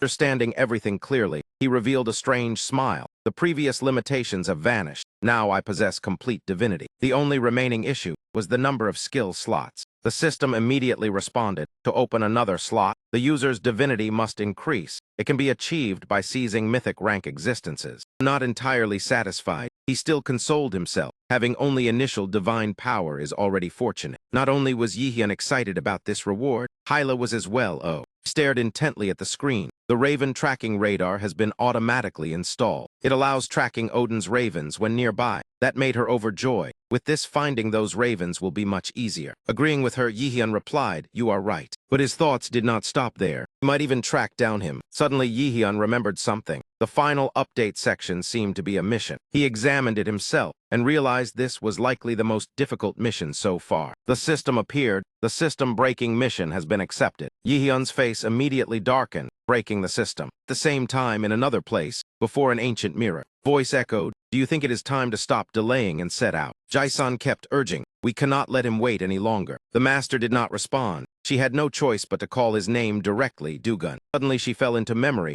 uttering softly, "Senior Jae-san." From behind, Yihyun quietly moved closer. She turned to look at him with curiosity and asked, "Who are you?" And she added more information. "I heard you were the key factor in the outdoor training." Jae-san did not hesitate to offer him praise. Truly impressive. Yet Yihyun only replied in a cold voice, "Thank you for the compliment, but I am busy right now." His body brushed past her like the wind. "We can talk another time." As if realizing something, Jae-zion glanced at Yihyun. This familiar feeling cannot be wrong. Suddenly she spoke up. "What are you thinking about?" In her mind, she silently speculated about the one who had created the change. Looking at Yihyun lost in thought, she slowly said, "Although I lead one of the 4 calamities, I did not join the campaign, so I was criticized by everyone." That statement truly caught his attention. He sensed the hidden power within Yihyun's body. Perhaps he had already touched divine power. Yihyun mocked her. "If you are weak, then you should withdraw yourself." This reaction was completely beyond Jae-zion's expectations. Yihyun left only a sharp, murderous gaze. "Even treatment will not save you from death." After saying that, he left without looking back. Only then did she come back to her senses. What was that? Back to reality, the news broadcast was reporting a shocking story.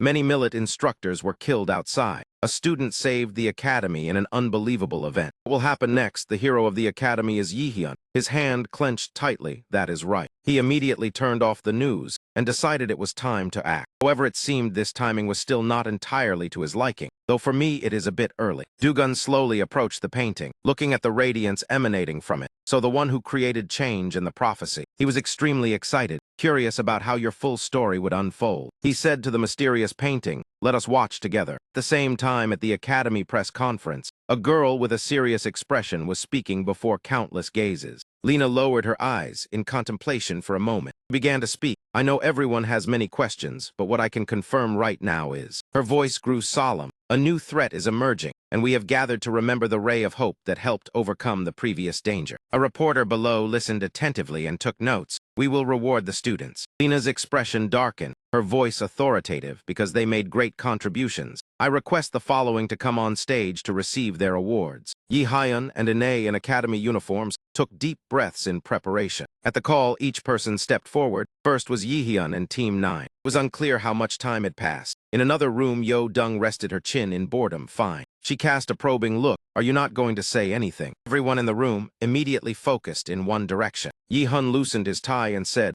I cannot reveal everything. Hearing that she showed clear displeasure. Why do you have so many secrets? Ine beside her remained calm. Let me ask first. She recalled the strange man carrying a sword, the one who attacked them. Who was he? Yi-hyun fell silent, seemingly finding it hard to speak, turned his face away to avoid their gazes. I cannot answer. What I can say is. Yi-hyun feigned innocence and said casually, he has a grudge against me and is extremely strong. Yu-young grew irritated. Do you think we want to hear that? Boyeon crossed his arms in agreement. That is right, Yo-dung is correct. Terrifying face of that man flashed through his mind. That person is not. He frowned in doubt. Who exactly is that monster? Rhea sang, and Sajin on the other side also waited nervously. 5 faces shared the same focused look, waiting for Yi-hyun to answer. Under that pressure, he fell silent in thought. One day I will have to tell the truth when Ragnarok arrives. He avoided everyone's eyes. It is still too early to reveal everything now. Hearing that they showed disappointment mixed with dissatisfaction, Rhea sang and Sajin returned to their seats. The atmosphere gradually returned to normal, as if nothing had happened. Yi-hyun looked at everyone, forced a smile and sighed. Suddenly remembering something, he announced, I have also reached S-Rank. Sajin immediately sprang to her feet. Her eyes widened in shock. What? She clutched her head in panic. S-Rank. What are you saying? Impossible. Rhea sang beside her hurriedly calmed her down. Calm down. Ine immediately understood. So that is why you survived. Hoyeon asked further. Did you kill that monster? Yi-hyun's eyes turned cold, his voice serious. No.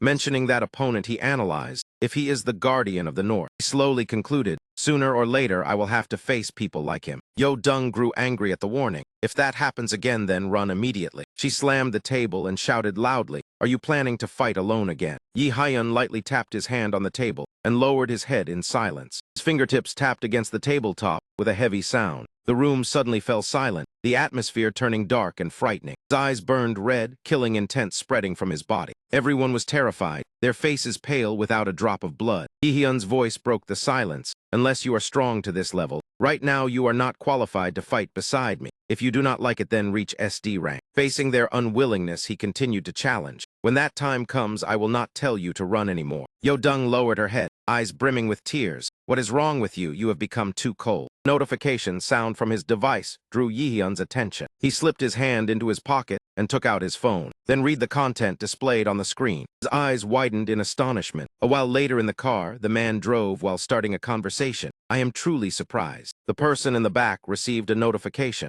a VIP message inviting attendance at an auction. MT smiled with interest. I did not expect you to join the auction as well. He asked curiously. To become a VIP, you have to purchase a large amount of goods. How much have you spent on that company? Yi-hyun replied indifferently. I do not remember clearly, almost all my assets. Hearing that, he could only laugh helplessly. Their stop was a massive building. The elevator doors slowly opened. IMT and Yi-hyun stepped out together. He quietly reminded, I will wait here. If anything happens, call me. He turned back with a confident smile. I do not think anyone would dare cause trouble for me. He laughed heartily in agreement. That is right. Yi-hyun walked while observing the surroundings. Inside a luxurious and magnificent room, Camilla sat on a chair, constantly biting her nails in anxiety. Voice rang out, drawing her attention. Camilla. Balach looked toward her. Camilla. He asked Han with concern, what is wrong? You have been distracted for a while. He softly called Balach's name. Seeing Yi-hyun sitting alone in front, she quietly said, do you see that person? He followed her gaze. Yes. Yi-hyun rested his chin on his hand, his handsome face attracting many gazes. Balach observed him for a moment. Recalling their previous meeting, he pondered, that person is boy we met at the Iceland hotel.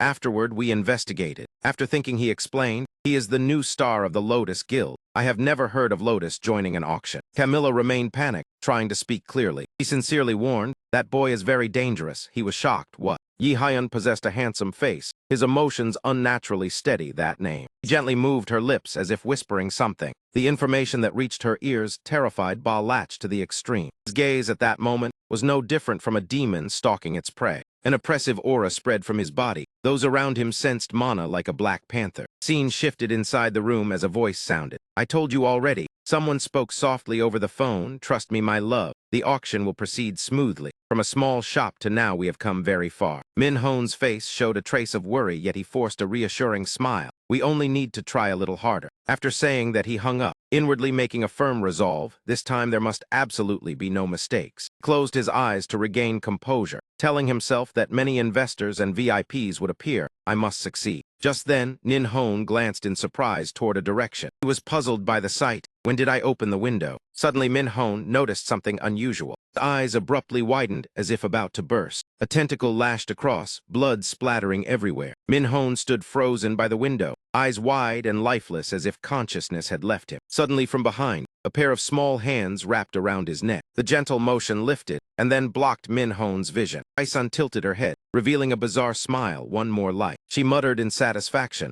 "I wonder how the one who created change will react." Meanwhile, Yi-hun rested his chin in boredom when someone approached. "I did not expect to see you in a place like this." Latch cast a gloomy glance. "You have become quite famous lately." He looked up and smiled in reply. "Is that so?" From afar, Camilla saw this scene and turned pale, inwardly cursing. What is that man thinking? But Balak ignored her earlier warnings and continued speaking coldly with Yi-hyun. He looked at his expressionless face and said, "The world's only battle mage, the top student of Korea's #1 subjugation academy, that is you, correct?" Alach's gaze grew increasingly dangerous. "If so, then it is understandable why the European alliance is interested in you." But Yi-hyun remained unmoved. "It is my honor." Seeing that reaction, Balak said nothing more and glanced toward Camilla. In his mind, he recalled, Camilla's unique skill is mana breath. It has a special effect few know about. In addition, there is an optical device capable of seeing through and reading the mana structure of others. Every hunter possesses a distinct mana structure, an element within their genes. Like fingerprints, no one is completely identical. Latch turned and left, though his mind remained filled with doubt just how. Thinking of Black Panther, that suspicion grew heavier. How could two different people possess identical mana? He returned to his seat, his thoughts in turmoil, finally muttering, "Today everything will become clear." Latch's eyes were sharp as if seeking to confirm Yi-hyun's identity, whether he truly was Black Panther. Camilla looked at him and curled her lip in disgust. He bluntly mocked, "That self-righteous attitude is one of the reasons for your divorce." Latch gritted his teeth in anger. Meanwhile, Yi-hyun silently observed both of them with a bright gaze. At that moment, the lights in the hall suddenly went out. People began murmuring, all turning to look in one direction. Sound of high heels striking the floor echoed from afar, slowly approaching. A well-dressed man cleared his throat and spoke, "Welcome, everyone." Min-hone, lifeless like a corpse, mechanically repeated, "Welcome, everyone." He continued speaking, but Yi-hyun seemed not to care much. He sank into thought. "There is only one item I need." On stage, Min-hone, with rolled-back eyes, declared, "The auction officially begins. Please present the first item." He waved his hand toward the sparkling red stone. "We begin with the transcendent stone." Only then did Yi-hyun pay closer attention to Min-hone, frowning slightly. Something is wrong with the host. He dismissed it and focused on the item before him, the transcendent stone. A single piece is not stable enough, however. Detailed information appeared. B-rank transcendent can temporarily amplify mana through the overdrive skill. Although it isn't a rank skill, there are many limitations because the item is incomplete. Yi-hyun's eyes became resolute. If this stone is embedded into the ring, then everything will change. Min-hone spoke evenly, "Then let the bidding begin." Hearing that, Yi-hyun curled his lips into a faint smile. Without hesitation, he raised his hand. "I have waited for this for a long time." He confidently bid 10 million. The entire hall felt a chill, whispers spreading everywhere. Even Balak was drawn to the situation. Min-hone managed expressionlessly, 10 million once, anyone higher. No sooner had he finished than another hand rose. Latch sternly raised it to 11 million. Even Camilla could not hide her shock. But Yi-hyun did not falter, 12 million. Latch rested his chin on his hand and sighed, not continuing the bid. Camilla at that moment wanted nothing more than to punch him. Yi-hyun no longer maintained his courtesy, his gaze provocative. Balak seemed to understand. After a while, he calmly replied, "Of course not. I am only interested in that stone." Latch looked straight at Yi-hyun and continued, "But I withdraw because I do not wish to spend that much." Yi-hyun narrowed his eyes slightly, then smiled in satisfaction. "So that is it. It seems I misunderstood you." Balak was furious enough to explode. This bastard truly excels at provoking others. Latch's face twitched repeatedly. Is he threatening me, or does he have someone backing him?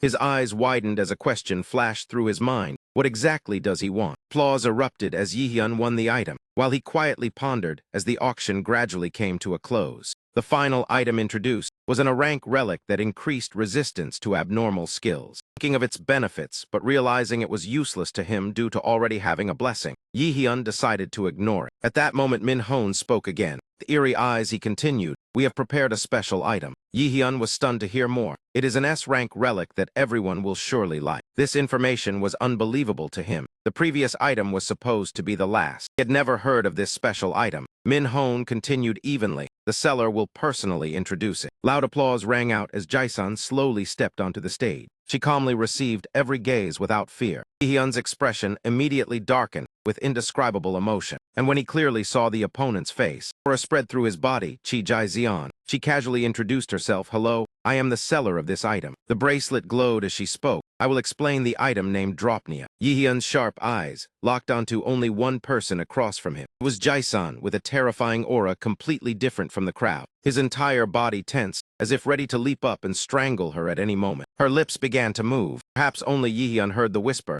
"I only need a few seconds. Stay still for a moment." Immediately afterward, bizarre energy poured from Dropnia, a golden bracelet capable of multiplying eightfold every 9 days. Aura transformed entirely into something dreadful. However, everyone must pay a small price. Blood-red tentacles extended from her skin everywhere. The eye of Odin within Yihyun's eye flared as it activated. Something is wrong. The tentacles did not attack or touch him at all. Shock was evident in every line of his face. Yihyun narrowed his eyes and concluded, absolute calculation has no effect. That is not magic, but last Yihyun somewhat understood Dropnia and the primal nature of this relic's power. While he was still thinking, those tentacles simultaneously lunged toward all the seated guests. Incredibly, they showed no intention of launching a direct attack. Even Balak and Camilla were no exception. And as expected with his hot-tempered nature, Balak immediately flew into a rage. "What trick are you playing?" In response came only Jae-san's indifferent tone. "I do not need excess trash. I only wish to speak with my archenemy." Yihyun's face darkened, disgust nearly taking form. He suddenly recalled her deceitful smile, along with that meaningless hallway conversation when he met Jae Xian. From the very beginning, he had sensed something was wrong. Only now did Yihyun fully realize she was merely Aegisir's pet. That title clearly irritated her. Aegisir's pet does not sound pleasant at all. Could you not think of a better word? Of course, Yihyun did not care about her feelings. "Do you want?" Jae-san asked bluntly. Her sharp voice echoed across the auction hall. "To be honest, you are starting to annoy me." Yihyun's anger nearly exploded. The moment he firmly declared, "I will not let you do whatever you please." Alec and Camilla simultaneously gathered their power. In contrast, Jae Xian burst into hearty laughter upon hearing that declaration. "Ha ha." Laugh was excited and mocking. "That sounds dangerous yet quite interesting." She slowly exhaled. Then Jae-san revealed a provocative smile. "I have stalled long enough to prepare." Her mouth opened like a black hole, devouring everything. Feast. Scene before them changed abruptly, leaving Yihyun stunned. The tentacles surrounding the guests suddenly flared with light. In a blink they swelled and pierced through numerous bodies. Even Camilla, accustomed to death, could not adjust in time. Alec behind her could no longer restrain himself. His sharp blade had just risen when Camilla stopped him. "Wait, Balak." It only made him angrier. "Why are you still standing there? We have to save them now." Camilla cut him off through clenched teeth. "I am not stopping you, but we cannot rush in blindly. It is too dangerous. I have never seen this relic before." Jae-san praised her. "You truly are a smart woman. Had you not stopped them, those bound to the relic would already be dead. But do not worry too much. They are still alive." Those words did nothing to reassure Yihyun. "Do not intend to slaughter them, nor do I need to keep them alive. Yet there is a way to save them. They are merely unconscious." Yihyun repeated as if confirming, "Unconscious," his mind immediately calculating swift action. Xian continued talking. "Their greed has been stripped away. Their egos shattered. Their minds in chaos." Yihyun's thoughts halted. Has this relic stolen their emotions? The image of Hyujin flashed through his mind. Perhaps that was his true power. Jae-san kept rambling. "People are so amusing, lose a bit of emotion, and they become this foolish." Yihyun coldly ordered, "Stop talking nonsense and return them to normal." She showed no fear and instead sneered, "What if I refuse?" Yihyun had stood remained only a passing gust. In an instant, Jae-san was pressed flat against the hard stone floor. Even her hand received no mercy. Yihyun's aura erupted violently. "I will make you save them with your own hands." Jae-san's eyes widened as she regained clarity, inwardly panicked. When did he get so close? Jae-xian stiffened as she watched the hand approaching, unable to perceive the movement at all. Yihyun lifted her middle finger. Jae-san tensely followed every smallest motion. Yihyun's face remained cold and silent. Suddenly, a burst of light erupted, increased his strength, and snapped her finger brutally. Camilla watched the entire scene with solemn focus. Alec beside her was equally cold, showing no emotion. Xian sweated profusely from the pain. Yihyun slowly released the deformed finger. Then he moved to another. Yihyun said coldly, "Next finger." Jae-xian clenched her teeth to endure, her face twisted in agony. Finally, she could not bear it and screamed, "Get off me now, you brat." The bracelet shone brightly, emitting a crimson aura. Yihyun lifted his head to observe the change. He asked in a low voice, opening a back gate. Blue digital lights floated eerily, covering the ground. Balak stared in shock at the changes around him. Camilla stood speechless in astonishment. Yihyun let out a long breath as the system notification appeared. You are entering the special dungeon Valley of Greed. When everything vanished, only Jaison's body remained lying alone. She painfully pushed herself up, cursing nonstop. Jaison ground her teeth and vowed she would never forgive him. Suddenly in the silent space a voice echoed, "This truly is troublesome." Dugun bent down and looked her over. Asked gently, "Are you all right?" After speaking, Dugun smiled warmly. Elsewhere, Yihyun's group had appeared in a dark space. He sighed in annoyance, his face devoid of emotion. Camilla glanced behind, filled with doubt about what was happening. Felt as though the two of them had known each other for a long time. The strange part was that the woman had called Yihyun by an extremely bizarre name. Alec read her thoughts and said, "It seems you are thinking the same as I am." He concluded coldly, "That name must be correct." Yihyun stood still, his back straight and eerily calm. Balak recalled Jaison's face and muttered, "Archenemy." Interrupting his thoughts, he said, "I did not hear the first part clearly, but that is how she addressed him, I am certain." Before the ancient carved gate, a voice rang out, "You are not qualified to enter. This place belongs to the archenemy." Camilla said nothing, silently watching Balak. He also turned his gaze toward Yihyun. After a moment, Balak decided to call him. Yihyun slowly turned his head, waiting for what came next. Alach pressed his icy blade against Ji-hun's neck, interrogating whether he was the one who destroyed the ruins. Yihyun frowned slightly, remaining silent for a moment. Then he replied softly, "Is this the appropriate time to discuss that?" Balak narrowed his eyes in displeasure. Alach swung his sword downward without hesitation. Amid scattering pink fragments, his eyes burned crimson with madness. Before them, countless blood-red eyes were fixed upon them. Immediately after, the ominous figure emerged step by step. Balak clenched his jaw and uttered one word, "Weak." On the other side, Jai Xian rubbed her aching hand and muttered that a mythic relic surely far exceeded ordinary standards. Dugun spread his arms wide and laughed excitedly. "This thing can even open a gate." Jaison frowned and replied bluntly,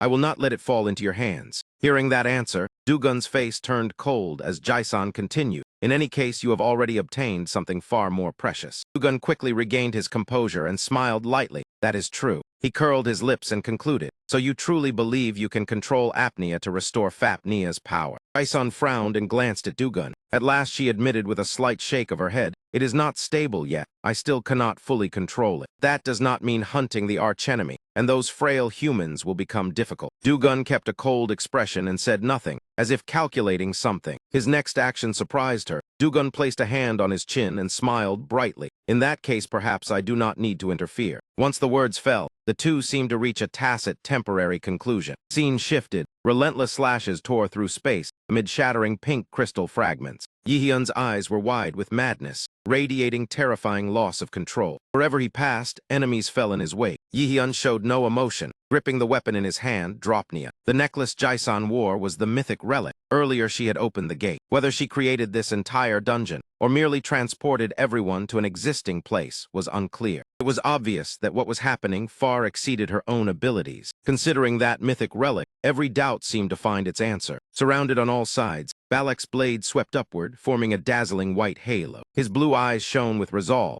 Since absolute calculation cannot be used, this is certainly not her innate skill or curse. Camilla stood within the vortex of energy, her face calm. It must be power drawn from that relic. Yihyun slipped a hand into his pocket and coldly assessed. Perhaps this is the second legendary item if that raw Lo Hun branch is excluded. He smiled faintly, already determined to seize it with his own hands. After a fierce battle, the space gradually returned to silence. Balak suddenly spoke, drawing Yihyun's attention. "Let me ask once more." He stepped closer and lowered his voice. "Yihyun, are you Black Panther?" Yihyun did not deny it, calmly admitting, "Yes, it is me." Evasion would only deepen hostility. Receiving the answer, Balak's killing intent flared as he pressed on. "Then are you humanity's enemy? If so, why do you save people and act like a hero? Are you a hypocrite?" Yihyun pressed his lips together and remained silent. After a while he spoke, "I do not carry any grand objective." Balak growled, about to continue then. Yihyun cut him off. "I do not regard anyone as an enemy. My standards are simply different." Balak paused and glanced at Camilla. Finally, he looked straight at Yihyun and asked, "Then what are your standards?" Yihyun raised an eyebrow, meeting his gaze without retreat. He answered casually, "It depends on my feelings." Camilla exclaimed helplessly, "Are you joking with us?" Yihyun scratched his head, his tone softer. "Nothing grand, it is just." He leaned close to Balak and whispered, "I can do anything to protect those I love." Without another word, Balak gritted his teeth and grabbed his collar. Shouted, "You could have killed me in the ruins that day. Doing so would have concealed your identity far better." The blade erupted with destructive force, radiating blinding light. Balak slowly released his grip. He recalled Yihyun's calm demeanor in that round neck shirt. Balak sighed, "You did not do it." Balach made a decision, according to your standards. "From now on, I will watch you more closely." Camilla tensed for a moment, then relaxed. "I am used to acting alone." Yet she suggested, for now cooperation would be wiser. Yihyun narrowed his eyes and evaluated her. He smiled and replied, "You adapt faster than I thought." Immediately Yihyun changed tone, placing a hand at the back of his neck, voice lowering. "Safety, I think you should keep my secret." The scene shifted. A white blade tore through space with a sharp crack. Tremendous force hurled the monster's body backward. Heavy pressure crushed it into the ground. Alec braced on his sword and stepped proudly on its corpse. He said, "I have never seen a dragon this strong. Do you know anything about it?" Yihyun answered briefly, no. He thought, the monsters in this dungeon are stronger than their displayed rank, perhaps due to the dungeon's unique effect. Balak sheathed his sword and urged, "Be more careful." "But this is not the time to discuss it, hurry." Camilla agreed. "That woman said the auction guests are still alive. We must speed up." Yihyun watched their backs recede, then turned as if searching for something. Before him lay a desolate, silent landscape. His red pupils flashed as the system appeared. Nanaya system activated active scouting skill. Yihyun exhaled slowly. Suddenly he spoke, "Wait, I think someone is ahead." Camilla turned back in surprise. "What?" She looked carefully and said, "There was nothing there earlier. I sense an extremely powerful mana source from that direction." The system notified, "The path to the Valley of Greed has opened." Elsewhere, Jaizian let out a soft cry. Her bracelet suddenly glowed. Isan frowned and calculated. The archenemy is moving faster than expected. What has he done? Back to Yihyun, he coldly told Balak, "From now on I will lead. Perhaps they are tracking me." Balak asked, "Like in the ruins?" Yihyun nodded, "Yes, though this time the purpose is entirely different." Balak stared at Ji-hun. In the end he decided, "Then I will take the rear." Before setting off, Balak instructed Camilla, "Stay in the middle for support." Camilla glanced aside and did not respond. She watched Yihyun's straight, unwavering back. Balak finished checking and turned to leave. Camilla stepped forward and lightly tapped Yihyun's back. He slowly turned to look at her. Camilla smiled and asked, "You are completely different from in the ruins. Which one is the real you?" Yihyun let out a weary sigh. Replied indifferently, "Both are me. Everyone has two sides." Under the mystical blue glow of energy spheres, Yihyun, Camilla, and Balak stood in formation ready for battle.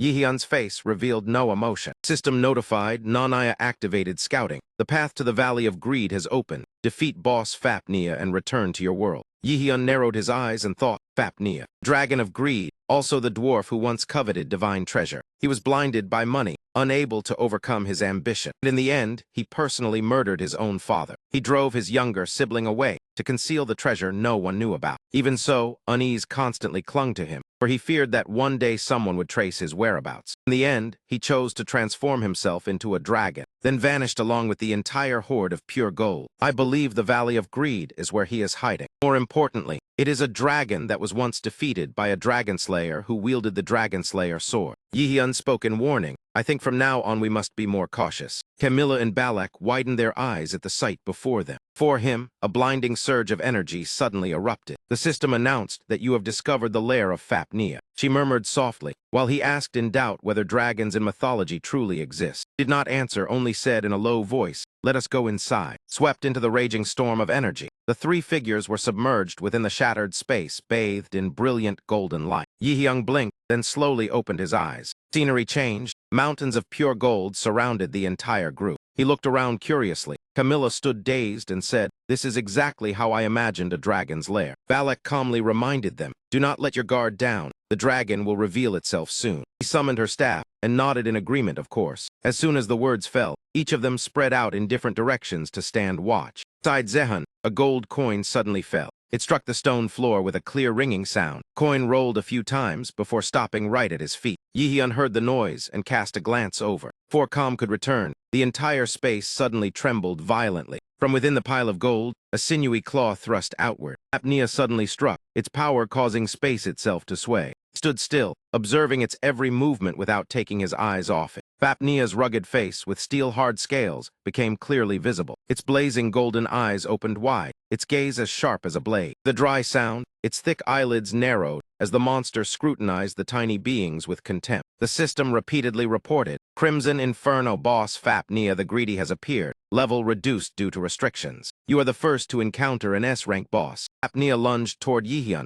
roaring in fury that shook the heavens. Camilla shielded her face from the fierce wind and muttered, "Even weakened, it is still S+A. truly unreasonable. From beginning to end, he stood silent and motionless like a statue. Only after a while did Yihyun finally speak. Said with confidence, "We can do this." Sehun glided over and asked, "Do you not remember?" Old memories flooded back. The resounding clash of metal echoed. Two figures charged at each other as swift as the wind. White streaks of light tore through space. Alec swung his sword and cut down everything without hesitation. A smile appeared beneath the mask. Yihyun replied, "Who said there is only one band, Monk?" Camilla froze, her mouth falling open in shock. Extended his hand forward, energy gradually spreading. An active skill was activated, Phantom Treasure Manifestation. Created the S-Rank Dragon Slayer Sword Band Monk. Yihyun tightened his grip on the hilt, inwardly rejoicing that luck was on his side this time. He said cheerfully, "Our two-band Mung." Sehun looked at Balak. The chance of success still remains. He nodded in response, of course. Two gripped their weapons tightly and advanced with confidence. The system displayed. The special effect of the Dragon Slayer Sword Band Mung has been activated. Sehun watched with parted lips. The Dragon Slayer passive skill has been triggered. Damage dealt to dragons increases by 300%. Camilla voiced her thoughts. "I think it wants to melt all of us." Fapnea roared and opened its mouth, spewing lava-red flames. On the ground, orange liquid boiled violently, emitting a terrifying hissing sound. Powerful stomp sent lava splashing into fierce crimson streaks. Yihyun and Balak coordinated as they charged forward to attack. He shouted loudly, "We will draw its attention." Meanwhile, Camilla, "You should launch your attack." His figure darted like a phantom, narrowly avoiding the sharp streaks of light. Amid the sea of flames, Yihyun turned into a fighting stance facing Fapnea. Camilla is a mage inclined toward close combat. Close-range combat ability even surpasses Josie and June. This is a rare opportunity to witness it. Power of one of the world's top mages. The corner of his lips curved into a confident smile. Yihyun's eyes filled with pride. Yihyun gathered strength in his legs and leaped forcefully into the air. Landing on Fapnea's massive back, he shouted, "Camilla, how long do you need to activate the prayer?" Balak followed the direction of the voice and looked up, glanced down at a face utterly devoid of fear. Facing the descending maw filled with sharp teeth, Yihyun gripped his greatsword tightly, ready to unleash the decisive strike. As the jaws snapped shut, he tilted his body and narrowly dodged. From behind, Camilla calculated swiftly before replying, 20 seconds. Balak thought in a flash and decided, "All right, we will stall for time." Yihyun lowered his center of gravity, both feet pressing firmly against the ground to keep balance. He muttered, "Just 20 seconds, no problem." Yihyun took a deep breath and activated the Ice-Earth active skill. A piercing cold aura immediately spread everywhere. The ground beneath his feet rapidly froze into a sheet of white. Own chilling cold surged. Thick ice expanded and swallowed each gold coin with resounding cracks. Yihyun stood at the eye of the storm,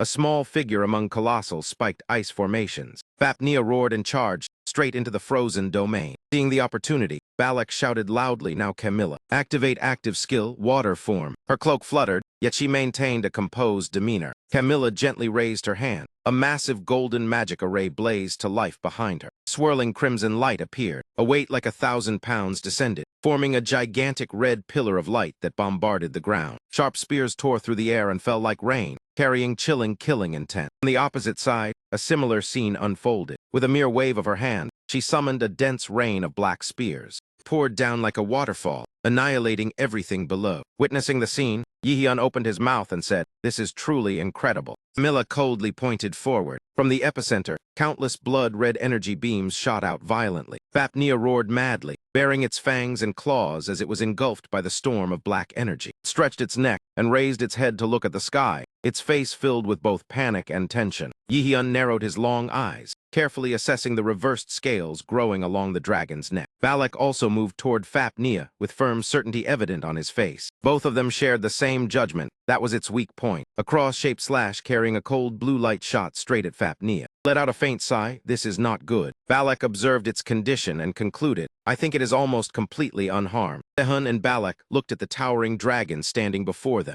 Its eyes blazed brightly, growling in menace. Yihyun glanced at Fapnea without revealing any emotion. He stepped closer to Balak and whispered, "No, something must have changed." At that moment, a low voice cut in gold. His pupils widened, his gaze immediately turning toward the source of the voice. Fapnea stared at the two of them and spoke in a hoarse voice. I need more gold." As soon as it finished speaking, it opened its mouth and exhaled a heavy breath. Dull crashing sound echoed, casting a gloomy pall over the air. A violent aftershock erupted and swallowed Yihyun's figure into the epicenter. Camilla gritted her teeth and hurriedly raised both hands to shield herself. Piercing explosion rang out, as the massive ice block shattered into countless sharp fragments that shot in all directions. Fapnea beat its crimson wings fiercely, generating a shockwave and storm that blasted everything around it away. It roared violently, the sound reverberating through the entire space. Fapnea ground its teeth and howled, "Gold Odin, the ring born from gold." Sehun's eyes widened, completely unable to understand what was happening. Odin, that name has appeared here again. He could not help but be astonished by its next expression. Fapnea clutched its head and muttered, "Gold, Fapnea, Odin." Those three names seemed to share a close connection. A few days earlier, when Yihyun was researching and flipping through the related documents, he remembered a passage mentioning that Anvari's ring was a ring born from gold, one that cursed its own bearer. The divine prayer cast upon the gold seized by Fapnea was very likely that very ring. Judging by its current state, Fapnea was clearly still under the influence of that prayer. We assumed the scales on its neck were the weak point and attacked there. The result was almost useless, which means, after a brief moment of thought, he reached a conclusion. He struck the wrong place, so where is the true weakness? At last Yihyun spoke, the origin of the prayer. He looked at Fapnea with suspicion. "You still keep the ring," then said to Balak, "It seems he can communicate. Let me ask him something." Turned its blazing eyes toward him, waiting for the next question. Fapnea ground its teeth and roared, "You are human. What are you doing here?" Yihyun calmly raised his head and asked, "Did Odin take advantage of you? And your family as well?" Hearing that, its eyes shifted slightly as if recalling something.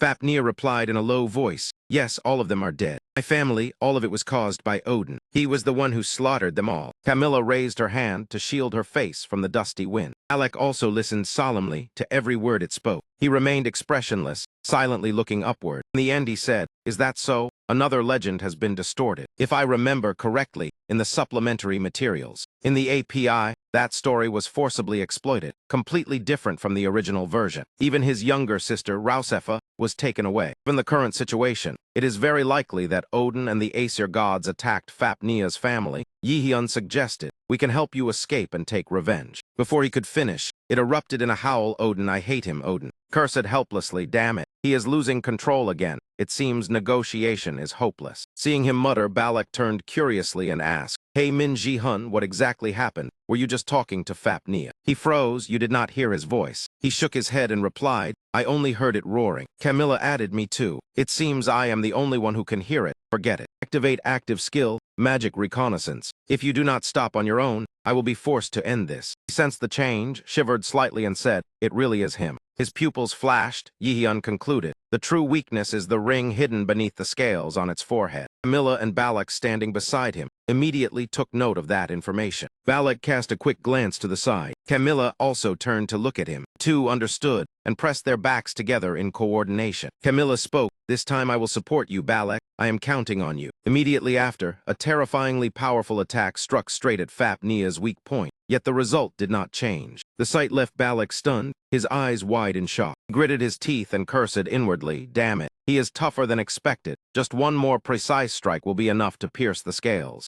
Balak clenched his fist and resolved to use his full strength. At that moment, Yihyun's voice rang out from behind, "Move aside." In an instant, he drew out a skill card and absorbed it. The system immediately displayed, "You have recorded Sword Garden into a blank card." Next came the description, "Passive skill Sword Garden maximizes proficiency and power of all sword techniques. This is the foundation of formless sword art." Mana within his body erupted violently. The corner of Yihyun's lips curled into a satisfied smile. "I have obtained what I needed." He gripped the sword tightly, his gaze icy cold, all mana concentrated into the blade, compressed to the extreme in preparation for a fatal strike. Balak stared at the swirling torrent of mana, his whole body stiffening, that is. Balak no longer doubted. That was unquestionably formless sword art. At that moment, Yihyun took a deep breath, telling himself to maintain focus. Determined what needed to be done now. Focus on a single point and thrust the sword straight forward. At that very instant, the system notification rang out again. "Activate active skill. Formless sword art second stage, phantom touch." Mana instantly erupted with violent force. Surging like a waterfall, the terrifying pressure descended and made heaven and earth tremble. Yihyun's blade shrieked sharply, breaking through Fapnea's hardened armor, mana flooding in through the cracks and ravaging its body from within. Balak stood stunned for a moment, his eyes trembling in astonishment. He did it. At that moment, the corner of Yihyun's lips lifted into a confident smile. Next, the system sound rang out again. "Divine power unlocked." Text appeared, "Activate active skill, power of the thunder god." The shocking scene before them left everyone stunned. What is this? Milla's eyes widened as she exclaimed, "What is that?" Blood-red lightning intertwined around the sword like a living web, shrieking as it tore through space. The overwhelming force, Anvari's ring was forcibly expelled from Fapnia's massive body. It hovered within the surging torrent of mana, its golden glow standing out amid the violent sea of crimson lightning. Eye-cracking sounds suddenly echoed from the surface of the ring. His heart pounded, joy bursting in his eyes. I did it. In the blink of an eye, it exploded into countless tiny fragments, scattering through the air before being swiftly devoured by mana. The system immediately announced that you have successfully destroyed Alvari's ring. The iron chains instantly appeared, binding Fapnia tightly and rendering it completely unable to resist. Its massive body crashed onto the cold ground, producing a dull tremor as dust billowed everywhere. Without hesitation, the group quickly approached Fapnia. At that very moment, the system announced that Odin has lost control over Fapnia. At this time, its eyes still burned with brilliant light, killing intent surging deep within. But only a moment later, that light faded, and Fapnia's eyes quickly returned to normal. Amid the thick dust, he extended his hand forward, mana erupting violently as his cold gaze locked onto the entire battlefield. Fapnia's enormous body was immediately forced down against the ground. Camilla curiously asked whether that skill was his formless sword art. Balak nodded and replied that it was. Faced with her barrage of questions, he merely stood in silence. As for the terrifying skill he had just used, what exactly was it? Camilla glanced at the person beside her, her voice filled with curiosity. I remember that without the unique skill Sword Garden it cannot be used. So how was he still able to do it? Alec let out a soft sigh, I guess. His voice lowered. It is best that we do not turn him into an enemy. He stood with his hands in his pockets, staring at Fapnia. Now are you going to explain everything to us? It seems you do not have much time left. Fapnia let out a delighted laugh. So this day has finally come. The corner of its mouth slowly curved, its skin stretching to reveal long, sharp teeth reflecting the dim light. Yes, you deserve to hear this story, the one who freed me. Fapnia continued, then I will tell you the truth. It all began with a man. Recounted slowly, as if turning the pages of old memories. My father was a dwarf named Gioma.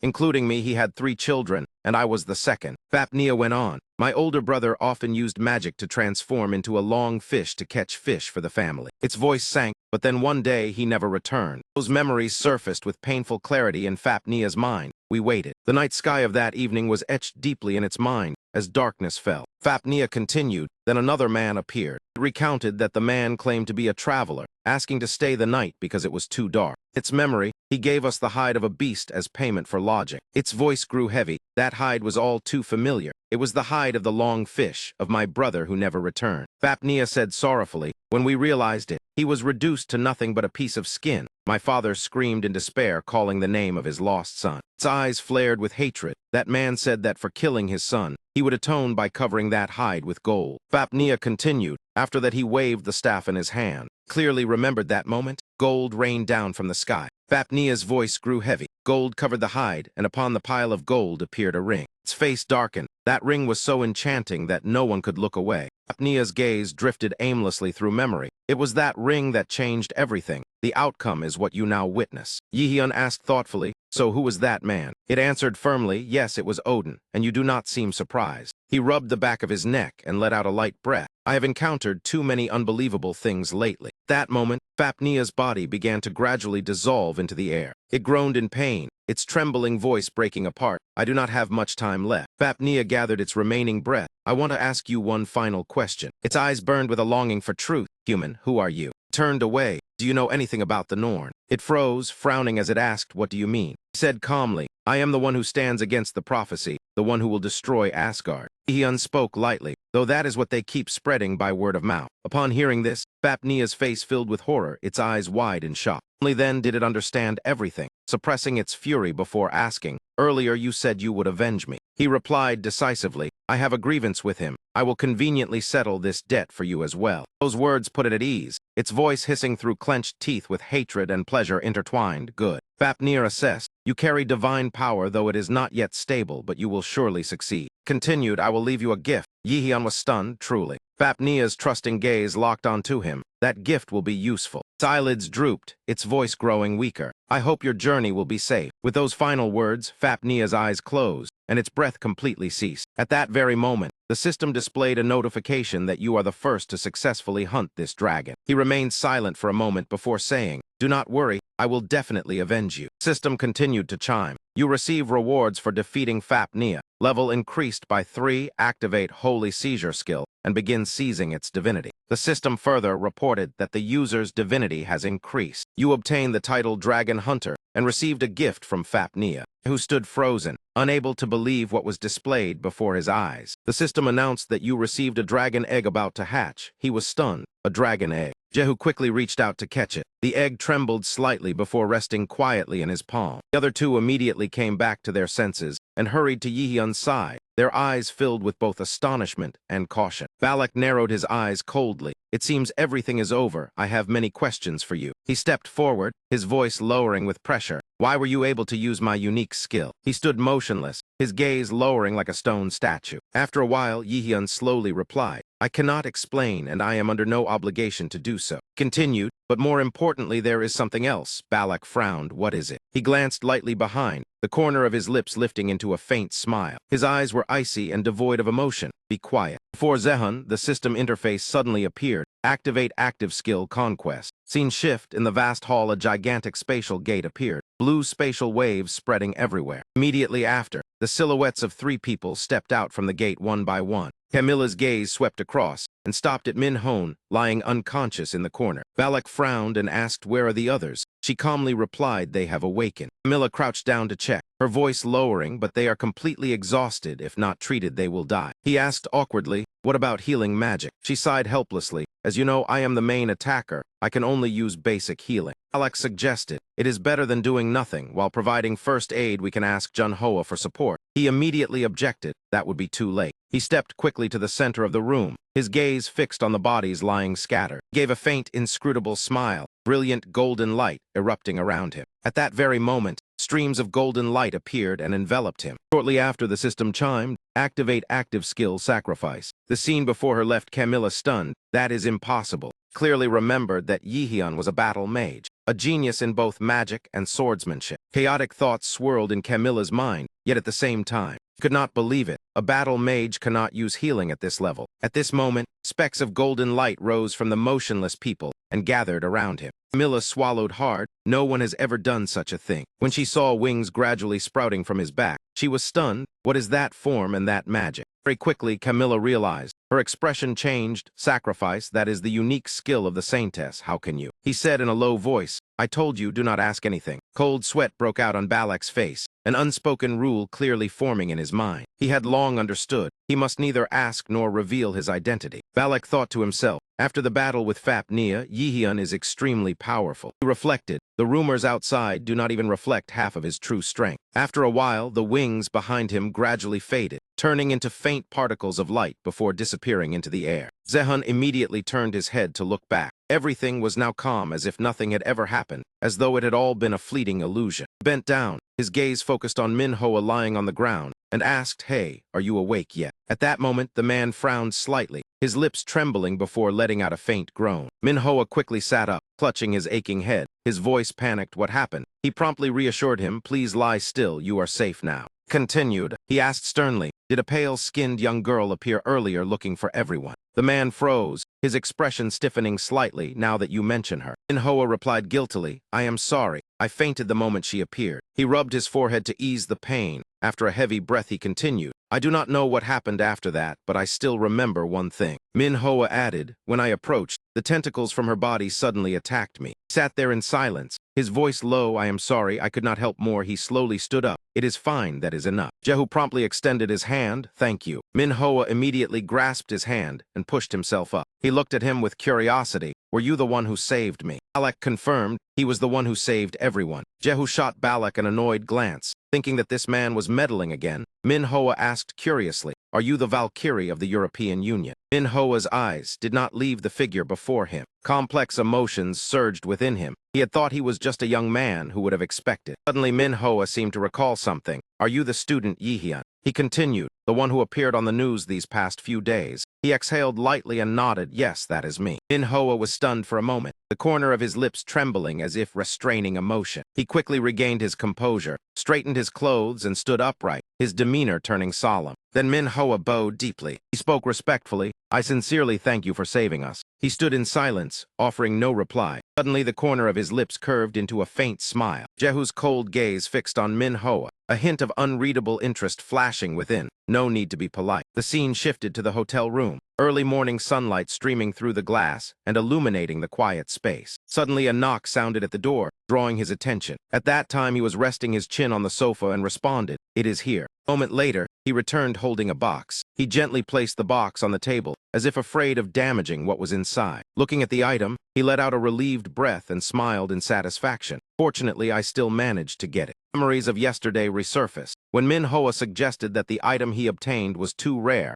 and they would help exchange it for transcendent stones. The man had also said that if anything was needed, just speak. They would support him fully. Back to the present, his gaze locked onto the box, anticipation evident. It has finally arrived. He opened the box. The moment he saw what was inside, he exclaimed in joy, "Transcendent stones." The system immediately displayed information. A rank transcendent ring equipment, increases mana, increases magic power, includes active skill overload. Lines of text appeared before him, describing the overload skill. A rank amplifies mana, increases skill power by 1.5 times for 5 minutes. Mana limit removed thanks to the Transcendent Stone. He clearly felt his combat power rise, yet one issue remained. Just then the system displayed a notification. Unhatched dragon egg. Vessel of Fapnia's power, hatching time unknown. Dragon egg immediately appeared. He hurriedly raised his hands to catch it. He could not carry this everywhere. Soon the egg rested neatly in his hands. How is it supposed to hatch? The light from the system screen flared again, drawing his gaze. System provided a suggestion.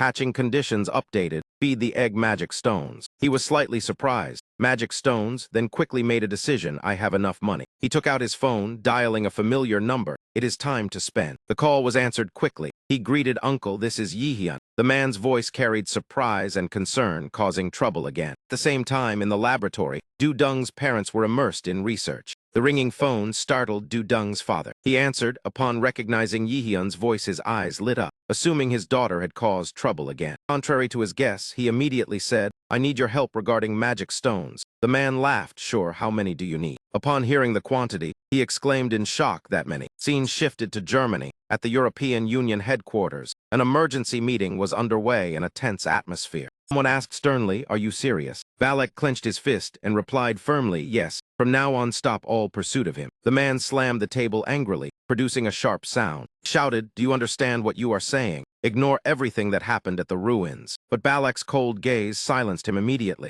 Balak said, "This is my final decision as a representative. Is that reason not enough?" The man retorted, "Then give us a convincing reason." Camilla explained, "Even if we both join forces, we cannot stop him." Dungzich exclaimed in horror, "What?" Camilla stated plainly, "I do not believe we can defeat him even if we go all out." She lowered her head, her voice hesitant, then took a deep breath and said clearly, "If we do not want to die, we should stop the hunt." That afternoon, crates of magic stones were delivered to Zehun's hotel. Looking at the large quantity, he could not help but praise. Same-day delivery is indeed efficient. The blue magic stones shimmered under the evening light, radiating abundant energy. Another knock suddenly sounded, breaking the silence. Door opened. Du Dung appeared first, excitedly saying, "We heard you bought a lot of spirit stones." He was not surprised. "I guessed you would come, but bringing the whole group is a bit much." Frowned slightly, his tone tinged with annoyance, and all at once too. Than Min spoke up. "My dad just told me and I rushed over immediately." Ine blushed and looked away. "We were just curious." Hoyon reassured, "It is only us. The second-year students are busy studying." He glanced toward the door. "Yeah, that makes sense." Then he introduced the reason for buying so many magic stones.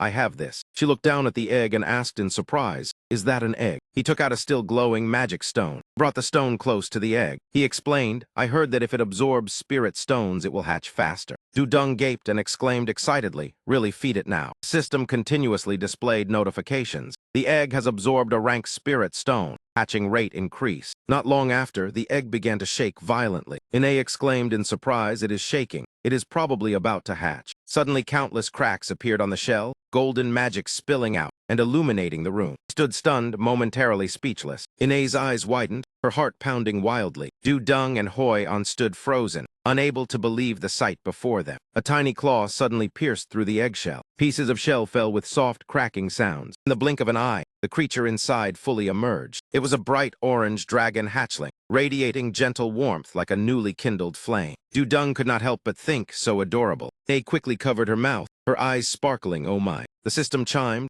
Fapnea 2. Young dragon inheriting Fapnea's power becomes your guardian. Information displayed. Current level D. Still young but potential surpasses even S+. Looking at that line, he was shaken to his core. Surpass even S+. Yihyun silently thought that some pseudo-awakeners who specialized in raids often had guardian spirits. Those were pseudo-awakeners of the subjugation type. Possessing such an adorable guardian spirit would certainly help them quickly draw public attention. Corner of his lips curved slightly, yet he understood clearly that obtaining a guardian spirit was extremely difficult, and raising one was even harder without special skills. Those thoughts kept circling in Yihyun's mind, which was why he had never dared to dream of owning one. When he saw the little dragon spread its tiny arms, its sparkling eyes full of expectation, he sighed softly and gently reached out to hold it in his arms. Suddenly, a strong force abruptly snatched the little dragon from Yihyun's hands. Dudung hugged it tightly and kept rubbing her cheek against it, laughing as she said, "Oh my, where did this adorable little one come from?" Nay cautiously touched the baby dragon nose with her finger, her voice curious. "When did you start studying the subjugation type?" Yihyun turned to look at Dudung in annoyance. "I did not study it. I picked it up in a dungeon." His gaze suddenly stopped at Hoyon standing in a distant corner.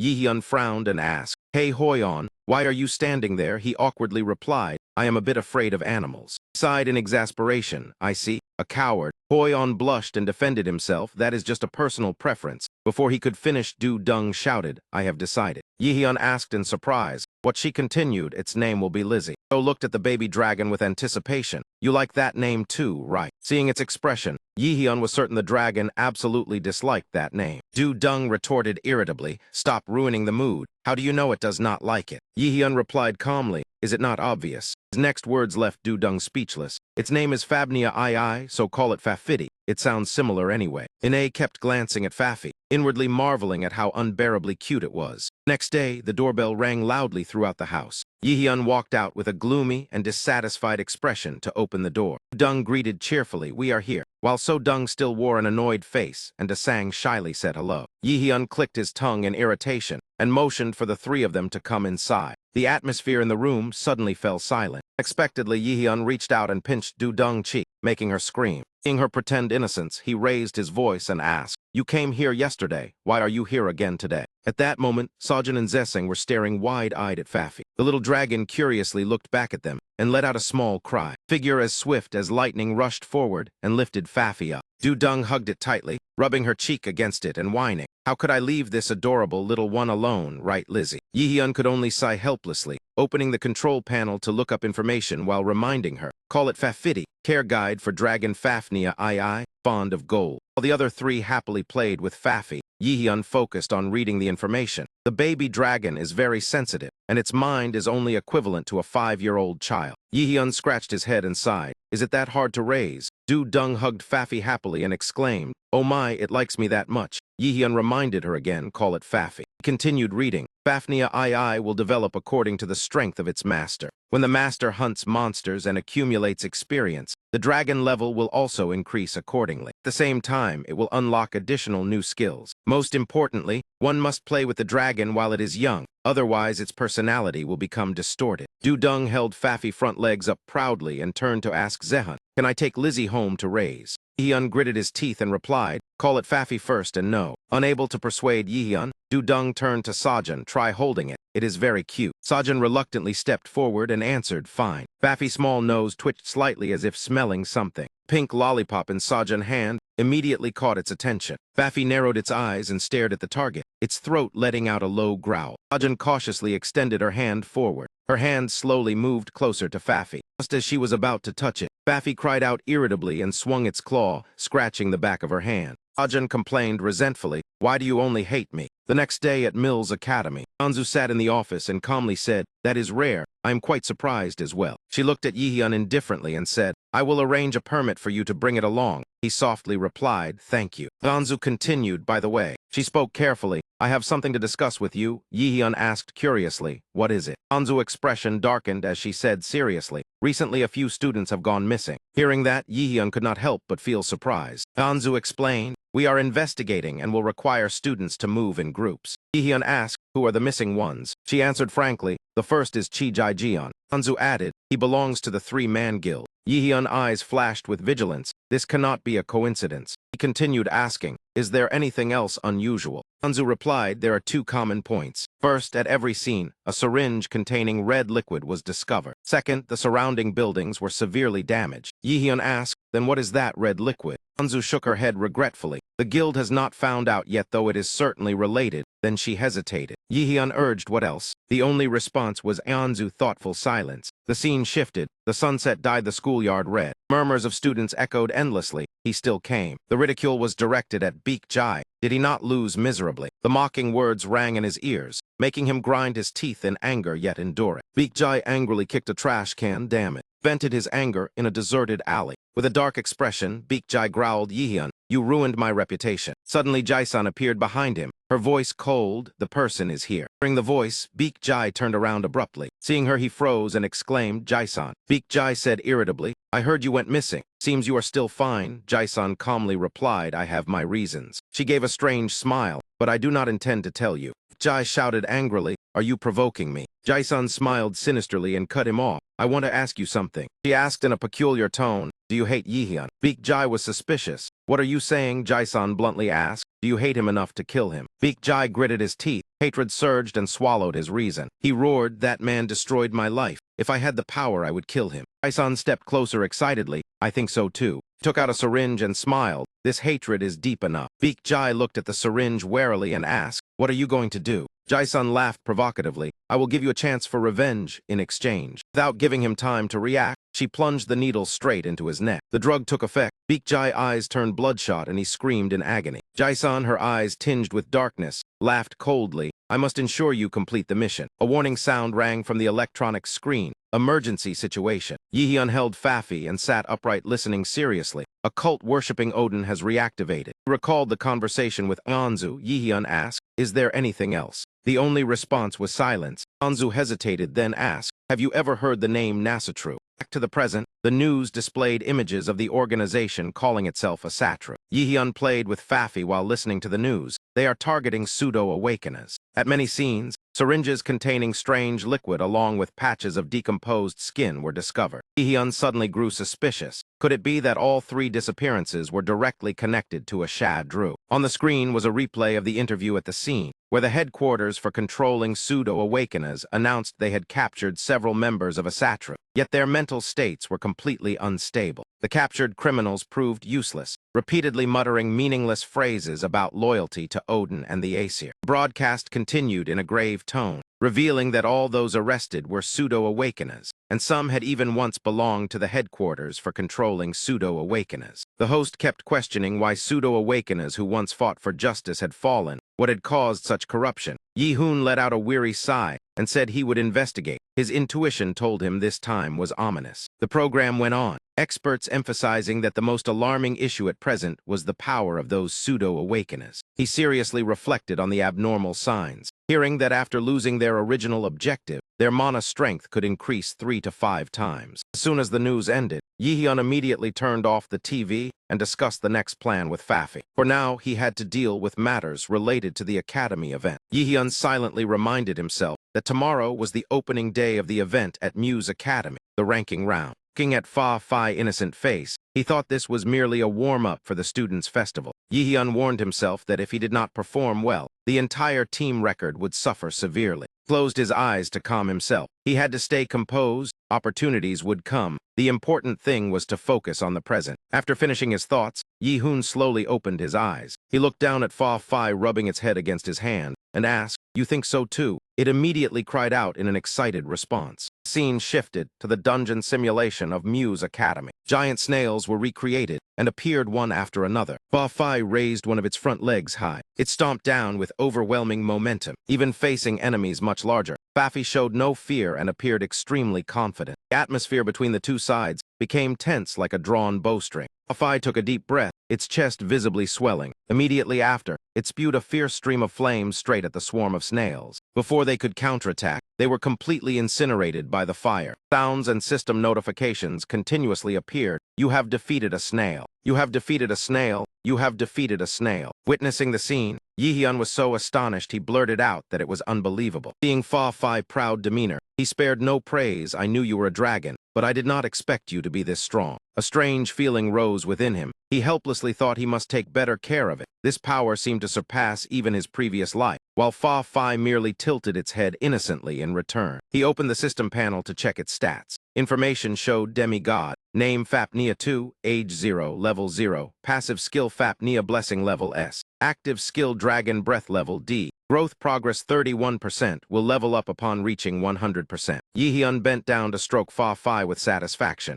If you continue developing like this, you will be very useful. His eyes suddenly sharpened. Yihyun glanced behind and said then, a sudden notification popped up. Dungeon boss, Snail King, has appeared. The Snail King exuded a suffocating, oppressive aura, stood before the two intruders, Yihyun and Fa Fi, and let out a threatening roar. Looking at Fa Fi's small body, Yihyun felt doubtful. Even if you are a dragon, I do not think you can defeat the boss. He abandoned the idea of letting Fa Fi fight and stepped forward himself, saying, never mind, I need to break the record anyway. With a calm expression, he opened his spatial storage. A dagger swiftly appeared in his hand. Yihyun's cold gaze locked firmly onto the target. Snail King seemed provoked by that attitude and roared repeatedly. The dagger shot out like lightning. The Snail King only flashed briefly before collapsing. Yihyun was like a god of slaughter, ending the dungeon boss with a single strike. He smiled in satisfaction and said, it is done. Immediately afterward, a series of electronic notifications appeared one after another. You have defeated the boss monster.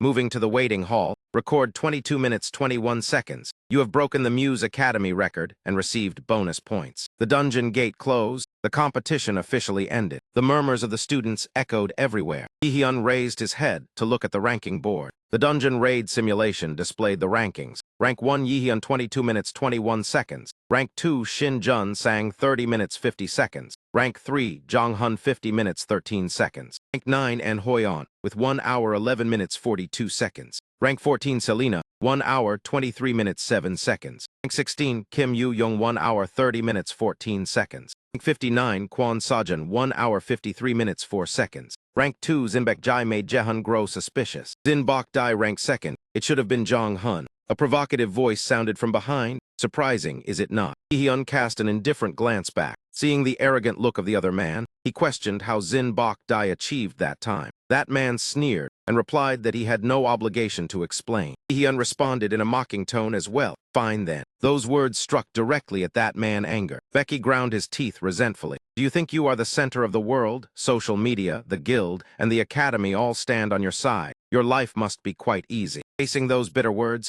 Yihyun remained calm and still. He merely tilted his head slightly and asked, and then, veins bulged on Bokji's face as that man threatened to drag him down. Yihyun covered his mouth and let out a soft laugh. After Becky's astonished gaze, his laughter continued without end. Yihyun's mocking eyes accompanied his taunt. Are you still that childish? Have we not passed that age already? That provocative smile made Bokji so furious that he clenched his fists, just as that man was about to open his mouth to retort. In the end, he had to grit his teeth and remain silent. That man angrily turned and left, not forgetting to throw back a warning, remember well what I said. After speaking, that man stormed away. At that moment, the female MC voice rang out, breaking the tense atmosphere. After losing their original target, they could use mana 3 to 5 times stronger than before. After a moment of silence, Yihyun murmured, something is clearly wrong. Time gradually passed until the afternoon of the same day. Two people secretly arranged to meet at a secluded place. They were Jung-hun and Lena. Seeing a young man approach leisurely, Lena greeted him, you are here. He simply replied, yes. That person was Zehun. He asked Lena to help with a few matters and thanked her.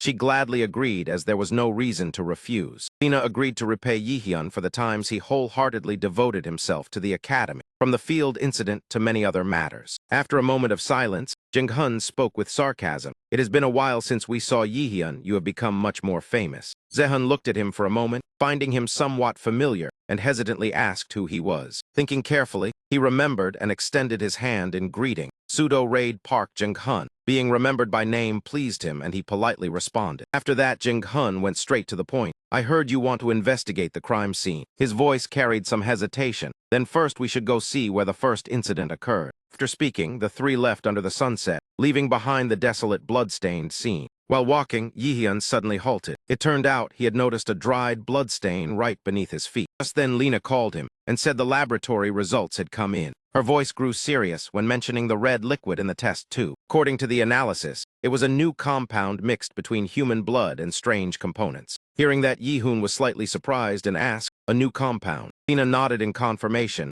and added an unfavorable piece of news. They had never seen this substance before. Voice suddenly lowered. That liquid not only contained unidentified components, but also carried power, an enormous amount of mana. This information made Yihyun fall into thought. Just as expected, blood was only a vessel, carried the mana circulating within the human body. But with his understanding, blood alone was not enough to receive mana that did not belong to the host. The crucial parts were the brain, the heart, and the energy core. Without them, blood could not become a mana vessel. At that moment, Jung-hun spoke up, saying they still could not fully analyze that compound. But there was one thing Yihyun had surely realized. He revealed another top-secret piece of information still under investigation. This compound seemed to be related to a cult recently rumored, named Asura. Yihyun had obviously known this already and completely agreed with that line of reasoning. He nodded and replied, "Yes, I think so too." However, that was not what caught his attention the most. What truly concerned Yihyun was the strange similarity between the crime scenes. Lina, standing beside him, added important clues. At each scene, a syringe containing red liquid was found. The Academy and the Guild believed this compound had amplified the injected person mana several times. Jung-hun called that substance the limit breaker drug. What he mentioned was actually not unfamiliar.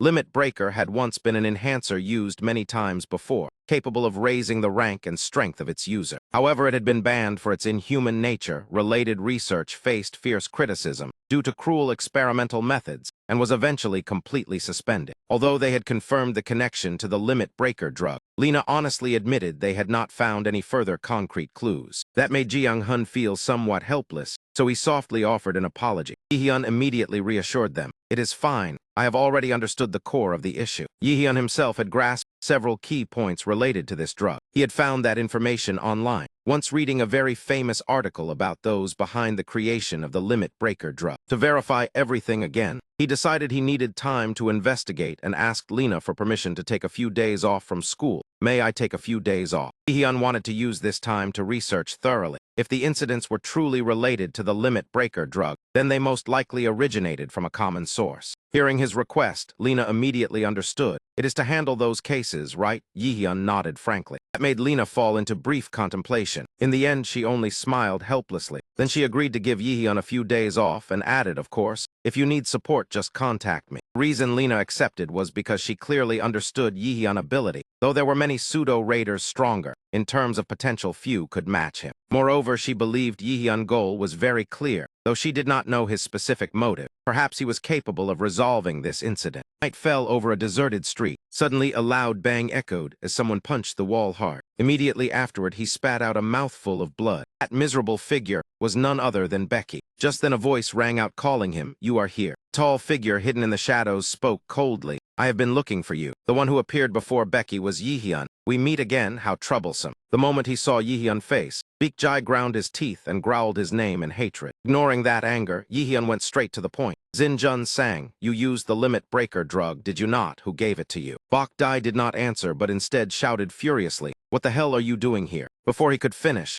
Yihyun coldly uttered a name. "Chijai Jian was the one who gave you the drug." After saying that, he fell silent, his gaze never leaving Bok Dai. Looking at his half-human, half-monster appearance, Yihyun understood that everything was already too late. The mutation had surpassed the point of salvation, though he had noticed something abnormal before. Only then did Yihyun sternly question, "You must know clearly the side effects of that drug." Those words drove Bok Dai even more insane. He shouted viciously, "As long as I can get revenge, I do not care. If not for you, I would not have ended up like this." He tried to place all the blame on Yihyun. "It is all because of you." Hearing that, Yihyun repeated in displeasure, "Revenge." He mocked in response, "Are you joking with me? How ridiculous." Yihyun looked directly at his face, twisted in rage, and said, "This is not my fault. No matter how you think, the truth does not change." That cold attitude made him grit his teeth and curse. That moment, Yihyun merely used an indifferent gaze to assess him. His conclusion was clear. Sacrifice might save a ruined body but could not heal a twisted mind. While Bok Dai rambled madly about revenge. We despised him. Yihyun still decided to help one last time. "This is all I can do." He immediately released his power and declared, "I will end this pain for you." Thunder suddenly rumbled across the clear sky. Chains and flames gradually manifested at Yihyun's summons.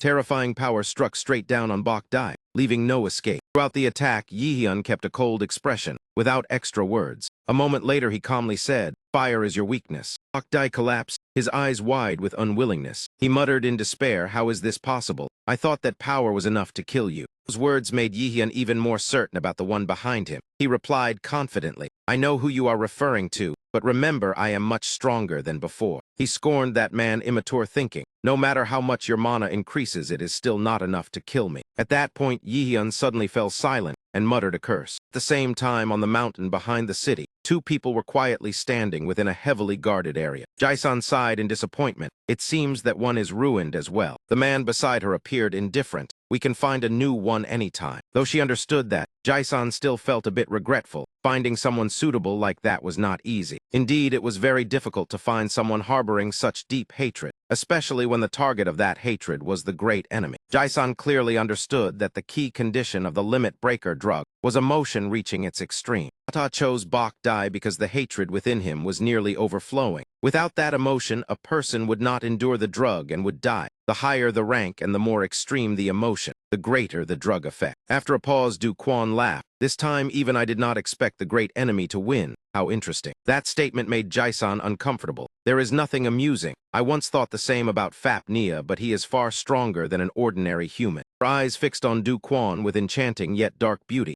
asserting that perhaps he would obstruct their path, as Haki once said. After saying that she considered it not too serious, sooner or later he would confront them. Quan did not reply, but leisurely raised his hand. A sword appeared in his hand. His low voice filled with anticipation sounded, "I look forward to that day." The scene shifted to a magnificent yet gloomy white palace, covered by blizzards and sharp ice. Inside, three figures stood facing one another. Hyla silently looked at the two sitting on the throne. Suddenly, a mirror nearby formed a portal. Mir stepped out and sternly said, "This is a rare occasion for us to gather fully since the anti-Asia one was purged." Hyla confirmed and added, "Yes, the great enemy in the prophecy is stronger than expected, while the Asia system is also anticipating us." Hyla continued, "I did not expect the Asia system to hold such a secret. The situation is not good." She pondered and asked, "Ensa, does Odin truly intend to cooperate with the undead army to seize Midgard once more?" Smear also wondered whether Nan and Mimir had known from the beginning. Hyla frankly confirmed they had but were bound and unable to speak. She added that the restraints on them were far stronger than on them. Hearing that, Smear showed sadness and slowly said, "I understand." He realized the cruel truth.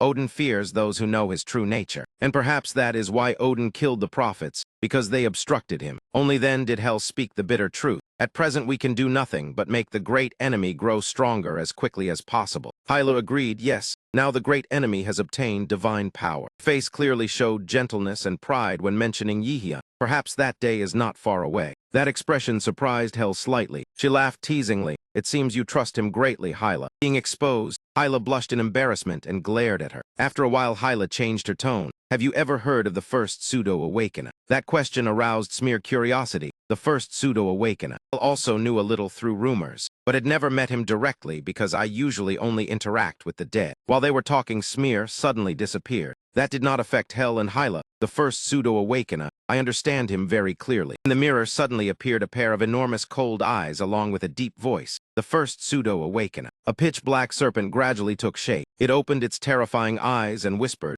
"Recently he has stepped into my territory." Scene shifted to Yihyun lying, relaxed on the bed. He murmured, "Chi-Jai-Jian, she must be plotting something." Just then Fafi yawned and opened its eyes. Seeing it awake, Yihyun gently stroked its head. His gaze was contemplative, but his hand continued to gently pet Fa-Fi. His mind was filled with thoughts about human experimentation and the research on the limit breaker drug before regression, whether it was related to AEZ. Being pampered by its master, Fa-Fi wagged its tail happily without end. Suddenly a strange black shadow spread across the ground. Within that darkness, Hyla leapt up. Soft feline feet gently touched the ground. Without hesitation, she burst into laughter and announced, "Yihyun, I have found it." The moment he saw Hyla appear, Yihyun immediately sat up and asked, "It has been a while, what did you discover?" Fa-Fi also noticed the stranger was Hyla and let out a small cry as if asking who she was. That sound drew Hyla's attention at once and she realized, a young dragon, the first awakener. Seeing her fall silent, Yihun grew impatient and asked, "Juhun, this is related to him, is it not?" Hyla confirmed at once, yes. Hyla's expression immediately turned somber.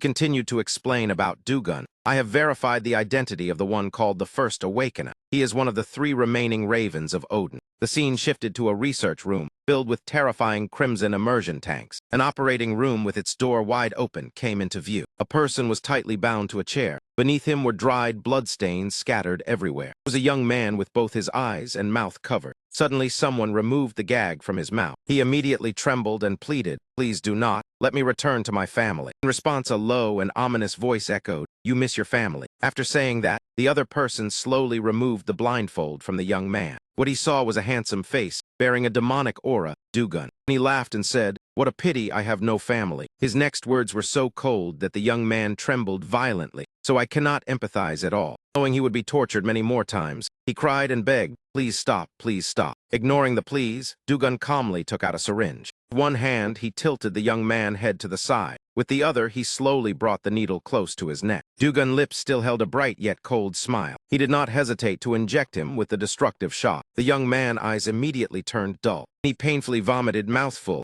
after mouthful of blood. Witnessing that scene, excitement was clearly visible on Dugun's face. Now the young man's body had begun to deform. A moment later, he exploded, blood splattering over Dugun and causing him slight surprise. This failure made him sigh with regret. Humans truly are too fragile. Seeing him act too harshly with the test subject, Jason sternly reminded him, "Please be gentler. Finding a new sample each time takes great effort." Being reproached, Dugun appeared displeased. After a moment of silence, he slowly said, "But." At that point, he suddenly stopped, staring intently at the scene before him. After observing for a while, he could only sigh helplessly. Duquan calmly spoke about the mess he had just caused. "At least I contributed to the plan. Do not be angry anymore." Scene returned to Zihun warm room. Hyla continued revealing Dugun's identity. He is one of the 3 remaining ravens of Odin. Hearing that, Yihyun asked in confusion, "Odin ravens? The first awakener who once fought for humanity is a raven of Odin." He immediately demanded, "Hyla, explain it more clearly to me." Hyla frankly admitted that, just as mentioned before, the first awakened being in this world was not human. She continued calmly, saying that in the past Odin had possessed a total of 5 entities. The raven along with him was among them, similar to Hyunjin's case. After hearing that,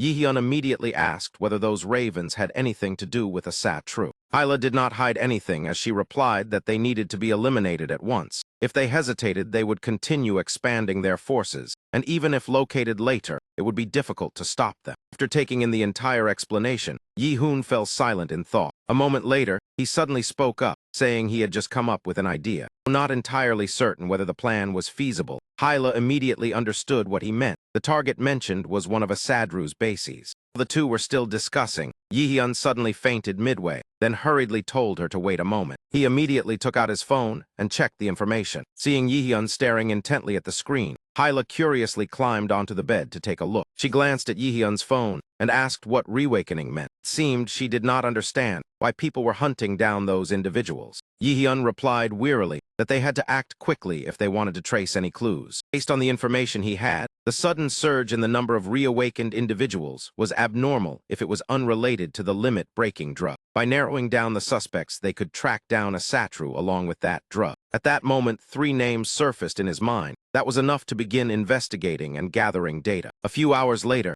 a mutant under interrogation confessed that the laboratory was somewhere within South Korea's territory, but he did not know the exact location. Another man was also questioned and forced to tell the truth that he had heard the place was out in the Yellow Sea, specifically on an island named Beni Ian. Jehun and Hyla set foot on this location. He turned to explain that this was a Satru's base. Hearing that, Hyla was full of doubt. Was the entire Bendian's island truly a base, and what made him so certain? Yihyun explained seriously that a place where humans could not live meant it was being turned into a land of death. From those facts, he concluded that only one island in South Korea met all the conditions. This was that island. Even after hearing this, Hyla was still concerned, but how could they approach this place? She pondered that a place without inhabitants would not have a teleportation gate. Moreover, without knowing the coordinates, they could not do as they did in Iceland. That expression made Yihyun find her both amusing and adorable, so he laughed aloud. After that, he leisurely took out his phone and reassured her, "Do not worry. As long as there was money and connections, most problems could be solved." At that same time, at someone's residence, the phone placed on the table suddenly vibrated. Ji-Eung-un picked up the call and greeted the caller. Upon hearing his teacher's voice, Yihyun immediately replied that it was him, though she knew it was he. Ji-Eung-un still pretended to be surprised and called her disciple's name. She went straight to the point. "Every time you call me, it is to ask for a favor, is it not?" Having been called out, Yihyun awkwardly apologized and admitted that it was indeed so. Without beating around the bush, He directly asked for help obtaining an item as soon as possible. Few hours passed at the Lotus Guild. Yi-hyun was already seated inside this place. His gaze was fixed on the locator device. As long as mana was infused, the destination selected and it dropped, they could teleport to the chosen location. Finding this rare item made him quite satisfied, because it was restricted due to the risk of abuse, so it was extremely hard to obtain. Seung-eung sat opposite, and after a moment of silence asked, "Even if I ask, you would not tell me the reason you need it, would you?" Looking at his cold master, Yi-hyun felt deeply grateful for this help. Though the item was very precious, she still gave him 3. Yet he shook his head apologetically and refused to explain clearly. A moment later, at an open field where only Yi-hyun stood, Hyla sat on his shoulder. Fa-Fi was held in his arms, and with his other hand he tightly gripped the locator device. Not wanting to waste time, he quickly read out the coordinates to Benny Ian Island. The device immediately received the signal and began activating. Yi-hyun let it fall straight to the ground. The very moment the device touched the ground, a burst of light suddenly flared up. That light enveloped Yi-hyun's entire body. The strange radiance blazed brightly, tearing through the dark night at the edge of the sky. Yi-hyun's figure gradually disappeared. He, along with the light, was teleported to the chosen destination. In less than 5 minutes, Yi-hyun safely landed on a steep cliff. Remaining calm, he considered that, according to Academy knowledge, the monsters occupying Benny Ian Island were far weaker than those guarding the city. Hyla took the initiative to jump down, while Fafi was gently set on the ground by Yi-hyun. Before them was an entire pack of monsters waiting to tear Yi-hyun apart. They wore vicious expressions with bloodshot eyes and sharp fangs. Yi-hyun quickly recognized their species as merfolk. It seemed things would not be as simple as expected. Not wanting to waste more time here, he unleashed his power, activating the active skill Demonic Treasure True Form. A confident smile briefly appeared on his lips. Just as he was about to charge into battle, Fa-Fi suddenly growled a few times. Just by hearing the tone, Yi-hyun understood that it wanted to join in. "You want to help too?" After saying that, he raised his head to look at the merfolk rushing straight toward him. Another disdainful smile appeared on Yi-hyun's lips. "I am very proud of you." That said, he burst forward at astonishing speed. In the blink of an eye, Yi-hyun stood calmly in the midst of the merfolk encirclement. The system immediately sent a notification, activating the active skill Furious Dagger Strike. Instantly, the merfolk were slashed into countless pieces. Thanks to that, his skill advanced by 1 level, making him unable to hide his delighted smile. The level of swordsmanship training was doubled thanks to the effect of the exclusive skill Sword Garden. After witnessing the sweep of the enemies, Hyla did not hesitate to praise that you had grown much stronger than the last time they met. As she was speaking, she paused, glanced at Fa-Fi, and helplessly asked where you found this dragon. A few hours passed. Dusk gradually fell over the shore. Fa-Fi lay stretched out on the sand in exhaustion. Hyla only needed a glance to understand. It looked sleepy, which was natural since it was still young. Having searched all day without finding the laboratory, she concluded that they had wasted too much time, and perhaps this place was wrong. During that, Yi-hyun fell silent in thought for a while. Then he awkwardly said there were no other islands occupied by monsters. At that very moment, a strange aura suddenly appeared behind him. That sensation sent a chill down Yi-hyun's spine. Immediately afterward, the system issued a notification that startled him in terror. The Raven detection radar has been activated. Odin's Raven is very close. The system continued the scanning process. Seeing Yi-hyun suddenly fall into unusual silence, Hyla called out his name. Receiving no response and watching him quietly walk away, she panicked and shouted Yi-hyun. At this time, he stopped at the edge of a deep cliff, and he said with satisfaction that he had finally found it. Hyla did not understand what he had found, because below the cliff, there were only rocks and seawater. It turned out Yi-hyun had discovered a hidden cave entrance. He led the two of them there, and confirmed this was very likely the place they sought. Hyla checked again and completely agreed, because the system reacted strongly. Moreover, there were recent traces of ravens nearby, so the probability was very high. For them were streaks of blood, deeply soaked into the rock wall. Pieces of human body parts lay scattered amidst a large pool of blood. The bloody scene made Hyla shudder. She spoke in fear, asking who had committed such a brutal act. Yi-hyun hesitated to speak, saying that this was. Sensing his shaken and fearful mood, Fa-Fi hurriedly hugged his leg tightly as if to comfort both of them. Even so, Yi-hyun's mood remained heavy. Everything grew worse when he saw the words carved into the stone. "This is a gift for you, play." It made Hyla even more certain that this place was indeed their base. Suddenly, Yi-hyun let out a soft sigh. Yi-hyun frowned in irritation and spoke. This was clearly their provocation tactic. Truly disgusting. At that moment, Fa-Fi secretly cast a wary glance in a certain direction. Almost simultaneously, Yi-hyun stomped his foot hard onto the ground. Frost energy erupted violently. freezing the entire pool of blood along with the obstacles ahead. After sweeping away the chaos, he leisurely walked across the icy surface. Each of Yihyun's steps was slow, yet strangely steady. His footprints were clearly imprinted on the white ice. His eyes silently activated an observation skill. Almost immediately, a notification panel appeared as his gaze swept over a frozen spot. Odin's raven was very close. Yihyun stopped at once without taking another step. Without hesitation, he activated the active skill Absolute Calculation. Scene left Hyla so stunned that she cried out, because before Yihyun could even act, the wall in front of him automatically split apart. A passage was revealed, causing Hyla to exclaim that the wall had disappeared. Within that pitch-dark corridor, a small gap gradually appeared. It turned out to be an elevator,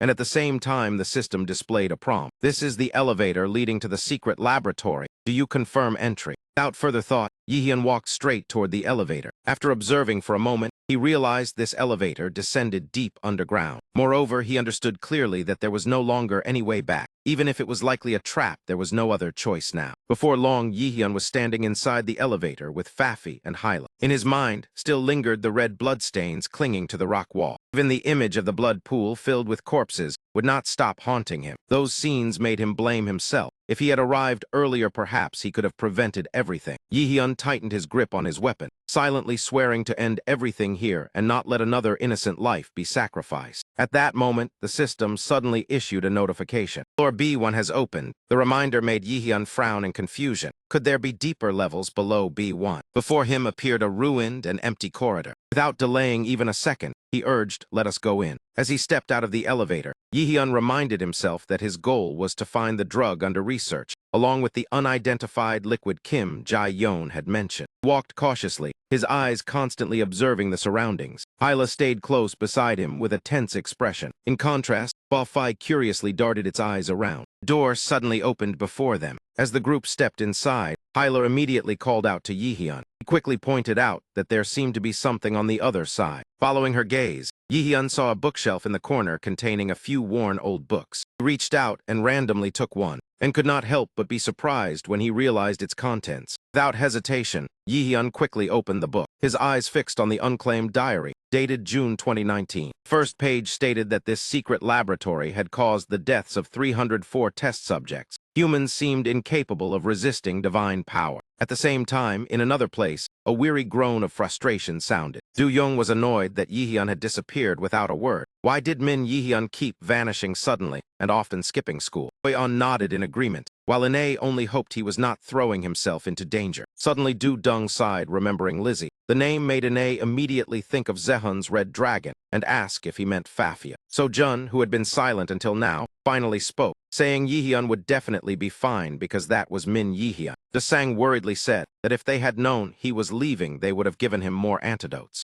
Dung smiled lightly and said he probably carried a whole pile already. After all, he was wealthy. Hoi-on suddenly turned to ask about what Yihyun had said before, whether he had said it intentionally, making Ine ask back in confusion. Ine understood clearly that Hoi-on was referring to the fact that they could not fight alongside Yihyun unless they reached S-Rank. Hoi-on believed Yihyun was very serious. With that personality, he would not say it casually, but reaching S-Rank was not easy. Mentioning this made Do-dung even more troubled. The whole country only saw one new S-Rank each year. Did they have any chance of reaching it? Do-jun thought Yihyun only said that because he did not want everyone to rush into danger. But Ine firmly asserted that she believed they were capable. Although knowing that advancing to S-Rank was extremely difficult, Hoi-on still wanted to try, even admitting he also wanted to reach Yihyun's current level. Do-dung shared the same thought but still hesitated. At that moment, Hoi-on suddenly stood up. With a determined voice, he suggested that while Yihyun was absent, the group should train to try to catch up to him. Seeing the youngster who had not yet tasted true hardship still so enthusiastic, everyone could not help but laugh helplessly. Do-jun sighed in exasperation,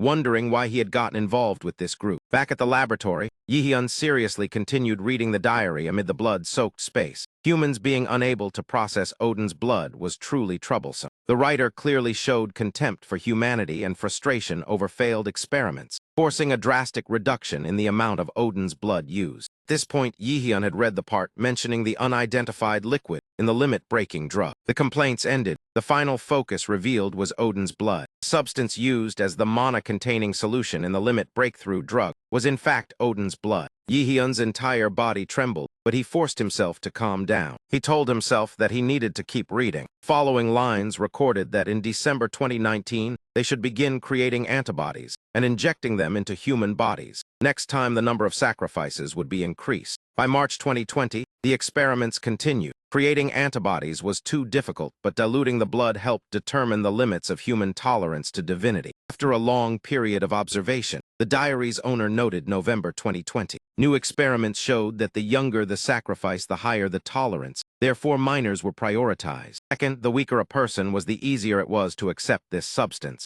Desire and jealousy contributed to awakening, but the risk of losing reason also increased. To the diary's author, that was not a major issue, because they only needed soldiers who would die in their place and did not require reason. By February 2021, the experiment achieved major progress when the blood was refined to reduce side effects, and the research was officially successful. 3 months later, in May 2021, the experiment was completed. Although not yet applied to all subjects, the drug would play an important role in Odin's war. Reading this, Yihyun understood clearly why there had been a series of disappearances at the academy. Young and weak students tolerated Odin's blood better. Determined to avenge those young lives, he swore to eliminate all the researchers. The cycle of sin had to end. Killing intent emanating from him made Fa Fi glance over curiously. The veins on Yihyun's neck bulged, his eyes filled with murderous intent as he told himself no more victims would be allowed. After a while, he continued moving as basement level 2 opened. Mechanical door slowly opened. Before him was a shelf, upon which rested a single book. Without hesitation,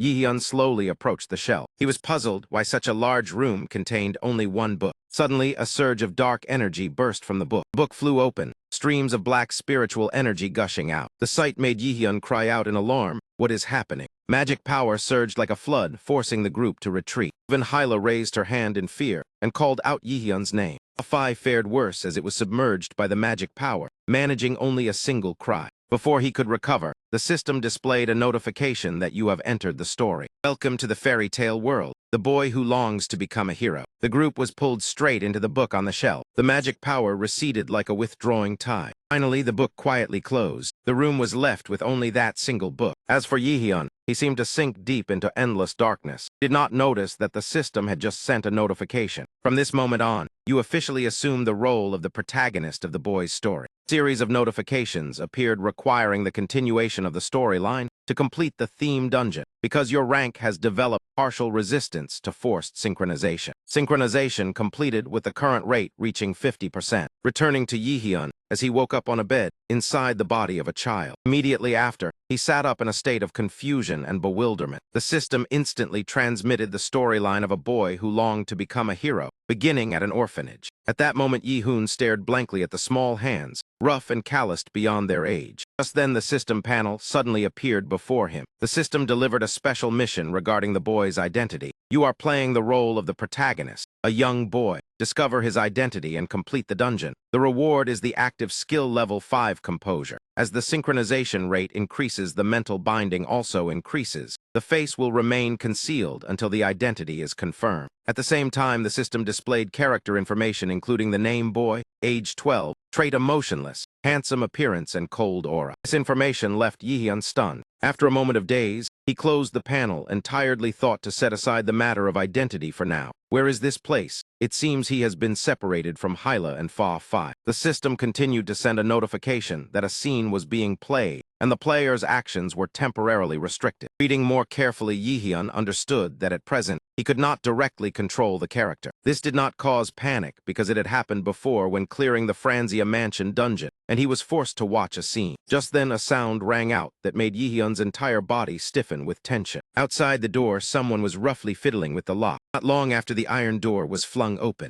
the man Markta stepped in and shouted irritably, "Useless brats. You cannot even wake up on time. Do you think food and clothes grow on trees?" The shout made the children hurriedly jump up, and the system updated that this man was the orphanage manager who oppressed and beat the children every day. System also updated character number 1, Guardian A. After reading it, Yihyun only felt heaviness in his heart. Guardian A. Quickly realized this was the orphanage manager and the main antagonist of the story. Suddenly, Manager A walked toward a girl with a mark and loudly called her name. The girl hurriedly climbed down from the bed in panic. Carrying fear, she trembled as she stood before the manager and bowed her head in apology. Without warning, Manager A slapped the girl hard across the face. The blow sent the girl sprawling onto the floor. That man coldly said that if she wanted to live in this orphanage, she had to wake up on time. Despite being beaten brutally, the girl cried and begged, admitting her fault and pleading not to be killed. But Manager A remained completely indifferent and kicked the girl away. In an emotionless voice, that man ordered, "If you do not want to die, then go train immediately." All the children immediately rushed out of the room. Only Yihyun remained seated, observing the surroundings. In the mirror was reflected only a pitch-black face with floating question marks. Outside, the children nervously lined up in order. Manager A coldly ordered them to fight, otherwise he would personally kill 2 of them. The cruel command made 2 children look at each other in panic. Suddenly, the boy pushed the girl standing in front of him. The girl refused to yield and immediately struck back.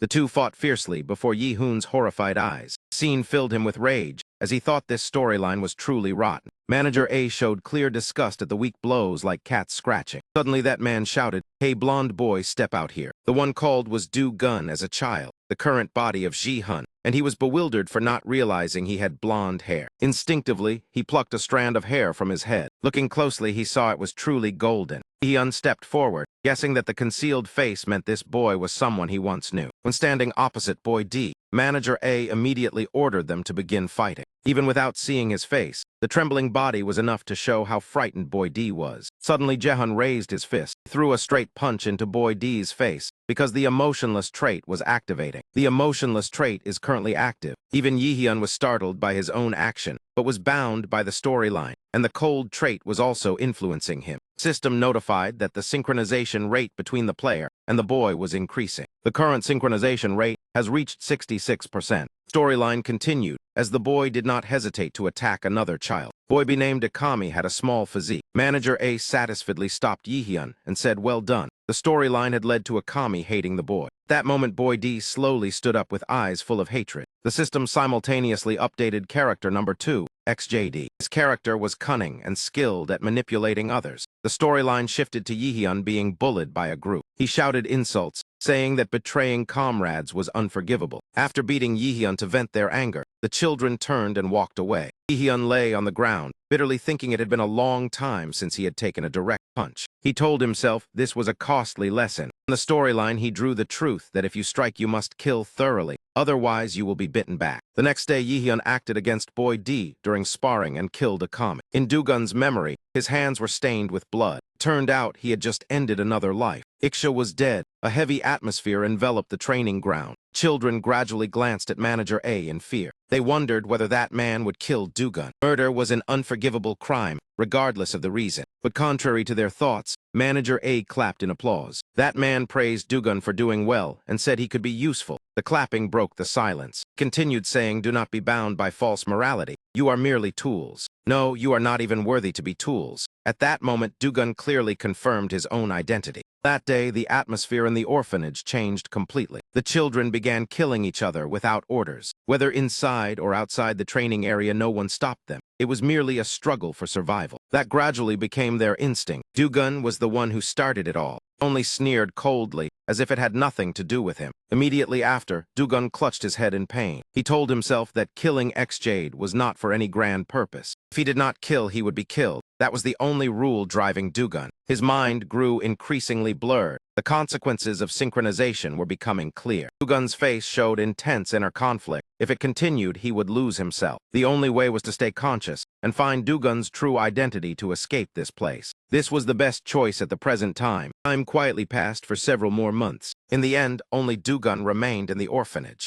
Everyone else was dead. No, he had killed them himself. Do-gun still believed that was the optimal way to survive, and at the moment that thought arose, a man suddenly appeared before him. Jin calmly introduced himself as Odin's attendant Raven and went straight to the point. He invited Do-gun to join Asadru to become a Raven and a devotee serving Odin. Jin stated his name. Do-gun immediately asked in return, "If I serve Odin, what will I receive?" Hearing that, Hyujin replied in a low voice that Odin grants you this sword. That sword was named Tyaphin, an ancient demonic blade forged by Odin's descendants under his command, ranked among the rarest in the world. This blade possessed the ability to grant a total of 13 wishes. Remember one crucial thing after the final wish is fulfilled. At that point, Hyujin's figure gradually faded and left behind a warning that the sword would take the life of its wielder. Do-gun gave a slight nod and chose the wish he had longed for most from the depths of his heart. Without any hesitation, Dugun declared that he wanted a family, though his emotionless nature kept him from feeling clearly. That very power made him gradually question what the concept of family truly meant. Demonic sword answered that wish,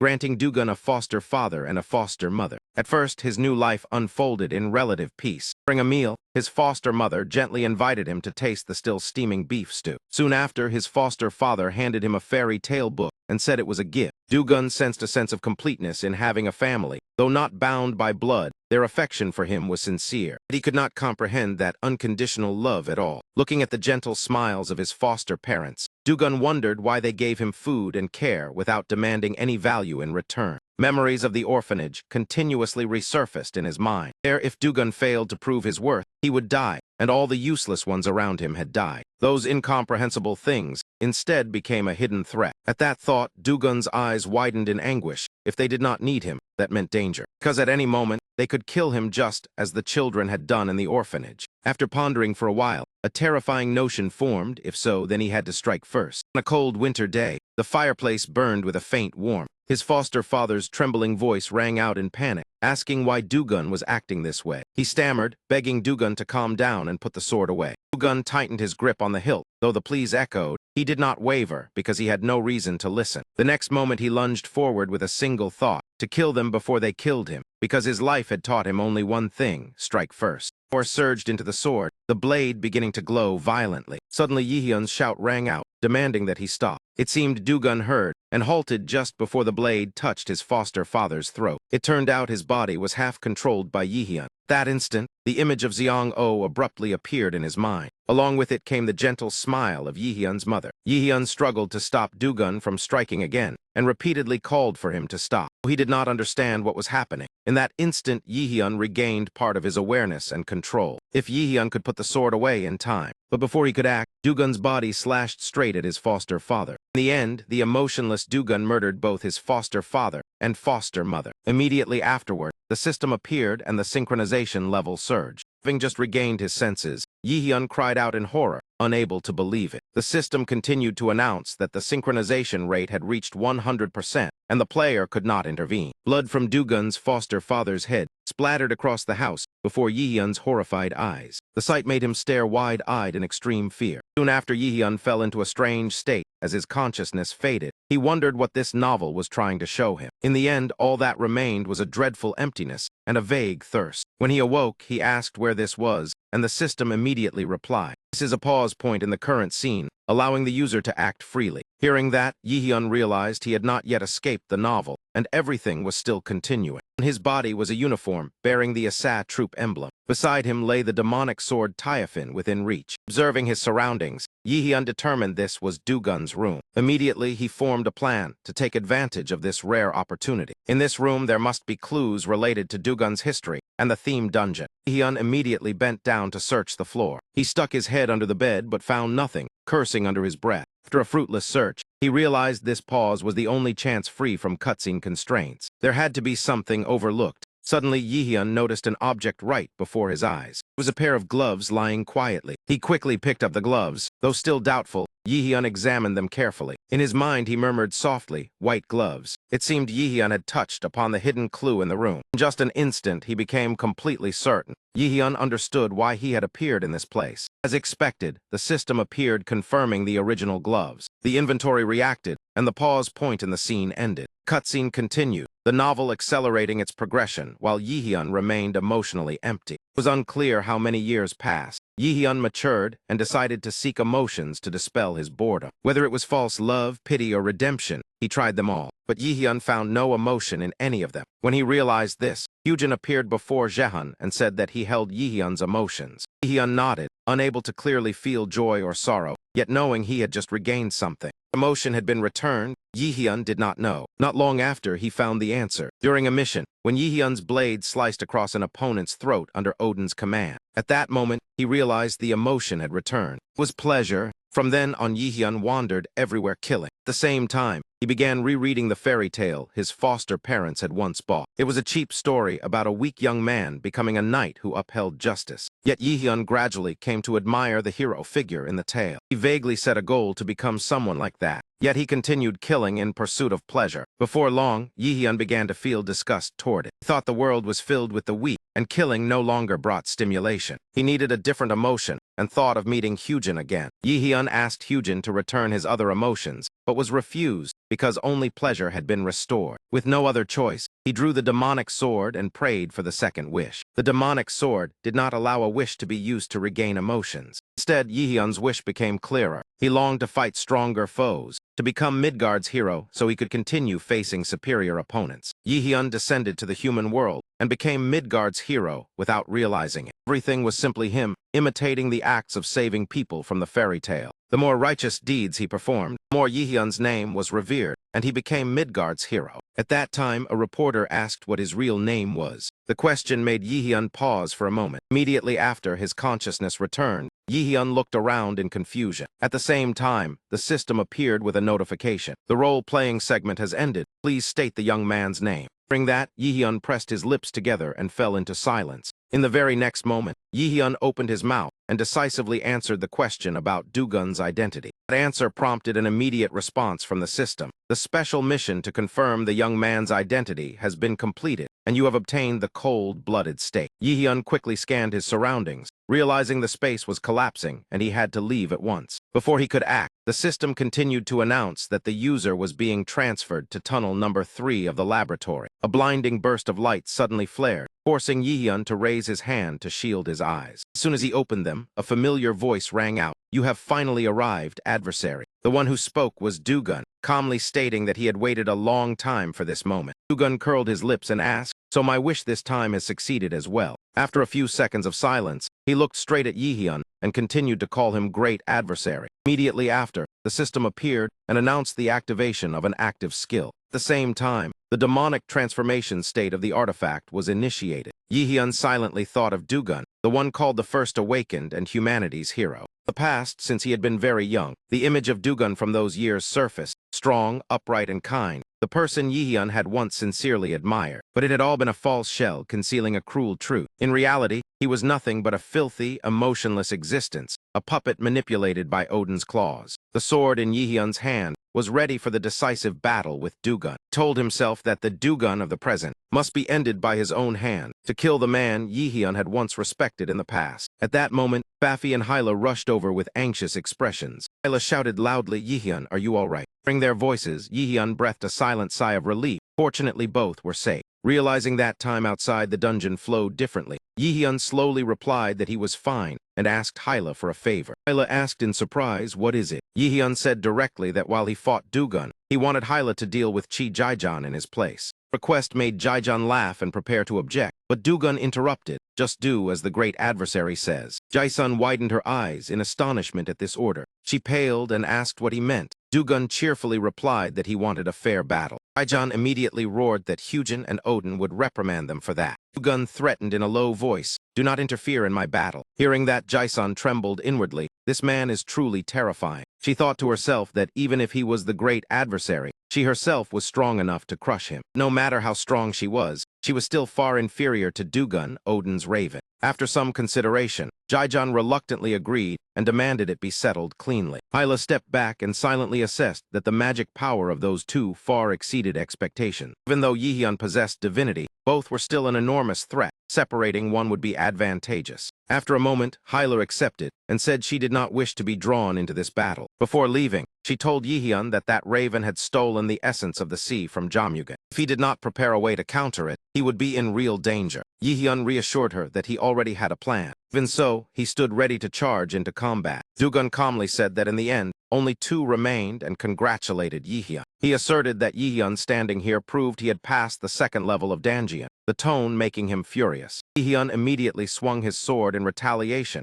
and shouted that it was enough. Dugun lightly evaded without much effort. He sneered and told Yihyun not to be so hasty, while Yihyun continued to launch consecutive attacks. During the fight, Yihyun realized that the relic from Hyujin was the demonic sword of Fang, a mythic artifact. Dugun suddenly said that before fighting, he wanted to ask one thing. Yihyun asked in surprise, "Ask what?" Dugun immediately confirmed. Dugun mentioned the novel Yihyun had seen in basement level 2. He asked directly whether that story was good or not. Yihyun was stunned by this incomprehensible question. He recalled the horrifying scene in the warm house earlier. Grinding his teeth, Yihyun answered with anger. How could that possibly be called good? Dugun returned to his feigned tone. lamenting that he had once hoped his story would be good. He confessed that he had wanted to become the protagonist, a hero acknowledged by everyone. A sudden shift made Yihyun unable to suppress his curiosity. Dugun ignored the question and said he wanted to ask Yihyun for a favor. The topic changed so quickly that Yihyun could not react in time. Dugun narrowed his eyes and stared at him. Then he said calmly, "Kill me, will you?" The words made Yihyun extremely wary. What trick is this? But Dugun insisted it was sincere. He laughed madly, saying that his story was not worth reading. A bad story is not read by anyone, and if no one reads it, it should end. Yihyun could not hold back his curses.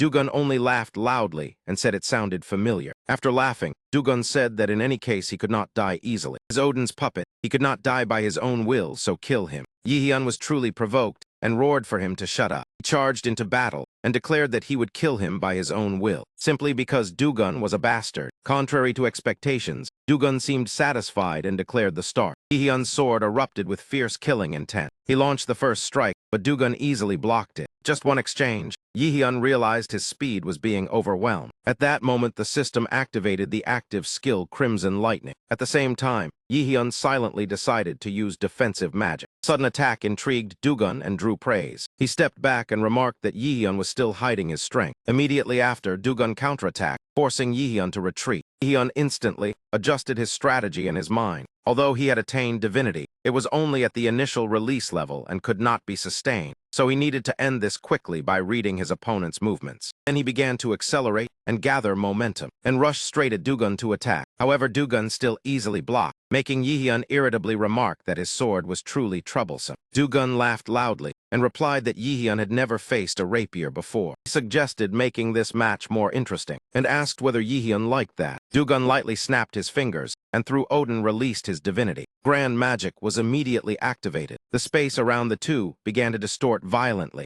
In an instant, they were teleported to a dark and dreadful place. The grand magic cruel fairy tale was deployed. Yihyun asked in shock that he could use it as well. Dugun casually replied that he was not very skilled, but it would suffice. Yihyun did not answer, and silently felt his feet gradually sinking into the ground. He understood that grand magic was normally reserved for high-level mages, requiring several S-rank mages working together. Yet in only a few seconds, Yihyun was shaken upon realizing Dugun had created it alone despite being only a swordsman. After a moment, he asked in a low voice, "Do you truly wish to die here?" Although Dugun pretended to be confused and asked what he was talking about, the very next moment he coldly told him to stop acting. "You are clearly using your godhood to coerce me. So in the end you admit it at the last moment, yet you still pretend to be pleased. Since you already know you will die, you should at least give everything you have and fight." In an instant, Yihyun replied with certainty that he could completely kill him. Dugun maintained his usual calm tone and responded indifferently. Hearing that, he immediately focused on defense, his posture ready for a fight to the death. Yihyun's eyes revealed an unprecedented seriousness. In less than a breath, the two charged straight at each other. Without any hesitation, he swung his sword and delivered a decisive slash. Dugun refused to fall behind, dodging while counterattacking with a savage strike. It did not stop there. Dugun continued to rush forward at astonishing speed. Before Yihyun could even react, the opponent's blade was already closing in on him. Fortunately, he regained his composure in time and knocked Dugun away. That power left him extremely satisfied, and he even offered praise. Immediately after, Dugun unleashed another technique. This terrifying wave of magic made Yihyun pale, as he exclaimed what this condensed magical energy was. It felt as though something was crashing down toward them. Just as he had predicted, a dark red liquid suddenly shot out and struck Zihun's shoulder. Blood poured out endlessly, causing him to cry out in pain. Right after that, Yihyun realized this was the very thing you stole from the Sea of Mungan. Dugun asked in shock whether you also knew about that. Calmly replied that it was the ocean essence, a stone capable of freely controlling water. He had heard rumors that you stole it, and it seemed to be true. The first Awakened had stolen the ocean essence from the territory of Mungan, its rightful owner, a child of Loki, and a member of the alliance against Asia. Taking advantage of the moment when Odin restricted his power, Dugun seized it and fled, and he frankly admitted that with this item the battle would become more interesting. After that, the system appeared as Yihyun activated his healing skill and initiated the active sacrifice. Dugun's attitude grew increasingly excited. He had not expected that he also possessed regenerative abilities. Suddenly, he sensed a massive aura spreading outward. Everything changed. On the system screen, the words "Release Godhood" appeared clearly. The very next moment, Yihyun shot forward like the wind, just as his opponent had expected. While Dugun was still stunned, he unleashed a terrifying power and launched an attack. Yihyun loudly declared that he would end him right here. Outside the space, the sounds of collisions from the battle echoed without end. During the commotion, Jae-san was immediately drawn to it. She calmly remarked that it seemed things over there had officially begun. So what should we do now? Should I go first, or shall we all attack together? Ba-Fi roared angrily without the slightest restraint. It glared straight at Jae-san, growling as if scolding her. I have been pondering that young beast. I sensed it from the very first glance. Following Jae-san's gaze, the red dragon before them radiated a blazing golden light across its entire body. Still young, its mana and power were far from ordinary. Its nearly limitless potential made her question its origin and want to ask another question. Hyla curiously asked who you really were. Jae-san shrugged and casually replied that she was merely a servant of Aizi. Her eyes narrowed slightly, filled with scrutiny at that answer. All eyes fell upon the bracelet on Ada's hand, carrying such dangerous relics. Jae-san laughed loudly, saying that thing was truly a bit beyond her. When she realized what item was in her hand, Hyla could not help but feel worried. But this was a relic bestowed by Odin. She had seen it in the past, even though that event occurred before she was born. Bracelet was introduced as Odin's bracelet Draupnir, possessing the power to open gates and transport beings across spatial boundaries. Jae-san raised her hand, smiled confidently, and said perhaps you should worry about something more important. He asked in surprise what you meant, whether you were weaker than her. Hyla lowered her head, ignoring the mockery, then coldly said that if she guessed correctly after the battle with Himdor you had weakened greatly, and whether you still had enough strength to defeat her. During that, she laughed with disdain. Amid Hyla's imposing introduction, the one most stunned was Ada when told that you had underestimated her. She was Hela's incarnation. She tilted her head gently. Immense energy enveloped the surroundings, and she affirmed that she would not lose to an incarnation like you. Hyla frowned and asked whether you were one of Odin's ravens. Her entire body gradually transformed into black smoke that spread throughout the space. A decisive wave of her hand was unleashed. A gigantic hand carrying violent power shot straight toward Jae-san. With lightning speed, she twisted her body and retreated, completely evading the attack. Jae-san clicked her tongue and frowned in irritation. In Ahila's thoughts, she had only intended to provoke Ada to shake her resolve, but it clearly had no effect. At this moment, Jae-jun began to truly fear and activated the bracelet. Perhaps even as an incarnation, Ada was still a goddess. Slender hand slowly rose into the air. A gigantic black hole instantly formed, as if intending to swallow everything around it. I originally intended to use this against a great enemy, but gravitational force grew stronger, causing the black hole to expand and draw in countless objects. Hyla and Fafi were left dizzy by the suction and had to struggle to resist Draupnir, the supreme power of this golden bracelet. From the black hole, a colossal monster gradually stepped out, carrying an overwhelming presence and possessing the ability to summon more of its kind. Facing that sight, she still smiled confidently, though calculation flickered in her eyes. Monsters continuously poured out of the black hole. Hyla remained standing still and contemptuously said that you had chosen the wrong opponent, thinking that relic was enough to turn you into a god. Jae-san's face darkened as she loudly demanded what she meant. She laughed in delight and replied that you had forgotten whose power she was inheriting. Hyla's eyes blazed with two radiant colors, and that would be the cause of your defeat. Streams of water began to appear in the room, tearing even the fabric of space. The cracks spread wider and grew larger. Ada was stunned, and her face darkened when she realized that power was similar to Draupnir. Hyla was no less formidable, as from the fissures powerful skeletal warriors charged out one after another. That was Hela's power. She stared straight ahead as if piercing into her opponent's mind, saying that you were not the only one who possessed that authority. Hyla raised her hand, ordering the skeletal army to advance and complete the summoning gate. Jae-san panicked yet still tried to deny her power,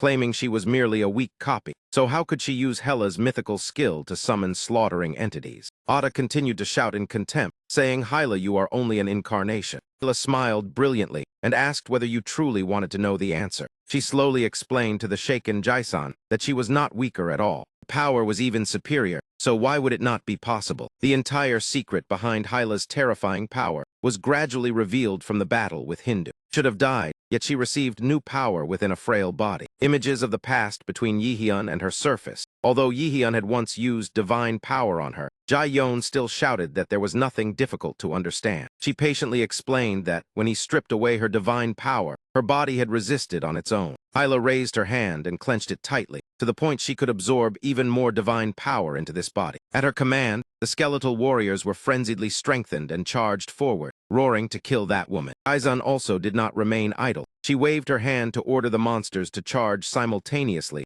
and shouted to stop them. Seeing the situation worsen, she ground her teeth and thought there was no other choice, even if Hyujin would be furious. As a second backup plan, Jason opened the black hole once more and said fine. She did not know the exact coordinates. Battle between the skeletal warriors and the monsters continued with extreme ferocity. Suddenly a figure flashed past her, cutting off her intention to flee. But first she would head to another territory and close the gate immediately. That way she could at least survive. Jason looked down tensely and uttered your name. Fa-Fi blocked her path, growling like the pet of a great enemy. Without hesitation, Jason's face turned vicious. A horrifying concentrated strike was hurled straight at Fa-Fi, along with a shout telling it to disappear. Haze gradually dissipated, revealing a red fabric layer that remained sturdy and completely unharmed. It was utterly unscathed, without even a single scratch. Jason's eyes widened in horror, unable to believe that a lowly creature possessed such hard scales. She frantically turned her head to look behind, and suddenly thought of the only being with that power named Fapnea. Hyla slowly stepped forward and calmly introduced Fapnea number 2.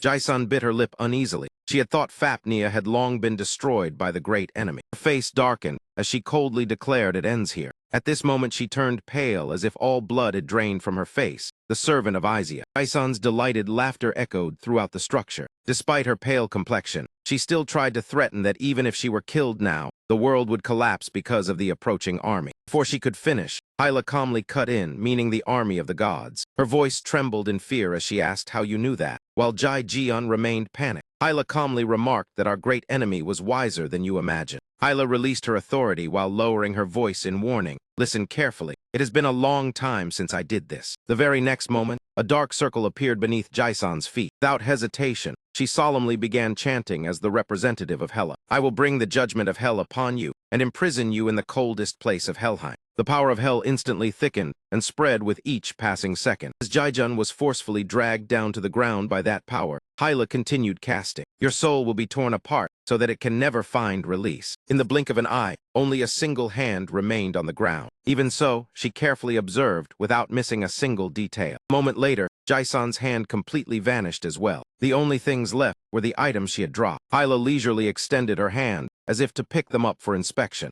That very moment, Fa-Fi joyfully soared over. Pride was clearly written across its face. Right after that, she gently praised and thanked it, saying, you truly are a brave dragon. Now rest for a while. I fear we cannot enter that magical barrier. Hearing Hyla's words, Fa-Fi lay flat on the ground and sighed in exhaustion. Both of them closed their eyes and entered a temporary state of rest. The scene shifted to Yihyun's battle, where divine power was being awakened. The two were still evenly matched, neither yielding to the other. Blow after blow was unleashed, without any sign of weakening. Even while fighting, Du-gun calmly spoke. I heard you awaken divine power. During that, Yihyun replied bluntly, it is more than just a rumor. As soon as he finished speaking, the two immediately separated. Du-gun smiled and said, is that so? Then let me show you something more interesting. The moment his words ended, the ground beneath Yihyun suddenly turned into liquid. The sudden change caught him off guard, and he muttered, what is this? Fortunately, Yihyun used magic in time, reversed the flow of water with his power to propel himself high into the air. In his mind, he calculated urgently, because the nature of the ocean made movement extremely difficult. Immediately after, the system appeared, activating the active skill Frost Earth. In the end, Yihyun landed safely under Du-gun's gaze. He panted heavily from the excessive exertion. Suddenly, Yihyun's eyes widened, as if he had witnessed something horrifying. Du-gun had vanished from sight.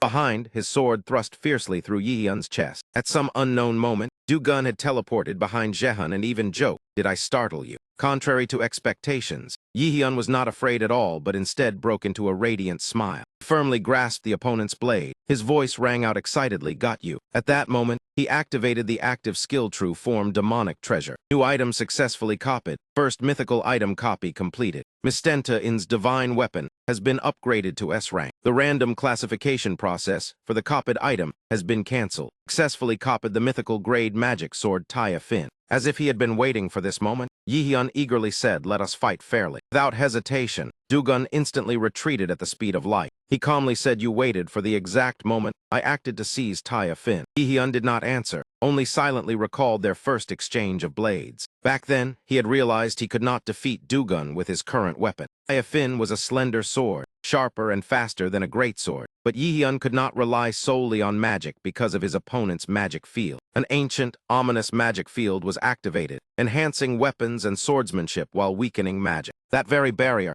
had severely restricted Yihyun's abilities. Therefore, he decided to use the skill true form demonic treasure, so that he could stand on equal footing with Dugun. Of course, the price was that Yihyun had to endure injury when touching the weapon. Even though Yihyun did not reply, Dugun still guessed, and reminded that Hyujin once said the great enemy could copy both skills and items, and he should be careful. Hearing that, Yihyun grew even more excited, and replied, I know, how could I not? At the same time, the system displayed the equipment, the magic sword Taya Fin, a notorious mythical grade weapon in legend, cursed to force its wielder to kill a creature each time it is drawn, granting 3 wishes before turning against its owner. The higher the synchronization, the greater the damage, but the user could lose control if their mind wavered. After reading it, Yihyun clearly understood the system was warning about the danger level of this sword. He stared intently at the blade in his hand and fell into contemplation. In his mind a thought echoed, this is a magnificent sword, yet it will erode its master when the mind falters. Seeing the pained expression on Jaehoon's face,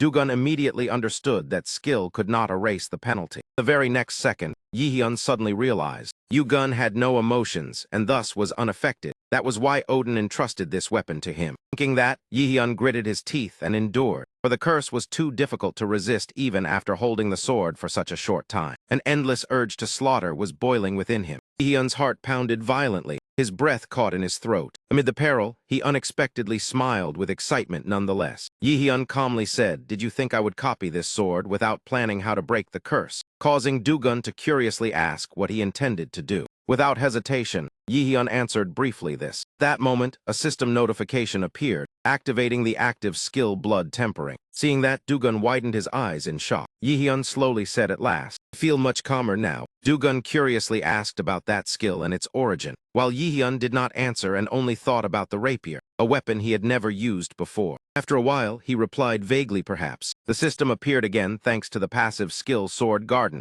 enhancing his swordsmanship level. Yihyun continued analyzing, as he could read the opponent's movements and understand more about their weapon through Sword Garden and mana perception. Immediately after, he firmly declared, let us end this here. No more unnecessary words. That attitude only excited Dugun more, and he replied very well, a worthy opponent. May victory belong to you. The moment he finished speaking, Yihyun dashed straight forward. Not to be outdone, Dugun also moved at the speed of light. The two quickly closed in on each other in an instant. Immediately after, Dugun once again used magic to turn the ground into liquid. Just as he had anticipated, he immediately counterattacked and activated the active skill Frost Earth. Jaehoon swiftly stepped on the ice to gain momentum and dashed straight toward Dugun. Determination to pour everything into this strike was clearly reflected in his eyes. Seeing that, Dugun became even more excited. The moment the two blades collided, Yihyun coldly declared that he would end everything. Within the gloomy space, a sharp streak of light tore through the air. The piercing clang of metal shattering the silence rang out. At some unknown point, the sword Taya Fin had been stained red with blood. It turned out to be Jaehoon's blood.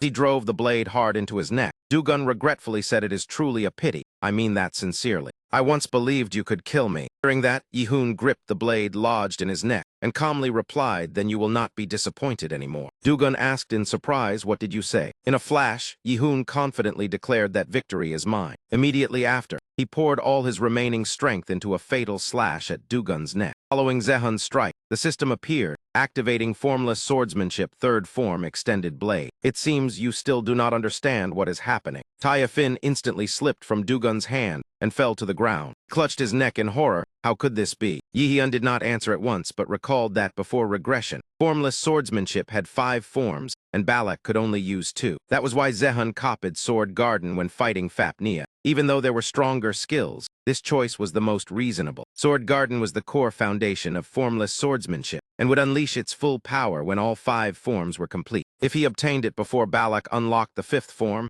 Yihyun would gain a great advantage, and the beginning was the 3rd form Extended Blade. This technique concentrated mana into the blade to invisibly extend it, creating an opportunity to strike even when there was a gap in skill. An evenly matched opponent rushed forward, Yihyun's blade would reach them first. Even in defeat, Dugun maintained his courteous demeanor and congratulated his worthy opponent. After understanding his life, Yihyun felt only faint regret for Ju-gun, who once read comics and admired heroes. Perhaps he had never been able to forget the image of his parents. If Dugun's emotions had remained intact, perhaps he would have become a gentle boy instead of a murderer. Assumptions were merely assumptions, In the end, Yihyun still pronounced judgment. He is a killer. Those sins could not be forgiven. Therefore, his death was inevitable. Yet Dugun calmly said, "Thank you for doing this for me." Those words only irritated Yihyun further. "I am tired of you now then." Before he could swing his sword, a strange surge of magic suddenly appeared. Turned out that Dugun's Taya Fin was releasing its authority. What is this flow of mana? As if to reassure Yihyun, he quickly said, "Do not worry, I will not harm you." Yihyun remained wary while Dugun continued speaking. "You still have something to do." Immediately after, the system appeared asking whether Taya Fin should be used to make the final wish. Without further thought, Dugun immediately agreed yes. The system warned that once the final wish was completed, the user would die. Even so, Dugun firmly confirmed, of course. Seeing that, Zehun called out in alarm Dugun.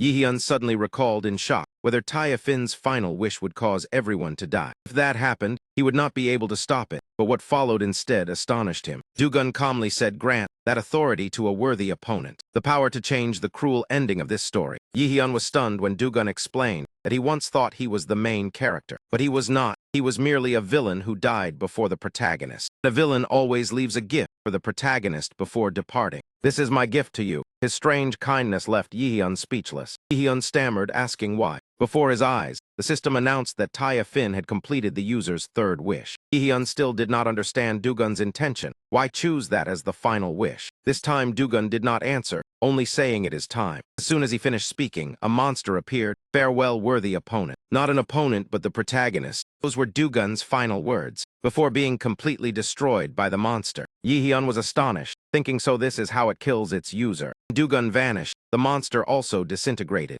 Yihyun curiously picked up Taya Fin. In an instant, he realized Taya Fin was gradually disappearing. Because it was bound to Dugun, it was designed to vanish when its owner died. Even though he had copied the weapon, its disappearance did not mean Yihyun would lose it forever. Immediately after, the system appeared, unlocking a new ability of Odin's Lost Eye. You have obtained the X-Rank active skill Insightful Eye, allowing you to perceive the essence of beings and objects and determine their power and relics. After reading the notification, Yihyun was stunned. So this was the gift Dugun left behind. With this skill, Zehun would hold a great advantage when facing the gods of Asia in the future. Suddenly, the space around Yihun began to crack. The system announced that the ancient gloomy magic field had been destroyed. As soon as he stepped outside, he heard Hyla call Yihyun. Yihyun joyfully called back, "Hyla, Fafi, you truly did it." Hyla said the opponent also carried a relic, but Yihyun merely smiled and said that man was still just a raven. He teased that she had just saved Yihyun from being killed by that raven. Yihyun changed the subject, praised Fa Fi, then asked whether Hyla had defeated Cheji Xion,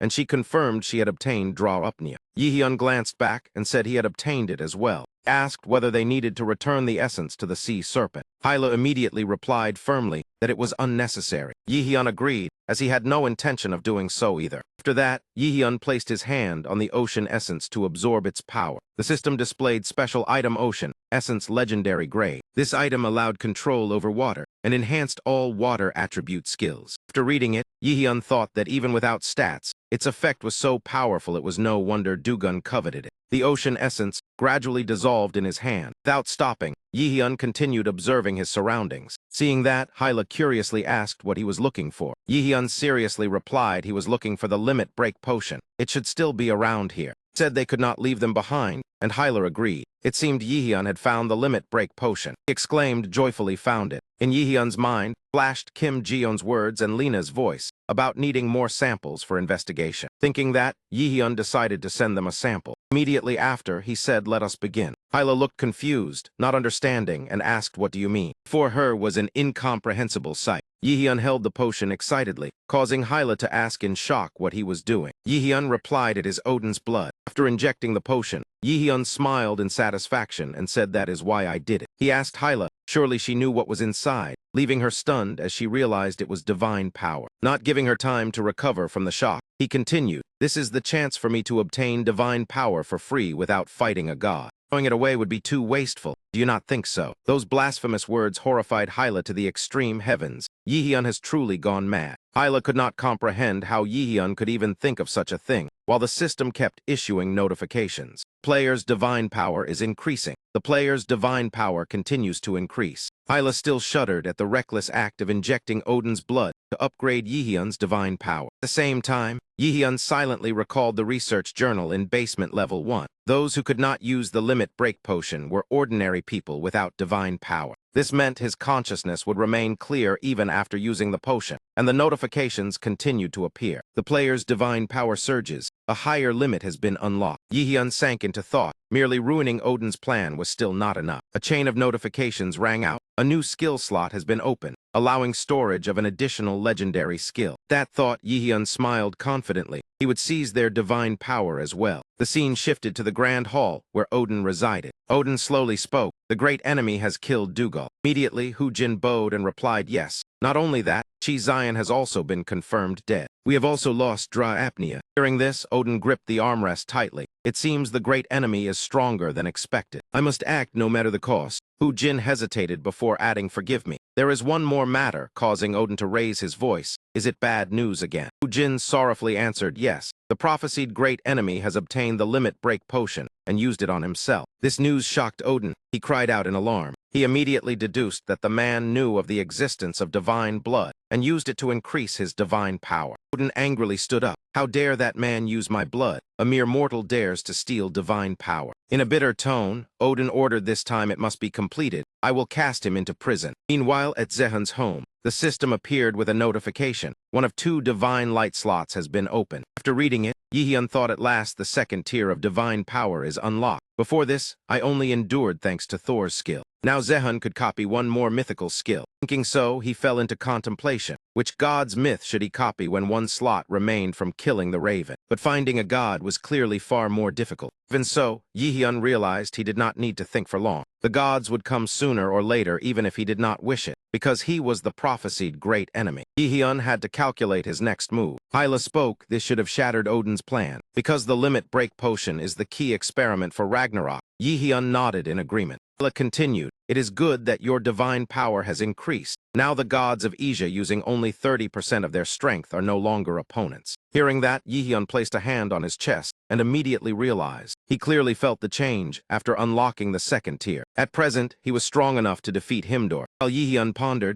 Hyla quickly offered her assessment. Odin and the other Aesir gods would not be able to act soon, because they had exhausted their authority and blood for the potion. After a few seconds of silence, Yihyun said softly, then we are safe for a while, but Hyla. At that moment the system appeared. Fapnea 2's experience is full. The first dragon growth side quest has appeared. Yihyun pointed at the notification and asked if it should be done as soon as possible. Hyla analyzed that Fafi had helped her greatly when fighting Chi Jaijan. New information appeared. Subjugate the sleeping boss monster at Lake Chujenji in Japan. Difficulty S+. Reward Fapnea 2 level up. Hyla added that this mission would block the enemy's retreat, and Fa-Fi's growth was crucial. Zehan pondered. Fapnea's scales are the finest among dragons, though still young. Once upgraded, it would be extremely powerful. However, Yihyun suddenly sighed. There was a problem. That attitude puzzled Hyla. Is something wrong? Yihyun hesitated, unsure how to begin. In the end, he said, even though Director Kim stands on my side, I've been absent from the academy too much. This made Hyla pause. Yihyun continued, if I am absent again, I may have to repeat the year, but I cannot abandon the mission. What should I do? Scratching his head, he suddenly noticed something. His phone was vibrating. On the screen was a message from Du Dung asking what to prepare for the field trip, leaving Yihyun bewildered. A moment later, he realized it was Kim Yodung. At the same time at the academy, Ine slowly walked along the quiet path. Suddenly, a familiar voice called out to Ine. Hearing her name, she quickly turned around. Ine immediately recognized Suna. Ine asked, what is it? Suna's face flushed red. He hesitated for a long time before speaking. Finally, Suna gathered her courage and asked whether Min Yihyun had a girlfriend. The question startled Ine, making her stammer. Even so, she replied probably not, which delighted Suna. Without hesitation, Suna handed Ine a letter. He hurriedly asked Ine to deliver it while Ine was still confused. Before Ine could recover, Suna had already run off. Ine called after her, but it was too late. Suna had disappeared. Ine lowered her head and looked at the letter in her hand. She thought to herself it was quite a cute letter, yet a strange feeling stirred in her heart. Ine felt irritated and uncomfortable. Even so, she thought she should still give the letter to Yihyun. A few days later in the classroom, the entire class complained about the field trip. Du Dung lazily slumped over. It is already that time again. Having a trip is good. At least we do not have to fight monsters every day. Ine smiled in agreement. Director Kim said the same. Ajun wondered why the destination changed so suddenly. Was it not supposed to be America? Before Desang could speak, Yihyun coughed violently, drawing Sajun's attention. Yihyun did not answer, only thinking what is going on. He said the destination had been changed. Those words reminded Yihyun of his conversation with Lena about changing the location. He cautiously said, "Was it too much for me to request that?" But fortunately, the reason for the change was reasonable. Lina had agreed because Japan was originally on the candidate list. They agreed to say it was due to booking issues, while Yihyun calculated how to participate and help Fafi level up at the same time. Lina said she would contact him again after handling everything.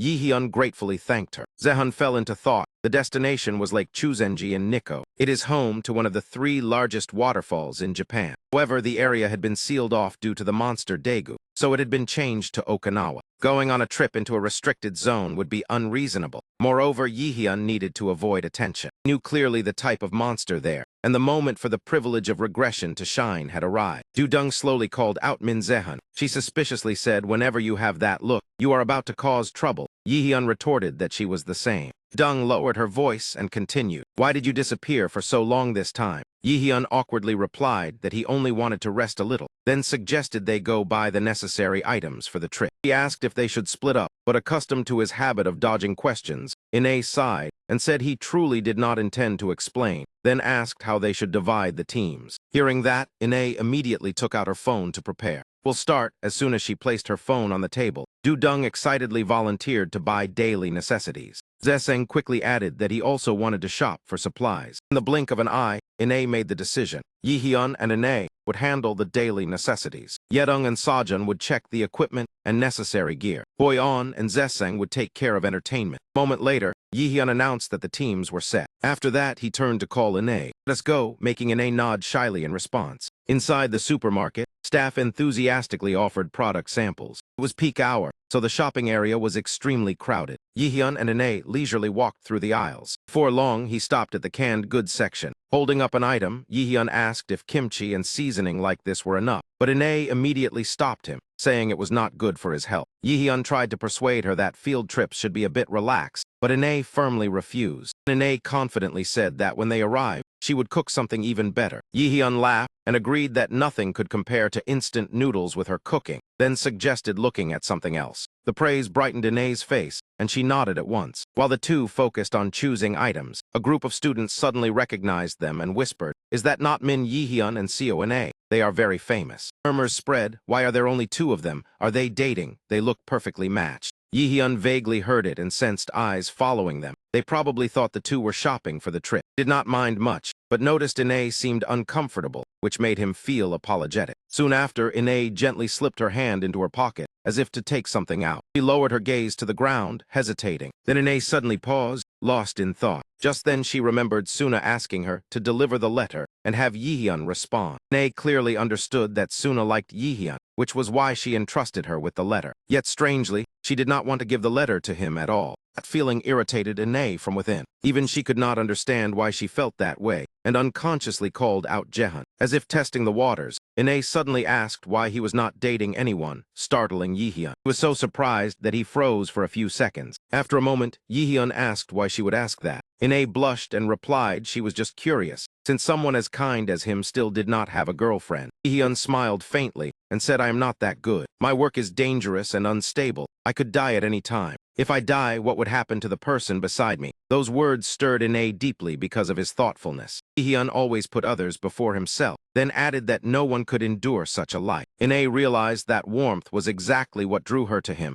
yet she still hesitated. She remained silent for a long time, gathering courage. Ine softly asked if someone were willing to endure that, what then? Yihyun exclaimed in surprise. Before he could speak, Ine continued then, "Do you date them?" Under Ine's hopeful gaze, Yihyun stammered. In the end, he answered honestly that he did not know. Even as Ine widened her eyes in shock, Yihyun said he did not think so. Even if someone like that existed, I do not believe I could return those feelings. Ine silently pondered. They continued shopping in silence, and Ine decided not to deliver the letter. At that moment, Yihyun suddenly recalled the time before regression. Images of the past surfaced in his mind. He remembered the first time he met Seo Ine during a joint class at Muse. Back then, he was impressed by her skills and appearance. There were many rumors surrounding Ine. Yihyun had once witnessed her power clearly and overwhelmingly. At that time, he thought she was cold, trusting no one but herself. Ine seemed as if she were running from something, walking forward without stopping. Yihyun once believed she made her own life difficult. Later, when he saw Ine on television, that impression had not changed. She remained cold until he understood her family circumstances forced her to be that way. But in this life, Ine was completely different. She was more sociable and no longer struggled with trust. Yihyun guessed that thanks to Kim Yodong and himself, she had changed. Perhaps since the freshman hunt or the dungeon exam. A few days later, all preparations for the trip were complete. Yodong excitedly shouted Okinawa, "I cannot wait. This will be so fun." Meanwhile, Yihyun boarded the bus to the teleportation center, while thinking and reminded Kim Yodong to be careful. Dong's excessive excitement made Yihyun sigh. Suddenly he realized their group was much larger than before, prompting Dong to urge them to hurry. From behind, Hoyeon softly asked if he was thinking their group had grown bigger. Yihyun was surprised to be guessed so accurately. Hoyeon smiled and said it was because he kept looking at everyone. He continued sharing that he also felt pressured because the group was too famous. That was also Yihyun's concern, since the director and media had been promoting them. They were regarded as one of the strongest groups in Muse since Chi Jae-san disappeared. To lighten the mood, Yihyun joked that he had already been famous before. His sluggishness irritated Dong, who called out Min Yihyun. "Hurry up, Okinawa is waiting," making Yihyun only laugh awkwardly. Even so, he gave in and replied, "All right, I am coming." Immediately after, Yihyun quickly boarded the bus. He glanced down the row of seats. He thought there were still plenty of empty seats. Anywhere would do. After choosing a spot, Yihyun dropped into the seat. Suddenly, Ine stood up. Sajun turned around suspiciously because Yihyun usually sat in the back, while Zeseng fumbled, unsure how to respond. Before saying more, Sajun was distracted by the sight before her. Ine proactively asked if she could sit next to Yihyun, surprising them both, yet they agreed. Sajun immediately sensed something suspicious and turned to Zeseng, but he naively said she was just sitting beside him. In the end, Sajun gave up, though she continued casting doubtful glances. In her heart, she was certain something was going on. The bus left the station almost immediately, without hesitating for even a second.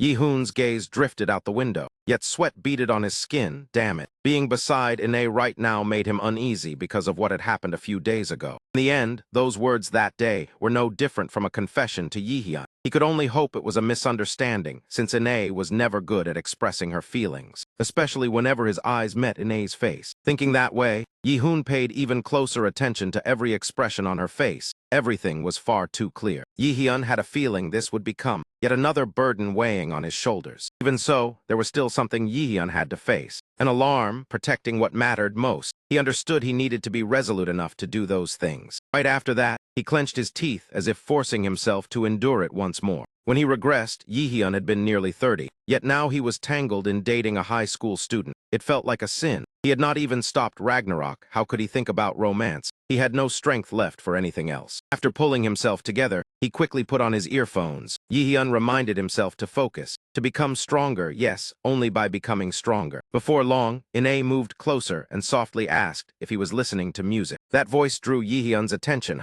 Beat later, Ine gently asked if she could listen together. Morning in the final city of the trip. Dong's eyes lit up at the sight before her, Okinawa. Everyone got off the bus one by one. She said they had arrived earlier than expected. Desang curiously looked around. So Okinawa was this peaceful. Sajun immediately retorted that they had just arrived. Setting foot here made Yihyun feel relieved. Indeed, Okinawa was the farthest place from the sealed zones in Japan. A voice rang out, drawing everyone's attention. Suho stepped forward and said, "Instructor, I have a few announcements to make first." He carefully explained the schedule. Today, the whole group would return to the hotel to arrange their luggage before moving according to plan. All activities would be done in groups. Suho also emphasized that from the second day onward they would be free, but each team had to have at least 2 members. He instructed them to submit a list of their group members. The instructor would not follow closely. Everyone was free to explore and then write a report about what they had seen and learned. Just as she was about to turn and continue speaking, Dong called out Min Yihyun on the second day. Suddenly someone brushed past, making her startle.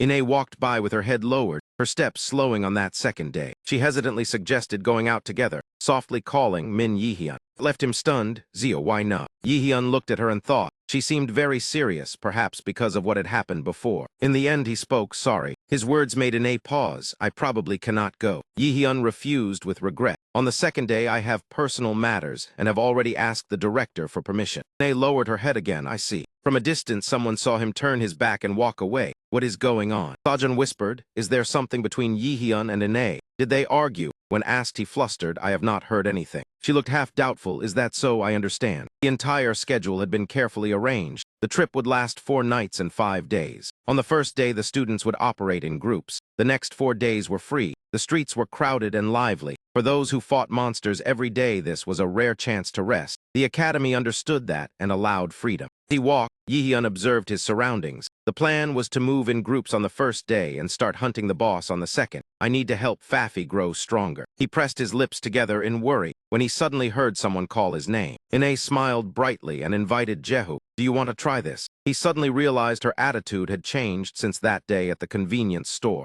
Jehu accepted it, but his heart was filled with jealousy. This is not good. How did everything turn out like this? His thoughts did not cease. I have always chased after my goals and forgotten to notice others. Only now do I see the light at the end of the tunnel. Jehu stared at the hot dog in his hand, feeling guilty, yet his mind had no space left for feelings. He twirled the wooden stick holding the hot dog. I have to end this, otherwise it will become more troublesome. Yihyun looked up and asked, Ine, do you still remember inviting me out on the second day? Ine's face flushed red, yes. Unexpectedly, he replied, all right. Yihyun continued, let us go out tomorrow, I have something to say. Ine was surprised, something you want to tell me. He answered, you will know tomorrow. Ine's heart was in turmoil. What is he going to say? I have never been good at communicating. Then she gave a bright smile, all right, thank you, though she said that she guessed she knew what he would say. Ine clenched her skirt tightly, sensing the words she was about to hear would be far from what she hoped. He turned away, while he did not pay attention. Ine's face gradually grew cold, as she realized her true feelings. In her mind appeared Zehun's image. I have already decided not to retreat, even if I am not Junsiona with that letter. He changed direction. I do not want to see any other girl talking about Yihyun. Ine stood straight in front of him,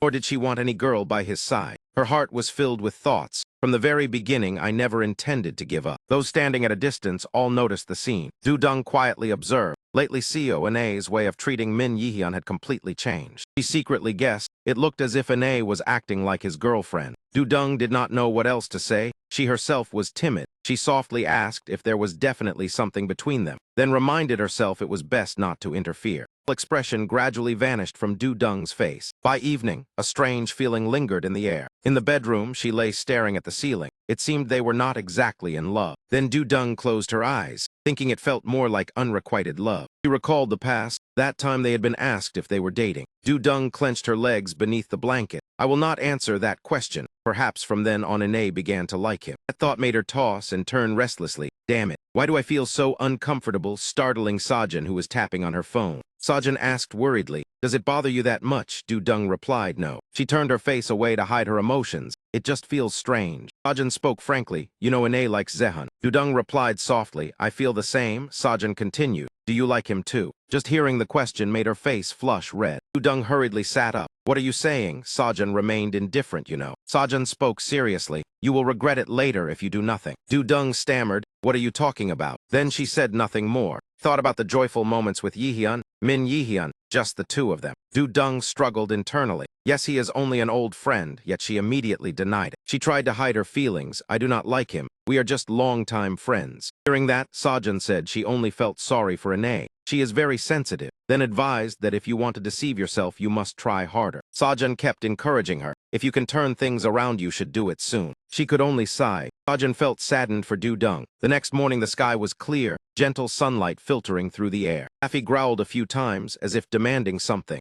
Yihyun stood nearby changing clothes. Fafi, I am sorry. We will go out together tonight. It growled as if in agreement. Dark circles hung beneath his eyes from lack of sleep. He wondered whether he could properly refuse her. As he walked, Yihyun arranged his plan. First, he would meet Seo Ine to explain the situation, of course without mentioning regression or divinity. Looking at himself in the mirror, he resolved not to let his friends be dragged into greater trouble. Yihyun's mind was filled with thoughts, yet he could not hide everything from them forever. He remembered Ine's stubbornness. If he did not speak clearly, she would not accept it. Today would feel very long. He moved toward the vast aquarium building. Yihyun walked slowly and gently. His gaze turned toward Ine standing nearby. She was strikingly beautiful, yet her expression carried a trace of sorrow that was hard to conceal. When Ine saw Jehun, her face flushed red with embarrassment. She asked if he had arrived. Jehun scratched his head awkwardly and replied yes, then said let us go. The two of them walked away side by side. They crossed a long corridor lined with lockers. Jehun glanced at Ine. The distance was so close he could almost hear her heartbeat. and Ine blushed shyly. A fish with large round eyes swam past in front of them. Before long it blended into the water, leaving delight in their gazes. Yihyun looked around and said this must be the opening section of the aquarium. He suggested they explore together. Ine nodded softly and brushed her hair aside. Schools of colorful fish swam in long flowing streams. The two stood side by side, quietly admiring the sight. They chatted cheerfully, making Ine laugh brightly.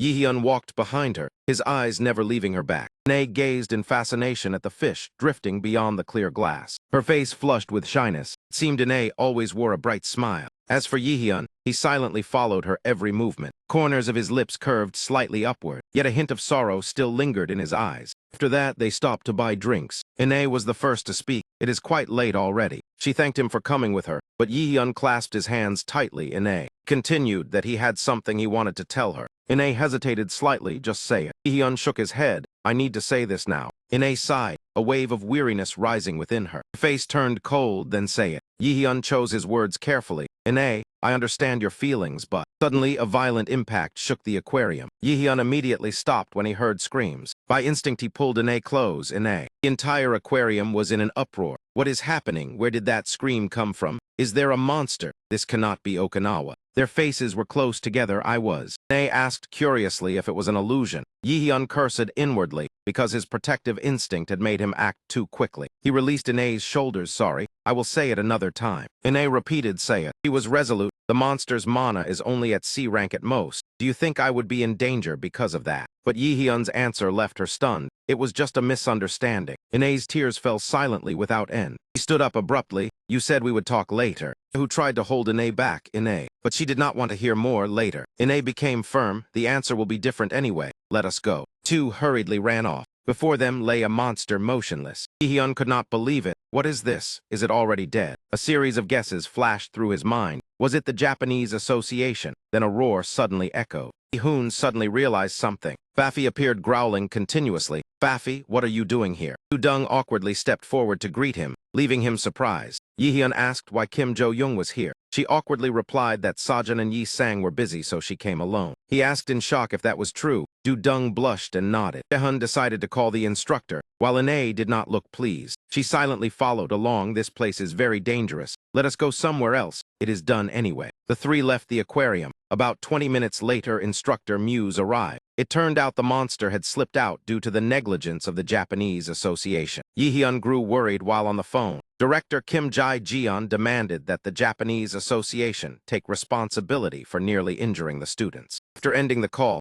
Yihyun understood he needed to be firm so other countries would not look down on them. He told the two of them he had to go handle personal matters. Dong replied, all right. Yihyun hesitated for a moment then he turned his back and left. We will talk later. Ine did not reply. She only silently watched him. She broke the awkwardness. Let us return to the hotel. It is getting dark. Then turned to Dong and said, if I was wrong, then I am sorry. Ine asked directly, did you come to the aquarium because of us? Dong stammered, how could that be? She smiled brightly to hide her embarrassment. Of course not. I only went in because I did not know where else to go. Ine said nothing. You know how terrible my sense of direction is. Hearing that, Ine smiled. Yes, that is true. Sky had darkened, I understand. The two returned to their room. Sajin had just finished showering and was drying her hair. Seeing Dong, she asked if she had met them. Dong took off her shoes and replied yes. It seems the guess was right. Sajin probed if she was all right. Dong hesitated, not knowing what to say. But she still pretended to be fine, of course. That night, 2 guards stood watch in Nikko near Lake Chujinji. One yawned widely, damn it. How long do we have to wait? The other was just as sleepy. Why not let the hunters handle it? If that were the case, rankers like us would not suffer like this. Black-haired man said, have you heard the rumor? There is an S-rank monster. A rustling sound came from the bushes. That thing is sleeping here and will be the first in the world. The other startled, wait, did you hear that? He stepped forward warily. Who are you? This is a restricted area. The guard panicked, leave at once. Yihyun appeared with glasses covering half his face, I know. A strange source of mana radiated from his hand. Brainwashing skill was activated with the command that this area is restricted. All of them immediately fell into a hypnotic state. The 2 exhausted guards collapsed. What are you doing? The glasses on Yihyun's face vanished. All right, let us go. Fafi lay inside his bag, clearly delighted Fafi. Yihyun stepped forward and unlocked the fence. Calmly entered the inner area without obstruction. Jaehyun's foot stepped onto the damp ground. Lifted his head to look at the scene before him. I knew it. Before him roared a surging waterfall. just as in his memory. On the water's surface, whirlpools twisted like black holes, yet he still moved forward. As he walked, Yihyun calculated how to revive the monster here. First, he had to approach the whirlpools. Usually just getting close would cause one to be sucked in. He observed the blue sphere emitting energy around it, yet did not hesitate. Yihyun placed it beneath his foot and crushed it with the power of sea affection. One sphere after another appeared in his hand, yet none posed a problem. Yihyun moved close to the black hole on the water's surface. Monsters are divided into 3 types. He thought about the first type, those monsters that step directly out of the gates. Next was the second type, natural creatures formed through genetic mutations. The third type was a special form, the very one he was about to face now. Yihyun tilted his hand and poured down the strange blue liquid, a new kind of monster born from human will, thoughts, and even folk legends. As the final drop fell, the monster rooted in Japanese mythology gradually took shape. Images of ferocious creatures surfaced in Yihyun's mind. A serpent or dragon with 8 heads and 8 tails, recorded in Japanese myth. Yihyun unconsciously broke into a radiant smile. Excitement gleamed in his eyes. Yamada no Orochi. Back in the city, so this truly is an official document from the European Union. The staff member confirmed it was. Maria asked again. They want us to stop investigating Black Robe after all this time. He clenched the stack of papers tightly. I truly cannot understand it. The more Moria spoke, the angrier he became. What were they thinking when they sent this? The leader of the Japanese Association, Moria Renki, is S-Rank. The staff member could only apologize, Camilla Barbach, and the European Union gave no reason. He thought that Black Robe had always been their enemy. Moria suddenly recalled the past, the time of the Grand Relic robbery. Those two had been defeated by Black Robe and failed to protect the relic. The news once shook all of Japan. He slammed the stack of papers onto the table. Then why did they suddenly stop hunting him and even demand other countries follow? The more Maria thought about it, the more unreasonable it seemed. The most logical conclusion was that the European Union had joined hands with Black Robe. His face darkened. If that were true, then Black Robe must have grown far stronger, though he could not grasp what benefit he gained from this deal. Moria felt it was absurd. Both the European Union and that man were declining. Then he ordered, fine, stop the investigation. Maria shifted topics. How is the preparation for the boss raid at Chujinji? The staff member replied, everything is smooth. A large amount of sake has been prepared for Yamada no Orochi. He continued that the amount was enough to fill all 8 whirlpools and more. Maria clasped his hands, his expression turning heavy. Suddenly, the staff member seemed to sense something unusual. He cried out in alarm, what is happening? While answering the phone, he said, there is a problem. I will contact them immediately. He hurried off, leaving Moria behind. Yes, it is me, that sound just now was. But he abruptly froze. What? His voice turned urgent. All right, I will go at once. Then he turned and asked what happened. The staff member Buffer replied, this is a major problem. Maria was stunned. What? A single sentence made Maria leap to his feet. It seems Yamada no Orochi at Lake Chujinji has awakened. Sweat poured down Maria. What? It has slept peacefully for many years since it appeared. On Yihyun's side, Yamada no Orochi awakened right before the planned raid. Both he and Fafi were stunned. 400 bottles, is that not far too many? Their gazes focused on Yihyun. The regional boss Yamada no Orochi was staring at him. Yamada no Orochi seemed to threaten him. In the past, the Japanese Association had tried to destroy it, but failed miserably. It should have taken many more years to deal with it. Jehu recalled the history. A famous god in comics. In mythology, Susanoo was the one who defeated Yamada no Orochi. That god used sake to weaken it. Understanding the myth would make the battle easier. Jehu seemed to grasp the key. This monster is heavily influenced by the mythology where it was born, which means he already knew how to defeat it from the past. He only needed to follow it. Yihyun ignored the opponent's power. Yihyun showed no fear before its overwhelming strength. He felt no fear useless. Sea-Star is restricting the water flow. Yihyun's ears seemed protected, blocking all the pressure of the current. The raging streams could not even touch him. Yamada no Orochi roared in fury. Yihyun declared confidently, water is useless against me. He challenged it, if you want to defeat me, you must use another method. Hearing that, Orochi grew even more enraged.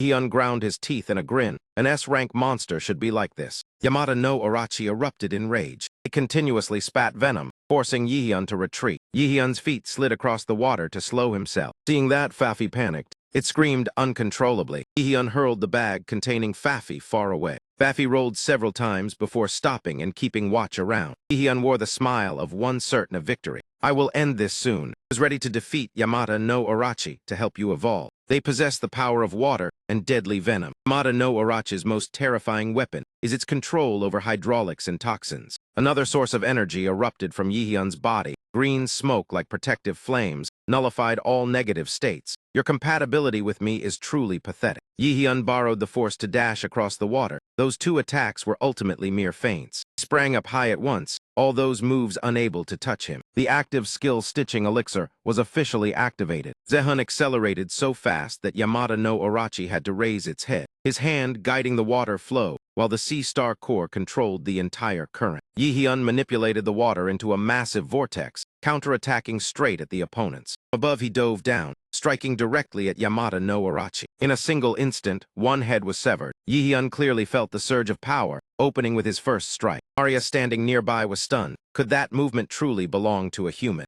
Stared wide-eyed in disbelief. This was not a raid team, but a lone fighter. Hiding in a rock crevice, Maria witnessed everything. He was clearly aiming for the head of the S-Rank Yamada no Orochi. Observing while comparing to himself, he understood it was impossible, even leading multiple ranks he had once failed. Ji-hun continued battling Yamada no Orochi fiercely. Fortunately, it had not left the water, so they had managed to postpone and prepare for tomorrow. His emotions were in turmoil. He had not expected someone to snatch the spoils before his eyes, yet instead of anger, there was only admiration. Arya frowned slightly, then hesitated. The water sphere in his hand radiated immense force. Just who was this lone man facing that S-rank monster? A sudden intuition struck him. Wait, could it be? Steps suddenly sounded as they approached. A girl called out. Moria immediately whispered sharply, "Stay silent and observe." Arya gritted his teeth, not expecting to run into each other here. His body seemed to burn at the sight of that outfit and that level of skill. There was no doubt it could only be him. Yihyun's strength had now reached a new realm with the black cloak. With just a few light sweeps, it was like a sharp blade shredding everything apart. He was truly overwhelming, that Orochi alone.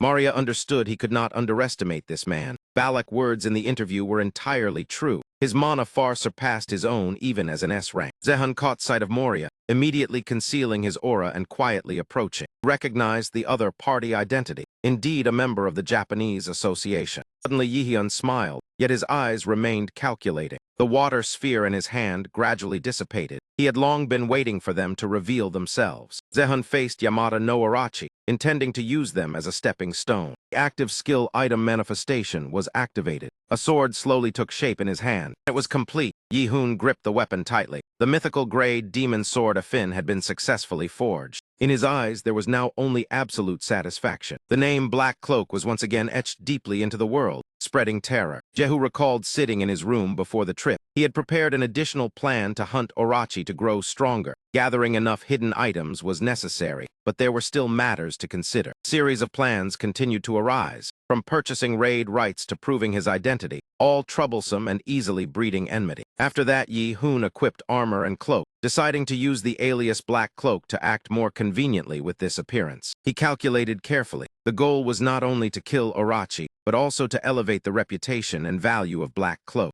Who leapt from the water, the action plan already clear. He treated Moria as a chess piece, luring the Japanese Association to appear, then slaying Yamada no Orochi, forcing them to fear Black Cloak and spread the news across the media. A notification popped up. Divine Power State had been unlocked. Magic power surged around Yihyun. If successful, his value would skyrocket. He displayed strength that made others wary in a society filled with magical beasts. Just as Yamada no Orochi opened its mouth to unleash an energy sphere, he had already charged straight forward. All of it was to enhance the reputation and value of a false raider. Yihyun glided past like the wind. That very lightness made the monster howl in agony. Yamada no Orochi's head was separated from its body. The active skill Thunder Divine Power was activated. Power manifested in his hand. Naturally, this was the fastest path. Zehun leapt up, unleashing a move that electrocuted the opponent, its might completely overwhelming. Yamada no Orochi was struck violently by lightning. The magic around him continued to flare brightly. Moria, standing nearby, was forced back by the aftershock of power. Was dizzy. This was insane. It was utterly unreasonable.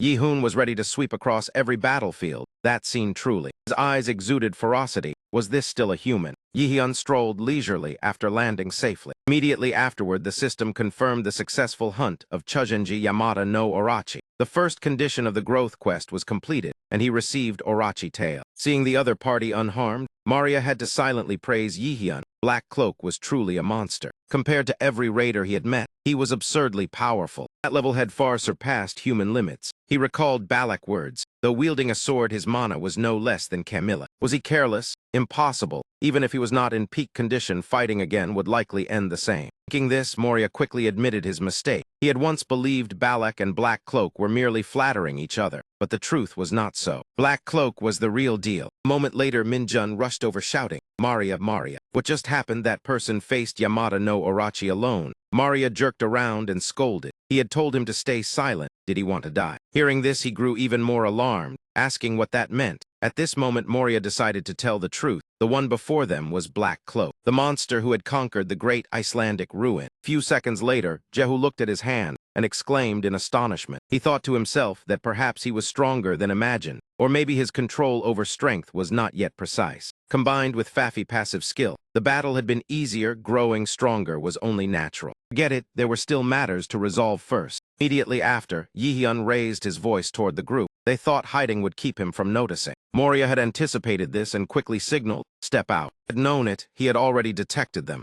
With no other choice, Moria braced himself and called out loudly, "Black Cloak." What was his purpose for coming here? He paused and asked back. He knew him. Moria spoke frankly. Conquering the great ruin was not enough. Seeing Fa Fi poke his head out, Yihyun quietly ordered him to go back. Then he raised his voice, asking what he was talking about. He did not understand. The other replied sternly, telling him not to pretend to be naive. He was a plunderer who had stolen the Nordic legacy. This time he had a feeling it was the same. Hearing this, Jehu stared at the other, thinking inwardly that he had taken the bait. Moria Renki, representative of the Japanese alliance. However, he secretly checked Moria's strength. The system responded that Insight Eye was activated and classified the target danger level based on his skills. The target danger level was evaluated as low. Receiving the result, Yihyun rejoiced inwardly, then confidently said he had killed Yamada no Orochi for them. Should he not receive some reward? Hearing this, he fell silent as Yihyun stood before Moria. He looked at him, wanting to refute, but unable to deny that Yamada no Orochi had indeed been their headache. Therefore, he understood even less the rumors from the ruin era, calling him a plunderer or criminal. Moreover, there was no information about any dropped items. From a plunderer perspective, this battle brought no benefit. Then why had he come here? Moria still wanted to clarify his purpose.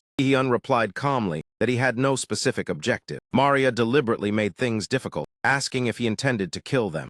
Jun broke into a cold sweat upon hearing this. Kill them? Even S-Rank Moria Ranki spoke so, who could withstand it? Just how strong was Black Cloak to make Moria react so? Yet Yihyun only replied that he did not intend to kill anyone and did not enjoy such things. Moria let out a breath but remained stubborn, saying that meant he was only interested in Yamada no Orochi. He did not explain and answered to assume so. Having found common ground, Moria proposed a conversation. Yihyun nodded and said he was quick-witted. Had only one request. He grew tense, guessing the upcoming demand, knowing he would ask for something, as if he had been waiting for them. Someone capable of this surely did not need money. Perhaps it was clearing charges or political asylum. Whatever it was, they could not afford to anger him. Seeing the tension written all over Moria's face, Zehu let out a mocking laugh, relaxed his expression. There was no need to strain himself like that. Moria's heart was still heavy with unease. He was clearly a monster that he could never hope to rival. Yi-hoon deliberately remained silent for a few seconds before slowly making his proposal, making Moria even more restless, if only. "Write an article for me?" He immediately shouted in shock. "What did you say? Write a newspaper article?" Yi-hyun calmly confirmed, "That is right. If possible, remember to paint me as a good person." After everything was over, he quickly returned home. Sitting by the window, Yi-hyun quietly reflected on his conversation with Moria Renki. Around 2 in the morning, I and Fap Fi had returned to our residence. In the original plan, the only unfinished matter at this point was Fafi's evolution process, which I had temporarily set aside before meeting Moria Renki. At that very moment, a notification appeared on the status panel as the system asked Zehun, "Do you wish to teleport to the Dragon Valley to complete the second condition of the Phania Zero evolution quest?" Pondered this choice for a moment. After making up his mind, Yi-hoon turned and asked, "Are you ready, Fafi?" The response was an excited bark. Understanding its meaning, he immediately ordered the system, "All right, begin the teleportation." The moment he set foot in the Dragon Valley, he could not help but let out a sigh of amazement. Sweat beaded on his face, Yi-hyun hesitantly asked, "Is this truly the Dragon Valley?" A few seconds later, he dry heaved before gradually steadying himself. Every teleportation feels this unpleasant. Fap Fi barked several times in concern. Just then, his expression suddenly turned tense when an unfamiliar voice echoed, "It has been a long time since I received a guest." Jehun immediately swept his gaze around before speaking up. "Who are you?" The other party quickly invited him into the cave. "I have been waiting for you for a long time," causing Yi-hyun to hesitate briefly. After a while, he signaled to it and said, "Let us go, Fap Fi." Scene shift, the two continued deeper into the dark cave. Jehun maintained a cautious attitude, not daring to move too quickly for fear of traps. Upon hearing a disturbance, he turned his head to look and let out a startled gasp. Yihyun was stunned as the master of this place revealed himself. Welcome, the one who opposes the prophecy. I am the Watcher, the guardian of this Dragon Valley. Yihyun immediately asked, why do you know that I am the enemy of the prophecy? The Watcher calmly replied, I heard it from them. He smiled and said them, you mean the three Norn sisters. It seems they have seen quite a lot about my future. During that, his expression darkened and his voice turned unpleasant. Enemy. I will help your child grow. Follow me. The child he mentioned was Fafi.